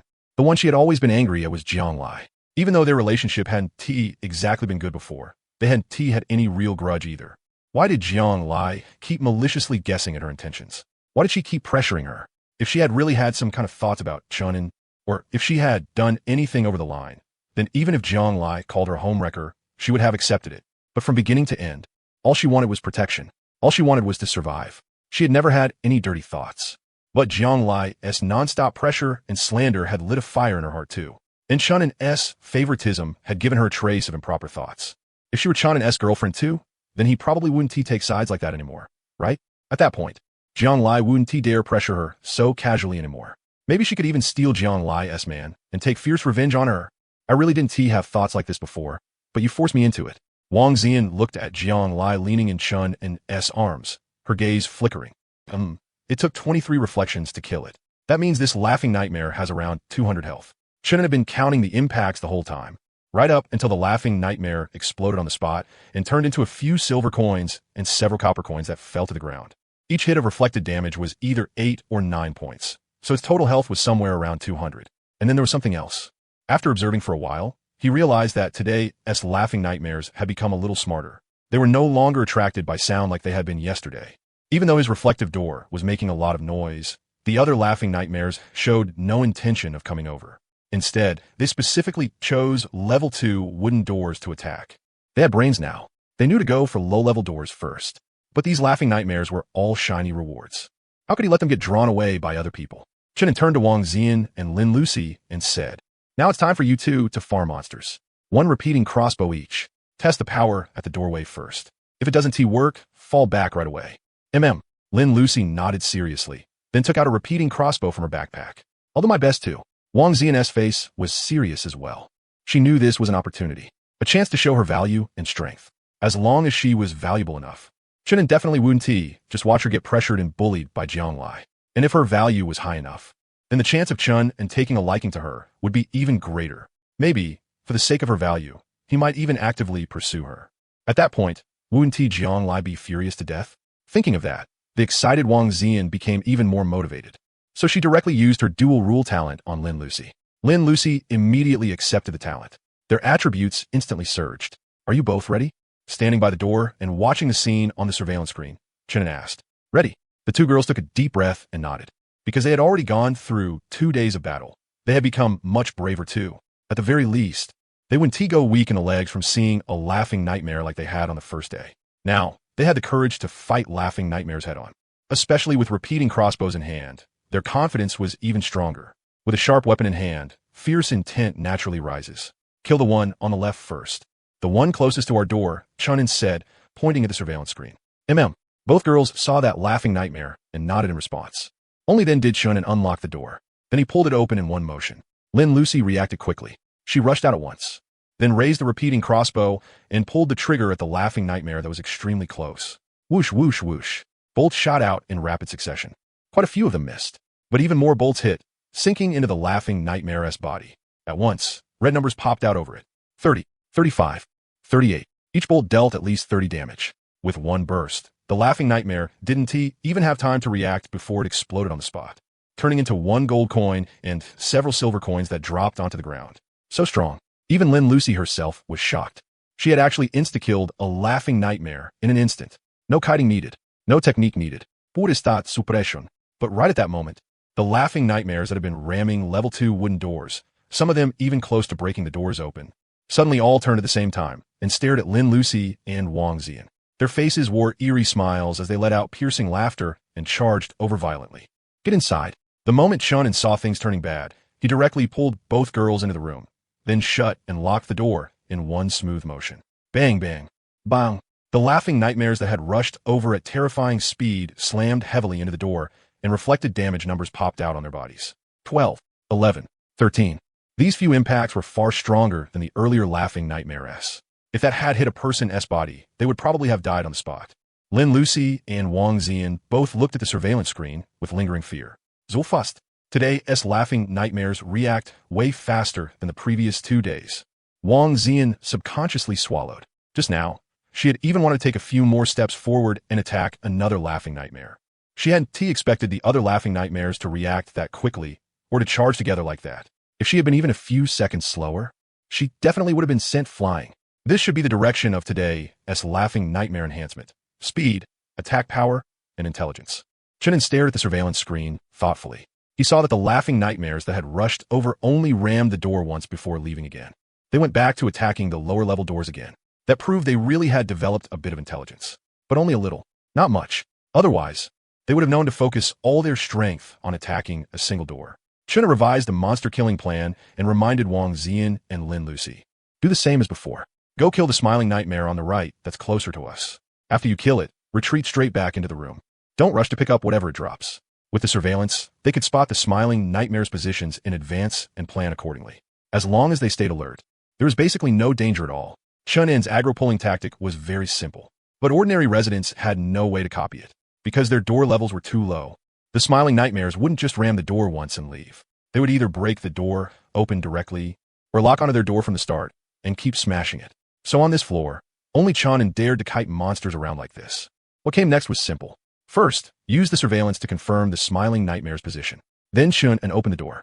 Wang Xian and Lin Lucy went out and attacked at the first possible moment. After killing one smiling nightmare, they immediately retreated into the room, swapped to loaded repeating crossbows, and prepared to kill the next one. Although the other smiling nightmares rushed over right away every time, they only had time to slam into the door once. When they realized it didn't do any meaningful damage, they left unwillingly. And so they repeated the same process over and over. In just a few short minutes, they had already killed 7 smiling nightmares. Sure enough, they only had a little intelligence. Not much. Chunin smiled as he watched the surveillance feed. If they had enough intelligence, this kind of kiting tactic would be impossible to pull off. Of course, even with low intelligence. Today's smiling nightmares were still an enormous source of pressure for most residents, because monsters with intelligence were far harder to deal with than monsters without it. The stiff, dull, smiling nightmares from the first day, the kind that just waited to be killed, were never coming back. Today was only the 3rd day, and the smiling nightmares already had intelligence. Their speed was this fast too. He really couldn't imagine how terrifying the boss on the 5th day would be. Looking at the hallway scene on the surveillance screen, Wang Xian couldn't help sighing. If she hadn't joined Chun-An's room today, then even with their level 2 door, they could only have done the same as the other residents, constantly repairing the door and barely holding on. How could they possibly farm monsters this easily like they were doing now? A level 5 door that wasn't afraid of being smashed open at all. Surveillance that gave them a clear view of the entire floor. And an endless supply of repeating crossbows. Their resources were absolutely maxed out. Even if they swapped in some other resident without combat talent, that person could probably still kill these smiling nightmares with ease. A powerful sense of urgency suddenly rose in Wang Xian's heart, because she realized her value wasn't actually that high. She wasn't an irreplaceable existence. If she really made Chunin unhappy or dissatisfied, she might get kicked out, because her role wasn't as big as she had imagined. Wang Xian subconsciously bit her lip. She was really getting scared. Before, she had dared to talk back to Jianglai mainly because she was relying on the fact that she had a combat-type talent and was one of only 2 combatants in the room. She had relied on Chun and needing her and not easily driving her away. But now that she realized her role didn't seem all that important, she was deeply worried. No, later I need to work harder at killing monsters. I have to outperform Lin Lucy and prove my value. Staring at the smiling nightmares on the surveillance screen, Wang Xian thought to herself. Of the 7 smiling nightmares they had killed earlier, 5 had been killed by Lin Lucy. And with Lin Lucy's talent bonus, her drop rate was very high. Every single one would drop an extra gold coin. That made Wang Zian feel like she was even less useful than Lin Lucy. As for Jiang Lai, even though she wasn't participating in combat, she was responsible for buying and selling all kinds of supplies on the trading platform and contributed a lot. And Jiang Lai was Chun An's girlfriend, so even if she didn't contribute, it didn't matter. So without realizing it, she had actually become the most useless person in the room. The more she thought about it, the greater Wang Zian's pressure became. Baoda, are you ready? This smiling nightmare is a little far away, so you'll need to get closer before attacking. Chun An spoke while looking at the surveillance screen. Because most of the nearby neighbors were already dead, the smiling nightmares had all gone to ram doors farther away. Even the nearest smiling nightmare to them was over 10 meters away. Always ready. Wang Zian gripped the repeating crossbow tightly. She had to show her value. Lin Lucy still spoke very little. Then Chun An checked the surveillance. After confirming that the doorway was safe, he immediately opened the door. This time, Wang Zian rushed out first. Lin Lucy followed, right behind her. The moment the two of them had only taken a few steps forward, the smiling nightmare that had been slamming into a door heard the sound, suddenly turned its head, split its mouth into a grin, and charged over with a bizarre laugh. Wang Zian didn't hesitate. She held the trigger down, and the repeating crossbow continuously fired arrows.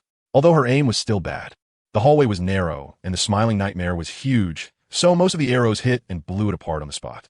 Then Wang Zian aimed at another smiling nightmare, charging over from farther away, preparing to shoot.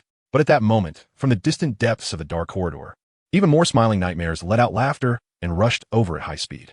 Wang Zian, who had originally wanted to get a little greedy, didn't dare hesitate. She hurriedly retreated back into the room. Lin Lucy also ran back and right after her. Chun An immediately locked the door. Bang, bang, bang. A continuous series of impacts rang out. A large number of smiling nightmares had slammed into the door. Fortunately, Chun An was already skilled with this whole door-locking routine, so he wasn't nervous. Good thing this is a level 5 door.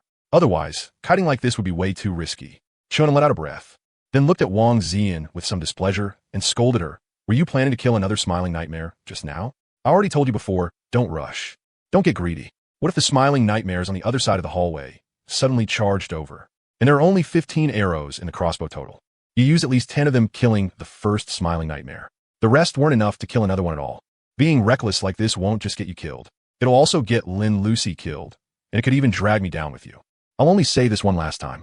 If you get greedy again, I won't risk leaving the door open. You could die outside yourself. Wang Zian pressed her lips together in grievance and lowered her head. I understand. She had only wanted to prove her value. She hadn't expected the smiling nightmares to react so fast. It even felt like they were faster than before. During the previous few kills, they hadn't been this sharp at all. A greedy woman. Jiang Lai scrolled through the trading platform and casually mocked her. Wang Zian clenched her fists, feeling even worse inside. Lin Lucy wanted to say something, but after moving her lips a little, she still said nothing. All right, just be more careful next time. I don't want anything to happen to you either. Chun An gently patted Wang Zian on the shoulder and comforted her. Although he also knew Wang Zian hadn't done it out of selfishness, a warning still had to be given. This wasn't a game, after all.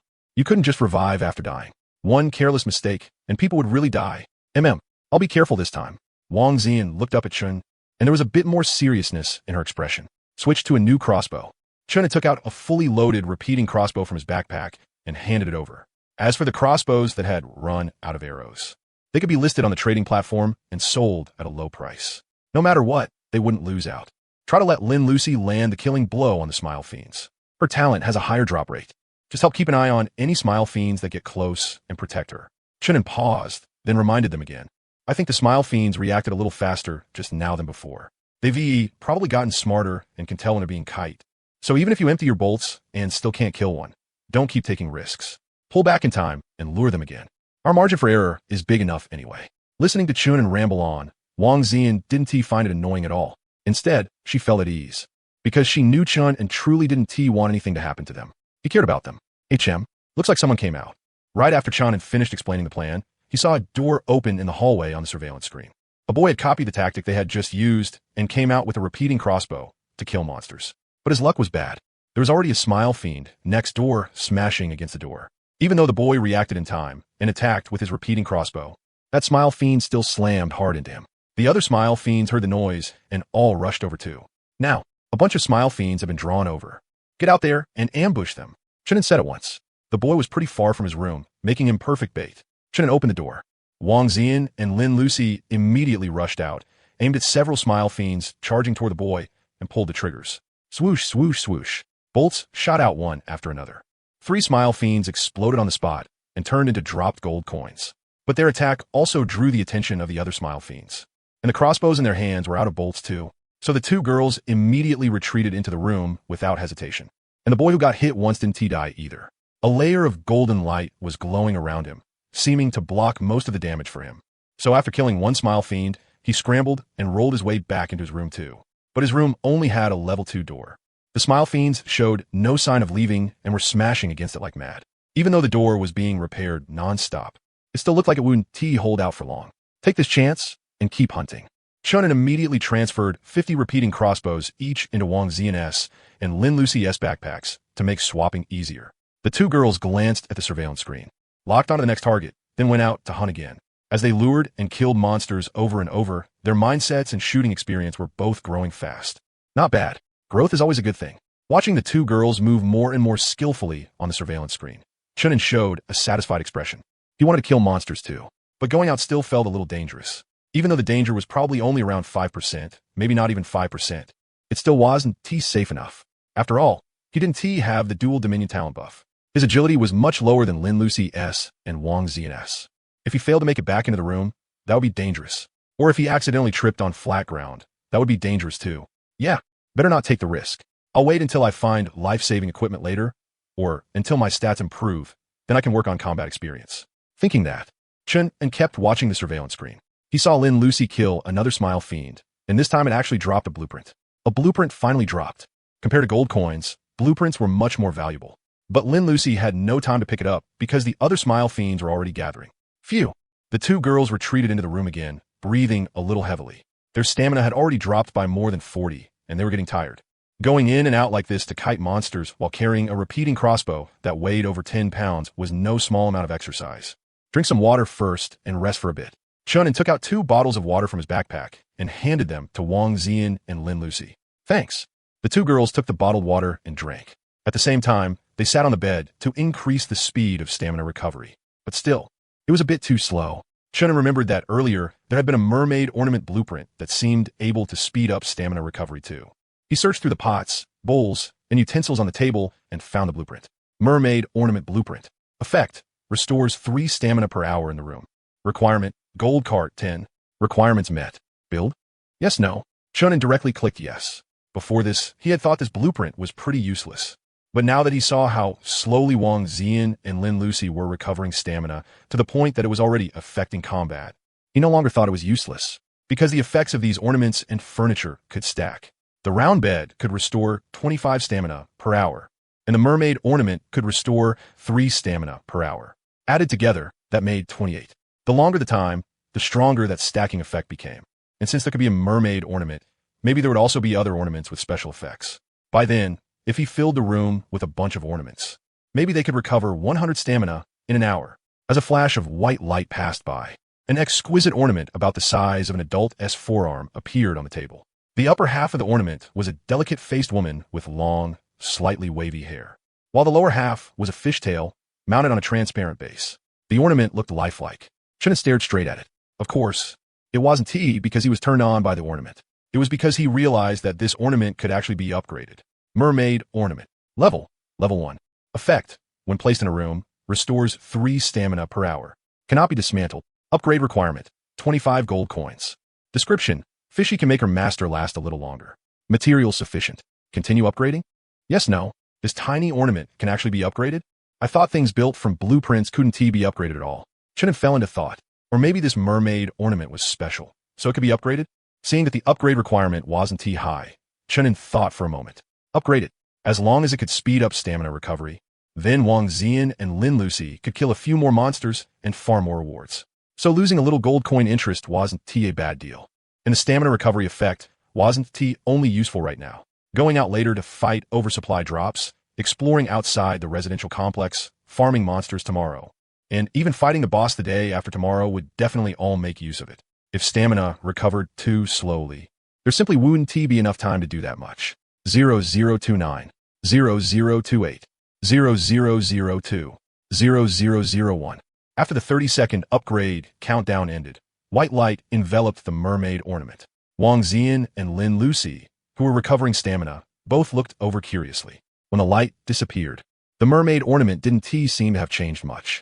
Mermaid ornament. Level 2. Effect, when placed in a room, restores 9 stamina per hour. Cannot be dismantled. Upgrade requirement, 25 gold coins. Description, Fishy can make her master last even longer now. Materials is sufficient. Continue upgrading? Yes, no. The stamina recovery speed had tripled. The next upgrade requirement was still coins. What a little money-eating beast. Chen thought for a moment, then kept tapping upgrade. Since he was upgrading it, he might as well take it all the way in one go. Anyway, he wasn't short on coins. Chunin already had 631 coins in his backpack, and Jianglai was still constantly selling repeating crossbows, so the number of coins would only keep going up. Breaking 1,000 a day wouldn't even be a problem, and coins themselves were meant to be used to increase strength. If he held back from upgrading just to sit on them for interest, that would be the real loss. After Chun upgraded the mermaid ornament to level 3. Its stamina recovery effect became stronger again, and its size also grew slightly. LV3. Effect. When placed inside a room, it can restore 20 stamina per hour. Upgrade requirement, 50 coins. Materials are sufficient. Continue upgrading? Yes, no. Yes. Chunin didn't hesitate. Money's a bastard. Spend it all, then earn more. After another 5 minutes of waiting, the mermaid ornament finished upgrading once again. Its appearance still hadn't changed much, only its size had grown another round. Then came the huge jump in effect. Mermaid ornament. Level, LV4. Effect. When placed inside a room, it can restore 50 stamina per hour. Cannot be dismantled. Upgrade requirement, 60 coins, 1 green rune stone. Description, Fishy can now make her master super invincibly enduring. Materials are sufficient. Continue upgrading? Yes, no. Green rune stone? Chunin raised a brow. He happened to have one. Lin Lucy had dropped a green rune stone before. Chunin had originally planned to keep it and see if he could trade for a red rune stone later to upgrade the room door. He hadn't expected to use it this soon. Upgrading the room door from level 4 to level 5 required a blueprint, while the mermaid ornament needed an added rune stone. Looking at it this way, the jump from level 4 to level 5 seemed to be a pretty major upgrade. Chunin fell into thought. He wondered whether windows and other upgradable items worked by the same upgrade logic too. While thinking, Chunin had already tapped upgrade. The green rune stone wasn't useful for the time being anyway. Leaving it there would only take up space, so he might as well convert it directly into strength. Let's see what a level 5 mermaid ornament was all about. He had already sunk nearly 100 coins into it. Stopping here would be too much of a loss. This time, the upgrade took 10 minutes. At the same time, seeing that the two girls had recovered some stamina, Chen had told them to go back out and farm monsters. He had just spent so many coins, so he had to earn them back as soon as possible. 10 minutes passed quickly. White light enveloped the mermaid ornament. This time the white light was very dense, and the area it covered was huge. When the white light disappeared, the mermaid ornament, which had originally only been about the size of an adult's arm, had directly grown to nearly 3 times its previous size. As big as a young child. Her features also seemed more vivid now, as if she might come alive at any moment. And there was now something like a staff in her hand, completely changing her overall image. Chunin opened the detailed information to take a look. Mermaid ornament. Level, LV5. Effect. When placed inside a room, it can restore 70 stamina per hour and increase the recovery speed of injuries and illness by 10%. Cannot be dismantled. Upgrade requirement. 100 coins, 1 green rune stone. Description. While letting her master endure longer, Fishy can also help her master heal. The recovery speed of injuries and illness by 10%? That's a pretty good effect. Chun An's eyes lit up. He instantly felt that this round of upgrading was absolutely worth it, because right now, he had no healing methods at all. If he got injured or sick, he could only tough it out. But this ornament could speed up recovery, which was basically like taking extra medicine, right? It could be said to be extremely great, and it restored 70 stamina per hour. Add that to the round bed's 25 points, and he could directly recover 95 stamina in 1 hour. Ridiculous. His endurance was basically maxed out. Too bad he didn't have any more green rune stones, or he could keep upgrading and see what happened. Chunin smacked his lips. He felt that as long as he kept adding rune stones, the injury recovery speed could probably keep increasing too. If he pushed the recovery speed all the way to 100%, what would happen then? Would injuries heal instantly the moment he got hurt? Or would it mean something else? Still, he felt it probably wouldn't go as far as instant healing. That would be way too outrageous. But even so, he was sure a 100% effect definitely wouldn't be bad. After all, from what he had seen so far, the investment and return from upgrading were proportional. The more he put in, the richer the return. Right at that moment, that mixed notification voice, impossible to tell as male or female, suddenly rang out. Random airdrop gift packs will now begin deployment. Drop location, any open area inside the residential complex. Drop quantity, 100. Drop time, 59 minutes and 59 seconds. Hint: random gift packs can contain food, rare resources, high-grade weapons, high-grade armor, one-time use items, gold coins, silver coins, copper coins, skill books, and more. Skill books. Chunan's spirits instantly surged. There were actually skill books too? Were they like in online games, where learning one would give you an extra skill? That was just insane. Grab the gift packs. He had to grab these packs this time. After hearing the notification, Jianglai immediately looked at Chunin, her tone a little excited. She had also instantly understood the value of skill books. Neither her talent nor Chunan's was attack type, so they were practically lacking in combat power. If they could learn an offensive skill, then they would have combat ability. They would have the ability to protect themselves. Even if they didn't get a skill book, getting high-grade weapons or rare resources would definitely still be worth it. Chunin gave a slight nod, but he was also deep in thought. He was thinking about something very important. That was, since this world had skill books, could his talent refresh skill books too? If tomorrow it directly refreshed over 90,000 skill books, wouldn't he take off on the spot? Of course, he also knew the probability had to be absurdly low. But at least now, there was something to hope for. If his luck exploded and it actually refreshed, then he was really taking off, and his talent could still be upgraded. If the chance of refreshing skill books at level 1 was low, then what about level 2? Level 3? Maybe by then, even the odds of refreshing firearms would become higher. Thinking of that, Chunan's heart grew hot. He had to raise the room's comfort level as soon as possible, then upgrade his talent. Just as Chunin was thinking excitedly about that, Wang Zian and Lin Lucy, who had gone out to clear another wave of monsters, also came back. He locked the door again as a matter of course. Then he heard Wang Zian say, after hearing the notice about the airdrop gift packs, the other residents all dared to come out and kill monsters too. The smiling wraiths on this floor should be almost completely cleared soon. No rush. Eat something first, and recover your stamina while you're at it. As Chunin spoke, he took mineral water, bread, and 2 packs of pickled mustard greens Jianglai had just bought out of his backpack. Only after eating and drinking their fill would they have the strength to go downstairs and fight for the airdrops. Wang Zian and Lin Lucy didn't refuse either, and started eating. They pushed their hunger to the limit. Even if they were going to die, they would die with full stomachs. Jianglai also rarely stopped pressuring Wang Zian, because she knew going downstairs this time would be very dangerous. The threat from the monsters was secondary. The main problem was those bandits. They had just threatened the other residents in the chat room. There was no doubt they really dared to kill, especially when the benefits were this huge. Chen was also thinking about how to get the airdrop gift pack more safely. If he only let Wang Zian and Lin Lucy go fight for it, that would depend too much on luck. After they cleared out the monsters in the hallway later, they could try joining forces with the other residents. Chunin said thoughtfully, since he was now the nominal boss of this floor, then he could try making use of that relationship. Of course, there was no way he could persuade them just by talking. So he would first use benefits to tie this group of residents to him. That low-price repeating crossbow from before for 5 gold coins was pretty useful, right? Still want to use it, right? Also, Li Jia had guessed that his talent might be related to the resources used to upgrade room doors. That could be used too. Only a little over 10 minutes had passed.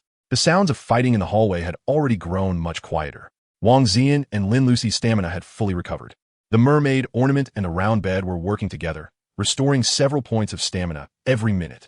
First, go clear the remaining monsters, then bring back everything that dropped. And after that I'll talk to Li Jia, Chunin said. The 2 girls responded and headed out with their repeating crossbows. Because they had already killed quite a few laughing nightmares earlier, and the other residents had also started putting in effort, there were only a few laughing nightmares left in the hallway. The 2 girls didn't even need to kite them. They quickly blew them all apart. Then they started picking up the rewards they hadn't had time to collect before. Chun was watching the fight through surveillance. Suddenly, he saw a boy secretly trying to pick up a blueprint off the floor. That was something Lin Lucy had dropped. He actually dared steal my stuff? This was the first time Chun had been this angry since coming to the Eternal Night World. He took out a repeating crossbow, opened the door, aimed at the sneaky boy, and barked coldly, "Put it down." The boy subconsciously turned around. When he saw a crossbow pointed at him, he jumped in fright and quickly raised both hands. "Sichin boss, don't act rashly. I was just helping you pick things up. I absolutely didn't have any other ideas." Chunin said with a cold face, "Put it down and go back to your room." "Oh, okay." The boy hurried back into his room, whose door was almost broken. Chunin swept his gaze over the other residents again. Those people were also sensible enough not to pick up the things Lin Lucy and Wang Zian had dropped. At that moment, Li Jiao walked over with the tall boy and asked, "Chun boss, are we going downstairs to fight for the airdrop later?" "Come inside," Chunin said, still not lowering his guard. Li Jia and the tall boy walked into the room. "Chun boss, I'm almost out of arrows. If we're going to fight for the airdrop later, could you maybe sell me some more arrows?" Li Jia asked, because the laughing nightmares swallowed arrows when they exploded. The arrows shot into them couldn't be recovered. Chunin didn't answer that question right away. Instead, he asked, I want to know whether you're really willing to follow my orders and cooperate to survive from now on. Of course. Li Jian nodded without hesitation. Chen stared at him and said, since that's the case, go tell the other residents later that if anyone runs out of arrows, he can come to me. For just the material cost of 1 gold coin, I'll trade him a new crossbow filled with arrows. I don't have to make money off you, and I can help you stay alive, but I'm not some saint. If you want me to keep helping you, then let me see your sincerity. Chen boss, why you mean it? Li Jiao was shocked. A fully loaded repeating crossbow for only 1 gold coin? If it was true, then they would never have to worry about weapons again. 1 gold coin, not too much. As long as they used the crossbow well, they could casually kill 2 or 3 monsters. The profit would be at least more than double. My talent is a synthesis-type talent. As long as I have the raw materials, I can synthesize the supplies I need. So as long as the repeating crossbow isn't damaged, I only need 1 gold coin to replenish the arrows. But if the repeating crossbow is damaged, then the raw materials needed will be a bit more. At minimum, it takes 3 gold coins, Chunin said with a serious face. There was no way he would tell the truth. Just earning less already made his heart ache. And they wanted him to give away repeating crossbows for free? Impossible. They weren't family, and they weren't friends. There was no reason for him to be the sucker. Holy shit, Chen boss, your talent is basically invincible. Li Jia couldn't help being stunned. Didn't that mean that as long as there were enough raw materials, he could make as many repeating crossbows as he wanted? He might even be able to synthesize other things too. For example, maybe the furniture in Chun boss's room had been synthesized as well? This ability was absolutely unbeatable for logistics. Looking at it this way, recognizing him as boss was really not a loss. Especially now that Chun was willing to lower the price and only charge cost, making arrows for them without profit. His character was maxed out too. Thinking of this, Li Jia said seriously, boss, don't worry. I'll go contact the others right now. I'll definitely make them sincerely submit. The boss's character was already maxed out, so he couldn't slack off either. Hurry up. The airdrop is about to be delivered, Chen said. Okay. Li Jia nodded, then left with the male resident who hadn't said a single word the entire time. He knew the boss still didn't believe in their sincerity. So, grabbing the airdrop gift pack would be their proof of sincerity. Even though Li Jia also wanted the gift pack very much, compared to a gift pack with uncertain contents, he felt that tightly hugging Chun An's thigh was more practical. Then, after Li Jia told the other residents about Chun An's conditions, the residents all got excited. Replenishing arrows for 1 gold coin was way too worth it. After all, those damn bandits charged 1 gold coin just for a toll, and if used well, these 15 arrows could kill 2 or 3 laughing nightmares. If they were used against faceless monsters, they could even be recovered and reused multiple times. Killing 7 or 8 faceless monsters would be no problem. Chun Boss is reliable. From now on, I'm Chun Boss's dog. Chun Boss is awesome. Chun Boss is generous. The residents were all very excited and enthusiastic. Some residents even shouted Godfather in the hallway. It wasn't that they had no dignity. It was that resources were simply too important. Today's laughing nightmares had already made them feel the threat of death. A single laughing nightmare only needed 10 hits to break through a level 2 room door. So they had to raise their room door level as soon as possible. If they couldn't upgrade to a level 3 room door before the monster invasion tomorrow, then it probably wouldn't be able to block even 1 hit. By lowering weapon prices at a time like this, Chun had truly won over a wave of people's hearts. Of course, he hadn't taken a loss either. And if the residents on this floor united, his personal safety would also be more secure. Dear, we count as the real boss of this floor now, right? Jiang Lai listened to the discussion and shouting in the hallway, and she was a little excited too. This feeling of standing above others, being feared and worshipped, and holding power really wasn't bad. It felt like he had returned to the world from before he transmigrated. Sort of, but not completely. Chunin had never enjoyed power or wealth, but he still knew that the reason these residents were shouting like this was mostly because of profit. The people who were truly grateful to him from the bottom of their hearts probably did not even make up 1/3. Still, that was enough. This was only the first step. As long as he could stir up 1/3 of a group that already counted as gaining initial control over it. After all, most people were blind, ignorant, and herd-minded. Only a few truly had their own opinions and ideas. Like Li Jia, like the already dead Su Bo. But Li Jia was smarter than Su Bo, and better at knowing when to bend and when to hold back. That was why Chunin always talked to him first. Because before this, Chunin had no reputation at all on this floor. No one would listen to what he said, and no one would trust him. But Li Jia had already won over quite a few people by then. It was no exaggeration to say that if it had been 1 hour earlier, Li Jia's prestige on this floor would have been higher than Chunin's. Li Jia could also rally more people. If Li Jia had refused to acknowledge him as the boss, then no one else would have accepted him either. But now, with huge benefits and a steady stream of rewards, even the dumbest residents knew whose leg they should cling to. Li Jia's prestige had already been completely crushed by his. And of course, The reason Chun and said Li Jian knew when to bend and when to hold back was because Li Jian knew Chun and would surpass him in prestige. Yet he still accepted it and did not show even a trace of dissatisfaction. He understood the times and knew when to advance or retreat. A person like that was very ambitious. But if he could be controlled, he would make an extremely useful lackey. You already got this far in just a few hours. Honey, you're amazing. Jiang Lai kissed Chun and on the cheek and happily hugged his arm, rubbing against it. More and more. She felt that her eye for men was incredibly accurate. With just one glance, she had picked out Chun and from all the residents on this floor, the most handsome man and the one with the most potential. Of course, in a very good mood, Chun wrapped an arm around Jiang Lai in return and kissed her hard. At this moment, he understood one truth more and more clearly. A man absolutely had to have strength and status. That way, even a proud, rich beauty goddess from before would become proactive, gentle, and sensible. Student Chun and the moment Wang Zian and Lin Lucy stepped in, they saw this intimate scene. Their hearts instantly raced, their faces flushed, and the words they had wanted to say came to an abrupt stop. The bad thing about a small room was that it was very hard to have privacy. Chun had only just gotten intimate with Jiang Lai, and before his hand could even slip in her clothes, Wang Zian and Lin Lucy had already seen it. Fortunately, his skin was thick, so he did not care. Finished collecting everything. How was the haul? Chun wiped his mouth and asked calmly. Jiang Lai looked a little shy. She gave a soft cough, then opened her panel and pretended to be busy.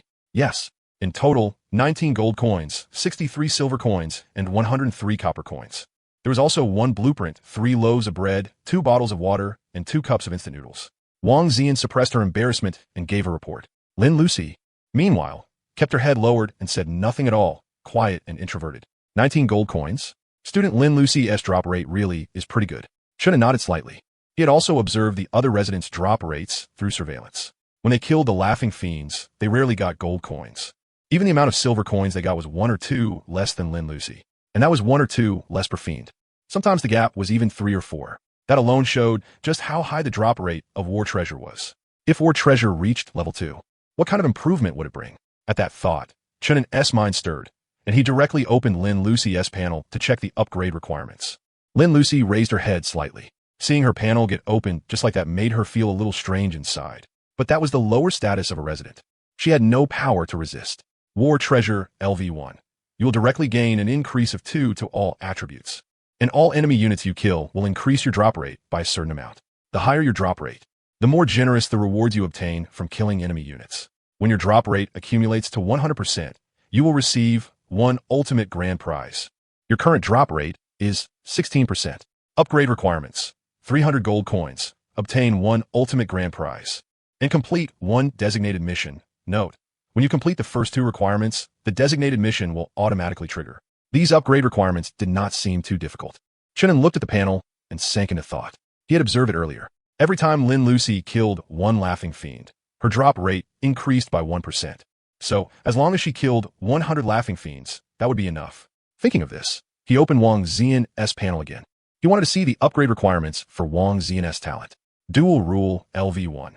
When you are within 3 meters of one human, you may activate this talent. If the other party does not reject your talent, then both of you will simultaneously gain speed and strength buffs. If the distance between you exceeds 3 meters, the talent will automatically become invalid. Upgrade requirements. 150 gold coins. Reach above 70 trust with any resident. And complete 1 designated mission. Note, when you complete the first 2 requirements, the designated mission will automatically trigger. Trust? What kind of stat was that? Chun could not help raising an eyebrow. He had no idea how the upgrade requirement for this talent was being judged. He swept over Wang Zian's panel again, and only then noticed an extra trust prompt at the bottom. Current room residence trust.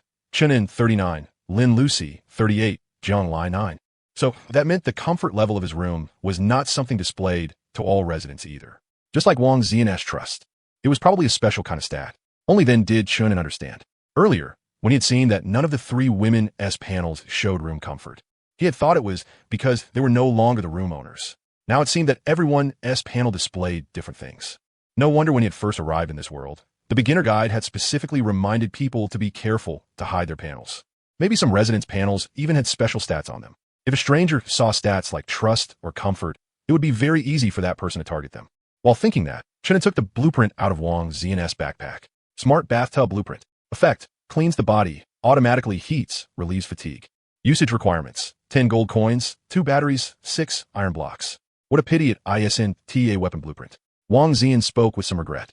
Even though they did not lack weapons, the value of a weapon blueprint was much higher. Far higher than a bathtub. A bathtub was basically useless. After all, they did not even have enough drinking water. So who would still use water to take a bath? If this blueprint were taken outside to sell, probably no one would want it. After all, just the materials needed to build it were enough to upgrade a room door once. But that was only for other people. For Chunin, a bathtub blueprint was actually even more useful, because his talent needed him to increase the room's comfort level. The only problem was that the room was too small right now. One look at this bathtub told him it would take up a lot of space. And even if he built it, there would be nowhere to put it. Jiang Lai, buy more room expansion blueprints now. It's fine even if they're a little expensive. Also, buy the materials for upgrading a level 6 door. You could pay a premium for those too. Chunin looked at Jiang Lai and reminded her, the bigger the room expansion, the more furniture they could place, and the faster they could raise the comfort level to 80. At that point, he would be able to upgrade his talent. His talent was very strong, so even paying a premium to upgrade it was absolutely worth it. As for the door, that went without saying. It was a matter of life and death. No matter how high the premium was, it was worth it. Otherwise, there was no point in hoarding gold coins if he ended up dead before he could spend them. Okay, Jiang Lai answered, then took a sip of water. While scrolling through the trading platform, she said, but I still haven't seen any refined steel or red runestones for upgrading a level 6 door. Even after checking for so long, I did see 2 blueprints for other types of doors, but they were too expensive and we can't use them anyway, so I didn't buy them. Chunin nodded and didn't ask further, because he heard a lot of people arriving at the door. Li Jia had probably called them over to swap crossbows. The airdrop was about to land, after all, and some people would want to go downstairs and try their luck. Knock, knock, knock. Someone knocked on the door. Lin Lucy stepped forward and opened it. Li Jia and his burly roommate came in first, each carrying a crossbow. Boss, there are still 6 arrows left in my crossbow. Can I take them out? Li Jia asked. Of course. My synthesis talent can directly fill a crossbow with arrows, so you can take out any unused arrows. That way, nothing goes to waste. Chunin looked at the people waiting outside and spoke in a serious tone. Hearing that, Wang Zian and Lin Lucy both instinctively glanced at him, but neither of them said anything. Even though Chunin wasn't telling the truth, lowering the price had genuinely helped everyone on this floor. Of course, he wasn't losing out either. The crossbows he took back without arrows could be listed on the trading platform and sold again. These wooden crossbows had low durability, so even residents who had already bought one would still need replacements. And Chunin had another genius idea. He could take a few arrows out of other fully loaded crossbows and put them into empty ones. That way, every crossbow would still have arrows to use, and he could sell them at a higher price. All right, thanks, boss. As Li Jia spoke, he had the residents remove their arrows. Then Chunin took the crossbow, put it into his backpack, pretended to do something for a moment, and then took out a fully loaded crossbow and handed it back. Li Jia opened the bolt case to check. Once he confirmed it was really full, he couldn't help but exclaim, "Boss, your talent is freaking amazing." It got filled up in one go. No big deal. Tell the others to come swap theirs as soon as possible. Chunin smiled faintly and said, "All right, boss. Here's the gold coin." Li Jia handed over the 1 gold coin cost fee and turned to leave. Then another male resident walked in with a crossbow. Boss. He was a boy wearing glasses. As usual, Chunin pretended to do the replacement. And just like that, more than a dozen residents quickly finished swapping their crossbows. Then Chunin called Li Jia over from the doorway and asked it's about time. How many people on our floor are willing to go downstairs and fight for the airdrop package now? Boss, I just asked around, including me. Only 17 people are willing to go. Li Jia looked at Chun and explained those bandits have been threatening people in the chat room the whole time. So a lot of people are worried they'll play dirty. That's why they don't dare go downstairs. Chun wasn't surprised. He knew that just talking wasn't enough to make other people risk their lives. And even if they did get an airdrop package, they might not hand it over to him. So he had already thought of a plan and said directly, later, tell the other residents this. If anyone gets a package and is willing to hand it over to me, I'll help upgrade his door to level 4, and I'll also give him an extra crossbow. Even if he doesn't get a package, as long as he's willing to go downstairs and help, each person will get 1 gold coin as a reward. And if anyone contributes more during the fight for the package, I'll give extra rewards on top of that. When Chunin said this, he deliberately raised his voice. So the dozen or so residents lingering outside all heard it clearly. Their eyes instantly lit up. 1 package could be exchanged for a level 4 door. That temptation was huge. Even if many of them worked hard all day and got lucky, at best they might only be able to upgrade to a level 3 door. A level 4 door was simply impossible. Forget upgrading to a level 4 door. They didn't even know what materials were needed for one yet. But they all knew that with a level 4 door, there was a very high chance they could even survive tomorrow's smiling nightmare. So they were all tempted. What's more, even if they failed to get a package, just making 1 trip downstairs guaranteed 1 gold coin as a baseline reward. If they pitched in during the process, dealt some damage, and helped out, there would even be extra rewards. With how rich and generous boss was acting, those extra rewards definitely wouldn't be small. Thinking of that, before Li Jia could even speak, someone outside shouted, "Boss, I'm going to talk with my resident right now. The two of us will go downstairs together and help boss grab the airdrop." "Me too, boss. I've thought it through. I want to do more for our floor." "Boss, I'll go pass your order on to the other residents right now." Li Jia looked at the excited crowd at the door and sighed inwardly. He knew, from this moment on, Chun had smashed his way into power with money and resources. More than half of these residents had already started to give him their loyalty. Fortunately, Li Jia himself had no rebellious thoughts, so he didn't feel upset about it. Besides, even he found Chun An's rewards extremely tempting. He had originally planned to hand the package over to Chun in exchange for protection if he managed to get one. He barely had enough resources to upgrade to a level 3 door, but once he did, his savings would be wiped out. A level 4 door was completely beyond imagination. So trading one package, whose contents were uncertain anyway, for a level 4 door was absolutely not a bad deal. "Boss, I'll go do some persuasion too. Then I'll lead them downstairs," Li Jia said on his own initiative. If anyone willing to go downstairs doesn't have a weapon, tell him to come to me and buy a crossbow on credit. He can pay back the gold coins later when he has them," Chunin said. "All right, boss.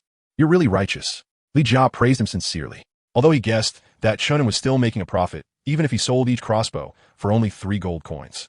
The help he was giving everyone was still very real. After all, a fully loaded crossbow for 3 gold coins couldn't be bought on the trading platform at all. Without exaggeration, if they got a crossbow on credit from Chunin and then turned around and listed it on the trading platform, they could still make several gold coins from the price difference. Boss is awesome. Godfather is way too generous. When the residents at the door heard that they could actually get crossbows on credit, they instantly got excited. Originally, they and their own residents had been sharing one crossbow between 2 people.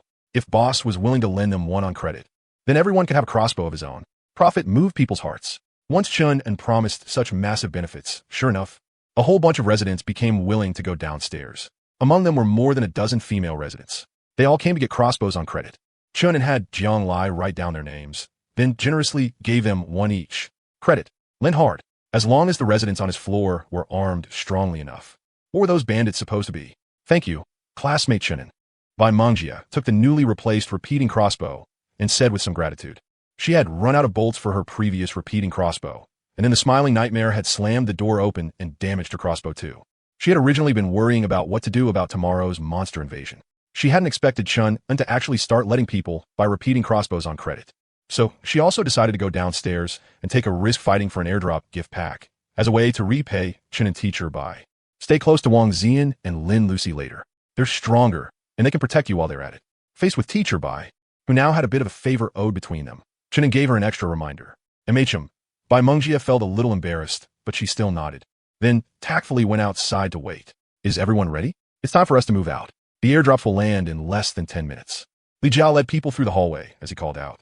The residents were still a little scared, but with the repeating crossbows gripped tightly in their hands. Their courage had grown a lot. When you go down there later, be extra careful. The gift packs come second. Your own safety is the most important thing." Chunin reminded Wang Zian and Lin Lucy. The 2 girls nodded, then set out as well. This wave, 91 people from their floor went down. It was practically the whole floor moving out. 91 people, each with a repeating crossbow. It was extravagantly terrifying. And with each person's hidden talent added on, even if they ran into that group of bandits, there was no need to be afraid. When the time came, it would be a matter of who robs whom. 91 people. When they come back, you'll have to hand out 91 gold coins. Isn't that too much of a loss? Jiang Lai couldn't help frowning. "Don't worry. I won't lose out." Chunin glanced at the gold coin balance in his backpack. Building and upgrading the mermaid ornament earlier had cost him over 100 gold coins, making his total plummet from over 600 to 480. But now it had climbed back to 550. The people who bought repeating crossbows from me on credit still owe us quite a few gold coins. When the time comes, that can offset it. Not only will I not need to pay out gold coins, I'll even make some. Chunin leaned against Jiang Lai and continued. "As for the repeating crossbows I put in, just treat it as a long-term investment. The stronger the residents on our floor become, the more resources they'll be able to fight for in the future." Jiang Lai had a head for business too, so she quickly understood. That was true. Since there could be airdrop gift packs today, then there was a high chance there would be more in the future. When that time came, the residents could still go fight for them. And even if there were no airdrop gift packs to fight over, they could still go kill monsters. The more monsters the residents killed, the more resources would naturally drop. By then, they might not even need to go on the trading platform. They could directly buy the supplies they needed offline. There are also rare resources like rune stones. Maybe the residents could get those from monster drops too. And the stronger the residents became, the better their chances would be against the boss on the 5th day. Right now, none of them knew how strong the boss was. So there was nothing wrong with uniting most people's strength to fight together. From the current situation, being a lone wolf was not a good thing. After all, no one could clear out all the monsters in an entire residential complex alone. So many people, Wen Wangxian, Lin Lucy, and the others arrived downstairs. They saw many lights glowing in the night. There was candlelight, torchlight, and flashlight beams from residents of the other buildings. These people were basically all moving in groups. Everyone, be careful. Do not split up. It's too dark, and there could easily be people sneaking attacks from the shadows. Li Jia sternly warned everyone. Beside him, that tall, sturdy guy was holding a torch, barely providing light. The other residents had no lighting tools in their hands. The darkness hanging overhead made everyone feel somewhat stifled. Some people couldn't help opening their panels, using the weak light from them to drive back the darkness. Right at that moment, the familiar mixed voice rang out by everyone's ears. Airdrop gift packs are now being deployed. Deployed? Were they being dropped? The residents grew restless, while also secretly staying on guard against the people from the other buildings. Fortunately, the open space inside the complex was very large. The buildings were also more than 100 meters apart from each other, so no conflict had broken out for the time being. Look at the sky. Is that the airdrop? Suddenly, someone shouted. Li Jia and the others looked up and saw multiple points of light in red, yellow, blue, and green slowly descending. In the darkness, those points of light were exceptionally clear. Almost all the residents in the complex could see them clearly. Li Jia's expression turned grave. Everyone get ready. There's an airdrop gift pack not far from us. If we run into enemies later, don't chicken out. Don't let down the boss's trust in us. We've got repeating crossbows in our hands. At most, other people only have cold weapons. There's no way they can be our match. If you've got defensive talents, remember to put a shield on the people beside you. This isn't the time to think only about protecting yourselves. Otherwise, once everyone else dies, you won't get any benefits either. You might even get killed too. After Li Jia's mix of reasoning and emotional encouragement, the residents who had been a little nervous all found some courage rising in them. Yeah, they had close to 100 people, and each of them had a repeating crossbow. Even if they really ran into enemies, the side that should be scared ought to be the other side. Brother Li's right. We can't let Boss Chin's trust go to waste. We have to let Boss Chin see what we're capable of. My talent can create an ice shield with a radius of 5 meters. Nobody back down. If danger comes, I'll put up a shield to protect you all right away. My talent is defensive too. Even though I can only protect myself, I can stand in front and be the tank. Everyone better watch closely this round. I'm putting in a lot of work. When we get back later, you all have to tell the boss. The residents on this floor were all college students, very young, and relatively simple-minded. So after just a few words of encouragement, each of them got hot-blooded. Some even dared to take the initiative and stand at the front line. Although he also had the goal of getting more rewards, it still greatly encouraged the others. Quite a few people had also started thinking about how to contribute more. Or better yet, seize a gift pack. Seeing this, Li Jia secretly let out a sigh of relief. Good thing the boss had been generous enough and offered enough benefits. Otherwise, relying on words alone, there was no way he could have gotten these people this motivated. The motivation was so strong that even he felt a little uneasy. He was worried that when they started fighting over the gift packs later, they'd get too caught up and turn on their own people. So Li Jia looked at the airdrop gift packs still descending from the sky and said, "Everyone, hold yourselves back a little too. Absolutely do not fight among ourselves. Don't take things from our own people. As long as the gift pack ends up in the hands of someone from our floor, the boss definitely won't treat the rest of us badly. Brotherly, don't worry. We're a team, and we all live on the same floor. We all know each other. If anyone dares stab us in the back, unless he doesn't plan on going back," a guy with glasses shouted loudly. The moment he said that, those 1 or 2 people who might have had some hidden thoughts and wanted to fish in troubled waters all suppressed those thoughts. Yeah, if they backstabbed a teammate, then even if they survived, once they got back, they would definitely be ostracized, maybe even beaten up. It wasn't worth it. Boom! Suddenly, an explosion came from the distance, mixed with a blinding burst of firelight. In an instant, everyone's gaze was drawn over there. Some people were so startled that they directly activated their talents to protect themselves. En explosion. How could there be an explosion? Could someone have actually made firearms? Someone cried out in disbelief. If there were firearms, then what the hell were they even supposed to play at anymore? Li Jia's expression was ugly too. But right then, several figures came running toward them from the place where the explosion had just gone off. As they ran, they were still cursing. Maniac. He really is a fucking maniac. How can there be a talent like that? One made for taking revenge on society. Hearing the shouting, Li Jia stopped the panicked middle-aged man and asked curiously, "Uncle, what happened over there?"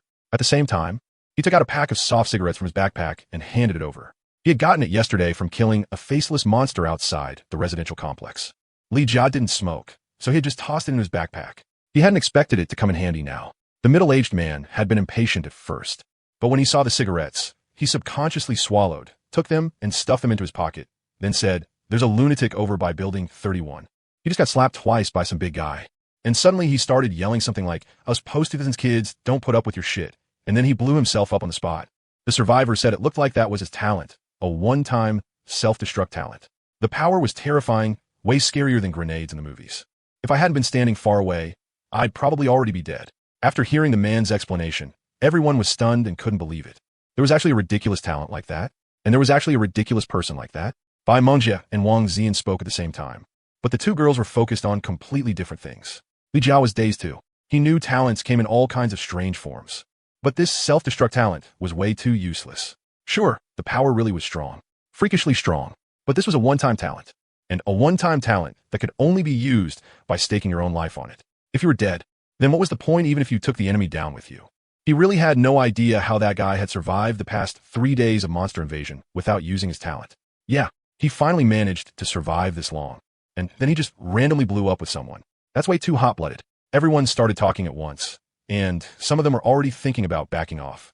Because that self-destruction from the post-2000s guy had already scared away more than half the residents from the surrounding buildings. Compared to a supply package, their lives were obviously more important. Who knew if there were more talents like that, and more residents reckless enough to use them? If someone blew up again, that would be way too terrifying. Even the residents from Li Jia's floor looked at each other and unconsciously moved a couple steps farther away from the people around them they didn't know well. No one could be sure whether the person next to them might be some revenge on society lunatic or the kind willing to die together with everyone else. Everybody, don't panic. We're all on the same side, and none of us have any mental illness. We won't go that far. Li Jia hurried to steady the group. If morale fell apart, the team would be hard to lead. Fortunately, everyone here was from the same floor, so they at least knew each other a little and didn't have too much distance between them. Student Zian, look, that airdrop package is coming down, right where the explosion happened. We have to hurry over there. Bai Mengjie looked up at the night sky and quickly reminded them. Let's go. Everyone with me. Li Jia saw the package that was about to land too and immediately took the lead running in that direction. The others were a little scared of the explosion from before, but seeing Li Jia and the residents with him charging at the front, they all followed. When they got there and saw the scene clearly by the light of the fire, quite a few people with weaker stomachs couldn't help dry heaving. If they had eaten more over the past few days, they definitely would have thrown up already. Because the place was full of chunks of flesh and scattered human remains. And the air was thick with a scorched stench. That explosion had definitely killed a lot of people at the very center of the blast. Even the bones had been blown away. It was obvious that even though the self-destruct talent was one-time use, its power was truly horrifying. Li Jia was forcing himself not to gag too, but the first thought in his heart was actually that it was a pity. Two bad people didn't drop the stuff in their backpacks after they died, or else he would have made a fortune just by looting the corpses this round. Li Jia thought to himself. Still, it was precisely because people didn't drop items after death that it greatly suppressed the residents from slaughtering each other. Just like those robbers only collected tolls instead of killing people outright. Because killing people brought no benefit at all. The package is here. Someone suddenly shouted. An airdrop package glowing with pink light landed on the ground. The package was wrapped very delicately, about the size of a watermelon. Someone had just been about to rush forward and grab it. But then more than a dozen residents charged out from the front. No, not just the front. Dozens more people kept emerging from other places too. Even though the explosion had scared off a lot of people just now, there were still greedy ones who hadn't left. Each and every one of them was staring like a tiger watching its prey. But no one dared to be the first to move. Everyone was wary of everyone else. Whoever touched the airdrop package first would definitely get ganged up on by everyone present. Li Jia observed for a while. He saw that the other groups didn't have many people, and the weapons in their hands were just red-tasseled spears, long blades, daggers, and things like that. He immediately relaxed. We have more people than them, and they don't have ranged weapons. This round, the advantage is mine. Thinking that, Li Jia directly stepped forward first and faced everyone as he said, "Everyone, do me a favor and give me some face. Our building 27 is taking this package. Go fight over the others." As he spoke, he directly raised his repeating crossbow. The residents behind him also lifted their repeating crossbows one after another and aimed them at the enemy. Several shields were even cast over the front line, centered around Li Jia, just in case someone tried to sneak an attack. Holy shit, why you? How do you have so many repeating crossbows? One resident with a night vision talent saw the dozens of crossbows and cried out in shock before hurriedly retreating behind the others. The rest also used the faint light to make out Li Jia and the crowd behind him. Nearly 100 people, more than the combined numbers of several of their teams. But even more terrifying was that every single one of those guys actually had a repeating crossbow in hand. One crossbow per person, that's way too extravagant. Even if you have more people and more weapons, you can't be this overbearing. It's the apocalypse now. We humans should be helping each other. We can't lose our moral bottom line. And you definitely can't bully the weak just because you're stronger. A girl stepped out and shouted. A faint white glow covered her body. One look was enough to tell that it was some kind of talent. With someone taking the lead, the crowd that had originally been starting to back off all stopped and began shouting too. That's right. How can you threaten us like those robbers? We want fairness. Fairness. Fairness. I refuse to believe you can kill all of us. More people in the distance were still approaching this side. The numbers were growing larger and larger. They had all come for the airdrop package. Lucy, I'll use my talent to protect you. Take the chance to put that airdrop package into your backpack. Bai Mangxia moved closer to Lin Lucy and whispered into her ear. Although Lin Lucy was very nervous, she still nodded hard. Then, Bai Mangxia activated her talent. Her talent was damage sharing. She could designate a target and spread that target's damage evenly among the surrounding people. And the people who had the damage spread onto them had no way to refuse it and wouldn't even notice. It's done, Bai Mangxia said softly. Then, Lin Lucy put the repeating crossbow into her backpack and, taking advantage of the gap, while Li Jia was confronting residents from the other buildings, suddenly charged toward the glowing supply drop. With a boost of 7 points of agility, she was incredibly fast. By the time everyone reacted, Lin Lucy's hand had already touched the airdrop package. Stop! Put down that package! A buzz-cut man shouted, while at the same time condensing a golden bolt of lightning in his hand and hurling it out with force. But Lin Lucy immediately stored the package into her backpack first. Holy shit! How dare he attack boss's woman? Shoot him for me now. Li Jia's expression changed, and he quickly shouted out. Lin Lucy was one of Chun An's residents, and very likely boss's woman. If something happened to her, and boss got angry and stopped giving them resources, that would be a huge loss. The others also pulled the triggers, almost on instinct. In an instant, dozens of arrows shot toward the buzzcut man. Fuck me. The man only had time to let out one terrified cry. Then he was turned into a pincushion by dozens of arrows.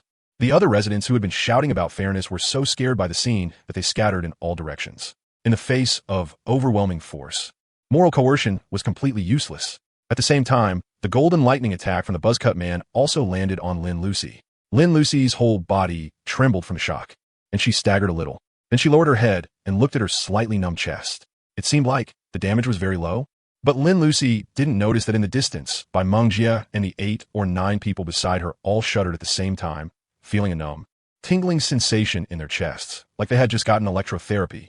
Their chests also hurt a little, but they had no idea what had happened and only thought they hadn't rested well lately.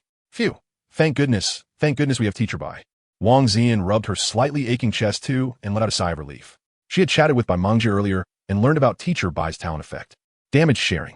And the more people there were around her, the smaller the portion of damage each person would share. If that golden lightning strike just now had hit one person alone, it would most likely have killed Lin Lucy outright. But with the damage spread across nearly 10 people, it was almost completely reduced, leaving only a slight tingling numbness. My talent can probably still withstand 2 or 3 more attacks like that, Bai Mangxia said, breathing a little heavily. With her talent successfully activated, nearly 30 points of her stamina had also been deducted. Wang Zian nodded. Lin Lucy walked over and said softly, "Thank you, Teacher Bai." She had also realized that it was Teacher Bai's talent that had helped her. The speed of that golden lightning just now had been extremely fast. Even with her 7 points of agility, she hadn't been able to dodge it in time. Sister-in-law, please don't take risks like that again. If something happens to you, I won't even know how to explain it to boss. Li Jiao walked over and said with lingering fear, "I am not." Lin Lucy waved her hands in panic, wanting to explain, but she wasn't good with words. Especially with so many people watching her, she felt unbearably shy and couldn't even get out one complete sentence. Li Jia only assumed Lin Lucy was embarrassed, but he still sincerely advised her, "Sister-in-law, the resident's talents come in all kinds of strange forms. Like that attack, just now, its power wasn't that great, but it was extremely fast. We didn't even have a chance to put a shield on you. So before you make a move again, you absolutely have to tell me first. And, sister-in-law, you should also give us little brothers a chance to perform. We want to do our part for boss too." Lin Lucy really wanted to explain that she truly wasn't Chun An's girlfriend, let alone their sister-in-law. But with so many people watching, her introverted nature left her unable even to open her mouth, and she could only lower her head and stay silent. While everyone's attention was drawn to Lin Lucy, a figure slipped away from the crowd and quietly disappeared into the darkness. "All right, let's go see if we can snatch the other packages. We can't waste time here." Wang Zian walked over and looked at Li Jia as she spoke. With so many repeating crossbows, they might be able to grab several more packages today. "Yes, sister-in-law. We'll head up ahead in a bit. There are sounds of fighting in that direction, so there might be an airdrop package there too." Li Jia replied with a somewhat respectful tone. Wang Xian froze for a moment, and her cheeks turned slightly red. But unlike Lin Lucy, she didn't shyly try to explain. Instead, she silently accepted the identity. Li Jia turned and said to the other residents, "Everyone, hurry and collect the arrows. We're moving together in a bit, so absolutely don't split up." "Got it." Everyone answered and quickly went forward to retrieve the arrows. Even the arrows stuck in the man's corpse, already stained red, were pulled back out.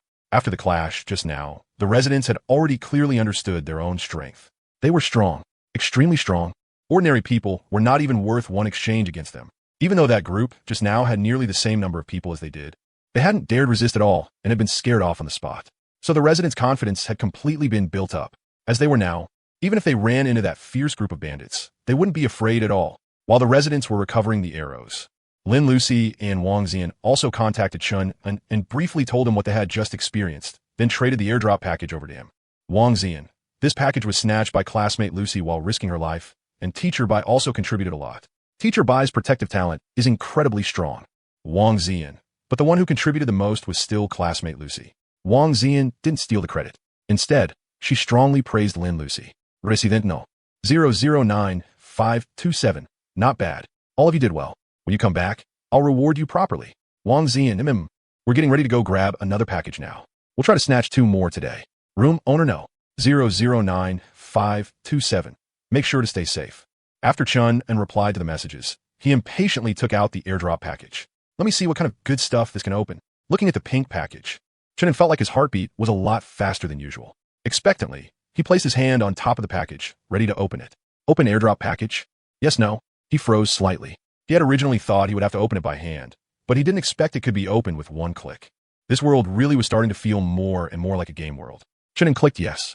Then the pink light on the package flared brightly, making it impossible to see what was happening for a moment. When the light disappeared, a pile of materials appeared in front of him.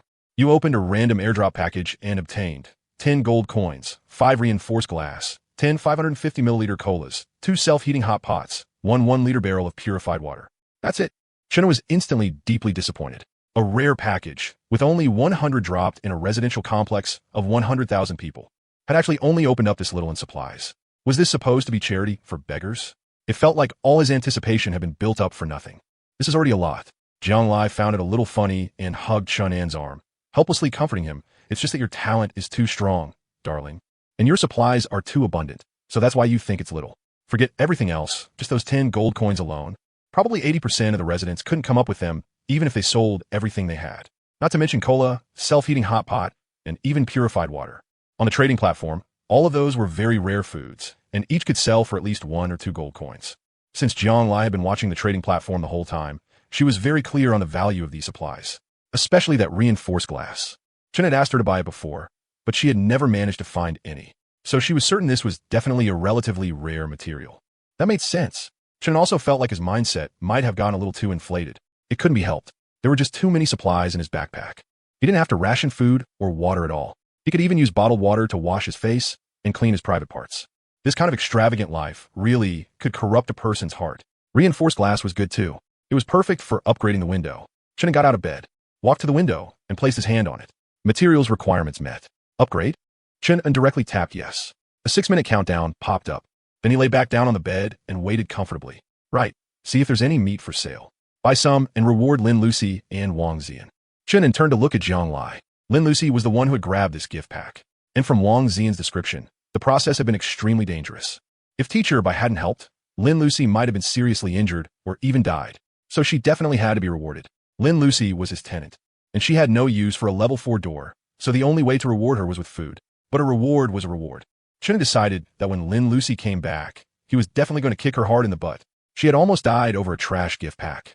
Never mind that there were only this few supplies inside. Even if it had contained blueprints or even a skill book, he still thought it wasn't worth as much as Lin Lucy. He had already told her before going downstairs to prioritize her own safety. But that silly girl obviously hadn't listened at all. Good thing there was Teacher Bai. Still, Teacher Bai's talent was surprisingly amazing. It could share damage, and that really interested him. Chun thought to himself, he liked this kind of survival-focused talent the most. Later, he'd see if he could trick Teacher Bai into joining his room too. It wasn't just for her talent. It was also to raise the room's comfort. One woman added 6 points of comfort, which was a better deal than placing furniture. The only issue was that the room was a little small right now.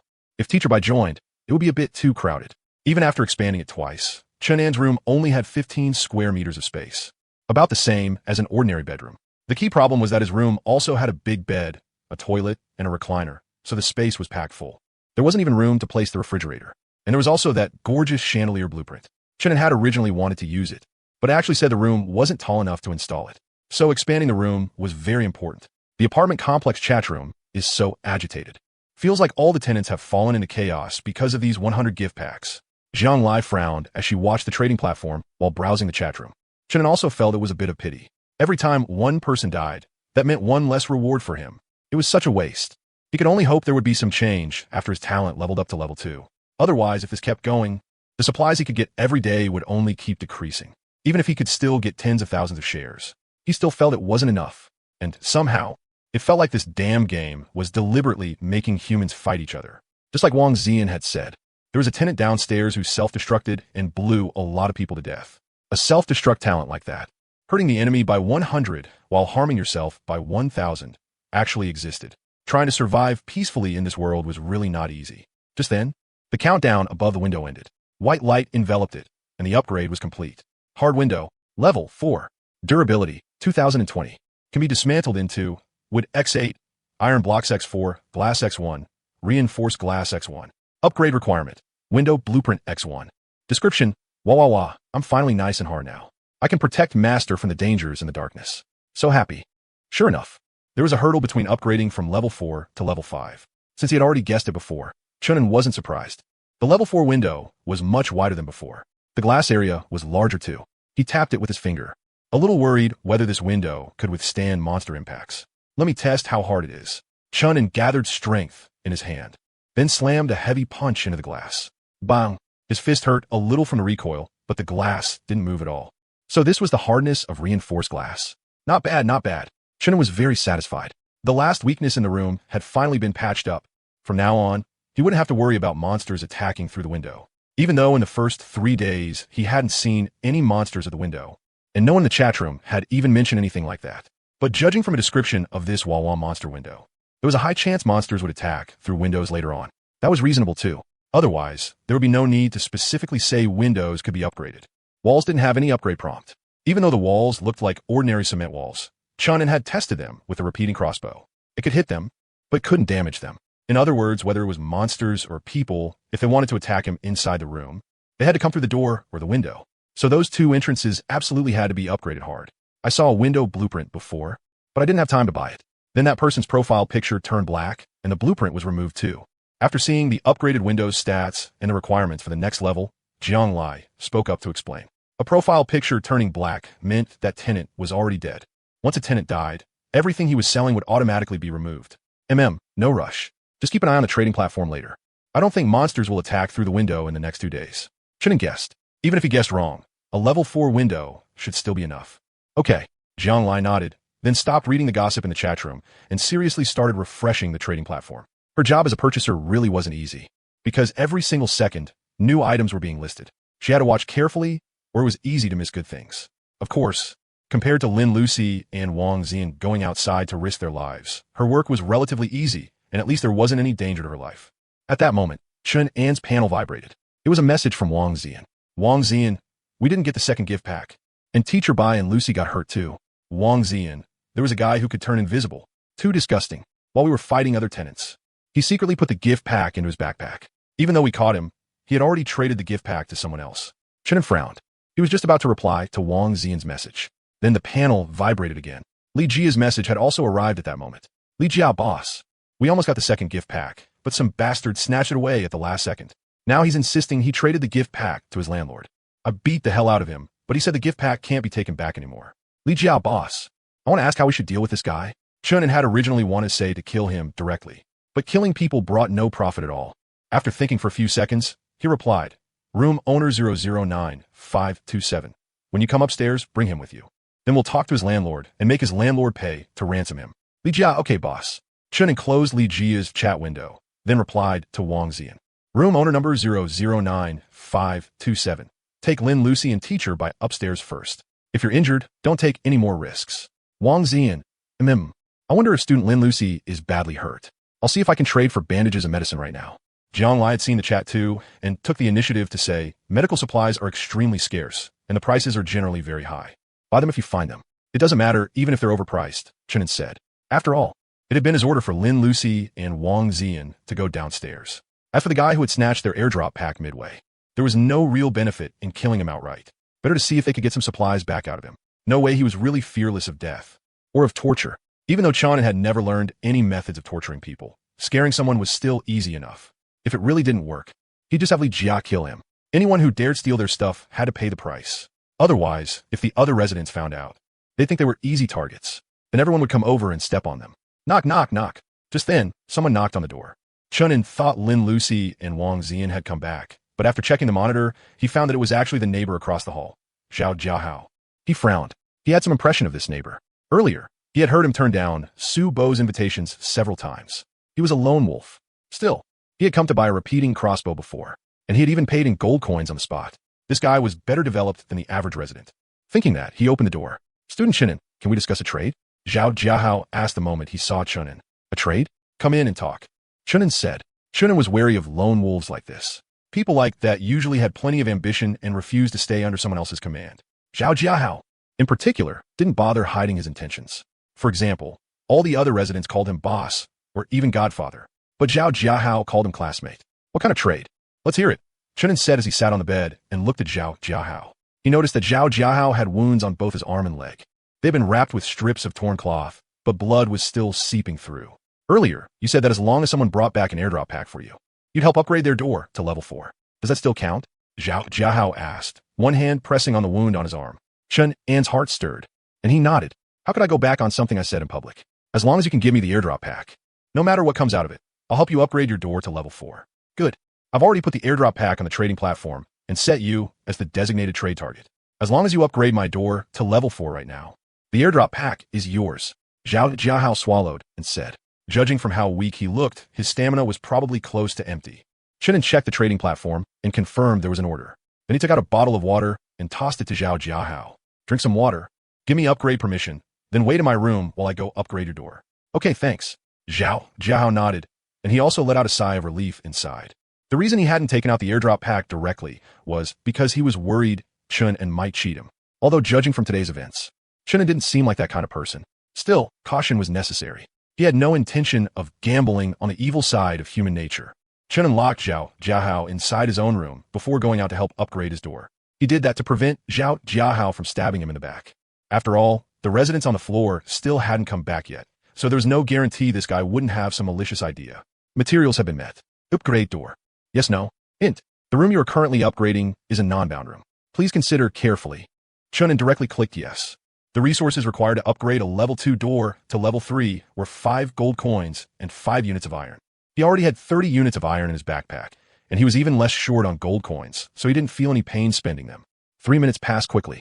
The heavy wooden door turned into an iron door. Sturdy iron door. Level 3. Durability. 2,525. Can be disassembled. 16 wood, 5 iron. Upgrade requirements. 10 gold coins, 15 iron. Materials have been met. Continue upgrading? Yes, no. The display data was exactly the same as his own door when it was level 3. But there was one difference. This door didn't have an introduction. Could it be because this isn't my door, so there's no introduction? The reason Chun hadn't noticed that point was because everything in his room, from the doors and windows to the furniture and even the decorations, had introductions. And every one of those introductions carried a strange vibe. Maybe only the room owner can see the introductions. Thinking that, he continued clicking upgrade. Then he turned around and went back to the room. Student Chunin, is it done? Zhao Jiahao immediately came over to him. He had been uneasy and tense the whole time. After all, he was inside someone else's room. If the other party wanted to kill him, he had no power to resist at all. Yeah, once the countdown ends, it'll be done, Chunin said, pointing at the countdown above his door. Zhao Jiahao took a look, then let out a long breath. His risking his life to snatch that airdrop pack from the hands of more than 100 people had not been in vain. He had even been chased and beaten by a whole crowd because of it, ending up covered in wounds and nearly unable to make it back. But all the effort had been worth it.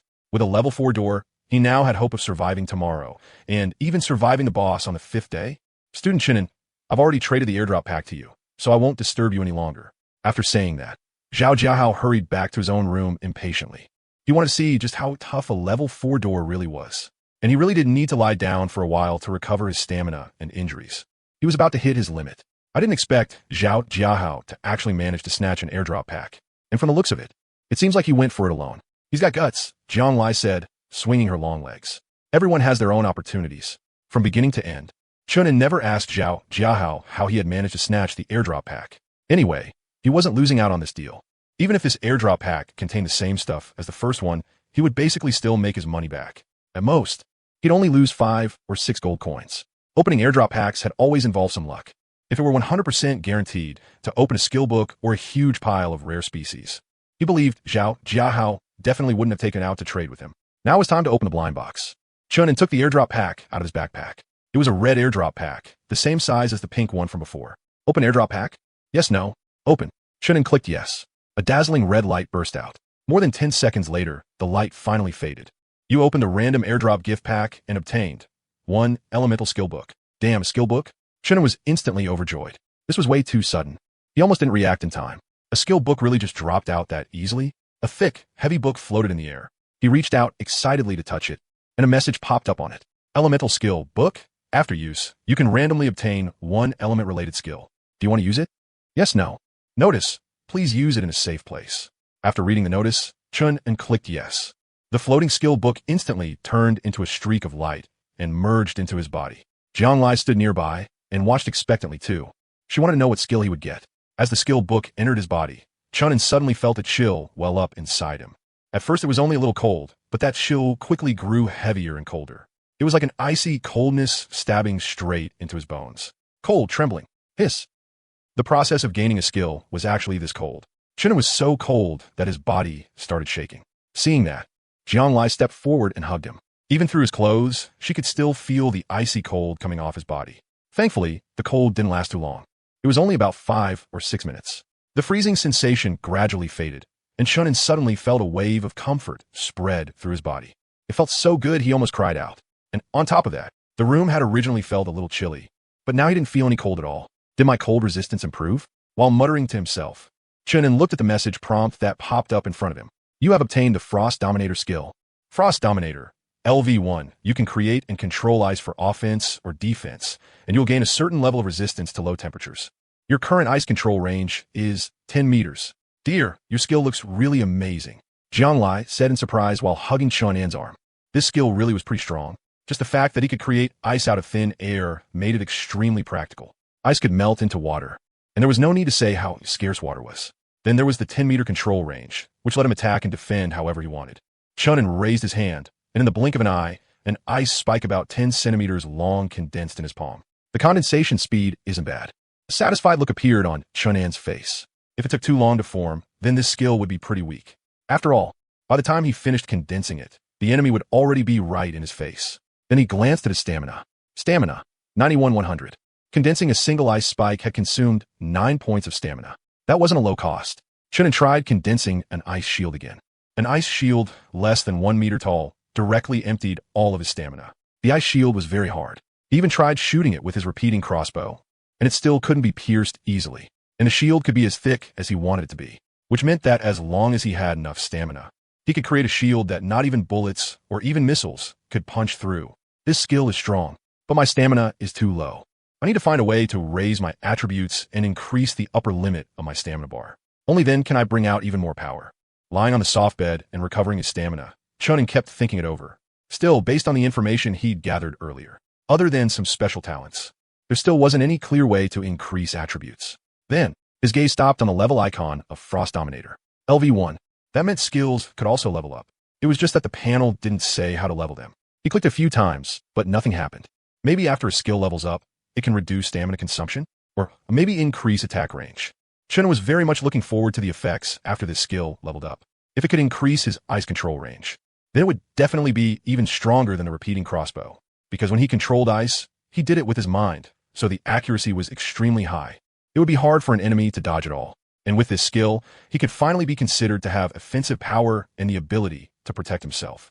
At the right time, he could go outside to kill monsters and search for supplies. Things like rune door upgrade blueprints and rune stones all had to be obtained by going outside the residential complex and killing monsters. In this way, he wouldn't have to hand over the biggest share of the profits to other people. Overall, this trade with Zhao Jiahao was a massive profit. Knock, knock, knock. A knock sounded at the door. This time, Lin Lucy and Wang Zian had returned, along with Bai Mengjie. There was a bleeding wound on Lin Lucy's arm. Bai Mengjie had a wound in the exact same spot. These are bandages I just bought. Wrap them up first. Jiang Lai took out bandages from her backpack and handed them over. Thank you, Bai Mengjie said gratefully as she took the bandages and started wrapping the wound herself. Because the injury wasn't serious, it was dealt with quickly. After asking Wang Zian, Chen also learned why Lin Lucy had been injured. She had been ambushed while fighting over a gift pack. As for Bai Mengjie, she had used her talent to share the damage for Lin Lucy, which was why she ended up with the exact same wound. Teacher Bai, would it be convenient for me to see your talent? Chen grew curious. Yes. Bai Mengjie didn't even hesitate and directly showed her panel. Group sharing. LV1, you can choose one target as the designated target. Then share the damage or buff effects received by that target with other targets within 30 meters around them. The more shared targets you choose, the smaller the proportion of damage and buffs the designated target receives. If there is only one shared target, then the sharing effect is 50%. Teacher Bai, your talent is really strong, Chen said in surprise. At first, he had thought Bai Mengjie's talent could only split damage. He hadn't expected that it could even share buff effects. This support effect was basically maxed out, even though it had a 30-meter range limit. Outside was pitch black, and once something was more than 3 to 5 meters away, it was hard to even see whether anything was there. Closing a distance of 30 meters would be easy, and the most broken part of this talent was that as long as an enemy was bound to it, if that enemy slapped Bai Mengjie once, they would immediately suffer 50% reflected damage. Even if they killed Bai Mengjie, they would still be dragged down with her. What was even more disgusting was that the enemy would have to hold back, while Bai Mengjie herself wouldn't be affected in the slightest and could counterattack normally. As for the distance limit, under normal circumstances, if someone couldn't see the panel, there was no way they would know the talent had a range limit the moment they met her. So this talent really was strong. It was only because of this talent that I managed to kill smiling wraiths during the first 2 days, Bai Mengjie said with a light nod. She also trusted Chun and students like Lin Lucy quite a lot, which was why she was willing to let them see her talent. Teacher Bai, do you want to join my room? Your talent is extremely strong for support, and the combat power in our room is also very strong. If we work together, the pressure of surviving will be much lower. Chun moved the instant he had the chance and directly sent the invitation. This group sharing talent was way too useful. He absolutely had to get her. On top of that, Teacher Bai had a gentle personality and had helped him before, so Chun had always had a faint adolescent fantasy about Bai Mengjie in his heart.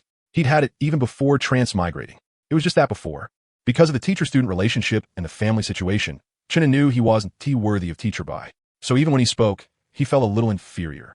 But after transmigrating, everyone's starting point was the same. No matter how rich you were before, here everyone started with one room, and all resources had to be fought for. So that bit of inferiority in his heart had worn away too. Bai Mengjie froze for a moment, then said hesitantly, "Can I think about it?" "Of course." Chun nodded. Then he took out a few gold coins from his backpack and handed them over. "Teacher Bai, these 5 gold coins are the payment for your help grabbing the airdrop crate today. As for your previous debt, we're even." "Huh? Isn't this a bit too much?" Bai Mengjie didn't take the gold coins right away. 5 gold coins, plus the 3 gold coins he had fronted, plus the 2 gold coins and 6 silver coins she owed before, added up to more than 10 gold coins in total. Compared to the effort you put in, Teacher Bai, it's not much. Chun smiled faintly. Bai Mengjie pressed her lips together. In the end, she still took the gold coins. "Thank you, Chunin." She could feel that Chun's attitude toward her had changed a little. It wasn't the kind of respect a student had for a teacher anymore. She couldn't quite put a finger on what it was, because Bai Mengjie spent most of her time studying and improving her credentials. She knew very little about human relationships and social etiquette. In fact, she was already 30 this year, and she had never even been in a relationship. Her family had introduced her to several matches before, but she only met the men once, had a meal together, and then there was nothing after that. Her social experience was very, very limited. Back in her own room, Bai Mengjie looked at the damaged door and hesitated over whether to repair it. The reason she was hesitating about this was also because she was thinking about whether she should join Chun in S room. Logically speaking, Chun in S room had a high-level door and a lot of supplies. Joining his room would definitely be much easier, but his room was very small, and Chun was still a guy. Wouldn't it be very inconvenient after joining? Would something unspeakable happen? After all, Lin Lucy and Wang Zian seemed to have already fallen. Bai Mengjie thought in distress. On the other side, right after Chun and kicked Lin Lucy on the butt, he looked at her flushed face and taught her a lesson. "What did I tell you before we went downstairs? Your own safety comes first. Make sure you protect yourself first, and you still risked your life to snatch some broken crate." Lin Lucy wanted to explain, but the words still didn't come out in the end. She just wanted to contribute a little more. That way she wouldn't be kicked out. That way she could survive. Don't do that again next time, or I'll really get angry. Chunin said seriously. Losing one resident would definitely lower comfort. Besides, from a long-term perspective, Lin Lucy's talent was absolutely more valuable than 1 or 2 crates. That was why he repeatedly reminded her not to take risks. After all, as long as you were alive, resources would come sooner or later. I understand, Lin Lucy said softly. Chunin didn't make things hard for her anymore. Instead, he said to Wang Zian, who was drinking water, don't throw away the water bottle after you're done. Later, fill it up in the toilet and then sell it to Jianglai. Toilet water could be sold, although it was worth as much as mineral water. According to Jianglai's calculations, there was still money to be made. It was just a little troublesome to fill. Wang Zian answered. Then she walked over to the toilet without the slightest disgust, squatted down, and started filling it. Chunin looked at her, somewhat satisfied. Ever since he put her in line, this woman had become much more obedient. The atmosphere in the room was much better too. No fighting, no internal strife. If there was work, everyone split it up and did it together. That was the feeling of all things competing and thriving with vibrant life. Sitting on the bed, Chunin scrolled through the chat room for more than 10 minutes. Suddenly, his eyes lit up, and he looked up at Wang Zian and Lin Lucy and said, once your stamina recovers, we're going outside the residential complex for a bit. Jianglai immediately looked at Chunin. You're going out? And outside the complex too? Isn't that a little too dangerous? While surprised, Jianglai was also a little worried. Chunin hadn't even dared to go out the door before. Why was he suddenly going outside the complex? The outside was dangerous. There were all kinds of unknown, terrifying monsters. And then there were those bandits. I'll have Teacher By come with us later. With the Frost Dominator skill and Teacher By talent. Self-defense won't be a problem. Chunin said. Of course he wasn't someone who liked taking risks. Without a 99.9% safety guarantee, he definitely wouldn't go out. But now that he had a skill that could both attack and defend, plus Teacher By's group share protection and Wang Zian's dual rulership bonus stats, self-defense was definitely not a problem. As for why he wanted to go outside the complex, it was because he had just bought another very useful piece of information from the room owner of 100,000, who had previously sold him intelligence. Room owner of 009527. Has this piece of intelligence been verified? Could it just be a one-time drop rate? Room owner of 100,000.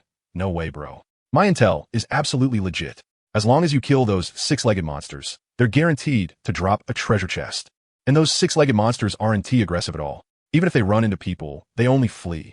It feels like they're here to deliver freebies. Our team still has a large group of people hunting 6-legged monsters outside the complex right now. Killing 6-legged monsters would drop treasure chests. Treasure chests could open all kinds of rare resources and blueprints. And the 6-legged monsters wouldn't attack people. That was one of the reasons Chun wanted to go out. Of course, the more important reason was that he now had the ability to protect himself. Otherwise, forget about treasure chest drops. Even if it dropped a skill book, he still wouldn't go out and take the risk. Then you have to be careful. Jianglai reminded him a little worriedly. Right now, Chun was not only her room owner, but also her man. She really didn't want anything to happen to Chun. More than half an hour later, Chun and Wang Zian and Lin Lucy had all fully recovered their stamina. The room's current stamina recovery rate was close to 100 points per hour. Its endurance was maxed out. All right, get ready to move out. Chun held a crossbow in his hand, wore a black bulletproof vest on his upper body, and had a military helmet on his head. He had basically armored up completely. The helmet and bulletproof vest had just been bought from the trading platform. Anti-impact helmet. Durability, 15/15. Effect, blocks thrown object damage. Description, I will protect my master's head well. Plata bulletproof vest. Durability, 29/35. Effect, can withstand close-range fire from small-caliber bullets. Description, Master, please strap me on tight. I'll protect your upper body safety.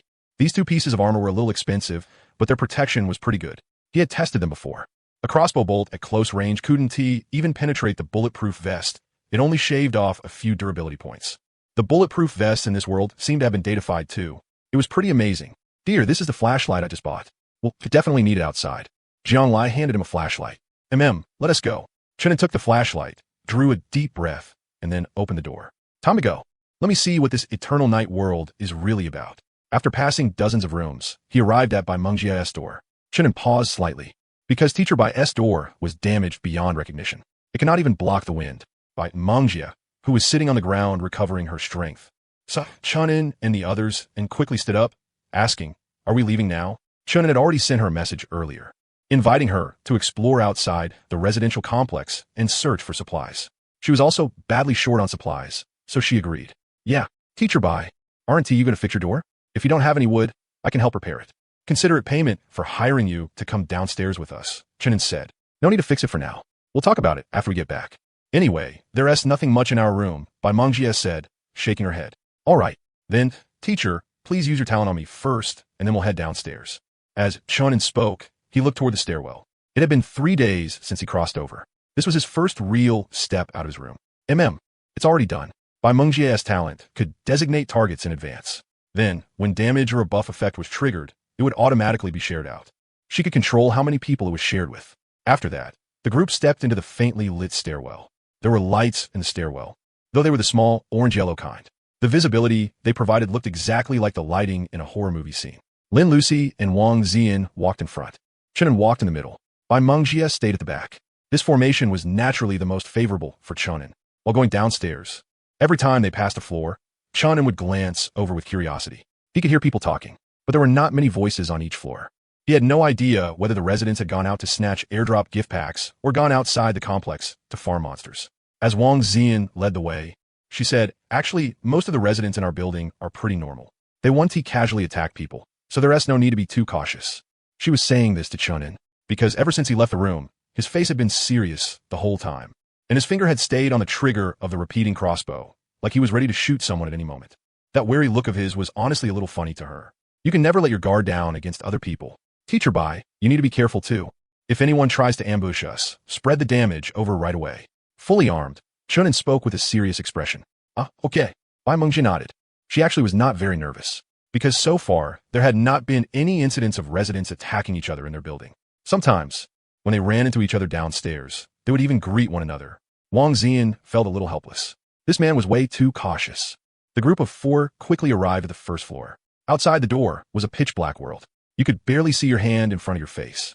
Chenin took out the flashlight, turned it on, and handed it to Bai Mangjie. Teacher Bai, you hold it. Bai Mangjie nodded. All right, let us go. As Chenin spoke, he signaled for Lin Lucy and Wang Ziyan to walk first. The corner of Wang Ziyan's eye twitched slightly. This man was way too sly. Wasn't he? She even suspected that the reason Chenin gave the flashlight to Teacher Bai was not because he was being kind, but because light was too eye-catching in the darkness. If someone launched a sneak attack, they would definitely attack the one holding the light first. That was why Chenin did not hold the flashlight himself. It had to be said, Wang Ziyan was very good at reading people. That really was what Chenin was thinking. Although he had a somewhat favorable impression of Teacher Bai, if it came to his own safety, he would not hesitate for even a moment to protect himself first. And what Wang Ziyan did not expect was still yet to come. When they arrived at the entrance of the complex, they actually saw Li Jia and nearly 100 other residents waiting there. It was obvious someone had called them here. No need to say it, this was definitely Chenin's doing. Good lord. So not only had he armed himself to the teeth, he had even called over a whole floor's worth of lackeys. Boss, are we heading out now? Li Jia and the others came up to greet them. They had received Chenin's message about half an hour earlier. Anyone willing to go outside the complex to explore would be rewarded with 1 bottle of mineral water and 1 loaf of bread, and that was only the guaranteed minimum. So not a single person refused. First, refusing might offend the wealthy and generous Chenin. Second, everyone was already badly lacking in resources and coins, and had already wanted to go out and look for supplies and hunt monsters for coin drops. Now that they were going out together as a group, it was actually safer. Of course, the reason everyone could be this united also had something to do with the fact that they had just fought together and already had a basis for cooperation. They also knew that only cooperation was the safest choice. Let us go. Chenin nodded. With nearly 100 lackeys protecting him, even if they really ran into danger, he could still withdraw safely. And what he needed to pay was only a mere 100 portions of water and bread. It did not hurt at all. If you had resources, you had to make them serve their purpose. Otherwise, if someone schemed you to death, it would not matter how many resources were left in your backpack. Chenin always remembered one principle. Only by staying alive were you qualified to enjoy anything. One had to know the most painful thing in the world was when a man died, but his money had not been spent. And with so many lackeys protecting him, the chances of hunting monsters would also increase greatly. Just farming a few monsters at random would be enough to earn back the supplies he had spent. Don't be fooled by how Chenin kept taking out resources. He had calculations in mind for every single expense. At the very least, he would not lose money. Boss, which direction are we going? After leaving the front gate of the complex, Li Jia turned back and asked. The world was pitch black, and there was no way to tell which direction would bring the most gains. Straight ahead, to the abandoned city up front. Standing in the middle of the crowd, Chenin spoke. He had already bought information about the area around the complex. According to the intel, if they went straight for about 1 kilometer, there would be an abandoned city. There were relatively more six-legged monsters in the abandoned city. There were resource points in the other directions too, but he had heard there were fewer six-legged monsters there. Chunin was mainly here for the non-aggressive six-legged monsters that could also drop treasure chests.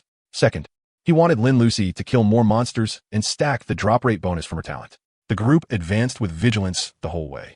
Occasionally, they would run into a few wandering faceless monsters, and then Lin Lucy, Li Jia, and the others would kill them. After a faceless monster died, its corpse did not vanish like a smiling nightmare. It would just drop some rewards beside it. There were gold coins, silver coins, bread, and things like that. Although Chun and had collected plenty of information about faceless monsters in the chat room, this was still his first time seeing one in person. The faceless monster had a body shape very similar to a human S, but its skin was pale all over, its limbs were longer than those of a normal adult, and its whole body was completely bald, without a single hair. No facial features, no hair, but it was as if it had eyes. The moment light shone on it, it would immediately react violently, then charge over like a madman, somewhat similar to the zombies in movies. In the darkness, this kind of frenzied monster was truly terrifying. Quite a few residents seeing one for the first time were badly frightened. The area ahead is the abandoned city. Li Jia shone his flashlight toward the front. One abandoned building after another appeared, eerily silent in the black night. Chunin, however, looked down at the asphalt road beneath his feet. The road surface was exactly the same as the ones on Earth. Those abandoned vehicles parked along the road also looked a lot like the sedans from his previous life. Even these deserted, desolate buildings looked very similar to the buildings from his previous life. I heard the closer you get to the city center, the more faceless monsters there are, so let's search for supplies nearby, Chunin said. Got it, boss. Then let's check that building up ahead first. Maybe we'll find something, Li Jia said, pointing at the nearest abandoned office building. When the light shone over, the office building looked to be 40 or 50 stories tall. A lot of the glass on the exterior had been shattered. There were also many dented marks on the walls, as if something had slammed into them. But what concerned Chunin the most was that some of the windows actually had traces of dark red stains left behind. They looked like dried blood. Even the building had corroded to this extent, so why hadn't the blood oxidized yet? Was it because there was no sun? Chunin pondered thoughtfully. And what had left those bloodstains? Humans, or some kind of monster. Thinking as he walked, the group arrived downstairs. Everyone be careful. The inside of the building is cramped. Don't fire arrows recklessly, or you might hit one of our own, Li Jia said as he walked in front with a layer of golden shield covering his body. More than a dozen residents in the front row held up repeating crossbows and stared at the entrance warily. Chunin took the flashlight from by Manga and shone it inside the building. From left to right, he examined it carefully. Suddenly, he caught a shadow in the beam. It was a bizarre shadow with 6 legs. But the moment the light fell on it, it darted into the darkness at incredible speed. Holy shit, boss, there's a monster in the building. One of the residents also saw that strange shadow and immediately shouted in terror. I saw it too. It looked like a monster with 6 legs. Yeah, 6 legs, and they were human legs without shoes on. What, a monster with human legs? For real? Several of the residents who had seen it also started shouting. At once, the crowd became a little restless. A monster with 6 human legs sounded creepy as hell. But Chun An's heart stirred. That monster just now should be the 6-legged monster mentioned in the intel. The name 6-legged monster was probably made up by the person selling the information. Still, it was pretty fitting, and its habits matched what that person had said. It wouldn't actively attack people. It would even run away after seeing them. He had only shown a light on it for a moment, and that 6-legged monster had been scared into fleeing deeper into the building. Chunin looked at the murmuring, slightly panicked crowd and raised his voice. Quiet. As soon as he spoke, the crowd quickly fell silent and all looked toward him. Li Jia and his burly residents also turned to look. They were all a little hesitant and didn't want to enter the building. After all, that monster from just now had been too creepy. They would rather go kill faceless monsters than deal with a creature with 6 human legs. Chunin swept his gaze around and said, I bought some information on monsters before, and it included info on this kind of 6-legged monster. Everyone immediately pricked up their ears. Even though this kind of 6-legged monster looks creepy, it's very timid and almost not aggressive at all. It runs the moment it sees people, just like what happened just now. I only looked at it once, and it got scared and ran off. When Chunin said this, the residents were all stunned. What? A monster that was timid? Seriously? Most of the residents were skeptical, but the residents who had seen that 6-legged monster just now thought back on it. And it really did seem to be true. That monster hadn't charged at people the way faceless monsters did.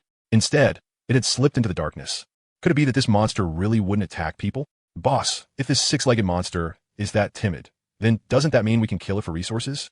Sounds like the risk is even lower than killing faceless monsters, Li Jia said, picking up the thread at just the right moment. He really knew how to play along.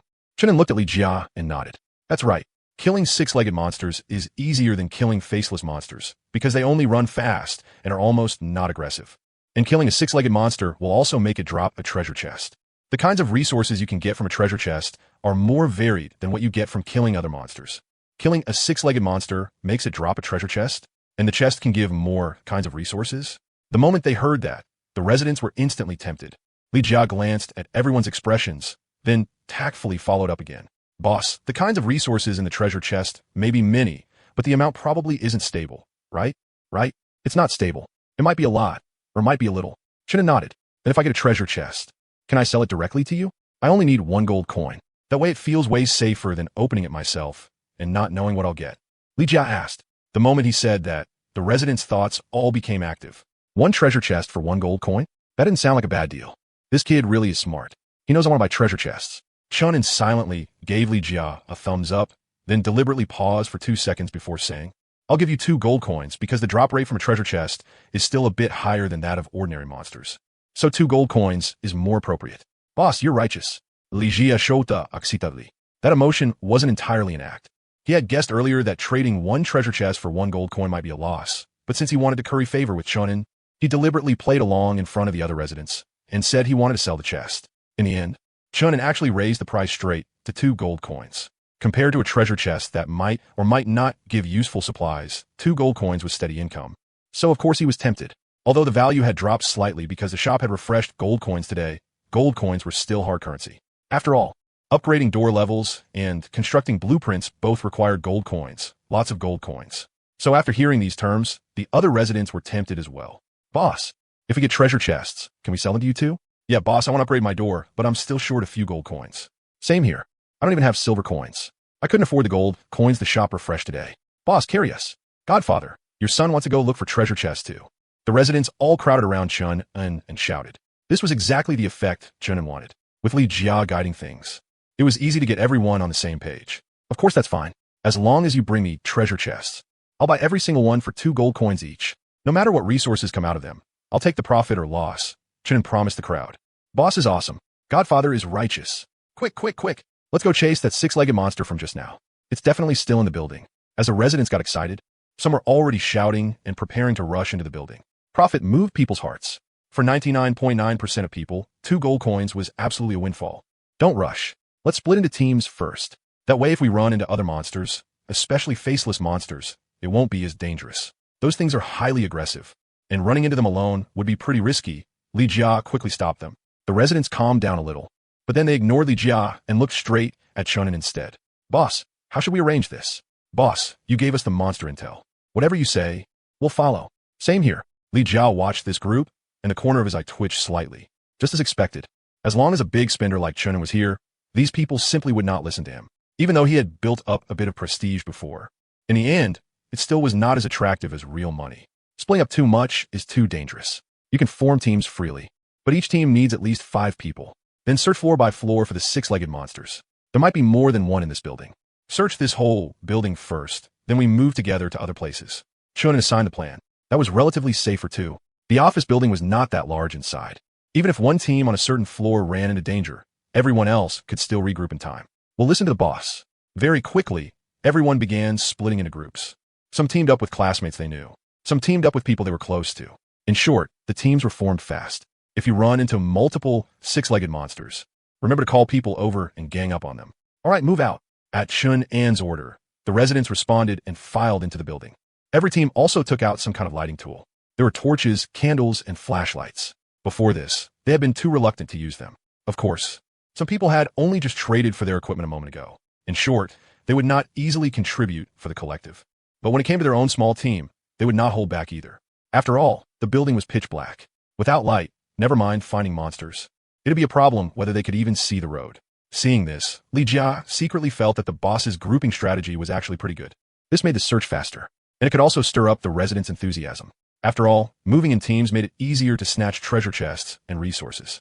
If everyone moved together, then even if resources dropped, most people would not get a turn. They might not even get a chance to attack when monsters appeared. Just like on the way to this abandoned city earlier, the few faceless monsters they ran into had all been killed by Lin Lucy, Li Jia, and the other leaders. Naturally, all the rewards that dropped belonged to them. The other residents had not said anything, but if they were never allowed to gain anything, then they definitely would feel upset inside. So splitting into groups here, whether for fighting over treasure chests or searching for other usable supplies, would make the residents much more motivated. Chunin, should we go in too? Wang Ziyan asked a little impatiently. Yeah, let's go up too and try our luck. We can also see whether there's anything in the building worth collecting. Chunin was a little excited too. Everything in such a huge building was his to collect however he wanted. If he saw something, he could take it. That felt kind of great. A real-life Grand Theft Auto. However, that good feeling vanished quickly, because there was basically nothing good in the building. The wooden office desks had long since rotted away. Most wooden items had decayed. As for the electrical appliances, they were damaged beyond belief. What Grand Theft Auto? This was basically trash-picking simulator. Chunin looked at the electric kettle in his hand, now completely broken, and tossed it away in disappointment. This city had probably been abandoned for a very long time. A lot of things could no longer be used. He wondered how everyone else's harvest was going. Chunin could hear rummaging, smashing, and banging sounds all over the building. Some people were smashing windows, some were dismantling doors, and some were smashing rotten desks. Even though rotten desks could not be broken down into much wood, as long as the decayed parts were smashed off, they could still yield 1 unit of good wood. For many people, that was already a decent gain, and there was absolutely no danger in getting it. All they had to do was use their hand a little. A lot of residents were having a great time smashing things, especially some timid female residents. They did not dare face monsters, so they just kept collecting all kinds of scraps and leftover materials. Chunin, I think I saw the 6-legged monster you mentioned. Bai Mongjia, who was standing guard by the door, suddenly shouted. Where? Chunin and Wang Ziyan stopped rummaging through trash and hurried out. The flashlight lit up half the hallway, but they did not see the 6-legged monster. At the same time, smashing and banging still kept coming from upstairs and downstairs. The residents were busy obtaining resources the physical way. I just saw it run into the stairwell ahead. Bai Mongjia pointed toward the pitch-black stairwell. Let's go take a look. Chunin signaled for Lin Lucy and Wang Ziyan to walk in front. Even though the intel he bought said that the 6-legged monster did not seem very aggressive. That was only a possibility. What if it was aggressive? And there could also be other monsters hiding in the hallway. So they had to be careful. The 2 girls held their crossbows and cautiously walked to the stairwell entrance. Then Wang Ziyan shined her flashlight into the deep, dim stairwell and carefully checked from top to bottom. But after looking around once, she still did not see the 6-legged monster, and she could not even hear it. I don't see it. It might have already run upstairs or downstairs, Wang Ziyan said as she turned back. But the instant she turned around, a squirming sound came from the darkness. Lin Lucy, who had been ready from the start, pulled the trigger immediately. The crossbow fired arrows with whoosh after whoosh. A miserable scream rang out from the darkness, then quickly disappeared. Wang Ziyan trembled in fright and hurriedly turned around, gripping her crossbow tightly as she stared in the direction of the scream. It's downstairs. That monster was actually hiding under the stairs. My drop rate increased. It's already dead. Lin Lucy immediately opened her panel for a look, then spoke. Chunin raised an eyebrow. That shy girl actually had such sharp combat instincts. She had kept her eyes on the stairwell the entire time, just now. When Wang Ziyan relaxed her guard, Lin Lucy had not been distracted in the slightest. The instant she heard the monster, she accurately fired her crossbow bolts. And right away, she used the change in her talent's drop rate to determine whether the monster had been killed. That series of reactions in just a few dozen seconds made Chunin understand why she had dared to leave a neighborhood and hunt monsters over the past 2 days without getting hurt. Her combat instincts really were strong. Still, for someone like Lin Lucy, who acted timid and submissive even while talking to people, to have such talent in battle really was a huge contrast. On the other hand, that glasses girl Wang Ziyan had been way too careless. He did not know whether it was because there were a lot of people in the building today and she had gotten a little full of herself, but she had actually dared to lower her guard. Go check what it dropped. Chunin gestured to Wang Ziyan. Wang Ziyan responded, then looked at Lin Lucy beside her. Lucy, thank for that just now. And no, it's fine. That monster didn't seem like it was trying to attack in the first place. It probably just wanted to run away. Lin Lucy hurriedly waved her hands. The way she looked now, flustered and panicked, was completely different from the decisive, swift way she had just killed. She really was a girl full of contrast. Wang Ziyan took the initiative and walked under the stairs to check the monster. She knew that Chunin's impression of her was definitely not very good right now. Originally, she had wanted to put on a good performance in front of Chun and so he would notice her. But because she wanted to perform too much, she ended up making mistakes the whole time. Just now, she had almost been ambushed by a monster. Even though Lin Lucy had said that monster didn't seem to mean any harm, what if it had been a different one? She had turned around just now with absolutely no guard up. If it had been a faceless monster instead, it might have suddenly rushed over and killed her, losing your life over nothing more than a brief lapse in focus. That was the cruelty of the eternal night world. No wonder Chun and was still so careful and cautious, even while wearing a full set of defensive gear. At that moment, Wang Ziyan felt ashamed for having said earlier that Chun was being overly cautious, even inside the building, even knowing that the 6-legged monster might not be very aggressive. She still shouldn't have been so careless. Wang Ziyan adjusted her mindset and walked to the bottom of the stairs, where she saw only a wooden treasure chest about the size of a watermelon. There were also a few spent arrows on the ground beside it. The monster that had just been killed should have been a six-legged monster. Wang Ziyan picked up the treasure chest, gathered the arrows, and came back upstairs. Chen glanced at the treasure chest a few times, then put it into his backpack and said, "Let's go upstairs. See if there are any other six-legged monsters up there." Wang Ziyan had already braced herself to get scolded a few times by Chunin. She hadn't expected that this time. Not only was she not scolded, he didn't even say one extra word. Could it be that Chunin was completely disappointed in her now? Probably not, right? Wang Ziyan's heart suddenly tightened. If Chunin really hated her now, if he was disappointed in her, would he kick her out? Would he stop giving her food? That part, at least, she was overthinking. The reason Chunin didn't lecture Wang Ziyan like before was because he didn't think she had made any fatal mistake. As for her combat experience being worse than Lin Lucy's, that was actually normal. After all, just 3 days ago, all of them had still been ordinary flowers living on campus. Forget combat experience, most students didn't even have much life experience in society. On the contrary, someone like Lin Lucy, who could adapt to killing so quickly, was extremely rare, even among the boys. There weren't many who could have had her reaction speed and combat awareness just now. That was talent. There was nothing much to say about talent. It was like math. Some people understood it at a glance and got it the moment they learned it, while more people still couldn't learn it even if they tore all their hair out. After that, Chunin and the others searched several more floors, but they didn't run into any more six-legged monsters. They also didn't encounter any other monsters or useful resources. So they simply went down to the first floor to recover their stamina while they waited. The other residents were still searching the building for supplies. Although Chunin looked down on a lot of the scraps, the other residents didn't. After all, being able to gather resources without any risk was already a good thing for most people. After waiting about half an hour, people finally started coming downstairs one after another. The first group down was Li Jia and his burly residents, along with a few other familiar faces. "Boss, how was your haul?" Li Jia stepped forward and asked. "Not bad." Chunin only nodded. "We got pretty lucky. We happened to run into a six-legged monster, and it took us quite a while to chase it down before we finally beat it to death together. Then it dropped a treasure chest. Boss, do you want to take it?" Li Jia pulled a wooden treasure chest out of his backpack. Of course. Chunin looked it over a few times, then stored it in his backpack. At the same time, he took out 2 gold coins from the backpack and handed them over. "Thanks, boss." Li Jia happily accepted the gold coins.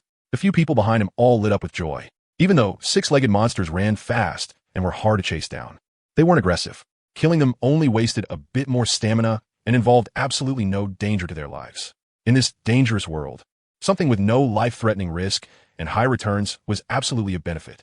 The six-legged monsters were basically welfare monsters. "Boss, let's go find more six-legged monsters. There have to be more outside," someone said impatiently. Those 2 gold coins just now weren't nearly enough for all of them to split. With such easy welfare monsters around, they had to kill a few more. That way they could get enough gold coins to upgrade their door to level 3. "Fine. Send a message to the other residents and have them all come down." Chunin nodded. His stamina had already fully recovered. They could keep moving.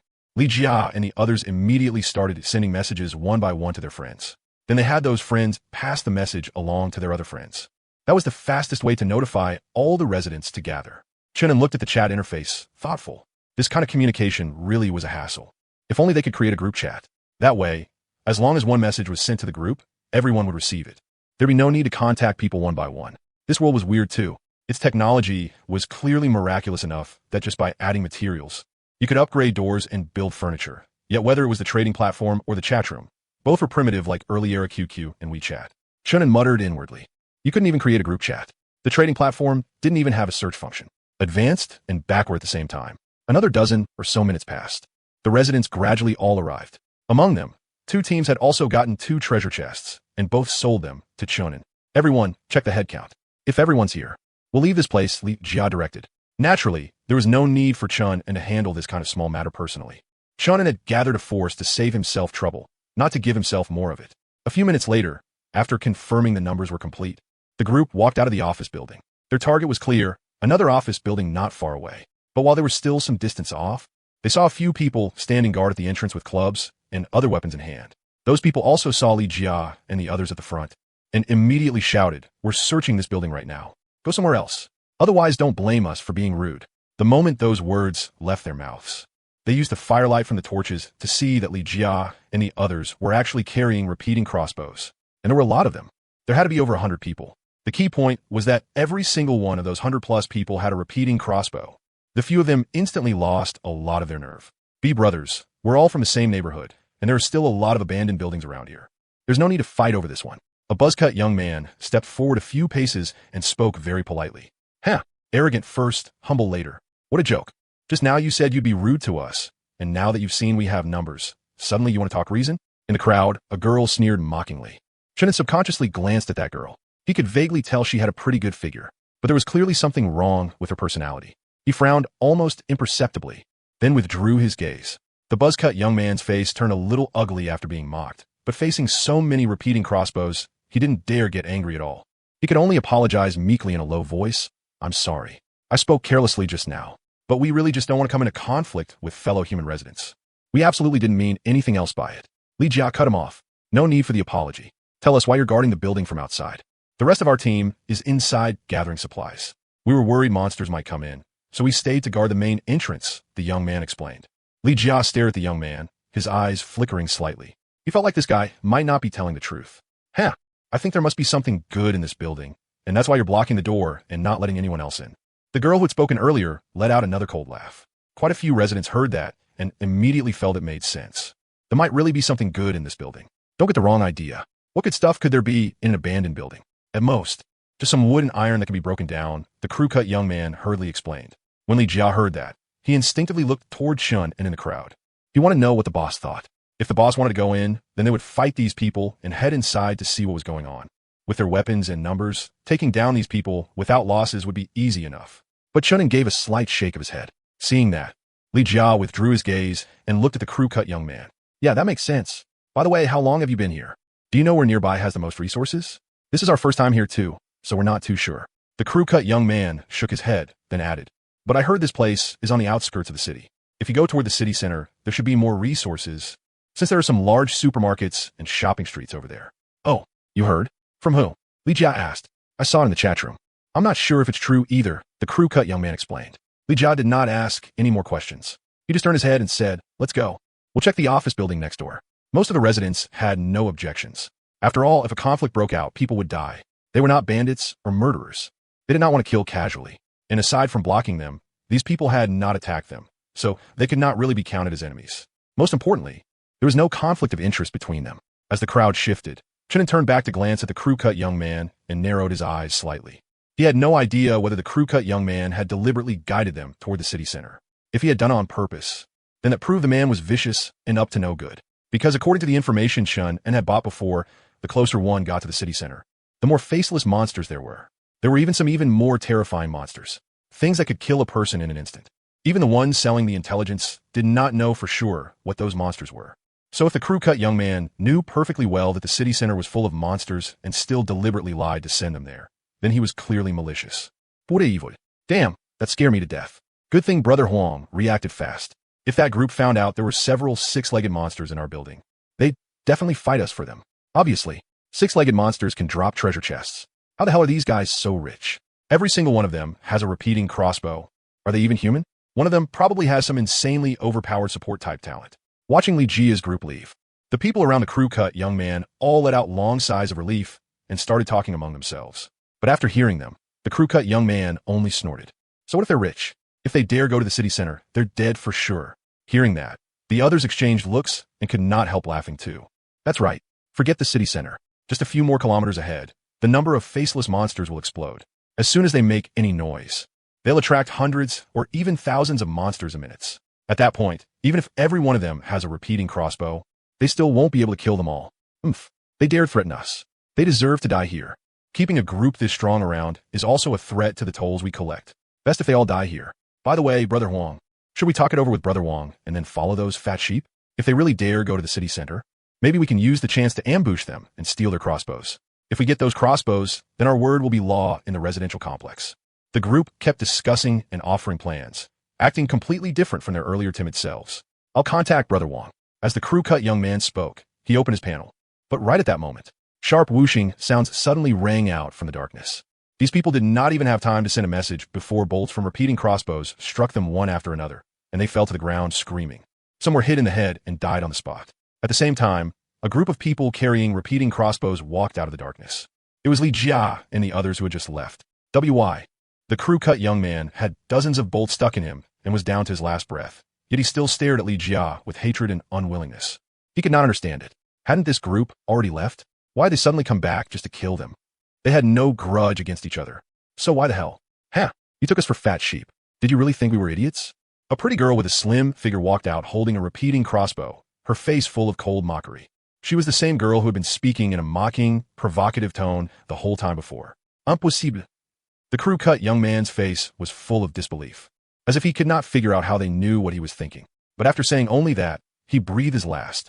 Only after making sure every one of them was completely dead did Chun and step out from the crowd. He had stayed alert the whole time in case the enemy made a desperate counterattack before dying. Looking at the bloody corpses on the ground, Chun instinctively felt some mental discomfort, but he barely suppressed it. Then he looked at the pretty girl and praised her. Not bad, if it weren't for your talent. We never would have known these guys were plotting against us. Boss, this is what I should do.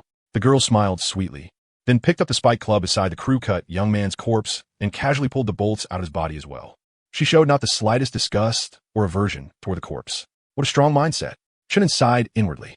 As for why they had suddenly doubled back, it was because after they had gone a few hundred meters away, this girl used her talent to eavesdrop on the conversation between the crew-cut young man and the others.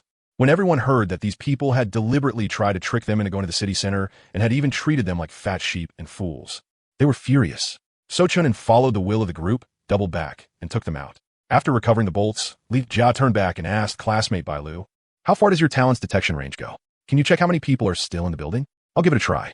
After saying that, Bai Lu activated her talent. A simple, three-dimensional map appeared in front of her. There were several buildings on the map, and many red dots were glowing on it. One green that represented Bai Lu herself, while the cluster of red dots beside her was Li Jia and the others. There were also multiple red dots in the building ahead. At a rough count, there were close to 30 of them. Bai Lu tapped the nearest red dot, and then a voice came through. "Quick, I saw that six-legged monster. It's up there. Hurry and chase it.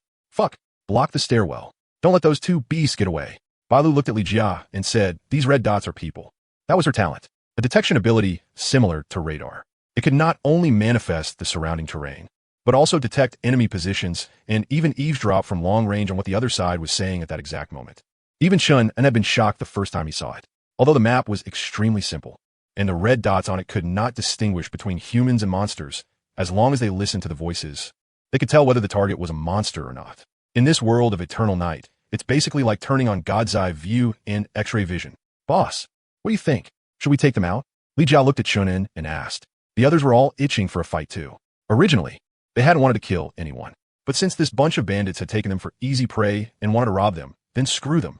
Anyway, the other side wasn't made up of good people, so there wasn't much psychological burden in taking them down. Chunan's gaze swept over everyone as he said, "We have the advantage in numbers and weapons, and we have the advantage in intel too. On top of that, these people are bandits disrupting the harmony of our residential building. So let's kill them. Okay, boss, please help us come up with a tactic. We'll act according to your plan." Li Jia took the initiative to ask for guidance. But Chunin shook his head and said, "I don't know anything about tactics, so I won't give blind orders. Just use the same method as before. Use the intel Bai Lu scouted out, rush them all at once, and before those bandits can react, ambush and kill them one by one." As soon as everyone heard that, they felt it made sense. They had ranged weapons, and they held the intel advantage. They could crush them. Then I'll lead the team. Everyone come with me. Li Jia tightened his grip on the repeating crossbow and turned to the others.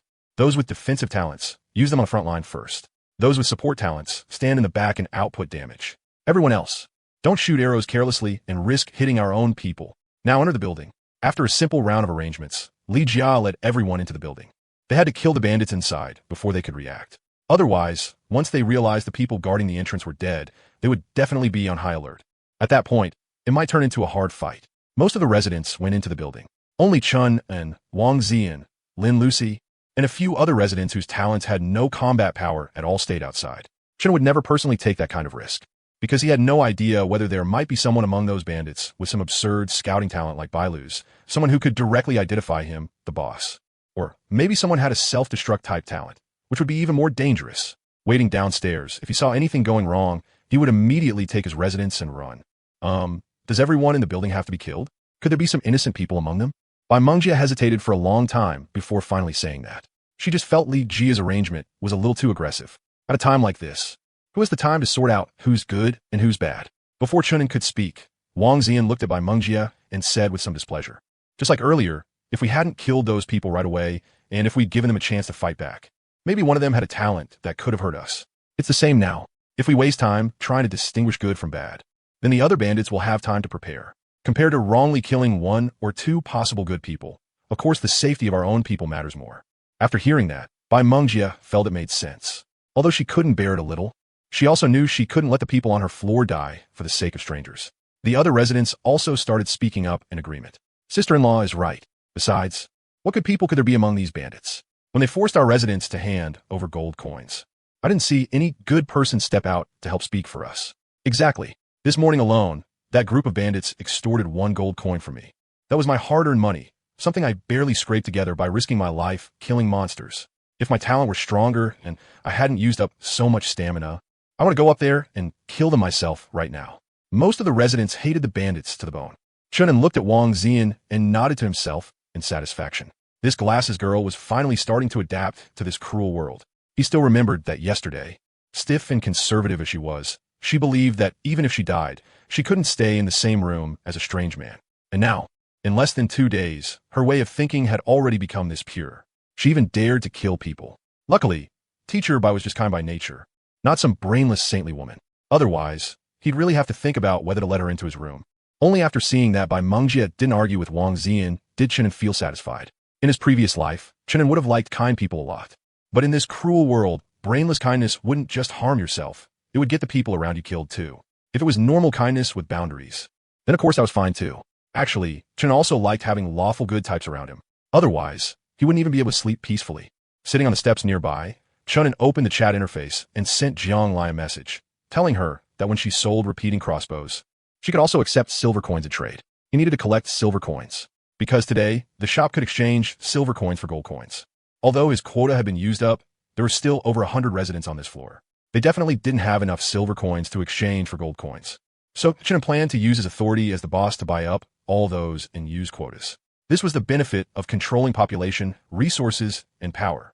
With all 3 in 1, his growth speed was several times faster than before. While Chunin was sending messages, he suddenly felt someone touch his shoulder. He turned his head alertly, nearly pulling out his repeating crossbow. Fortunately, the one who touched him was a somewhat familiar female resident. What is it? Do you need something? Chunin frowned, instinctively a little unhappy. In an environment this dangerous, being touched casually like that made him very uncomfortable. Boss, I want to help massage your shoulders. The female resident spoke a little shyly. No need. Go keep an eye on the surroundings and don't let monsters get close. Chunin was still speaking in dissatisfaction when the female resident's hands had already started moving. Her strength and placement were both just right. It was unexpectedly comfortable. When Wang Zian saw this, she instantly got furious. What a scheming bitch. She stared through gritted teeth at the woman currying favor. Too bold. Too shameless. Didn't she know men and women should keep proper distance? Of course, Wang Zian only thought those words viciously in her heart and didn't say them out loud. After all, she and Chunin weren't really in that kind of relationship, so she had no right to interfere. But she just felt very upset inside. The more she thought about it, the angrier she got. So Wang Zian opened her panel, found Jiang Lai in her friend list, and told her what was happening here. She wanted Jiang Lai to do something about it. With Jiang Lai's personality, once she heard about it, she'd definitely be furious, right? Wang Zian, if you don't do something, there's going to be another woman in the room. Jiang Lai, if Chunin likes it, I don't care. After all, I'm not the owner of the room. Jiang Lai, besides, what are you being jealous for? What does Chunin finding women have to do with you? You already have a boyfriend. Don't tell me you're setting your sights on my boyfriend. Looking at Jiang Lai's 3 rapid-fire questions, Wang Zian felt both embarrassed and annoyed. From the moment she joined Chan An's room, she had already decided to break up with her boyfriend. It was just that she couldn't contact him for now. So she hadn't clearly brought up the breakup yet. But there was no way she could say that to Jiang Lai.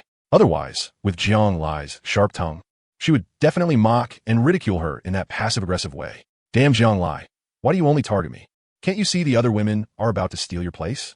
Wang Zian gritted her teeth, feeling both furious and wronged. On the other side, in the room, Jiang Lai looked at Wang Zian's message and let out a cold little laugh. Trying to use me? Do you think I'm like that straight-laced idiot Chun and can't see through your scheming green tea nature? Never mind whether Chun has found other women or not. Even if he has, what good would it do her if she were the first to jump out and condemn him? Preserve her title as his only girlfriend? What kind of joke was that? Judging from the fact that Chun had slept with her less than 2 days after moving in with her. He was not some devoted, honest man. After sleeping with her, He had even treated her like a workhorse. It was obvious this guy was truly heartless. Trying to bind him through emotions was simply impossible. Since emotional blackmail would not work, then she could only bind him through benefits. This world was no longer the peaceful era of their previous life. There were no more rules, restrictions, or moral constraints. If Chunin really wanted to find a few more women, she would not stop him. After all, even in their previous life, many rich people had more than one romantic partner. Jiang Lai herself came from a wealthy family, so she understood even better just how wild rich people from powerful families could get. By comparison, if Chunin only wanted to find women to vent or collect out of physiological instinct, it was nothing at all. So Jiang Lai had long since mentally prepared herself. She had no intention of controlling Chunin, preventing him from finding women or ordering him around. On the contrary, if the conditions were suitable, she would even support Chun in finding women and support him in doing things. Just like when Chun left the residential compound. Even though she was very worried something would happen to him, she did not stop him. She simply did her best to help Chun buy protective gear and a flashlight for self-defense. Of course, if Chun really wanted to take in a second woman, she would also have to show jealousy and compete for favor. Otherwise, if Chun thought she did not care about anything, he would definitely become more and more unscrupulous, and might even stop caring about her. Jiang Lai had seen plenty of absurd things, and her vision and understanding were also higher than that of ordinary women. She knew very well that occasional coquettishness and occasional jealousy were what made men like a woman more. Of course, although she would not stop Chun from finding women, she would firmly reject certain messy women. Otherwise, if Chun brought in some diseased woman to live with them, would she not be finished if it spread to her? There was also a green tea, like Wang Zian, a petty woman full of schemes. She had to be suppressed and educated in advance. Otherwise, once Chun really accepted her, who knew how she would ruin this home? All of the above was also the reason Jiang Lai had disliked Wang Zian from the very beginning and kept targeting and suppressing her. This was a method of taming. Even if Wang Zian really became Chun an S-woman in the future, she could only be beneath her. Little green tea, I'm Chun an S first woman, and he is also my first man. Just based on this relationship, no matter how many women come, none of them can shake my position. You still want me to make Chun unhappy? Naive. Jiang Lai swung her long legs, leisurely browsing the trading platform. She was very confident. Chun enjoyed several residents massaging his shoulders and pounding his legs, sighing emotionally that this kind of life really was not bad. That was right. The other residents, both men and women, saw someone be the first to curry favor with Chun. Their eyes turned, and they also went forward one after another to flatter him, taking the initiative to massage his shoulders and pound his legs. People followed the crowd. Once someone took the lead, others would imitate. Especially now that Chun was rich and powerful, and his strength was formidable, it made these residents want to curry favor with him even more, hoping to obtain some benefits. No wonder all men want power. Holding power really does feel amazing. Chun sighed inwardly. If he had no power, why would these people try to please him? Comfortable. Time also passed in this enjoyment, more than 2 hours going by. Finally, firelight and footsteps came from the entrance. Brotherly, it's Brotherly. A resident saw the person leading the group. It was none other than Li Jia, Bai Lu, and the others. Boss, we made a pretty good harvest this time. We killed several six-legged monsters. They dropped several treasure chests, and also, where's boss? Did you guys lose boss? Li Jia was speaking excitedly when he suddenly realized Chun was actually not there. The others were also stunned for a moment. Only Wang Zian and Lin Lucy turned their heads at the same time as if they shared the same thought, looking into the darkness behind them. Sure enough, at some unknown point, Chun had already hidden at the very back of the crowd. Wasn't he this way too cautious? He even guarded against his own people. 7 treasure chests. Not bad. I'll give you 14 gold coins. Chun was trading with Li Jia and the other residents. He had not expected there to actually be 7 six-legged monsters in this building. No wonder those bandits had blocked the door and refused to let anyone else enter. While accepting the gold coins, Li Jia explained, I heard that group of bandits say, just now, that one of them had a talent that could attract monsters. That's why they lured so many six-legged monsters into the building and surrounded them to kill them. Oh, there's even a talent like that? Chun raised his brows. The talents in this world were truly strange and varied, each with its own wonderful use. However, what interested him the most right now was still Bai Lu's talent. That kind of heaven-defying scouting ability was practically invincible in battle. He temporarily suppressed his curiosity, planning to look at her panel after they returned and understand in detail. Boss, are we going back to the compound? Or should we keep looking for six-legged monsters and gathering resources? Li Jia asked. The other residents who were resting and recovering their stamina also looked over one after another. Chun thought for a moment and said, let us search for resources a while longer. It would be even better if we can kill a few more six-legged monsters. Got it, boss. We'll set off once everyone has recovered. Li Jia nodded. The residents also responded one after another. Today had gone too smoothly. Many people had gained something. The treasure chests from killing six-legged monsters, the leftover scrap resources scavenged from the building, the weapons seized after killing the bandits, and so on. So they still wanted to continue. Chunin nodded, then walked over to Bai Lu, who was sorting through her gains, and asked, "Does using your talent consume a lot of stamina?" "Quite a lot. I can only activate it for a few minutes each time. And the wider the scouting range, and the more targets I scout, the greater the consumption." As Bai Lu spoke, she put a blood-stained axe in her backpack, then used a dagger to scrape the flesh off the arrowheads. That should be human flesh. These arrows had shot people. Just looking at it made Chunin feel a little psychologically uncomfortable, and he wanted to vomit. But he held it back. He had to adapt to this kind of life. Otherwise, he would be useless when it came time to fight in the future. After pondering for a moment, Chunin said, "Before we act later, scout the surroundings in advance to avoid running into a large number of monsters." While scraping off the flesh, Bai Lu looked up and smiled. "No problem, boss. But, boss, seeing how dedicated and responsible I am, can you give me some extra reward?" Although she alone had received 3 gold coins from the 7 six-legged monsters they had killed just now, it was still not enough. She was surviving alone. So the resources she possessed were far fewer than many residents who had 2 people sharing one room. Chunin ignored the question and instead asked, "Did you buy all 15 gold coins from today at shop?" "No, I only had a dozen or so silver coins, so I could only buy one." Bai Lu shook her head, then stuffed the cleaned arrows into her quiver. Hearing this, Chunin had a rough idea. After that, he asked Li Jia and the others as well, and learned that most of the residents could not afford the 15 gold coins. Afterward, after resting for more than an hour, the residents' stamina had recovered somewhat, and they continued scavenging supplies in the nearby office buildings. But perhaps because this place was close to the residential compound and had already been searched by other residents, there were not many resources. Even monsters were scarce. They only found 2 six-legged monsters. There were still around a dozen faceless monsters wandering about. If not for Bai Lu's scouting talent, these monsters would have been pretty hard to find. It was too dark, a pitch-black darkness where you couldn't even see your own hand in front of your face. In the end, Chunin decided to head back to the residential complex. On the way back, Chunin said to Li Jia and the others, "I don't have many gold coins on hand right now, not enough to pay all of you, so I'll give you the equivalent in silver coins. Then you can go buy gold coins from the marketplace yourselves." "Thanks, boss." Boss is awesome. Everyone was excited, because not a single one of them had died on this trip today. Only one resident had sprained his ankle. And the reason he sprained it was because he accidentally twisted it himself while climbing the stairs. It could be said to be 0 casualties, with a full haul besides. Recognizing this boss was absolutely worth it. Not only did he hand out money and resources, he also didn't casually control them. No micromanaging, and even less exploitation. He was basically a god-tier leader. By the time they got back to the entrance of the residential complex, Chun had already quietly fallen back behind the group. But when they went in, they didn't run into any bandits blocking the gate and robbing people. At least there was no need to kill anyone again. Residents were coming and going at the entrance one after another. Some teams weren't even smaller than Chun An's group, looting supplies, hunting monsters. Every resident in the complex was preparing for the next day's monster invasion. Chun and the others made it safely all the way back to their floor. If only the complex could always stay this peaceful. One of the residents couldn't help sighing. It's all because of those damn bandits. They ruined the unity. Go back and put your things away first, then come to my room to collect today's wages. After saying that, Chunin took Wang Zian and Lin Lucy back to his room. "Who's he? Go bring that guy here," Li Jia said to his burly resident. The big man turned and left. Very soon, he came back with a bruised and battered young man under escort, waiting outside Shunan's door. "Dear, you're back." Inside the room, Jiang Lai immediately came up to him, squeezed Wang Zian aside, and wrapped herself around Shunan's arm. Wang Zian was speechless.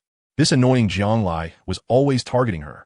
Chunin dropped down onto the big soft bed, taking off his helmet and bulletproof vest as he asked, "How many silver coins do we have now?"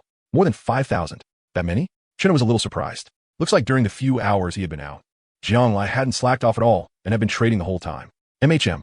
After all, our repeating crossbows are the best weapons right now. Some big teams buy more than a dozen at a time, even dozens. Smiling, Jiang Lai continued explaining, "And since I'm willing to buy with silver coins, even if the price is higher than in gold coins, they're still willing to accept it." Then it wasn't strange anymore. Even though silver coins could be exchanged for gold coins today, silver coins themselves were still far less valuable than gold coins, because silver coins could only be spent in the marketplace. But gold coins were a necessary material for upgrading rooms, a true hard currency. The exchange rate in the marketplace might be 1 to 10, but if you really tried trading with people, even 15 silver coins might not be enough to get 1 gold coin. As for how other residents could have so many silver coins, that was completely normal.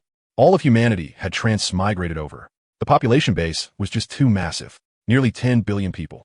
Among them, there were definitely quite a few residents with powerful abilities. Not to mention other residential complexes. Even in their own complex, there were plenty of impressive figures. Like the owner of room 100,000.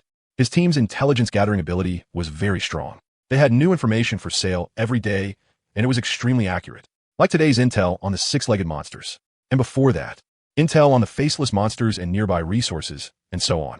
Chunin even boldly guessed that maybe someone on that person's team had some kind of intelligence-related talent. After all, talents came in all kinds of bizarre varieties. An intelligence type, one wasn't strange at all. All right, then go open the door. Time to start paying the residents. Chunin gestured to Wang Xian. Even though the residents had bought the repeating crossbows on credit, and every one of them owed him money, he didn't deduct it directly, because the residents were all counting on gold coins to upgrade their room doors. If he took the money now, a lot of them probably wouldn't survive tomorrow's monster invasion. So he couldn't collect the debt on the spot. Long-term gains flowed like a stream. Only if the residents had something to look forward to in life could he squeeze more profit out of them. Just then, the door opened. Li Jia and his resident escorted a young man inside. Boss, this guy is the one who stole our supply pack before. When I left the complex earlier, I locked him up in my room. How do you want to deal with him now? Li Jia pointed at the young man as he asked. Big brother, spare me. The young man's voice choked up. His body trembled as he hurriedly begged for mercy. What's your name? Chunin looked him over. He looked only around 20, still very green. My name is Li Ziqiang. Big brother, I really can't give back the supply pack. Please let me go. I'm willing to compensate you for your losses. Li Ziqian Uriadli Bagja. Why can't you give back the supply pack? Chunin frowned and asked. Be because my room owner sold the supply pack. Li Ziqiang's voice got lower and lower. Fuck, we worked damn hard to snatch that supply pack. You actually dare to sell it? Li Jia was so furious that he punched Li Ziqiang.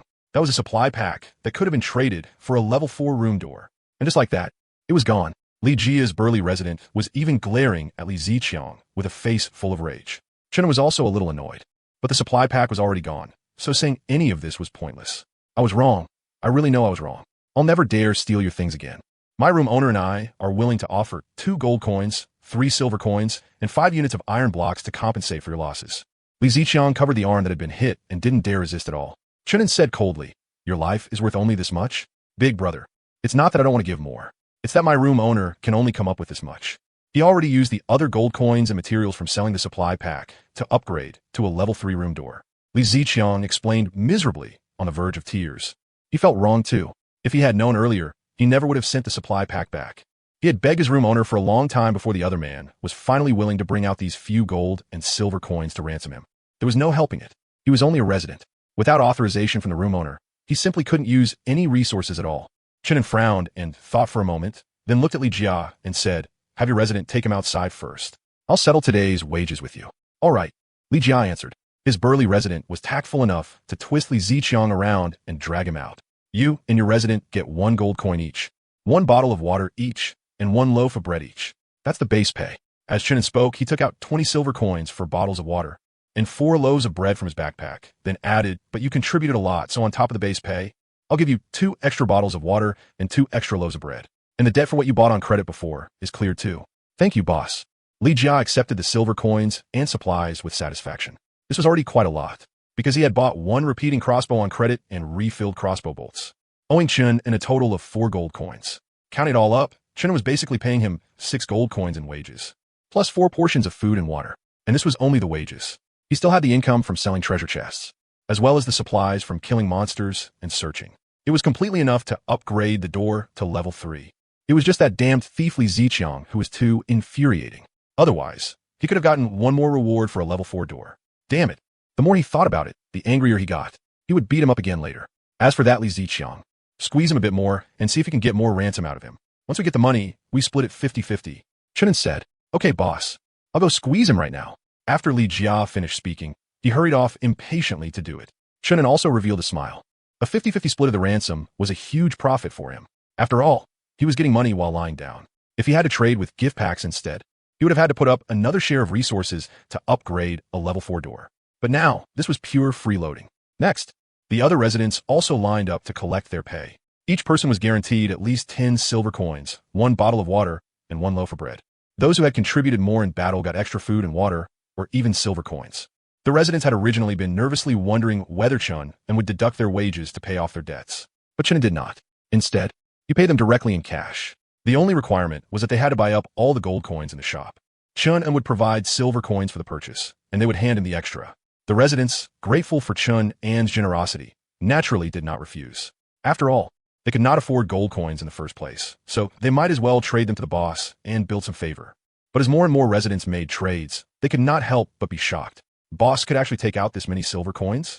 Did one of the residents under him have a talent for producing silver coins? No matter the reason, Chun already had at least several hundred gold coins in his hands. It was absolutely insane. Many residents were still smug just for getting one gold coin. Meanwhile, Chun had already gotten several hundred gold coins. Looking at it this way, even those bandits were not as rich as the boss. After all, if bandits wanted to gather several hundred gold coins, they would have to rob at least several hundred people.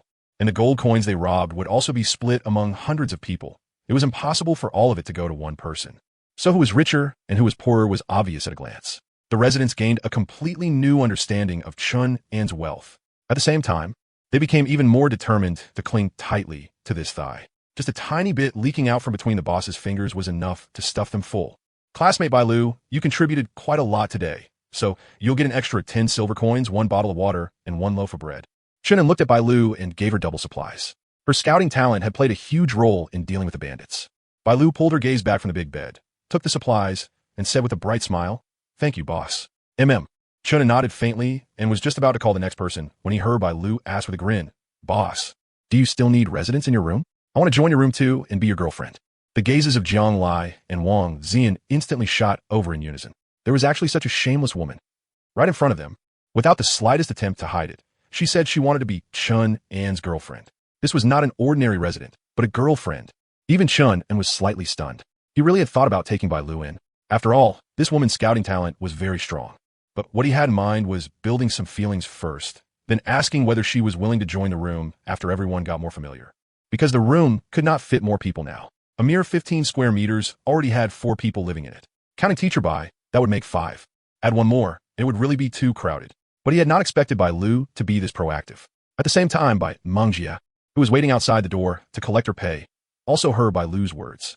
She froze on the spot. How could there be a girl this bold? Classmate Chun and clearly already had a girlfriend, yet she still wanted to be his girlfriend? But at the same time, what Bai Manga felt even more was anxiety and urgency. If Chun took Bai Lu in as a resident, would he still want her? Although her talent was quite useful, Bai Lu's was no worse than hers. What if Chun An's room became full and he did not want her anymore? Bai Manga anxiously clenched and loosened her fist several times, but she still did not have Bai Lu's courage or thick skin. She did not even dare knock on the door. "Boss, my talent should be a big help to you, and I believe I'm very pretty too. If you take me in, boss, you definitely won't lose out," Bai Lu said with a grin. She was not shy at all, and she was very confident. She completely ignored the glaring looks from Jiang Lai and Wang Zian. As for Lin Lucy, that quail standing in the corner with her head lowered the whole time. She had no presence at all, and no one cared. This woman isn't simple. Jiang Lai narrowed her eyes. A level of vigilance she had never felt before rose in her heart. Her earlier confidence vanished completely. After his slight shock, Chun also knew that taking Bai Lu in would definitely be a profit. It was just too sudden. He had not expected this woman to confess so boldly. And she actually did not mind that he already had a girlfriend. For a girl born in modern society, this was definitely far too open. "Boss, if you're not saying anything, then I'll take it as your default agreement. I'll give up my identity as a room owner right now and submit an application to become your resident. You'd better not refuse, or I'll have nowhere to go." As Bai Lu spoke, she opened her panel and prepared to operate it. "Wait first." Chun stopped her, then asked, "Do you have any disease? Like syphilis, AIDS, that sort of thing?" Faced with a girl this direct and bold, he naturally had to be cautious. What if this girl played around a lot and was some kind of pathogen? Wouldn't that be the end? He did not want to die from disease. Syphilis? AIDS? Bai Lu blinked, then the corners of her mouth curled up as she said with a smile, "I don't have that kind of disease, but I do have other illnesses." When Chun heard that, he could not help frowning. But before he could speak, Jiang Lai gave a snort. "If you're sick, then get out. Don't infect us. Oh, my big sister is really jealous, huh? But as the first wife, you can't be this petty, or you'll make a man dislike you." Bai Lu looked at Jiang Lai with a smiling face. "What does this have to do with jealousy? You're a pathogen, and I'm not allowed to say it?"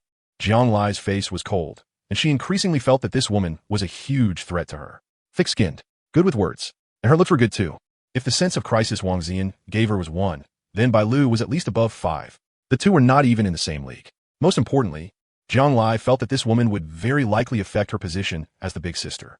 That was also why she could not help speaking up. "I'm not joking with you." Chun also frowned as he looked at Bai Lu.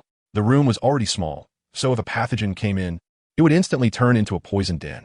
So if she really had a disease, then no matter how strong her talent was, Chen would not take her. I'm not teasing you either, boss. I really do have an illness, but it's a mental illness, not something contagious. Bai Lu smiled, then shamelessly sat down beside Chenin, rubbing against his shoulder as she said with a bright smile, but my body is clean. If you're not at ease, boss, you can personally inspect the goods. Hearing those scandalous words, Jiang Lai and Wang Zian were both a little stunned. This was way too shameless, wasn't it? She was practically a vixen.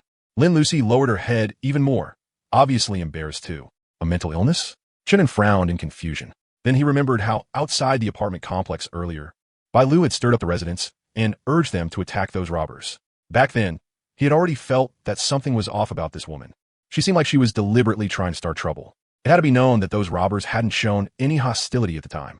They simply hadn't allowed them to get close. But Bai Lu had wanted to provoke the residents into killing them. And later, when she expressionlessly pulled arrows out of the corpses and showed no concern at all for the bloodiness of it, that was even more abnormal. There was definitely something wrong with this woman's mind. That was also why Chun and had hesitated over whether to take her in. Although becoming a resident meant he wouldn't have to worry about betrayal or her harming him, not being able to harm him didn't mean she couldn't harm his other residents. If this woman's mental issues were severe, then he had to find a way to tame her. Otherwise, sooner or later, she would cause trouble. Boss, I've already been this proactive. Do you still need to think about it? Bai Lu took the initiative and wrapped herself around Chun An's arm, shaking it as she acted cute. When a pretty woman acted spoiled, it really was deadly. Chun An's heart stirred a little, but not much. After all, he wasn't that inexperienced little virgin who had never dated before. He still had this much resistance. So he calmly said, "Let me see your panel and talent." "MHM, boss. Look all you want. Check it however you like." Bai Lu grinned and displayed her panel. Jiang Lai and Wang Zian silently cursed her as a slutty fox. Then both instinctively looked over too. Owner, Bai Lu. Gender, female. Apartment complex room number, 009588. Stamina, 68 out of 100. Satiety, 42 out of 100. Strength 1. Agility 1.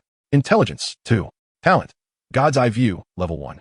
Backpack, 6 out of 6 7 gold coins, 3 units of wood, 1 wooden repeating crossbow, 6 iron blocks, 1 axe, 1 sharp dagger.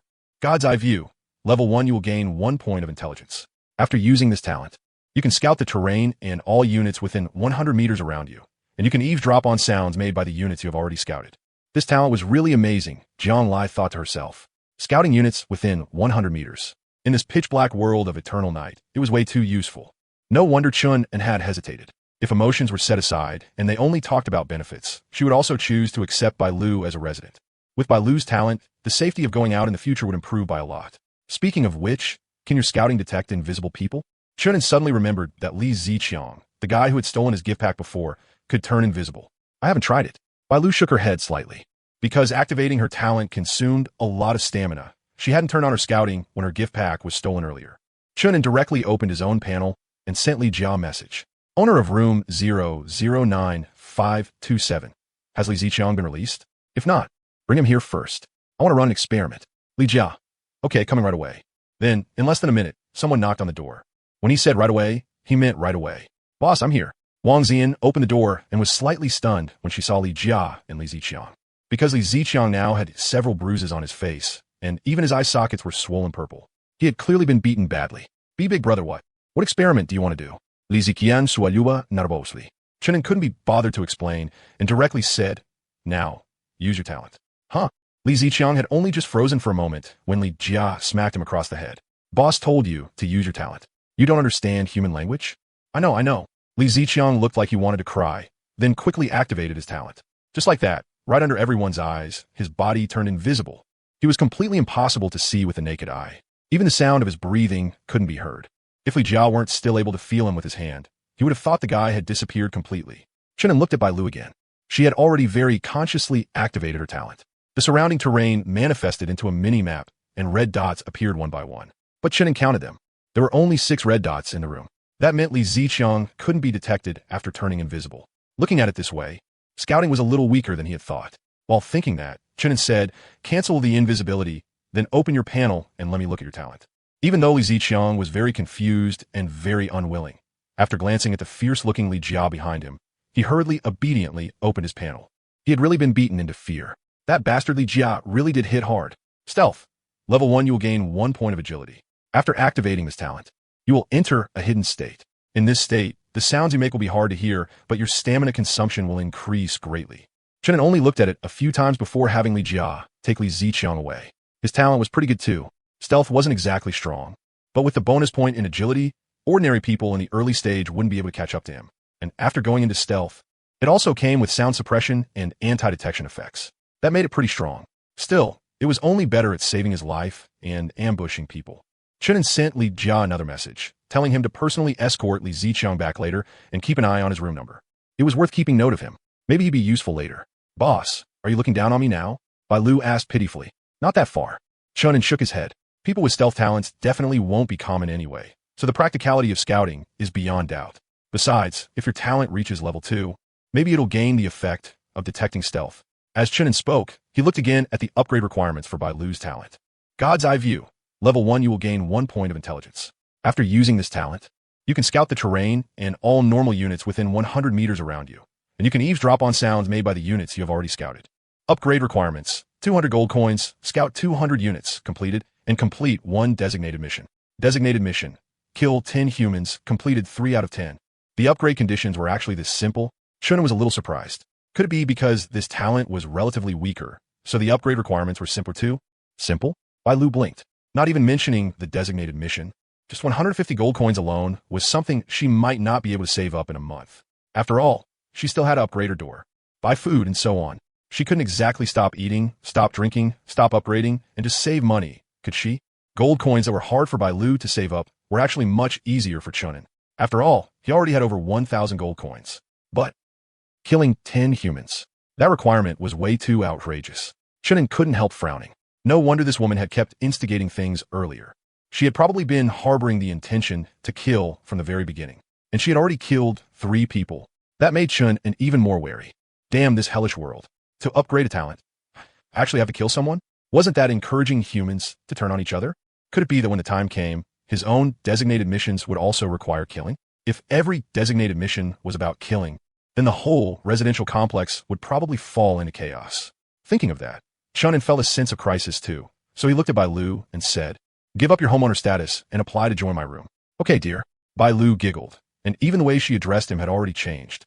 Jiang Lai and Wang Ziyan were both a little dissatisfied, but neither of them could really say anything. The reason Chen chose to accept Bai Lu, aside from the fact that her talent was about to be upgraded, was that there was something wrong with this woman's mind.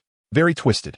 For a psycho like this, either he took her in as a resident and used the rules to keep her from harming him, or he killed her outright. Because Chen had no way to guarantee that if she went completely mad from killing, she would not even kill him too. From how she had acted today, Bai Lu was definitely not killing just to complete the designated mission for upgrading her talent. When she said before that she had psychological problems, maybe she had actually been serious. You have applied to become a resident of room number 09527 and are waiting for the other party's approval. Hint 1. If you become a resident, then I've already applied. Bai Lu looked at Chen. He had already received the prompt as well, so he directly agreed. Just like that, he accepted a 4th resident. But after waiting for a while, Chen realized the system had not given any prompt about his comfort increasing. What was going on? Chen frowned. It actually didn't add comfort. Why? He glanced at Bai Lu, who had kicked off her shoes and climbed onto the bed without the slightest politeness. Then opened his own panel to check and found that his comfort really had not gone up. Not even a little. He was a bit confused.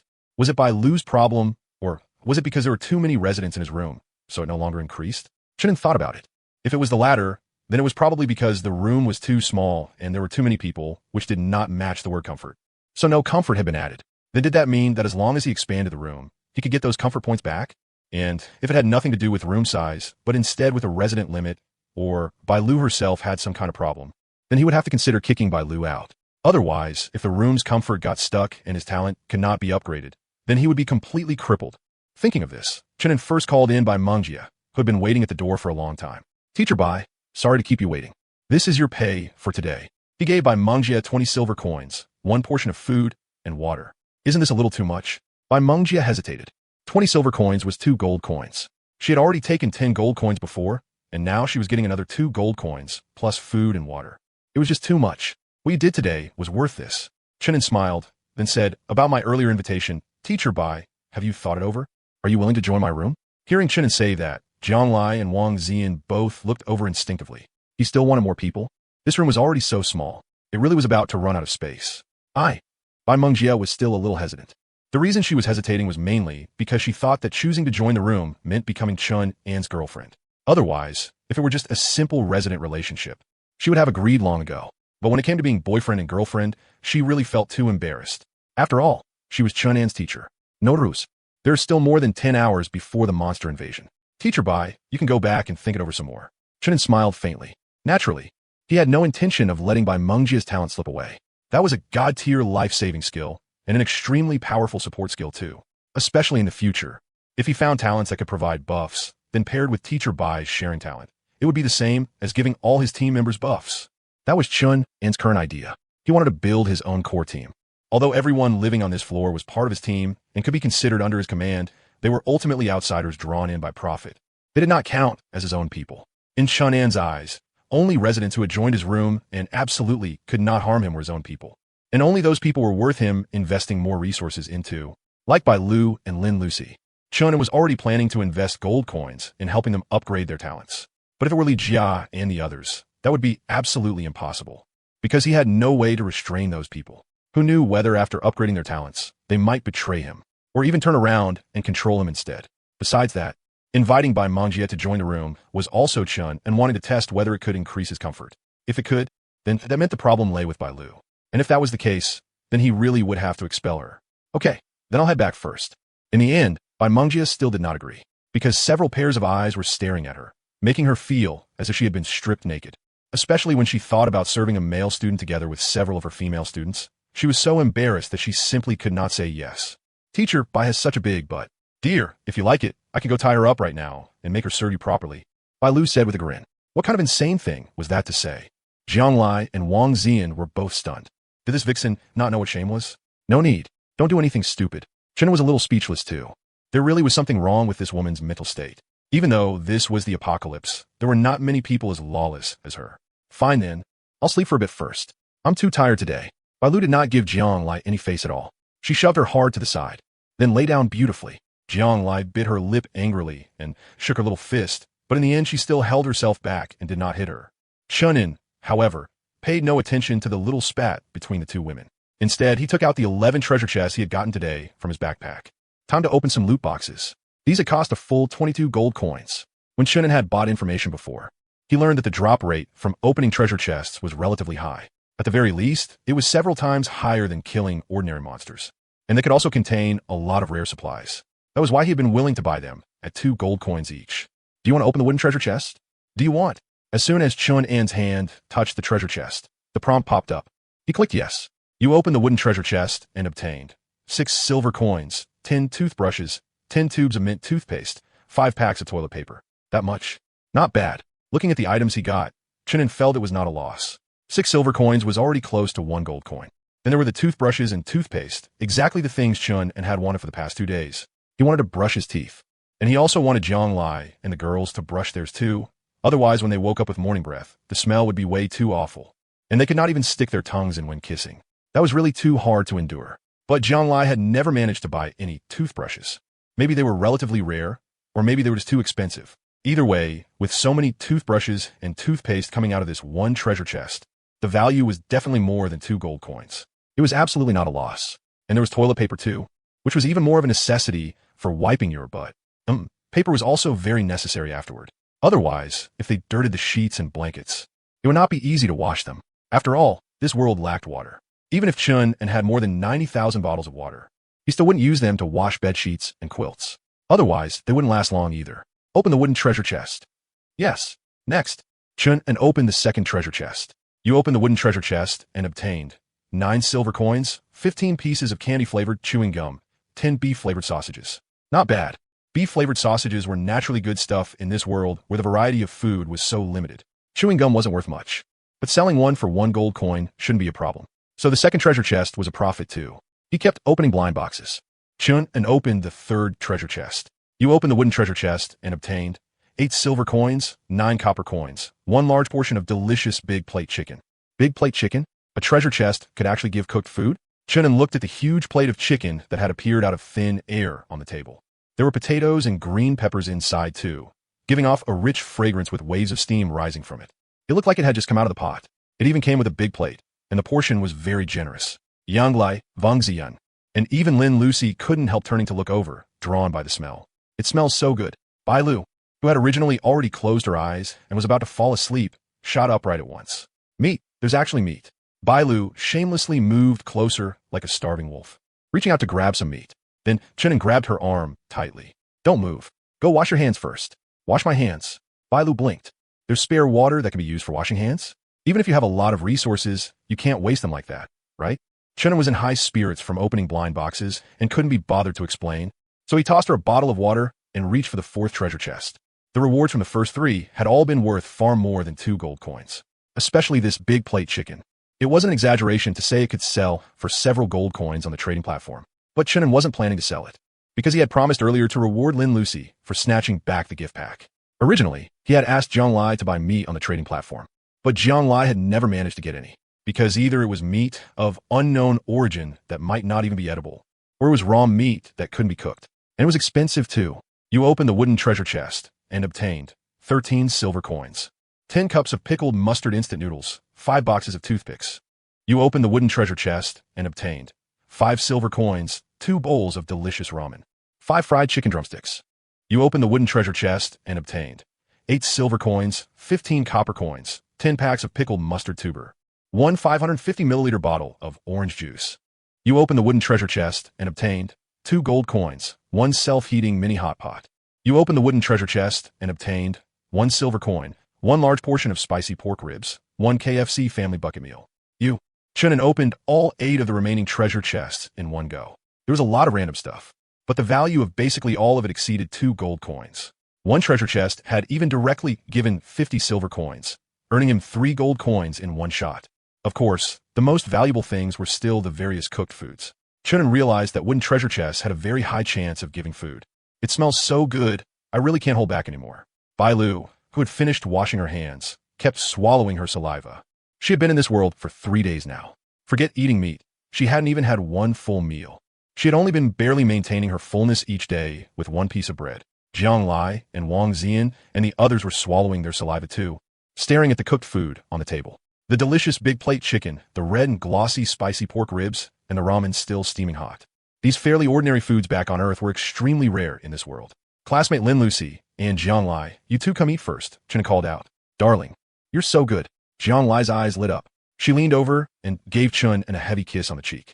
Then she turned back and gave Bai Lu a smug look before digging out chopsticks from the pots and bowls and starting to eat. Darling, I want to eat too. Bai Lu wrapped herself around Chen An's arm, deliberately rubbing hard against her full chest, then said in a sweet, coaxing voice, once I'm full, darling, you can eat me too. Oof. Shameless fox. You think acting cute will work? Jiang Lai was eating meat and feeling very smug inside. Chen letting her sit at the table first meant he valued her more.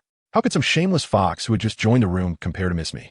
Miss Me was Chen An's first woman. Chen ignored Bai Lu's coquettish act and instead looked toward Lin Lucy, who was still standing by the door with her head lowered and hadn't moved. He said, Classmate Lin Lucy, I don't need to invite you to eat over and over.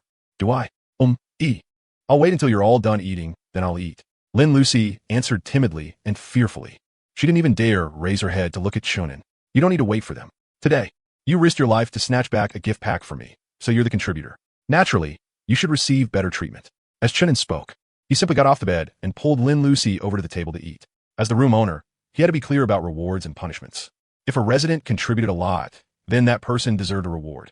As for Jiang Lai, her contribution was no smaller than Lin Lucy's. After all, she had sold several hundred repeating crossbows in exchange for several hundred gold coins, plus several thousand silver coins, along with all sorts of miscellaneous supplies. In short, she had managed the trading side very well, without wasting resources or slacking off. That was worth rewarding. Only with rewards would there be motivation. Eating only meat gets greasy. Have some cola. Chunin took out 3 550 milliliter bottles of cola from the box in the corner. These had come out of a gift pack earlier. Meat with a carbonated drink, refreshing. Now, this was what you called living. This chicken tastes really good. It feels even more fragrant than the authentic big plate chicken I used to eat before. Chunin chewed the chicken, a little amazed. The flavor was astonishingly good. With one bite, the strange and wonderful aroma of the meat exploded right in his mouth. Is it because I've eaten too much bread these past few days? So that's why it feels this way? It's so good. And these ribs are delicious too. Way better than the steaks that used to cost me several thousand apiece. It doesn't feel like something an ordinary chef could make. Jiang Lai's mouth was smeared with oil from eating, but she didn't stop at all. Not a trace of rich girl elegance remained. Chunin tasted a bite of the ribs too. The meat was tender and soft, the juices spreading in his mouth, and the taste was excellent. He had no idea whether the food that came out of the treasure chest was made by humans or synthesized by the system, but it really was delicious. Chunin sighed in admiration, while his hands moved even faster. Because if he didn't hurry, the meat would all be snatched away by Jiang Lai and Lin Lucy. Yes, even the introverted and shy Lin Lucy had sped up her eating after taking a few bites. It was too delicious for them to resist. While the three of them were eating, Bailu begged coquettishly several more times and even tried to come forward and snatch some. But Chunin suppressed her forcefully every time. So Bailu and Wang Ziyan could only watch eagerly, swallowing their saliva from time to time. Only after more than 10 minutes had passed did the three of them finally stop, full and satisfied. More than 2/3 of the 2 big plates of chicken and ribs had been wiped out. There was only a little left. If they hadn't already eaten their fill. With food this insanely delicious, they could have wiped it all out on the spot. All right, now you two eat. Chunin pulled out a tissue to wipe his mouth, then looked at Bailu and Wang Ziyan. The 2 girls immediately pounced over and started wolfing it down. They didn't care at all that what they were eating was leftovers from Chun and the others. They weren't in any position to be picky. Chunin rubbed his stomach and let out a full burp. As for why he had insisted on waiting until he was done eating before letting the 2 girls eat, it was naturally to set the rules. If the people who had contributed and the people who hadn't gotten treated exactly the same, then over time, Lin Lucy and Jiang Lai would inevitably start to feel uncomfortable. They might even start slacking off. That wouldn't be good for development. The people who put in more effort had to receive more positive feedback.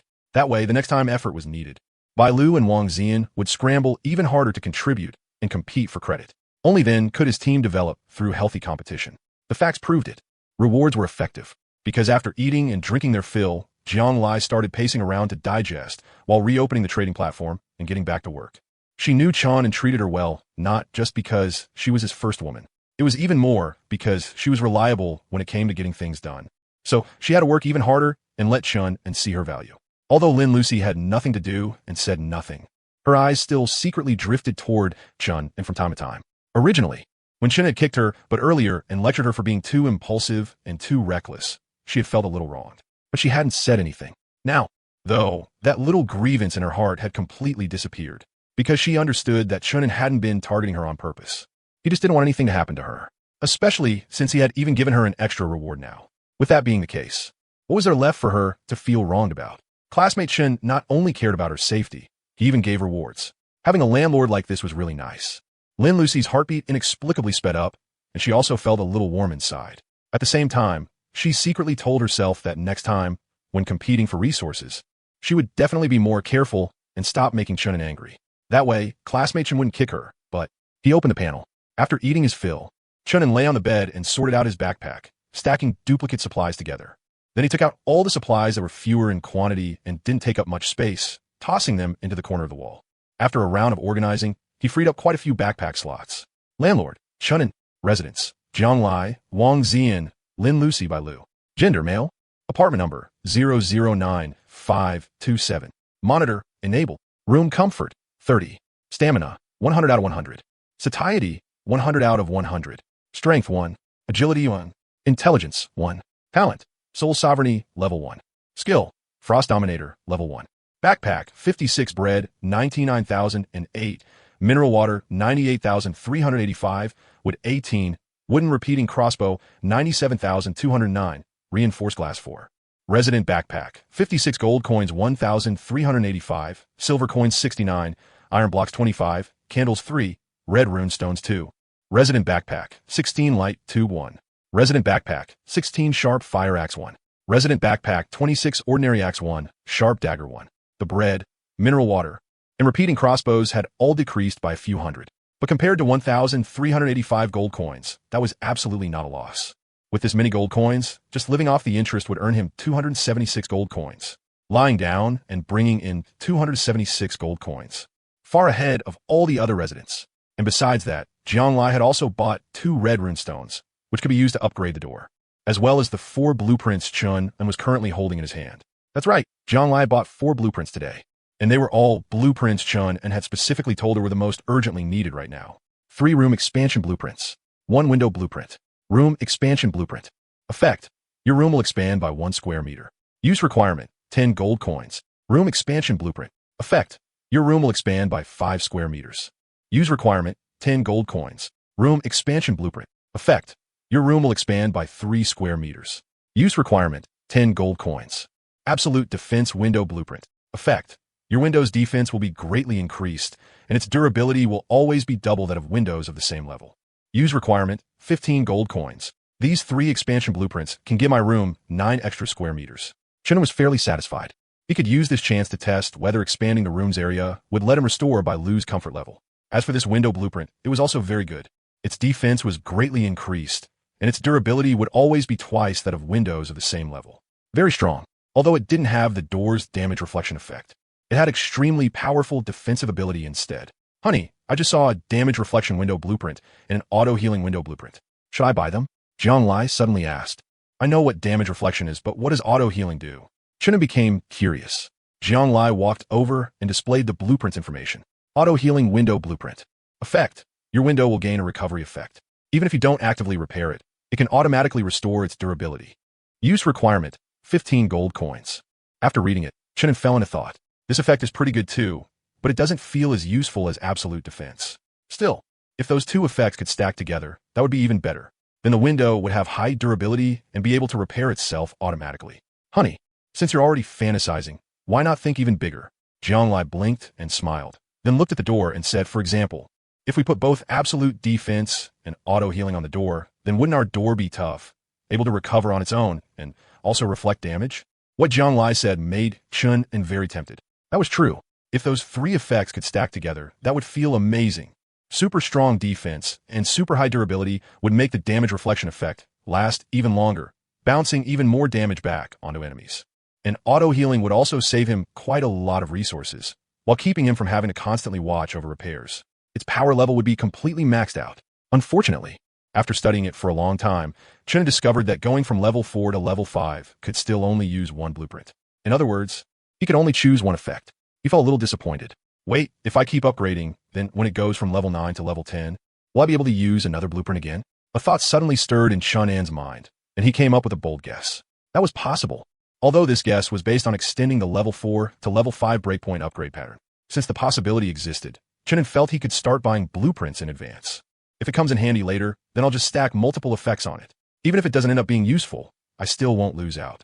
Because blueprints for doors and windows are required items for upgrading from level 4 to level 5. You had to know, the reason nobody wants blueprints right now is because most residents don't even have level 3 doors yet, so level 5 blueprints are useless to them. What they need more are gold coins and resources. Once everyone's door levels catch up, the price of blueprints will definitely rise, and rise sharply at that. If I sell them then, I can definitely make a profit on the difference. Thinking of this, Chunin said to Jiang Lai, buy this auto-healing window blueprint. If we run into any other different types of window or door blueprints later, buy those too. I have a use for them. Okay, Yang Lai nodded. She had also thought of what Shona had thought of. When upgrading from level 9 to level 10, maybe blueprints could also be used to add effects. Either way, there was no way to lose money on it, so buying it was fine. First use the excuse that using this blueprint right now is too expensive to haggle the price down. No way we can overpay. Then, Chunin tossed the few blueprints in his hand onto the bedside and didn't rush to use them. After collecting tomorrow's rolling profits, then he'd expand the room and upgrade the windows. The window's current level was enough for now. Even if monsters came in through the window to attack tonight, he wouldn't be afraid. There was even less reason to worry about the door. A level 5 door was absolutely in a class of its own when it came to toughness. After collecting tomorrow's rolling profits, he'd upgrade everything together. Just in time, Jiang Lai had bought 2 red rune stones, so the door could be upgraded to level 6. Student Chunin, how are we sleeping tonight? After finishing her meal, Wang Zian hesitated before asking. She was sleepy. She wanted to sleep, but she wasn't as shameless as Bai Lu, so she was too embarrassed to just take over the bed. Although this round bed was big enough, it could sleep 3 people, and if 4 people squeezed together, they could barely fit. After all, the girls were all pretty slim, but there was no way all 5 of them could fit.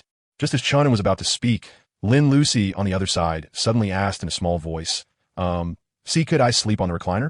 Student Lin Lucy doesn't want to sleep on the bed? You're a contributor. I can make some space for you. Chunin looked at Lin Lucy. She most likely realized that Wang Zian wanted to sleep on the recliner, so she spoke up first to ask for it. No need. I am fine sleeping on the recliner.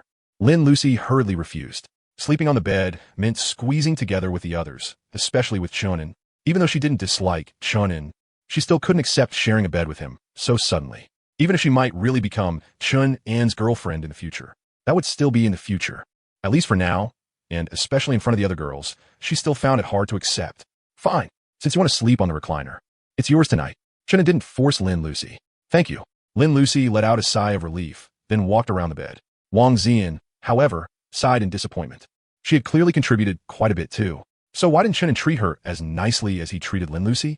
Could it be because boys all liked girls like Lin Lucy, the kind who looked soft and fragile? Or maybe Chun had noticed that Lin Lucy was actually very pretty. Yes, Lin Lucy was very pretty. Prettier than her, prettier than Bai Lu, and prettier than Jiang Lai. It was just that Lin Lucy always kept her head lowered, and her thick long hair covered most of her face. On top of that, her outfit had terrible taste, so people thought she looked average. In reality, Lin Lucy looked far better than a lot of girls at school who called themselves class beauties or school beauties. And she had a great figure too. How did Wang Zian know? Actually, it was only after she invited Lin Lucy into her room yesterday, when the two of them squeezed together to rest that night, that she got a clear look. Otherwise, she had also thought Lin Lucy's looks were plain and unremarkable. Bai Lu, when you're done eating later, remember to wash all the plates and bowls clean. Use that bucket of purified water in the corner. If you dare not wash them, then don't get on the bed to sleep, and don't eat tomorrow either. Chunin looked at Bai Lu as he reminded her. The 1-liter bucket of purified water in the corner had come out of a gift pack earlier, and he hadn't put it into his backpack. I even have to wash dishes? If I'd known, I would have eaten faster. Bai Lu curled her lips and complained, but her hands didn't stop moving. She picked out all the leftover green peppers from the plate one by one and ate them. She was seriously starving. Seeing this, Chunin casually put the 2 bowls of ramen and the KFC family bucket into his backpack. He'd save them for tomorrow. He couldn't let this girl ruin all of it. He had finally realized it. Bai Lu really did have thick skin. Even though she had only joined the room less than 2 hours ago, she really didn't treat herself like an outsider at all. When it came to eating and drinking, she wasn't polite in the slightest. It wasn't just Chun and Jiang Lai had also wanted to say several times that she was going too far. But when she thought about Bai Lu's shameless personality and sharp tongue, she held it back. Because if she attacked that vixen, Bai Lu wouldn't care at all. That vixen would instead say she was narrow-minded, that as the big sister, she wasn't generous enough. And Jiang Lai really couldn't win an argument against her. I'm going to sleep first. If you're tired, get some rest early too. We might have to go out again tomorrow. Chun yawned, lay down on the bed, and quickly fell asleep. Jiang Lai also came over and took the spot beside Chunin. 5 or 6 minutes later, after Bai Lu had eaten and drunk her fill, she looked at Wang Zian and called out, "Come wash the dishes." Huh? Me? Wang Zian pointed at herself and froze. You're not doing anything anyway, so help me wash them. Thanks. After saying that, Bai Lu took out a new toothbrush and some bottled water and started brushing her teeth and washing up. Wang Zian felt very wronged, but she still washed all the bowls and chopsticks unwillingly. After washing up, Bai Lu lay down on Chun An's other side, hugged his arm, and closed her eyes with a thoroughly content expression. Wang Zian looked at the scene, and in the end, chose to sleep beside Jiang Lai. Although her relationship with Jiang Lai wasn't exactly good, it was at least better than with Bai Lu, a stranger. The candlelight went out, and the room fell into darkness as their breathing gradually became even. From time to time, a few voices could be heard talking outside in the corridor. But overall, it was quiet. At this time, most of the residents on this floor had already started resting, because they were all hoping they could go out in a team again tomorrow. That was much safer than fighting alone. In his sleep, Chunin kept feeling like a hand was groping him all over. At first, he thought he was dreaming, but the feeling in his body couldn't lie. Half awake, he opened his eyes. In the pitch-black room, there was a figure sitting on top of him in a duck-sitting posture. Jiang Lai was actually this bold today. Chunin thought the person was Jiang Lai. After all, the only one whose relationship with him had been confirmed so far was Jiang Lai. But a few minutes later, he realized this person wasn't Jiang Lai, because the feel and the size were both wrong. And there was actually a membrane. Jiang Lai had already given him her first time yesterday. Dear, don't stop. Only when the person spoke did Chun and realize from the voice that it was Bai Lu. Holy shit, this woman was way too bold. Even Chun En, who thought his own skin was already thick enough, hadn't expected there to be someone even thicker skinned than him. There are people right beside us. But things had already come to this, and the arrow was on the string and had to be fired. The round bed shook. Where did this rocking ride come from? Jiang Lai groggily opened her eyes. She turned her head to look and nearly exploded with anger. This slutty fox was seriously too shameless. Her face flushed red with fury. Wang Zian had also been awake for a while. She was just clenching her fists, blushing, and saying nothing. She hadn't expected Bai Lu to be this bold. She had thought that wanting to seduce Chun and already made her shameless enough. But compared to Bai Lu, she was nowhere close. What Bai Lu was doing was basically no different from daring to take a dump in public. The key was that she didn't even bother to keep her voice down. She was simply a slutty woman with no sense of propriety, justice, integrity, or shame. The only person in the room still asleep was Lin Lucy. The advantage of sleeping alone on a recliner was obvious. She wouldn't get shaken awake. Today's goods have been refreshed. Item 1, 10 silver coins, price, 100 copper coins. Item 2, 5 iron blocks, price, 30 silver coins.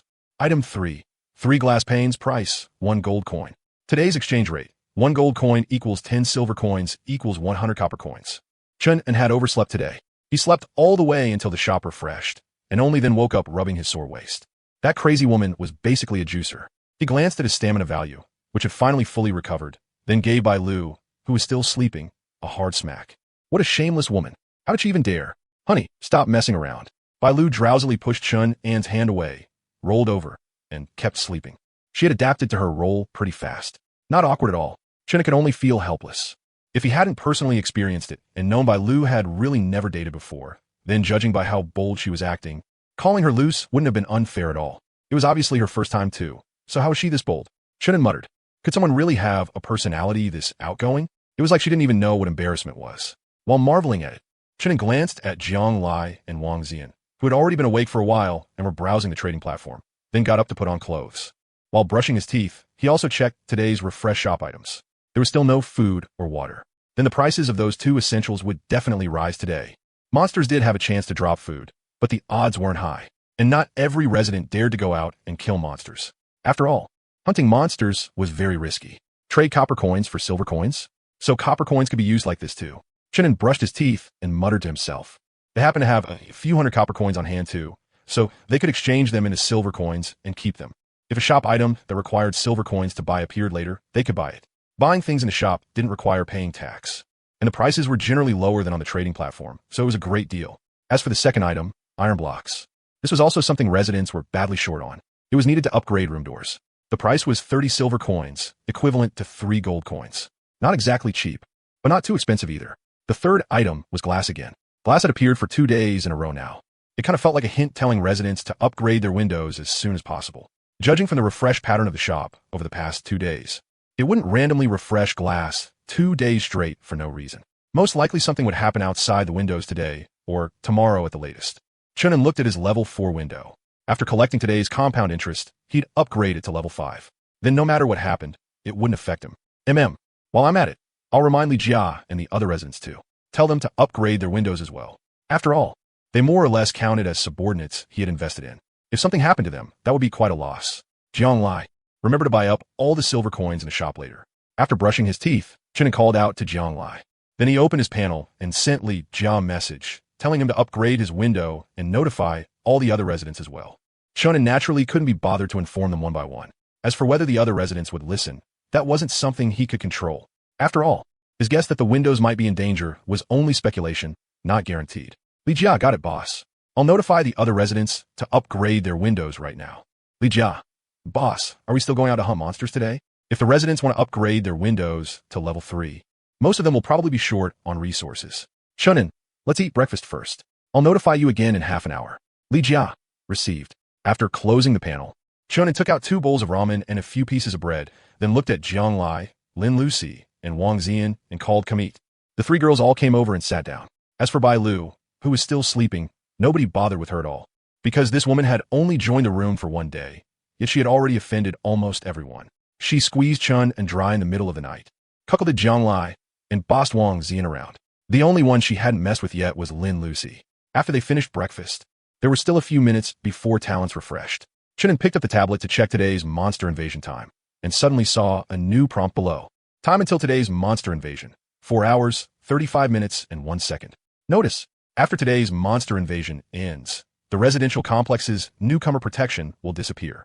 At that time, the monsters outside will be able to detect the existence of the residential complex, and will also be able to enter it.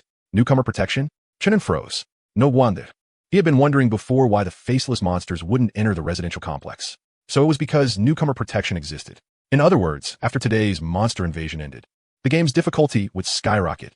There would be no more safe periods in the future, whether a monster invasion was happening or not. Other monsters could appear inside the residential complex at any time. The survival difficulty for ordinary residents had instantly shot way up. But for residents who dared to fight, it also meant one more way to obtain resources. Honey, judging from this prompt, the price of weapons will definitely go up again today. Especially ranged weapons, like our repeating crossbow. The moment Jiang Lai saw the prompt, she immediately spotted the business opportunity. More monsters and greater danger meant weapon prices would definitely rise. I'll leave all trading matters entirely to you. Chunin nodded, very assured of her. Honey, you're so good. Jiang Lai showed a happy smile, wrapped herself around Chunan's arm, and kissed him. Being trusted felt so good. Right now, aside from Chunin, she was the only person in the room who could mobilize all the supplies. More PDA again. Wang Zian curled her lips, feeling a little jealous. Lin Lucy, meanwhile, kept her head lowered, with almost no presence at all. Honey, my talent already refreshed, and just the interest alone gave me 280 gold coins today. Jiang Lai looked at her panel, and suddenly said in delight. Compound interest. Level 1, you will directly receive 12 gold coins. After that, every day, if the amount of gold coins in your possession exceeds 10, you will gain an additional 2 gold coins in interest, increasing in this way. The more principal you have, the more interest you will receive. If you have fewer than 10 gold coins, then you will receive 1 guaranteed gold coin per day. Today's interest has refreshed. You currently have 1,403 gold coins. You will receive an additional 280 gold coins in interest, which has been automatically stored in your backpack. Every 10 gold coins gave 2 in interest. 100 gave 20, and 1,400 gave 280. Unlimited compound interest. It was simply terrifying. Awesome.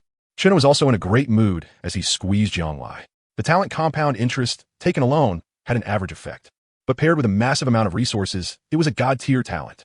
Other residents might risk their lives and still not necessarily earn 10 gold coins in a day, while Jiang Lai could do nothing and still earn nearly 300 gold coins. What amazing talent. Wang Zian watched and could not help murmuring softly.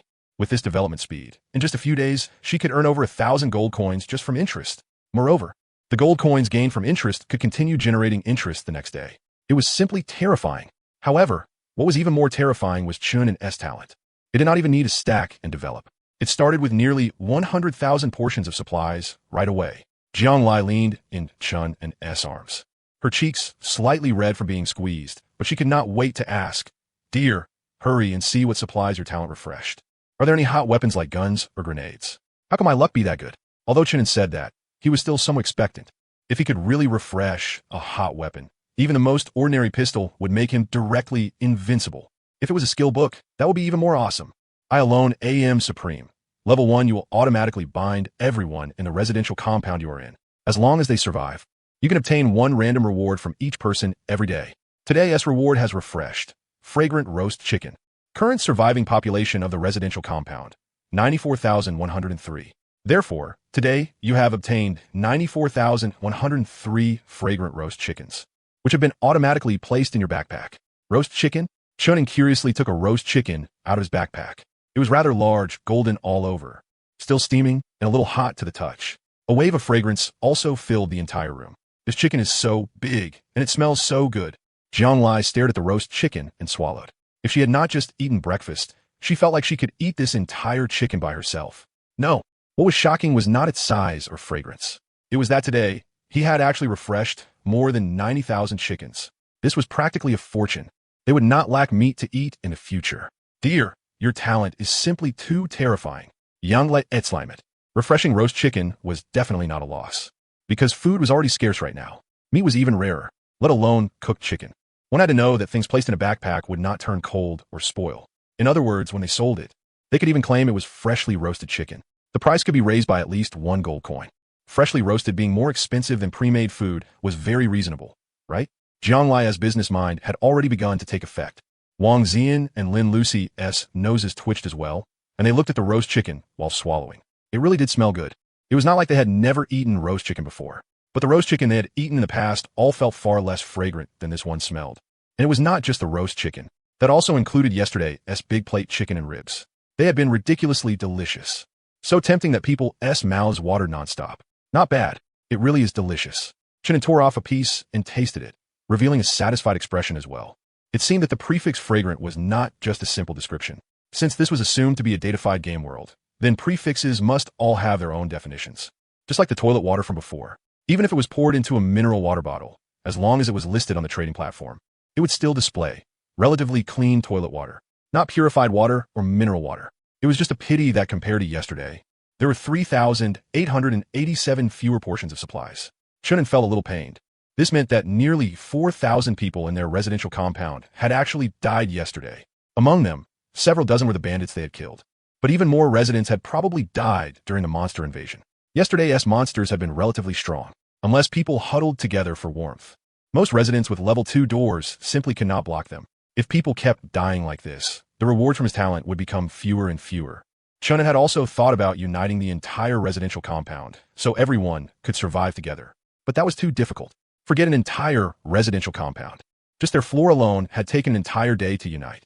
The human heart was too hard to predict. Even if Chun and sincerely wanted to help the others in the compound survive, they might not necessarily appreciate it. They might even think Chun and was trying to take advantage of them. Not to mention there were still bandits in the compound, although they had killed several dozen yesterday. Because that group of bandits had started a trend of robbery, quite a few people who already harbored malicious intentions had also begun robbing without restraint. As a result, the number of bandits had increased instead of decreased, although these bandits would still restrain themselves somewhat inside the compound. Once outside the compound, some bastards specifically targeted weaker residents, even killing people for their goods. If this kind of internal consumption continued, the number of deaths would definitely become more terrifying with each passing day. Next, I'll first try to subdue the residents in my building. Once I unite the residents of this building, I'll spread my influence outward. Chunin thought to himself. He cannot take too big of a step. Otherwise, he would easily hurt himself. As for right now, he should first upgrade the door and windows, as well as expand the room. Last night, for people had slept in one bed, and had been squeezed rather uncomfortably, especially since Bai Lu, that bold woman, had even done that kind of thing. There was completely not enough space. He could not even have Bai Lu underneath. It smells so good. Bai Lu suddenly opened her eyes after smelling the fragrance. The first thing she looked at was the roast chicken in Chun and S hand, as if the image of the roast chicken was reflected in her pupils. Then, without even putting on clothes, she pounced over all at once. Dear, I want roast chicken. I want it. Chun pressed one hand against Bai Lu's head and said expressionlessly, Go brush your teeth and wash up first. Whoa, dear, you actually dislike me. Hurry and give me roast chicken, or I'm going to cry. Bai Lu flailed both hands, her eyes watery, looking extremely wronged. But Chun did not take it seriously at all. One glance, and he could tell she was acting. This woman had no shame at all. She could start throwing a tantrum and rolling around the moment she opened her mouth.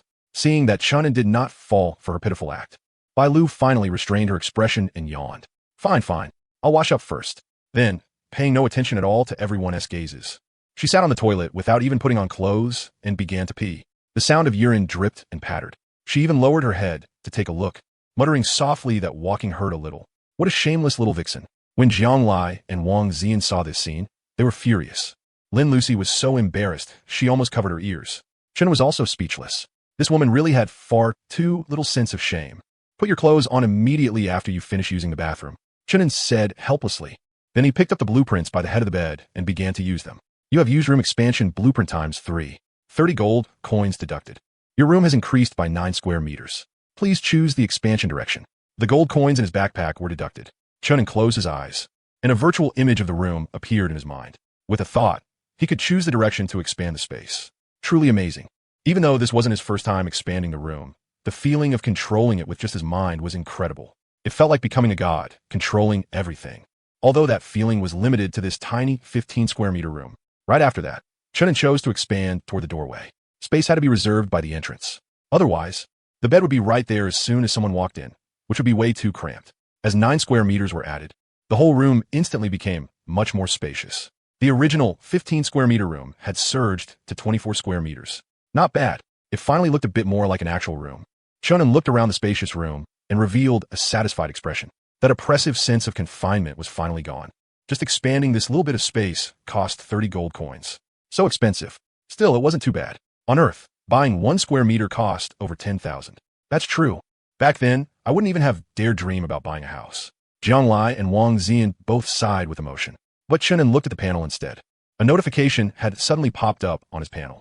Your room comfort has increased by 6. Current comfort, 36. The comfort increased? Chunin froze for a moment and instinctively looked at Bai Lu on the toilet. Meow? Honey, do you want it again? Bai Lu blinked and asked with a grin. As she spoke, she deliberately puffed out her chest and made it sway on purpose. Shameless. Jiang Lai and Wang Zian both blushed. They couldn't even bear to watch. Stop acting horny. Although Chanin had gotten hard, he still refused with righteous firmness. There were still things to do today. He couldn't drown himself in women. He turned and picked up the window blueprint while thinking to himself, so that's how it is. The reason accepting Bai Lu last night didn't increase comfort was because the space was too small. So he couldn't just mindlessly recruit residents to raise comfort. The room size and furniture also had to improve. Thinking that, Chunin looked at the absolute defense window blueprint. Materials met. Use blueprint? Yes, no. Yes. Chunin clicked to use it. 15 gold coins were deducted. An 8-minute countdown appeared over the window. In this short while, he had already spent 45 gold coins. Sure enough, the higher the level, the more terrifying the resources needed for upgrades became. Even Chunin felt a bit of heartache. Fortunately, he still had over 1,600 gold coins left. But this slutty woman Bailu's talent could also be upgraded soon, and that would cost quite a bit too. Not just Bailu. There was also Jiang Lai's talent. Compound interest upgrade conditions. 100 gold coins. Earn 200 in interest from gold coins consumed by gold coins completed, and complete one designated task. Designated task. Earn 500 gold coins through the trading platform. Current progress. 0-500. Getting 200 in interest was easy enough. But earning 500 gold coins through the trading platform was a little difficult. Though not by much. After all, they had plenty of supplies on hand. Especially repeating crossbows. They were a hot commodity right now. Young Lai. Today you can sell more supplies, finish your designated task, then raise your talent to level 2 and see the effect, Chunin said to Jiang Lai. If level 2 compound interest could increase the interest, then spending 100 gold coins to upgrade her talent would definitely be worth it. Even if it couldn't increase the interest, there should still be some kind of feedback. It couldn't possibly be just a pure level up with nothing else, right? I should be able to raise it to level 2 before tonight, Jiang Lai nodded. Today both food and weapons had gone up in price. Selling for 500 gold coins was no problem at all. After thinking for a moment, Jiang Lai asked, Honey, should we sell the roast chicken? We can, but don't sell too many. It's best to put it up and say there's only one, then let them bid against each other. As for the repeating crossbows, bread, and mineral water, we can sell them in bulk today to recover gold coins, Chunin said. Why hadn't they sold in bulk before? It wasn't that they didn't want to. It was because the shops sold bread, so residents simply wouldn't buy it on the trading platform. The trading platform was not only more expensive, it also charged tax, making it completely not worth it. But now that the shop wasn't refreshing food anymore, people had no choice. This was exactly the right time to dump a large amount of goods. Honey, that's what I was thinking too. We really are on the same wavelength, Jiang Lai said with a smile. That was her exact idea as well. Roast chicken was a rare delicacy. If handled properly, it would definitely sell for more. Even if most people were poor. In an entire survival world, there were definitely people or teams with lots of gold coins. Among them, there would definitely be people willing to buy roast chicken. Just as expected, the moment Jiang Lai put the roast chicken up, a lot of people immediately came asking about it. Even the chat room started discussing it in shock. Damn, someone's actually selling roast chicken. And it's roast chicken fresh out of the oven, still steaming hot. Huh, fresh out of the oven for real? That's gotta be some fake sales gimmick. In this damned, eternal night world, there isn't even a single animal. How can anyone possibly find a live chicken and slaughter it on the spot? Maybe it's some kind of special summoning talent that can summon chickens, just like my neighbor. He can summon goblins. You mean this person killed their own summoned beast, roasted it, and then put it on the trading platform to sell? That's that outrageous? Some people would do anything for money. There are even female residents on the trading platform selling shit, and they even say it's a beautiful girl's shit. Who the hell would buy something like that? Isn't that disgusting? What? There's beautiful girl shit for sale? Let me take a look. Damn, the guy upstairs is a real pervert. The 8-minute countdown ended. White light enveloped the window, then it quickly disappeared. After that, a window that looked much sturdier than before appeared. Many mysterious runes had also emerged on the originally iron frame. The runes faintly flickered with yellow light, making them look extremely mystical. Absolute defense window. Level 5. Durability.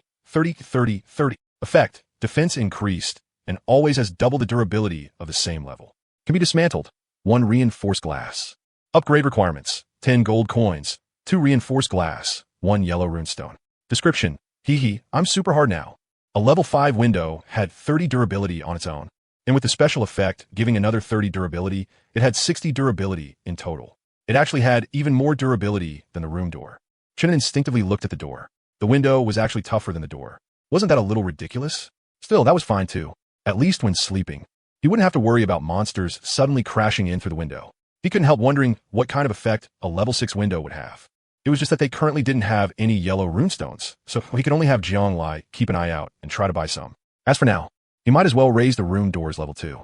Required to upgrade room door. 15 gold coins, 5 refined steel, 1 red runestone. Materials met. Upgrade? Refined steel was extremely rare. It was said that it could only be obtained from airdrop gift packs. Yesterday, Jiang Lai had traded 7 repeating crossbows plus 2 bottles of toilet water just to get 5 units. If refined steel weren't absolutely required to upgrade the room door, she never would have been willing to trade for it. Chunin did not feel any heartache over it. After all, this kind of high-grade material was extremely rare, so being expensive was normal. If most players had not yet reached level 5 or 6, materials like this might not even make it onto the market. Just like Chunin himself, he would absolutely never put the reinforced glass he got from the gift pack onto the trading platform. 1,259. 1,258. 12. An upgrade countdown appeared above the door. This time, it was 13 minutes. A little long. Honey, I want chicken. Hurry and give me chicken. Bai Lu, already dressed, leaned over. Eat, eat, eat. You little glutton only know how to eat. Chunin complained, but he still took out a roast chicken and looked toward Jiang Lai and the other girls. You girls come over and try some too. Even though they had all eaten breakfast already, the roast chicken smelled too good. So they all wanted to taste. No, you're not allowed to come over. Wait until I'm full first. Bai Lu shielded the roast chicken and refused to let the girls get close. A vein twitched on Chun and S' forehead. Then he smacked the back of Bai Lu's head and lectured her. Don't guard food like that. Woo-woo, honey, you're so mean. You don't know how to care about me at all. I bled for you last night. I need to nourish my body. Bai Lu pouted, looking full of grievance. That shameless slutty fox is actually pretending to be some pure white lotus. Obviously, you were the one in heat last night. Jiang Lai was so angry she almost could not stop herself from making a move. Fortunately, Chuna did not fall for that. If you don't want to eat today, then keep guarding your food. After saying that calmly, Chunin opened the panel and sent Bai Mengji a message, telling her to come over and eat too. After all, she was a resident he had already picked out. Feeding her was only right. Fine, fine. Bai Lu curled her lips and could only reluctantly share the roast chicken with the girls. But she gave each person only a tiny bit. You already ate this morning, so just eat a little less now. Especially you, Lin Lucy. Don't think I didn't TC it just because I was sleeping. You ate the most, so one chicken claw is enough for you. And Wang Zian, don't crowd in so close either. As Bai Lu distributed the food, she kept grumbling nonstop. This woman was truly shameless. The roast chicken was not even hers, yet she still looked like she was the one suffering a loss. Jiang Lai and the others were all annoyed. The shy Lin Lucy was so embarrassed she did not even want to eat anymore.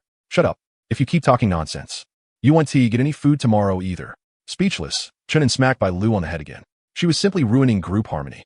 Bai Lu rubbed her head and said aggrievedly, honey, you're really biased. Too biased. Chunin was speechless and did not want to talk. Right at that moment, someone knocked on the door. Lin Lucy, who had just been made uncomfortable by Bai Lu's words, immediately got up to open it. Classmate Lin Lucy, classmate Chunin, good morning. The person who came was Bai Mengji. Morning. Chunin smiled and nodded, then asked, Teacher Bai, have you thought it over after last night? Do you want to join my room? Bai Mengji froze. She had not expected Chun to be this impatient the moment they met. Did he really want to sleep with her that badly? As she thought about it, Bai Mengji's cheeks turned red. But when she remembered that the monster invasion would begin in just a few hours, she knew she could not keep hesitating. Otherwise, she might really die. So she steeled herself, bit her lip, and said, I can become your resident, but can you give me a few days to prepare? Once I'm ready, I'll give it to you. Give it to me? Give me what? Chunin was puzzled for a moment. But when he saw Bai Mengji's bashful movements and embarrassed expression, he suddenly understood. No way this proactive? Teacher Bai, your thinking is a little too aggressive. ISNT it? And you're saying it in front of so many people too. That is way too bold. Chunin admitted that he did have a bit of interest in Bai Mengji, but he really was not that aggressive. After all, the room was too small, and he still had his pride. He could not always do that kind of thing in front of several people. So what he had been thinking was to wait until the room was expanded into 3 bedrooms and 1 living room before talking about it. Damn that Teacher Bai. She is actually the shameless too. Wang Zian stared at Bai Mengji, her eyes full of hostility. She had already felt shameless enough for making up her mind to seduce Chunin yesterday. A shameless slutty fox who was even worse had shown up. And that was one thing. But now even Teacher Bai wanted to overtake everyone on a curve. I was clearly here first. Why is everyone ending up ahead of me one by one? Could it be because they're more shameless and have even less sense of shame? Then should I also let go of propriety and shame? Wang Zian's heart had already begun to waver. It can only be said that environment changes people. In this open room, her conservative side had been hit too hard. Especially after the completely thick-skinned Bai Lu joined, she directly ruined the entire atmosphere of the room. It's over, it's over. So I misunderstood classmate Chunin. When Bai Mengji saw Chunin go from confused to suddenly enlightened, her face instantly turned bright red. And in embarrassment, her toes curled so hard they were practically digging into the floor. She was mortified. She had always thought Chunin was inviting her into the room so urgently because he really wanted to do that. In the end, he had not been thinking that at all. Instead, she was the one with the filthy thoughts. This was simply too humiliating. Bai Mengji was so embarrassed she wished she could dig a hole and crawl into it. Unfortunately, there was no crack in Chun's room for her to hide in. Teacher Bai, give up your status as room owner, then apply to join my room. Chunin said this with a straight face. Can't laugh. Have to hold it in. Otherwise, teacher, I might faint from embarrassment. It had to be said. Mature women really did think boldly, coming right up and saying she wanted to give it to him. Brothers, should I reject her? Yuzhong, waiting online. Blushing furiously, Manga responded softly, then opened the panel and quickly started operating it. You have applied to become a resident of room number 009527 and are now waiting for the other party's approval. Hint 1. If you become a resident, then a whole string of notification messages popped up, but Manga was so embarrassed her toes were busy digging out a 3-bedroom, 1-living-room apartment, and she had no mind to read them carefully at all. She felt that even dying right now would be better than staying alive. At least it would not be this humiliating. She was a teacher, yet she had actually said she wanted to give herself to a student, and she had said it in front of several female students. Too humiliating. Would classmate Chun and think she was some thirsty old woman? This was a total social death. It got stuck again. After Chun, an approved teacher by S application, he discovered that the comfort level had not increased. Now he could be completely certain. It was not as simple as stuffing people into the room to raise comfort. He had originally been thinking that if adding people worked, then he could invite a few more people into the room first and grind the comfort level up to 80. After upgrading his talent, he could kick the extra people out. But the Eternal Night world would not let him exploit that bug. Still, it was not a big problem. Anyway, now he had money and resources. As long as he bought more room expansion blueprints and furniture blueprints, he could still stack up the comfort level the same way. Teacher have some roast chicken first. Chunin took a roast chicken that was still hot to the touch out of his backpack and handed it over. This is too valuable. I can't take it. Manga swallowed reflexively and hurriedly refused. She had also been browsing the trading platform these past few days, hoping to get lucky. So she knew food was very expensive, especially meat. A whole chicken this big, even if classmate Chen had bought it, definitely wouldn't be cheap.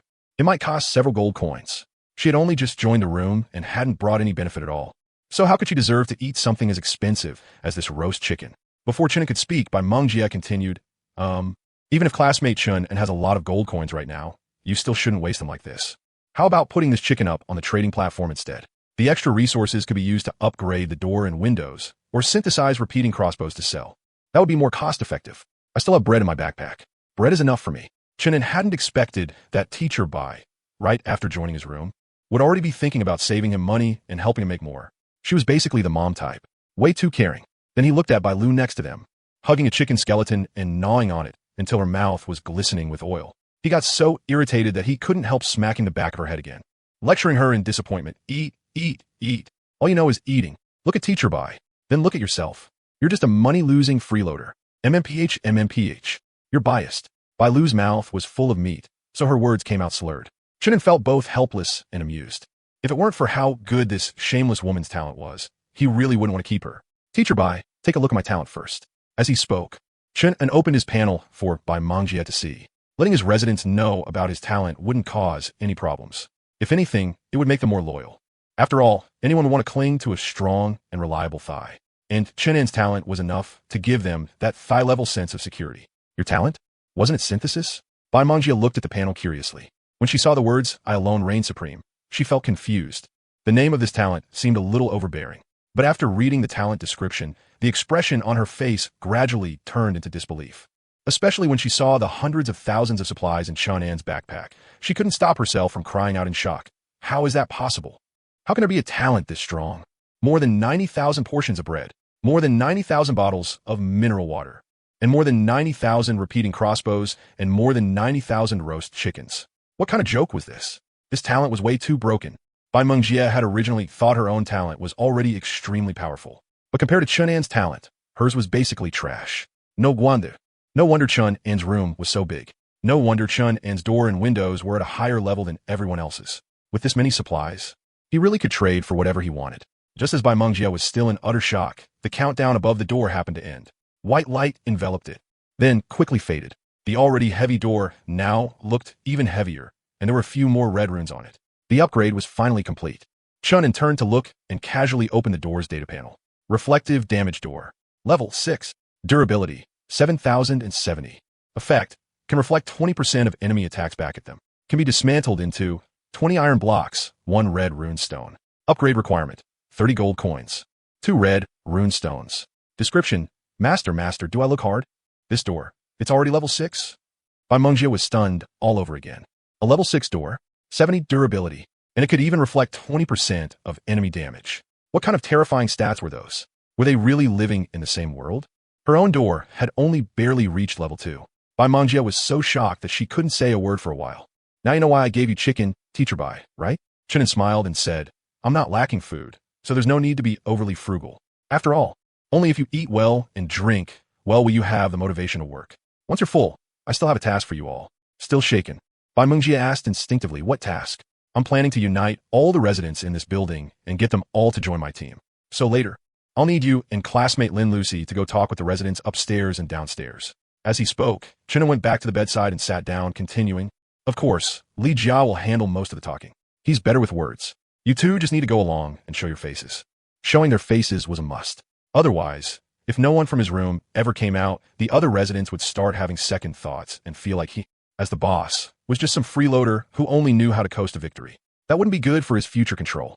Reputation and the right to speak both had to stay in the hands of the one in power. Otherwise, management would easily run into problems, mainly because Chunin still didn't have absolute strength. If he did, there would be no need for all this trouble or for reasoning with other people at all. Okay, Bai Mangjie didn't refuse. She glanced once more at that heavy door before walking over to eat the chicken. Teacher Bai, hasn't the injury on your arm healed yet? Jiang Lai, who was chewing on a drumstick, noticed blood seeping through the bandage on Bai Mangjie's arm and asked in confusion. Bai Mangjie swallowed the chicken in her mouth and replied, no. Last night while I was sleeping, I accidentally rubbed against it a few times, and the wound split open again. At the same time, she felt a little surprised inside. This chicken tasted so fragrant. It wasn't like she had never eaten chicken before, but none of the chicken she had eaten in the past had smelled as good as this roast chicken. She almost thought Chun and had added something to it. The flavor was way too good. Once she started eating, she couldn't stop. It was even a little addictive. Classmate Lin Lucy, how is your injury recovering?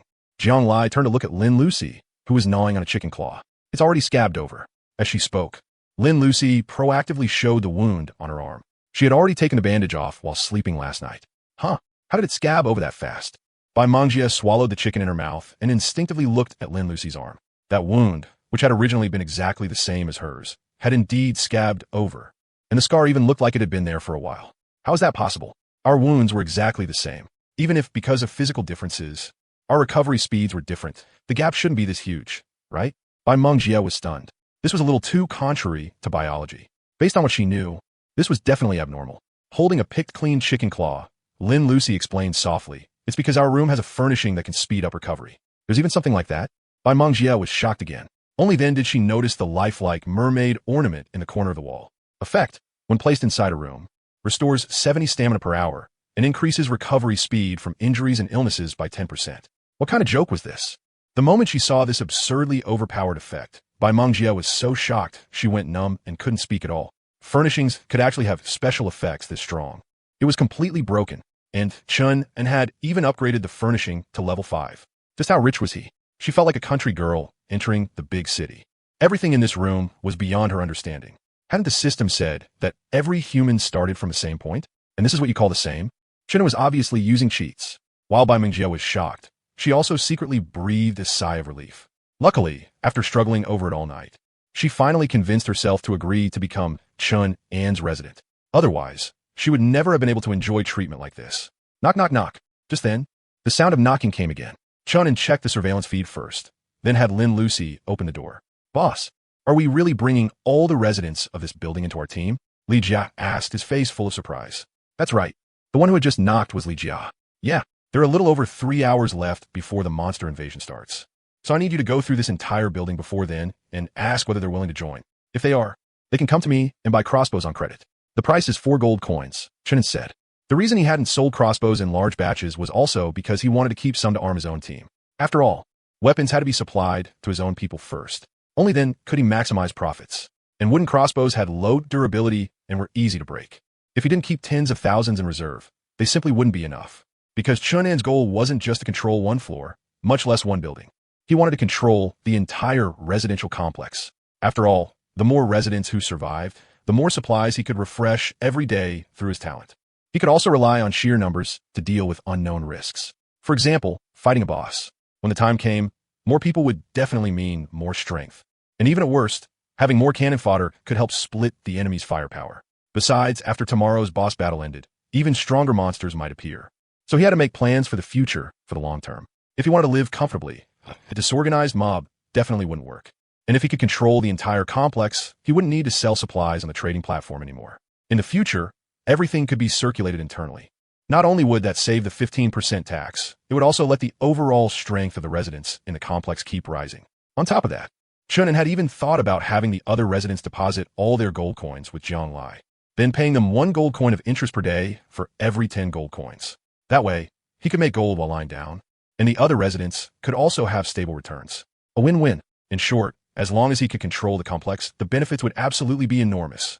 Boss, I'll take people right now and talk to the other residents. I'm sure they'll be willing. Li Jiao wasn't stupid either. After Chun An's brief explanation, he already understood the boss's ambition. Subduing the entire building. This was a huge opportunity. Just imagine it. The moment people from their building stepped outside, there would be over 1,000 of them. Would those so-called bandits in the complex still dare rob them? They probably wouldn't even dare speak loudly in front of them. As for whether the other residents in the building would agree to join the team, Li Jiao was very confident. At least more than 90% of the residents would choose to join because the monster invasion was about to begin, and today's monsters would definitely be very strong. And crossbows could greatly improve their ability to protect themselves. But boss, do you really have enough resources to synthesize all the crossbows you'll need? Li Jia asked. After a pause, he explained, if not, I'll contact the residents on the floor above and the floor below first. We should at least be able to pull in 100 or 200 people, then slowly win over the rest of the residents in the building. More or less. Don't worry, just go recruit people. Chenin only nodded and didn't explain further. The more he said, the easier it would be to make mistakes. So he might as well let Li Jia fill in the blanks himself. Okay, I'll go call people right now. Li Jia nodded excitedly and turned to leave. He was deeply shocked inside. There were at least more than 1,000 residents still alive in this building. If boss was this confident, that meant he could take out at least 1,000 crossbows? That was way too damn outrageous. How many resources would that take? Could it be that one of boss's residents had some insanely broken resource-type talent? Who could it be? Younglai or Lin Lucy? Bai Lu rested her chin on Chun An's shoulder and deliberately blew warm air against his ear as she asked, Darling, you're recruiting so many people at once. And you're even letting them buy crossbows on credit for free. Aren't you afraid they'll turn those crossbows around and use them against you? Yeah, letting out this many crossbows on credit all at once. If we can't collect the debt, that'll be a huge loss. Jiang Lai frowned as she spoke. Even though she didn't like Bai Lu, she couldn't deny that what Bai Lu said was right. Relax. Crossbows can't break through my door. And I won't be going out casually either. So the ones who really need to be careful are you girls, Chunin said calmly.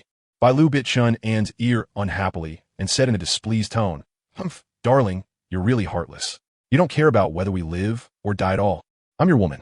Chunin pushed Bai Lu away, unwilling to explain anything to this flirtatious woman. What he had said just now was naturally a joke. How could everyone on an entire floor possibly come after him? If the residents were really that united, they would have teamed up to fight monsters long ago, and so many people wouldn't have died. What's more, everyone's goal was to stay alive, and Chunin could provide weapons, provide resources, and increase their chances of survival. They'd have to be crazy to offend Chunin. Even if there really were greedy residents who wanted to kill Chunin, he wouldn't even need to make a move himself. The other beneficiaries would help him clean out the lunatics, likely Jia and the others. They were all counting on Chun and to bring out even more supplies, so naturally they wouldn't just watch him get harmed. Human nature might not always be reliable, but interests definitely were, and Chunin truly wasn't planning to go out right now. Even when he did go out later, he would keep the residents from his own floor whom he trusted by his side within 100 meters. As for the other residents, before he trusted them completely, he would never easily let them get close. Chun had thought this through carefully. He knew the gains outweighed the risks, which was why he was doing this. If only there was some kind of mind control or hypnosis talent. If I could directly hypnotize and control everyone, that'd be even safer. No need to worry about betrayal at all, Chun muttered. Jiang Lai, Bai Mengjia, and the other women were all stunned when they heard that. Control everyone? Good lord. So Chun was the real villain. Darling, if a talent like that really exists, then you'd better be careful. Maybe the first thing they do is control you and turn you into a sex slave, Bai Lu said with a grin. This woman always wore that smiling expression. It made people want to hit her. So Chun smacked her ass hard again and said unhappily, Why do you always assume the worst of people? Narrow-minded. MMPH. And you're saying that about me. Bai Lu rubbed her butt and pouted in grievance. Clearly, Chun was the one who was the most cautious. The one who always assumed the worst about people. When he went out before, he always hid in the middle of the crowd and even stayed on guard against the people around him, as if the whole world were out to get him. With a sneaky personality like that, how did he have a nerve to call someone else narrow-minded? But what you said does make some sense. I really hadn't thought before about guarding against that kind of talent. When I go out later, I really need to be careful. I can't just let strangers get close to me, or I might get controlled, Chen murmured seriously. He felt that his former self still hadn't been cautious enough. If not for reviewing things again today, he wouldn't even have realized he'd overlooked such a huge potential threat. That was normal too. After all, just a few days ago, he had still been an ordinary college student dead set on taking the civil service exam, completely ignorant of how dangerous society could be. Knowing now still wasn't too late. Actually, besides mind control and hypnosis, there were quite a few other talents useful for ruling people, like mind reading, or talents that let you see a person's favorability and loyalty. Jianglai thought for a moment, then said, and these kinds of talents aren't very threatening. They don't have the ability to turn around and bite the hand that feeds them. After hearing that, Chen gave a slight nod. Makes sense. I'll keep an eye out after this. If there are residents with those kinds of talents, we'll recruit them directly. Sure enough, one person's thinking was limited. After talking with the girls for a while, Chunan's whole way of thinking suddenly opened up. If he had a resident who could read minds, then in the future, if anyone harbored ill will toward him, he could detect it with ease. That was way safer than being blindly cautious all the time. But, darling, don't go inviting some man in here. I don't want to end up as the filling in a sandwich. Bai Lu suddenly added that. The filling in a sandwich? Chun and Jianglai and the others all froze for a second. They didn't understand what that phrase meant at first, but they were all adults, and they spent plenty of time online, so they quickly caught on. Shameless. Jianglai cursed with a flushed face. This vixen Bai Lu really had no sense of shame at all. In front of so many people, she could casually throw out dirty jokes without even blinking. It was hard to imagine that she had never been in a relationship before. Shameless? Heh, I'm doing this for the sisters' benefit. Don't tell me all of you want to be the filling in a sandwich too? Bai Lu swept her gaze over Jianglai and the others in displeasure. Wang Xian and Bai Mengjia were so embarrassed they didn't know how to respond.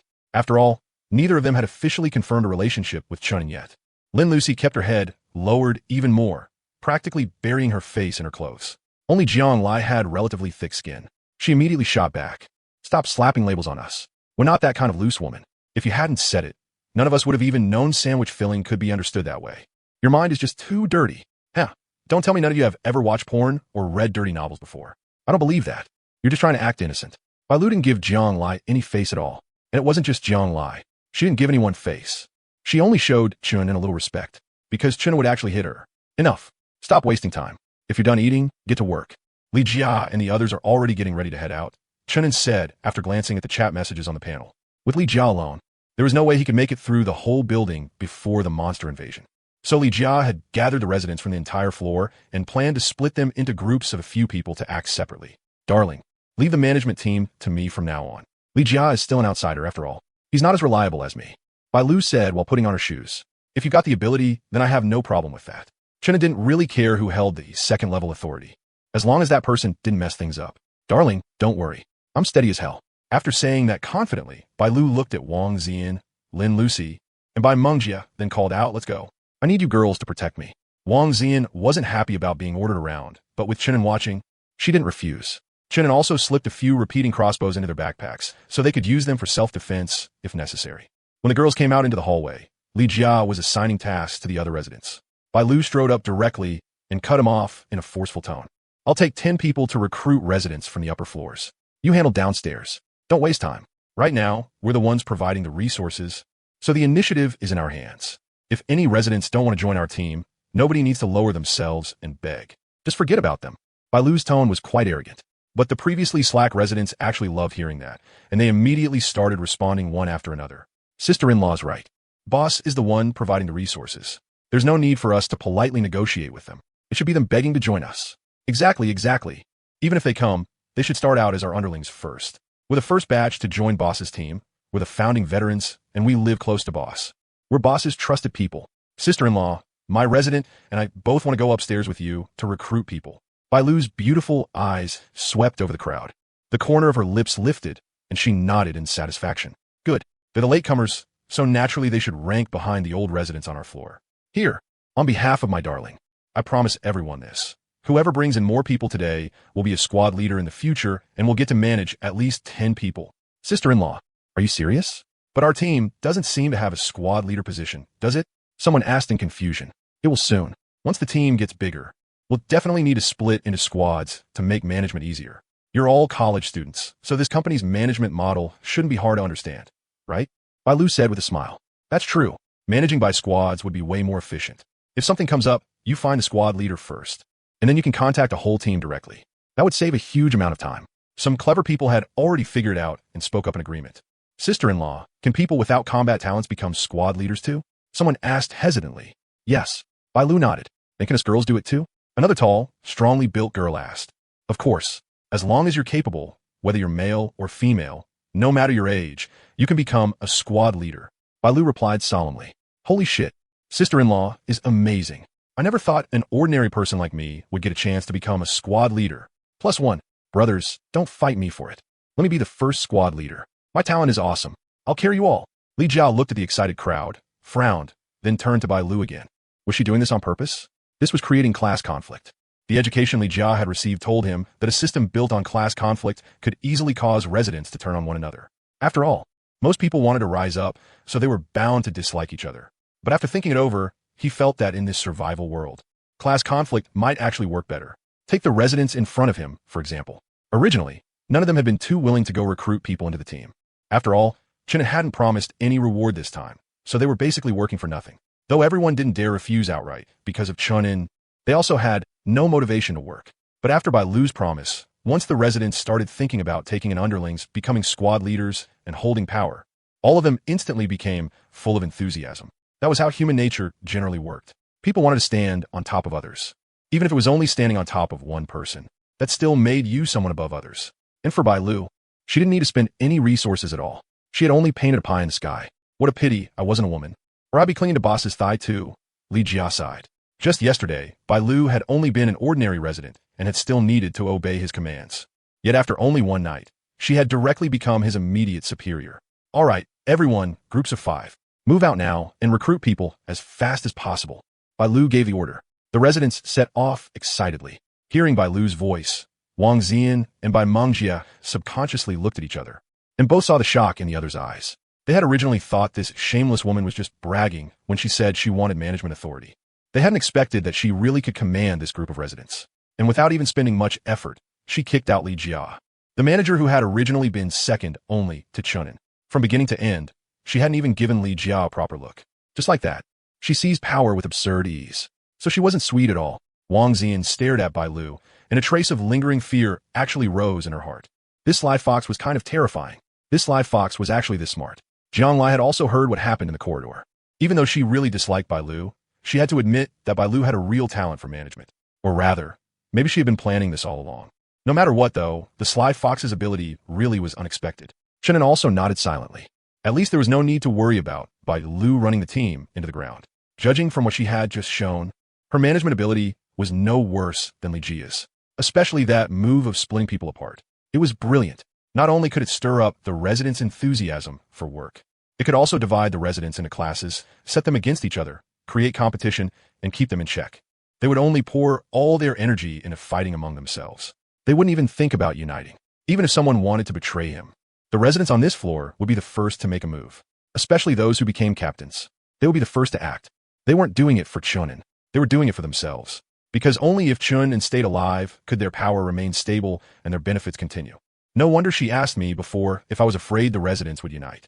She probably already had the idea of dividing them back then, Chunin thought to himself. So Bai Lu wasn't a stupid woman. On the contrary, she was a very smart woman. In the future, it might be worth investing in her more. If Bai Lu could replace Li Jia, that would naturally be even better. Li Jia was smart, but he was still an outsider in the end. It was hard for Chun and to trust him completely. Even if Bai Lu liked taking little advantages, and even if she had long had ambitions of taking power, she was still one of the residents, and more importantly, she was his woman. Naturally, she was more trustworthy than Li Jia. This sly fox really is my biggest enemy. Seeing the change in Chun An's expression, Jiang Lai became even more alert inside. This sly fox had already gained power. If she were allowed to make some real achievements too, she really might steal her position as big sister. No, absolutely not. Jiang Lai's eyes turned as she thought about how to make Chun and value her more. Even though she was already managing the team's economic power and had a certain amount of influence, it still wasn't safe enough. Dear, I remember your frost sovereign skill can create ice out of thin air, right? Then can we use the ice you make to sell iced water? If the melted ice is drinkable, it'll definitely sell better than toilet water, Jiang Lai suggested. She wanted to develop Chun and skill. That way, they could earn even more gold coins. Then it would show how sharp her vision was. That works too. Chun didn't refuse. Anyway, inside the room, it was perfectly safe. Even if using his skill drained all his stamina, there was nothing to worry about. Chunin first made a small piece of ice and put it in his mouth to chew and taste it. There was no strange flavor. It was edible, and it could melt into water. It could be sold. I'll make some ice now. Put it up on the trading platform. As Chunin spoke, he raised his hand and started creating it. He could make the size and shape of the ice according to what he imagined in his mind. This skill really was convenient. Not only could it be used in combat, it could also be used in daily life. Chunin made the ice into strips about 10 centimeters long. That way, they could be sucked on directly like popsicles, and even poorer residents could afford them. I'll set the price a little lower first and grab more market share. After all, our cost is basically zero, so we don't have to worry about losses. As Jiang Lai spoke, she began listing the ice strips. Chunin only responded casually, then started mass-producing ice like crazy. One ice strip consumed about half a point of his stamina. At full stamina, he could make 200 ice strips in one go. Even if one ice strip could only sell for a few silver coins, or even just one silver coin, that was still a full 200 silver coins. In other words, 20 gold coins. It really was a huge profit, and Chunan's room could recover nearly 100 stamina points per hour, which meant he could practically make ice 24 hours a day without stopping. And making ice was different from the supplies rewarded by talents. This had no upper limit. It could be continuously produced. There was no such thing as running out. Looking at it that way, selling iced water really was a business with huge profits and zero cost. Especially now, when water resources were scarce and prices were clearly rising. It would be even easier to sell. After thinking it through carefully, even Chunin was shocked. Damn, this was basically invincible. The only problem was that the process of making ice was a little dull and boring, and it also required a bit of concentration. Otherwise, the ice strips he made wouldn't have very standard shapes, and they would easily end up thick on one end and thin on the other. Whoa! These ice strips are selling insanely fast at 1 silver coin each. They're basically gone the moment I list them. No one's even bargaining. Jiang Lai stared at the trading platform and cried out in delight. But honestly, compared to the water currently being sold on the trading platform, their price really was much cheaper. Some residents with water creation talents were also selling water, but 100 milliliters of water already cost 2 or 3 silver coins. And the greedier ones were charging 5 silver coins. So their ice strips were highly competitive. Then all my hard work wasn't for nothing. Chunin nodded, and several more ice strips formed again. Feeling a little bored, he casually opened the panel while making ice and started checking the upgrade method for teacher buys talent. Group sharing. Level 1, you can choose one target as the designated target. Then share the damage or beneficial effects received by that target with other targets within 30 meters around him or her. The more targets you choose to share with, the lower the proportion of damage and beneficial effects received by the designated target. If there is only one shared target, then the sharing effect is 50%.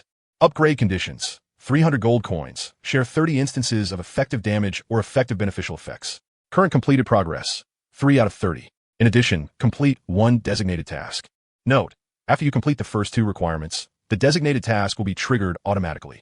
Effective damage or beneficial effects. The key point was probably the word effective. Chunin pondered. What exactly counted as effective? It was probably only counted during battle.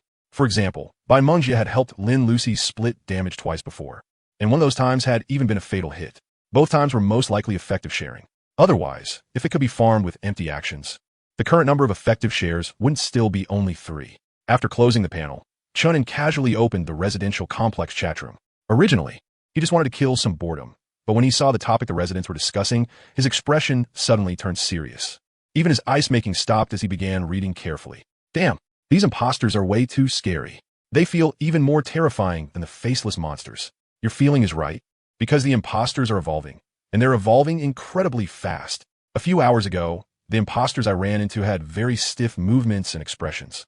They only knew how to grin at people, and they even walked awkwardly with the same arm and leg moving together.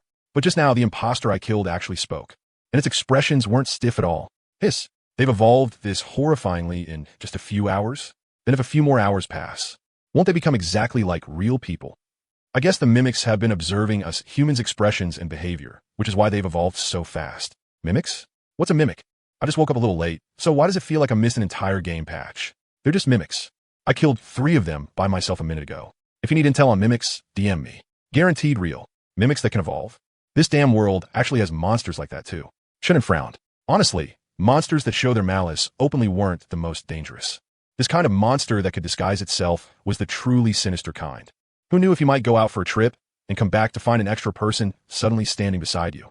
The key was that you wouldn't even be able to tell who that extra person was. And after today's monster invasion ended, the newcomer's protection over the residential complex would disappear, and the complex would become observable to monsters. In other words, when that happened, the mimics would be able to see the existence of the complex and enter it. And with the mimics' insane evolution speed, in just a few more hours, they would probably be able to fully disguise themselves as humans. By then, if large numbers of mimics mixed into the crowd and into the complex, then blended together with normal people, how were they supposed to identify and kill them? Wasn't this just straight up werewolf? Disgusting. Dear, the residential complex chat and the Eternal Night World chat are both discussing mimics right now. I just saw someone summarize a few ways to tell them apart, and they're selling it. Should we buy it? Jianglai looked at Chunin and asked. Whenever she watched the trading platform every day, she also kept an eye on the chat rooms. Sometimes the information there was useful. Don't buy it yet. I know someone on my side who sells intel. I'll go ask him. As he spoke, Chunin opened the friend's interface. Found room owner 100000 and sent him a message. Room owner 009527. You there? Room owner 100000. Honored SVIP customer. Are you looking to buy intel on mimics? I happen to have some here. Room owner 009527. Yeah. What's the price? Room owner 100000. Our team has already verified the intel on mimics. It's 100% authentic. The current price is 2 gold coins, but since you're one of my valued, long-time VIP customers, you only need to spend 5 silver coins. Chunin didn't waste any time and directly transferred him 5 silver coins. Of course, what he actually received was only 4.25 silver coins. That meant 4 silver coins and 2 copper coins. As for the 0.5 leftover, that damn trading platform would erase it directly. Room owner 100000. Boss, you're generous. Room owner 100000. Mimics only appeared this morning, so it's only been around 4 hours up to now. Low-level mimics have very low intelligence, and all their attributes are low too. They should be about the same as the starting attributes of us residents, so as long as you have a weapon and stay on guard, any resident can solo kill a mimic. Room owner 100000. Of course, the info above only applies to the lowest level mimics.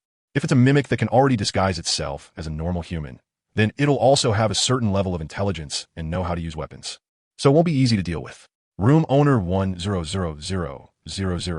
And above the mid-level mimics that can use weapons, our team just discovered an even higher level kind of mimic. Room owner 009527. High-level mimics? Room owner 100000. That's right. After high-level mimics kill humans, they can disguise themselves as humans by eating the corpse, and they can even inherit part of the victim's memory. More than that, they can also use the talent of the resident they ate. Chun-En's brows tightened. That evolution speed was way too outrageous. They could even steal talents. How is this a mimic? This was basically a damn Superman. Room owner 100000. But high-level mimics are very rare. After all, the mimic starting combat power is very weak. As long as residents are a little careful, they won't be killed and devoured, so the danger actually isn't the greatest. Room owner 100000. What you need to watch out for most right now are the mid-level mimics. There are a lot of them, and they're constantly imitating humans, learning from humans, and becoming more and more human-like. Some mid-level mimics can even speak in dialect already. Room owner 100000. At present, we've mastered 3 ways to distinguish mimics from normal people. First, check the eye sockets. If there are white worms wriggling inside, then it's a mimic. Second, check the teeth. Half of a mimic's 2 rows of teeth are gray, a pure gray, very obvious. Third, check the fingernails. All the mimic's nails are gray, like a dead person's nails, especially pale grayish white. As long as you find these 3 symptoms, it's 100% a mimic. Room owner 100000. You absolutely have to be careful. Mimics evolve and imitate extremely fast. The more humans they observe, the more convincing their disguise becomes. So if you run into a mimic that only shows 1 or 2 symptoms, you need to be even more careful, because that means its evolution level is higher, and its intelligence and thinking are sharper too. Room owner 100000. That's all the intel we currently have on mimics. In short, as long as you stay alert. Mimics are actually pretty easy to kill. After all, mimics themselves don't have much combat power, and their drop rate is even higher than that of faceless monsters. Room owner 100000. If I get any new intel on mimics later, I'll share it with you for free too. That's treatment only VIP customers get. Room owner 009527. Okay, thanks. After sending the message, Chunin carefully read through the methods for identifying mimics again, then forwarded them to Bailu, Wang Zian, and the others. Even though the mimics couldn't enter the residential complex yet, there were only a few hours left. Once the newcomer's protection ended, who knew how many mimics would slip into the complex? So he had to let the girls prepare in advance. Selling intel really was a business with huge profits. Jianglai suddenly muttered. Just those few pieces of information cost 5 silver coins. And that was only because Chun had bought intel from him many times already and had become an SVIP customer, so he got a discount. Otherwise, it would have taken 2 gold coins to buy it. In other words, if he sold just 10 copies of that intel, he could make 20 gold coins while lying down. Yeah, the information and intel that person sells are very accurate. And he also has a good reputation in the residential complex chat, so quite a few residents are willing to buy intel from him. Chunin spoke while making ice spikes. The intel from middlemen might be cheap, but it was easy to get scammed. In any case, Chunin wouldn't buy casually. At the moment, the only one he relatively trusted was this person. Of course, he only trusted him a little. Any intel he bought still had to be verified, so he wouldn't get cheated. All the intel he sells is very accurate. Even if their team has a lot of people, it should still be impossible for every piece of intel they collect to be accurate. Could this person's talent be something that lets him obtain information? Jiang Lai looked thoughtful. Because she'd seen how varied talents could be, her thinking had broadened too. It was very possible that a talent that could gather intel really existed. Maybe. Chunin had suspected that before too. If only we also had someone with a talent that could gather intel, then our information source would be safer, and we wouldn't have to waste money buying it. Yang Lai Siket. Even though there were already nearly 2,000 gold coins sitting in her backpack, she was still just as stingy as ever. She didn't want to spend even 1 extra cent. Let's wait for Bailu's news. If she can take control of all the residents in this building, then she should be able to pick out a few pretty good talents from among them. Chunin naturally also wanted a resident with an intel talent. But this kind of thing could only be encountered by chance, not sought out. Not to mention intel. He still hadn't figured out the mind-reading talent he wanted before. Sure enough, people really can't be too greedy. Otherwise, it's easy to end up troubled.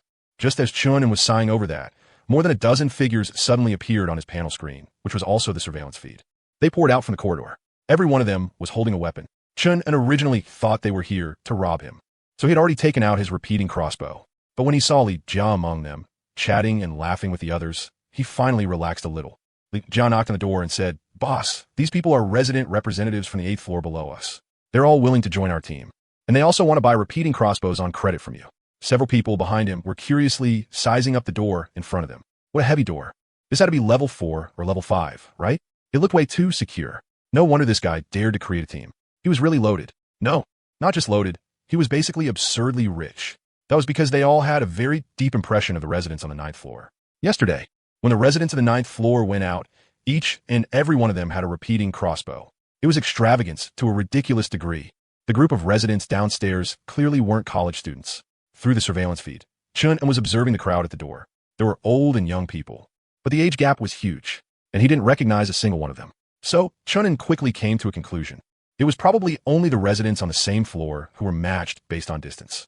Residents from different floors likely had no connection to each other. "Put your pants on and go open the door," Chun said to Jiang Lai. He didn't have a cuckold fetish. He had no intention of letting his woman be taken advantage of. Even if it was just being looked at a few extra times, he'd still feel uncomfortable. It was purely possessiveness at work. Oh, Jiang Lai straightened her clothes and smoothed back her long hair before walking over and opening the door. "Line up properly. Come in one at a time. Don't crowd." Jiang Lai blocked the doorway as she spoke. Chunin, meanwhile, kept his hand on the repeating crossbow. If any unfamiliar resident harbored malicious intent, he could shoot them dead on the spot. And as long as someone had been invited into the room, there was no way for them to harm the room owner. "Boss Chun, hello. My name is Qiao Shuran." The first one to enter was a tall woman dressed fashionably, and she was very attractive. Hello. Li Jia should have already told you the price for buying a repeating crossbow on credit. One costs only 4 gold coins, and there's no interest at all. As long as you repay it within 3 days, that's fine. Chun went straight to the point and stated his terms. That repayment period was something he had newly added. 3 days to repay 4 gold coins was already extremely lenient. Boss Chun, your terms really are very low. Qiao Shuren nodded, then asked, if I still don't have enough gold coins to repay after 3 days, then what happens? She had suffered before because of loans, so she needed to ask the terms clearly. After 3 days, you'll need to pay me an extra 3 silver coins per day. Consider it interest, Chunin said. 3 silver coins. Qiao Shuran pondered slightly. That interest wasn't cheap, but also wasn't exactly expensive, as long as she didn't completely give up. With the help of a long-range weapon like a repeating crossbow, repaying 4 gold coins within 3 days was entirely doable. There were more and more monsters now. Although survival had become harder, there was an upside too, which was that the returns were also higher. As long as you dared to fight, earning dozens of silver coins in one day was easy. If a blueprint or some relatively rare resources dropped, selling them would bring in a huge profit. There are still 2 other residents in my room, so I want to buy 3 repeating crossbows on credit, 1 for each of us. Is that okay? Xiao Shuren asked hesitantly. 3 repeating crossbows meant 12 gold coins. Even if he thought it was too expensive and refused, that would be normal. After all, this wasn't a small amount. Sure, put on the tab. Chun and directly took out repeating crossbows from his backpack and handed them over. There wasn't the slightest hint of pain on his face. Then Zhonglai also began adding Xiao Shuren as a friend and noted down the amount of her debt and her room number. If anyone dared to refuse repayment, they could directly find their home with precision, break down their door, and take their life. As for what if the other party unfortunately died and couldn't repay the debt? Sure, that would be a bit of a loss. But if the person was already dead, he couldn't exactly chase them into the underworld to collect. At that point, he could only dismantle and loot the items in their room to recover some losses.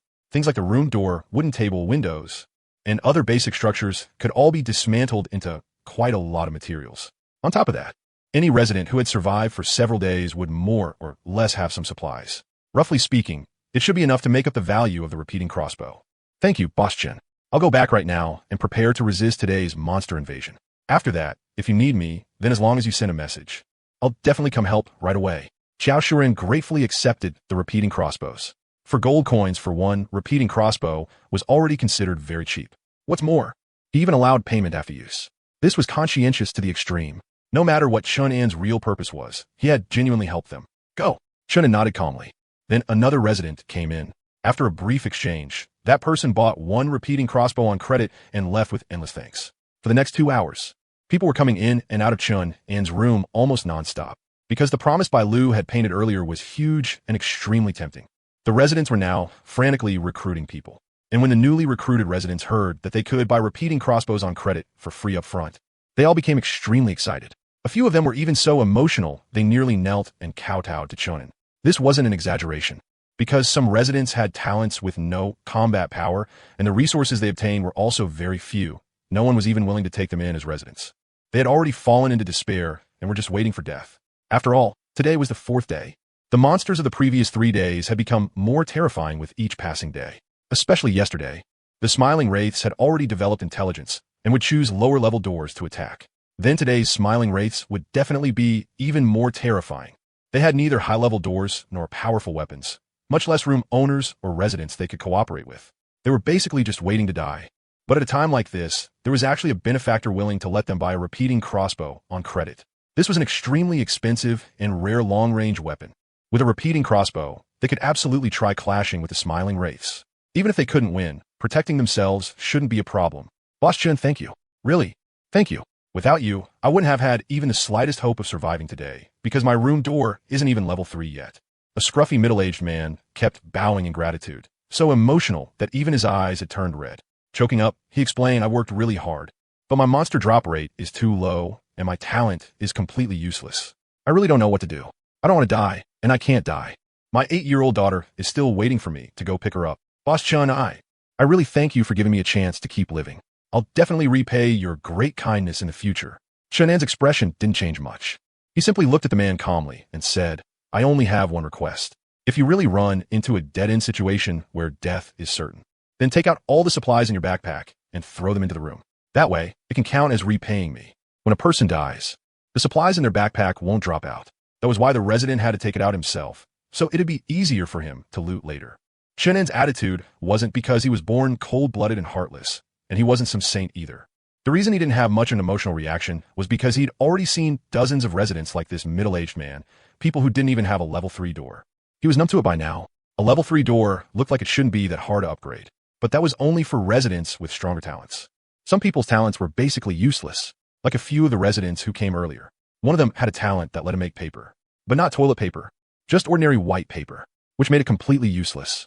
It was even too stiff to wipe with, so nobody bought it. Because of that, even if he wanted to sell himself and join another resident's floor, nobody either was willing to take on dead weight like him. It had to be known that even talents with offensive power could only barely fight against monsters. As for this kind of useless talent, it was nothing but a drag. The fact that he'd managed to survive until today was only because he dared to fight in the first 2 days and barely stayed alive by killing monsters.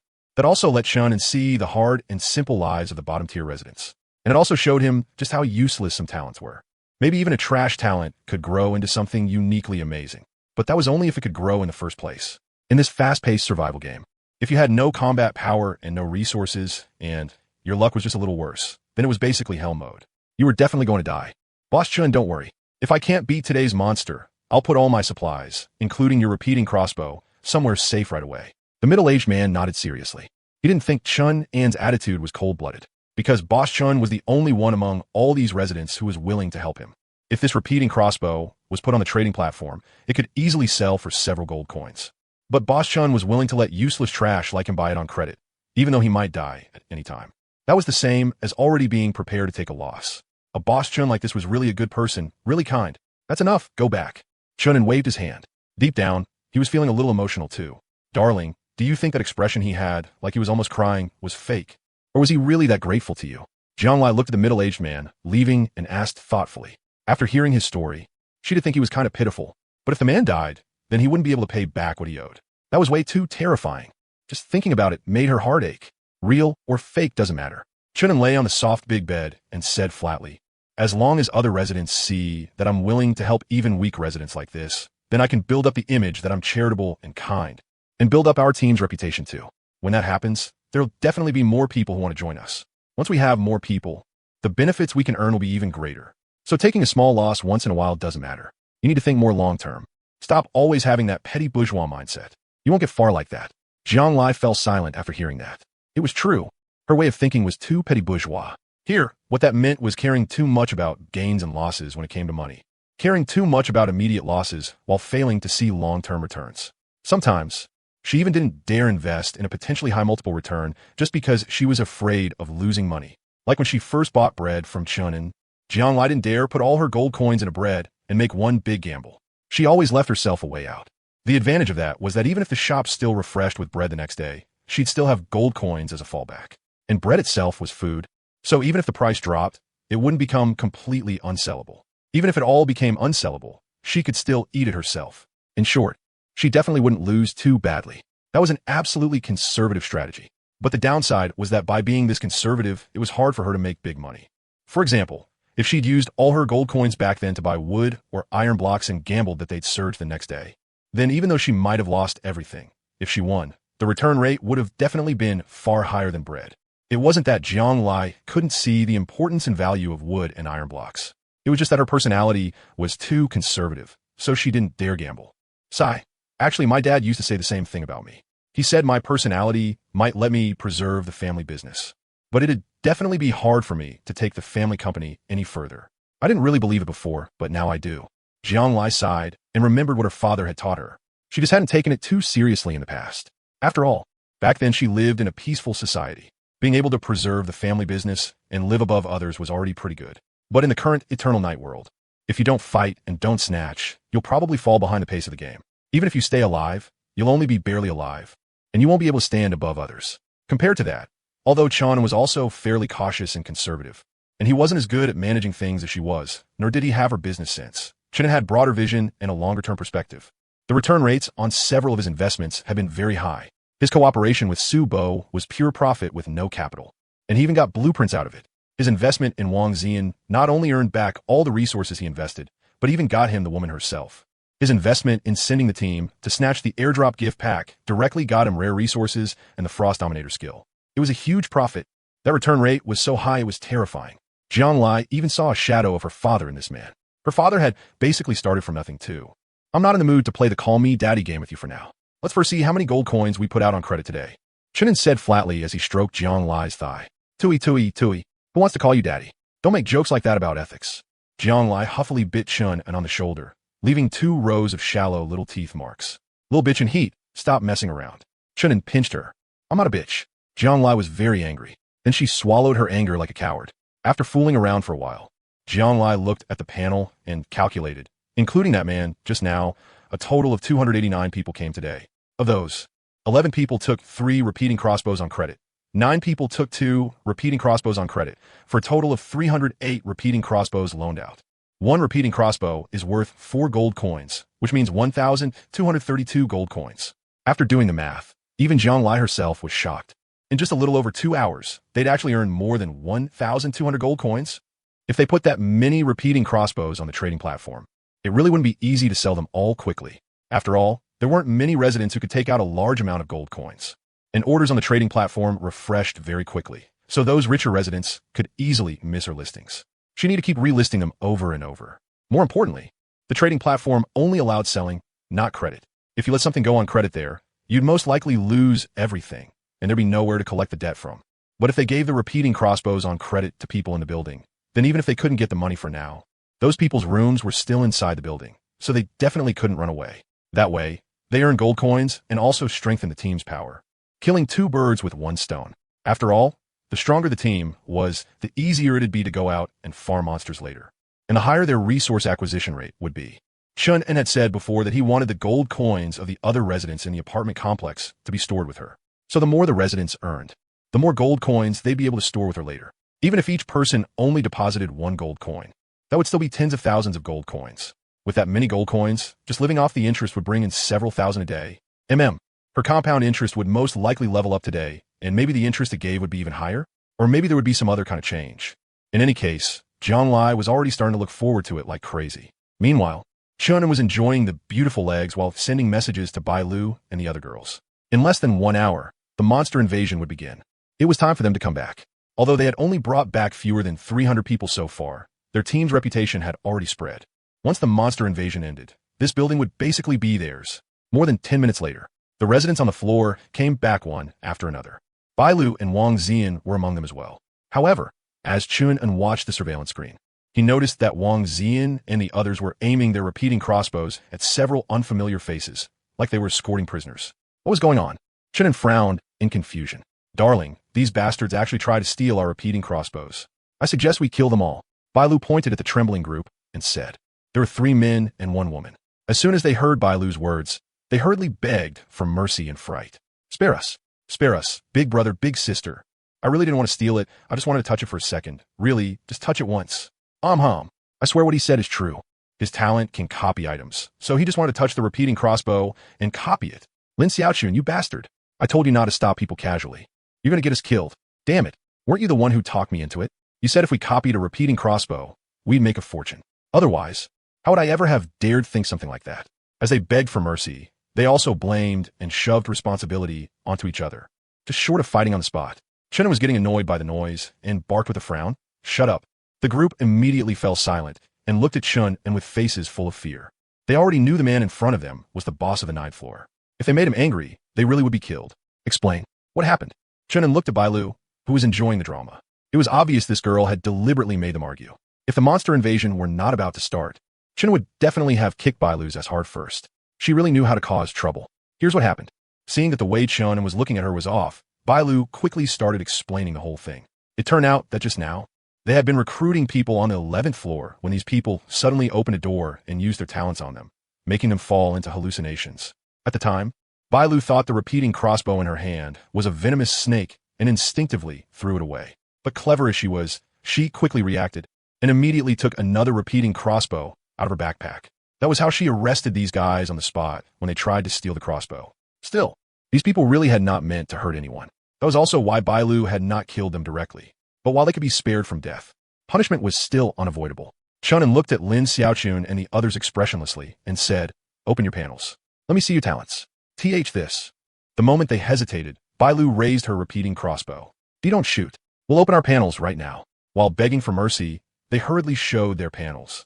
Although panels and talents were extremely important private information, they were not more important than their lives. Chun swept his gaze over the 4 panels one by one. 2 of them had fairly ordinary talents. They could only temporarily raise a single attribute, which was not especially strong, average and proper. But the talents of the remaining 2, Lin Xiaochun and Wang Lily, were a bit interesting, especially Lin Xiaochun's talent. Copy. Level 1, you can create a complete one-to-one copy of an item through touch. But if your stamina is insufficient, the copy will fail. Eye technique. Level 1, you can activate an eye technique on a target through direct gaze, causing the target to fall into hallucinations. However, the higher the target's intelligence attribute, the shorter the hallucination lasts, and the more targets you affect at once, the more stamina it consumes. Chun stared at the copy talent and could not help muttering inwardly, this talent is kind of godly. Isn't it almost conceptual? As long as he touched something, he could copy it completely. That restriction was way too low. As for stamina, that could be restored and improved. In other words, as long as Lin Xiaochun could raise the upper limit of his stamina bar, he could copy whatever he wanted, including firearms. A level 1 copy talent was already this outrageous. If it leveled up, what even more outrageous effects would it gain? Just thinking about it was absurdly overpowered. Chun-Un was very tempted by this talent. Unfortunately, Lin Xiaochun was a man, so Chun-Un could not let him join his room. But he could let him join Li Jia's room. That still counted as controlling him indirectly. For now, Li Jia seemed very reliable. He never dragged his feet on any task given to him, nor had he shown any signs of rebellion. He was usable.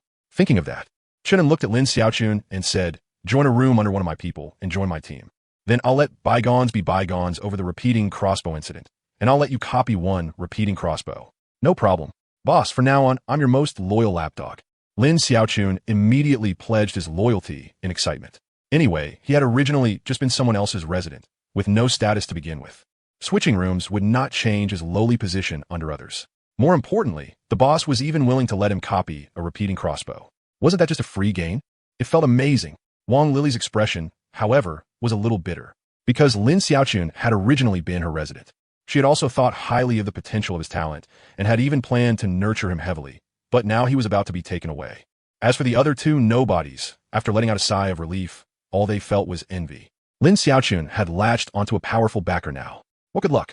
Miss Wang Lily, can you let him join my team? Chun-Un looked at Wang Lily.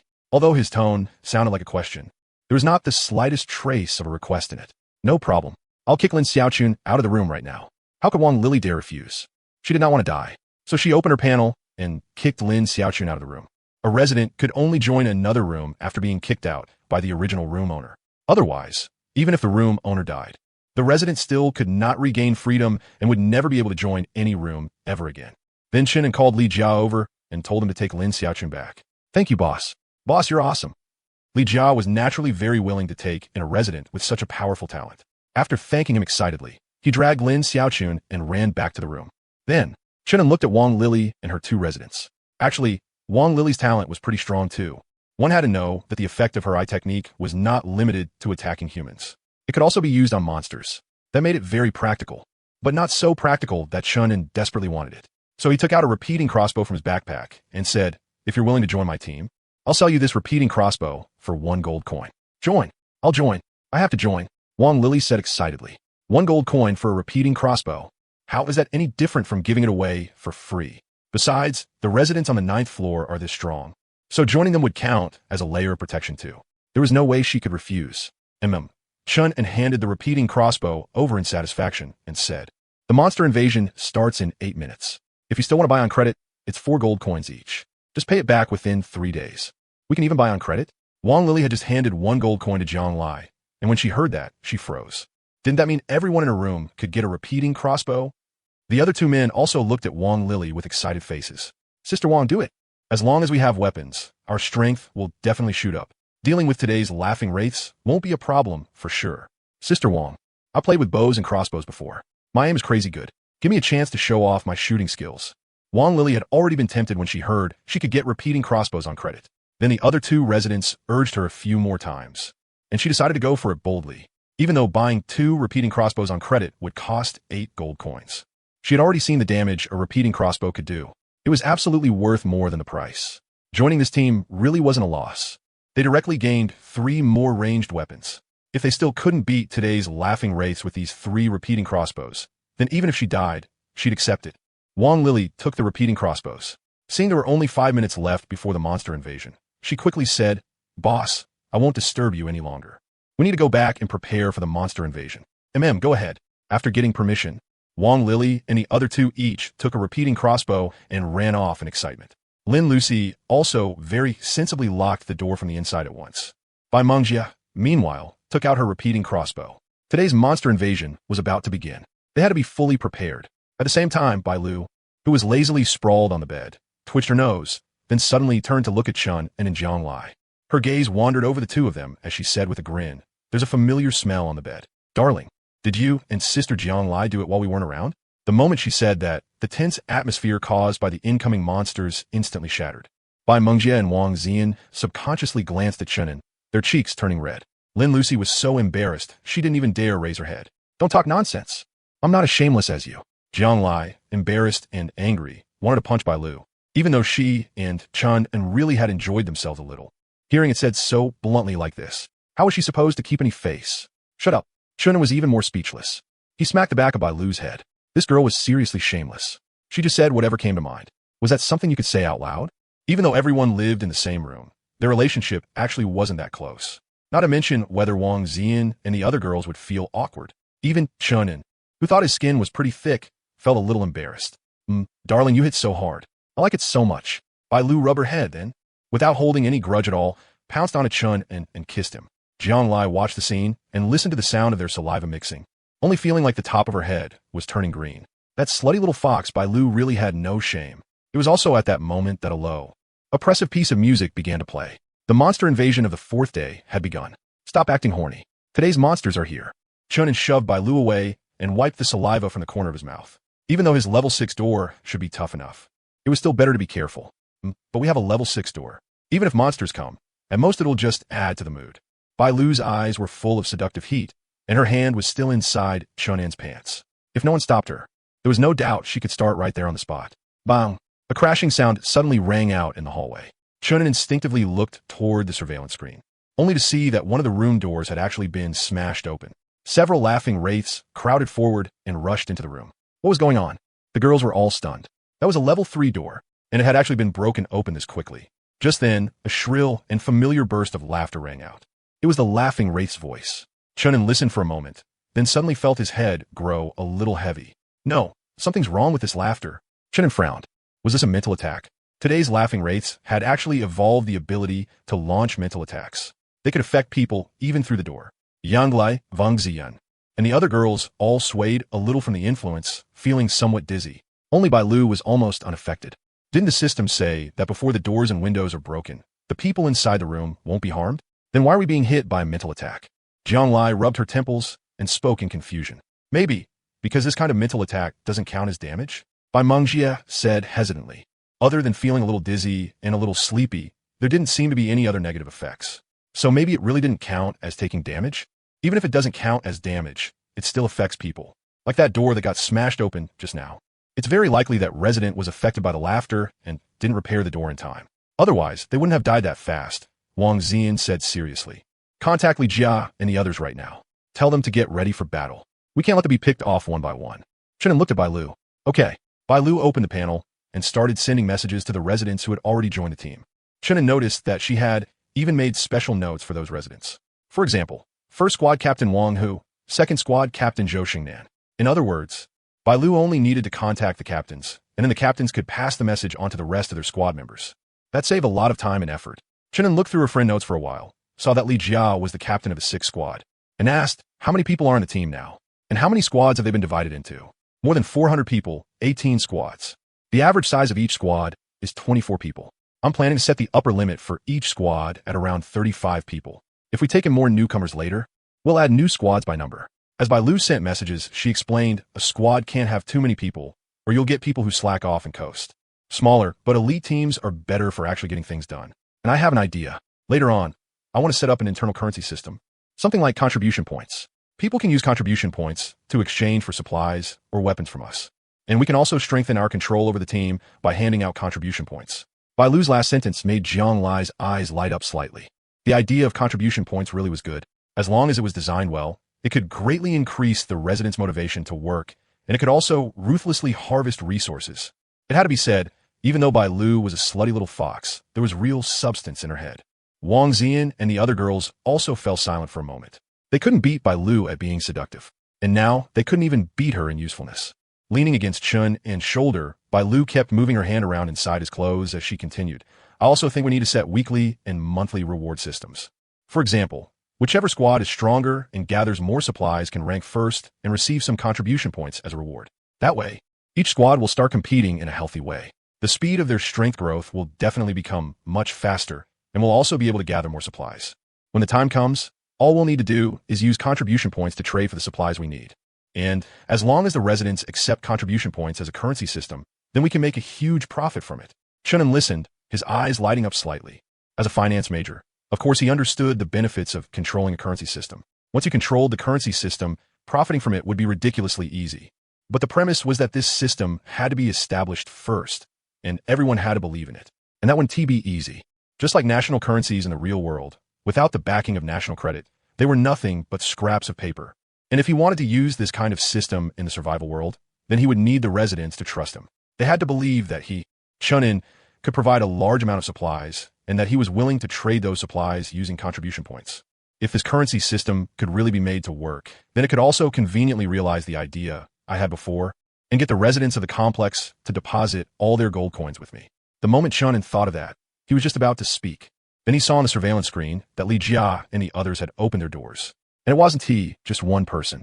It was almost an entire floor of residents opening their doors at the same time.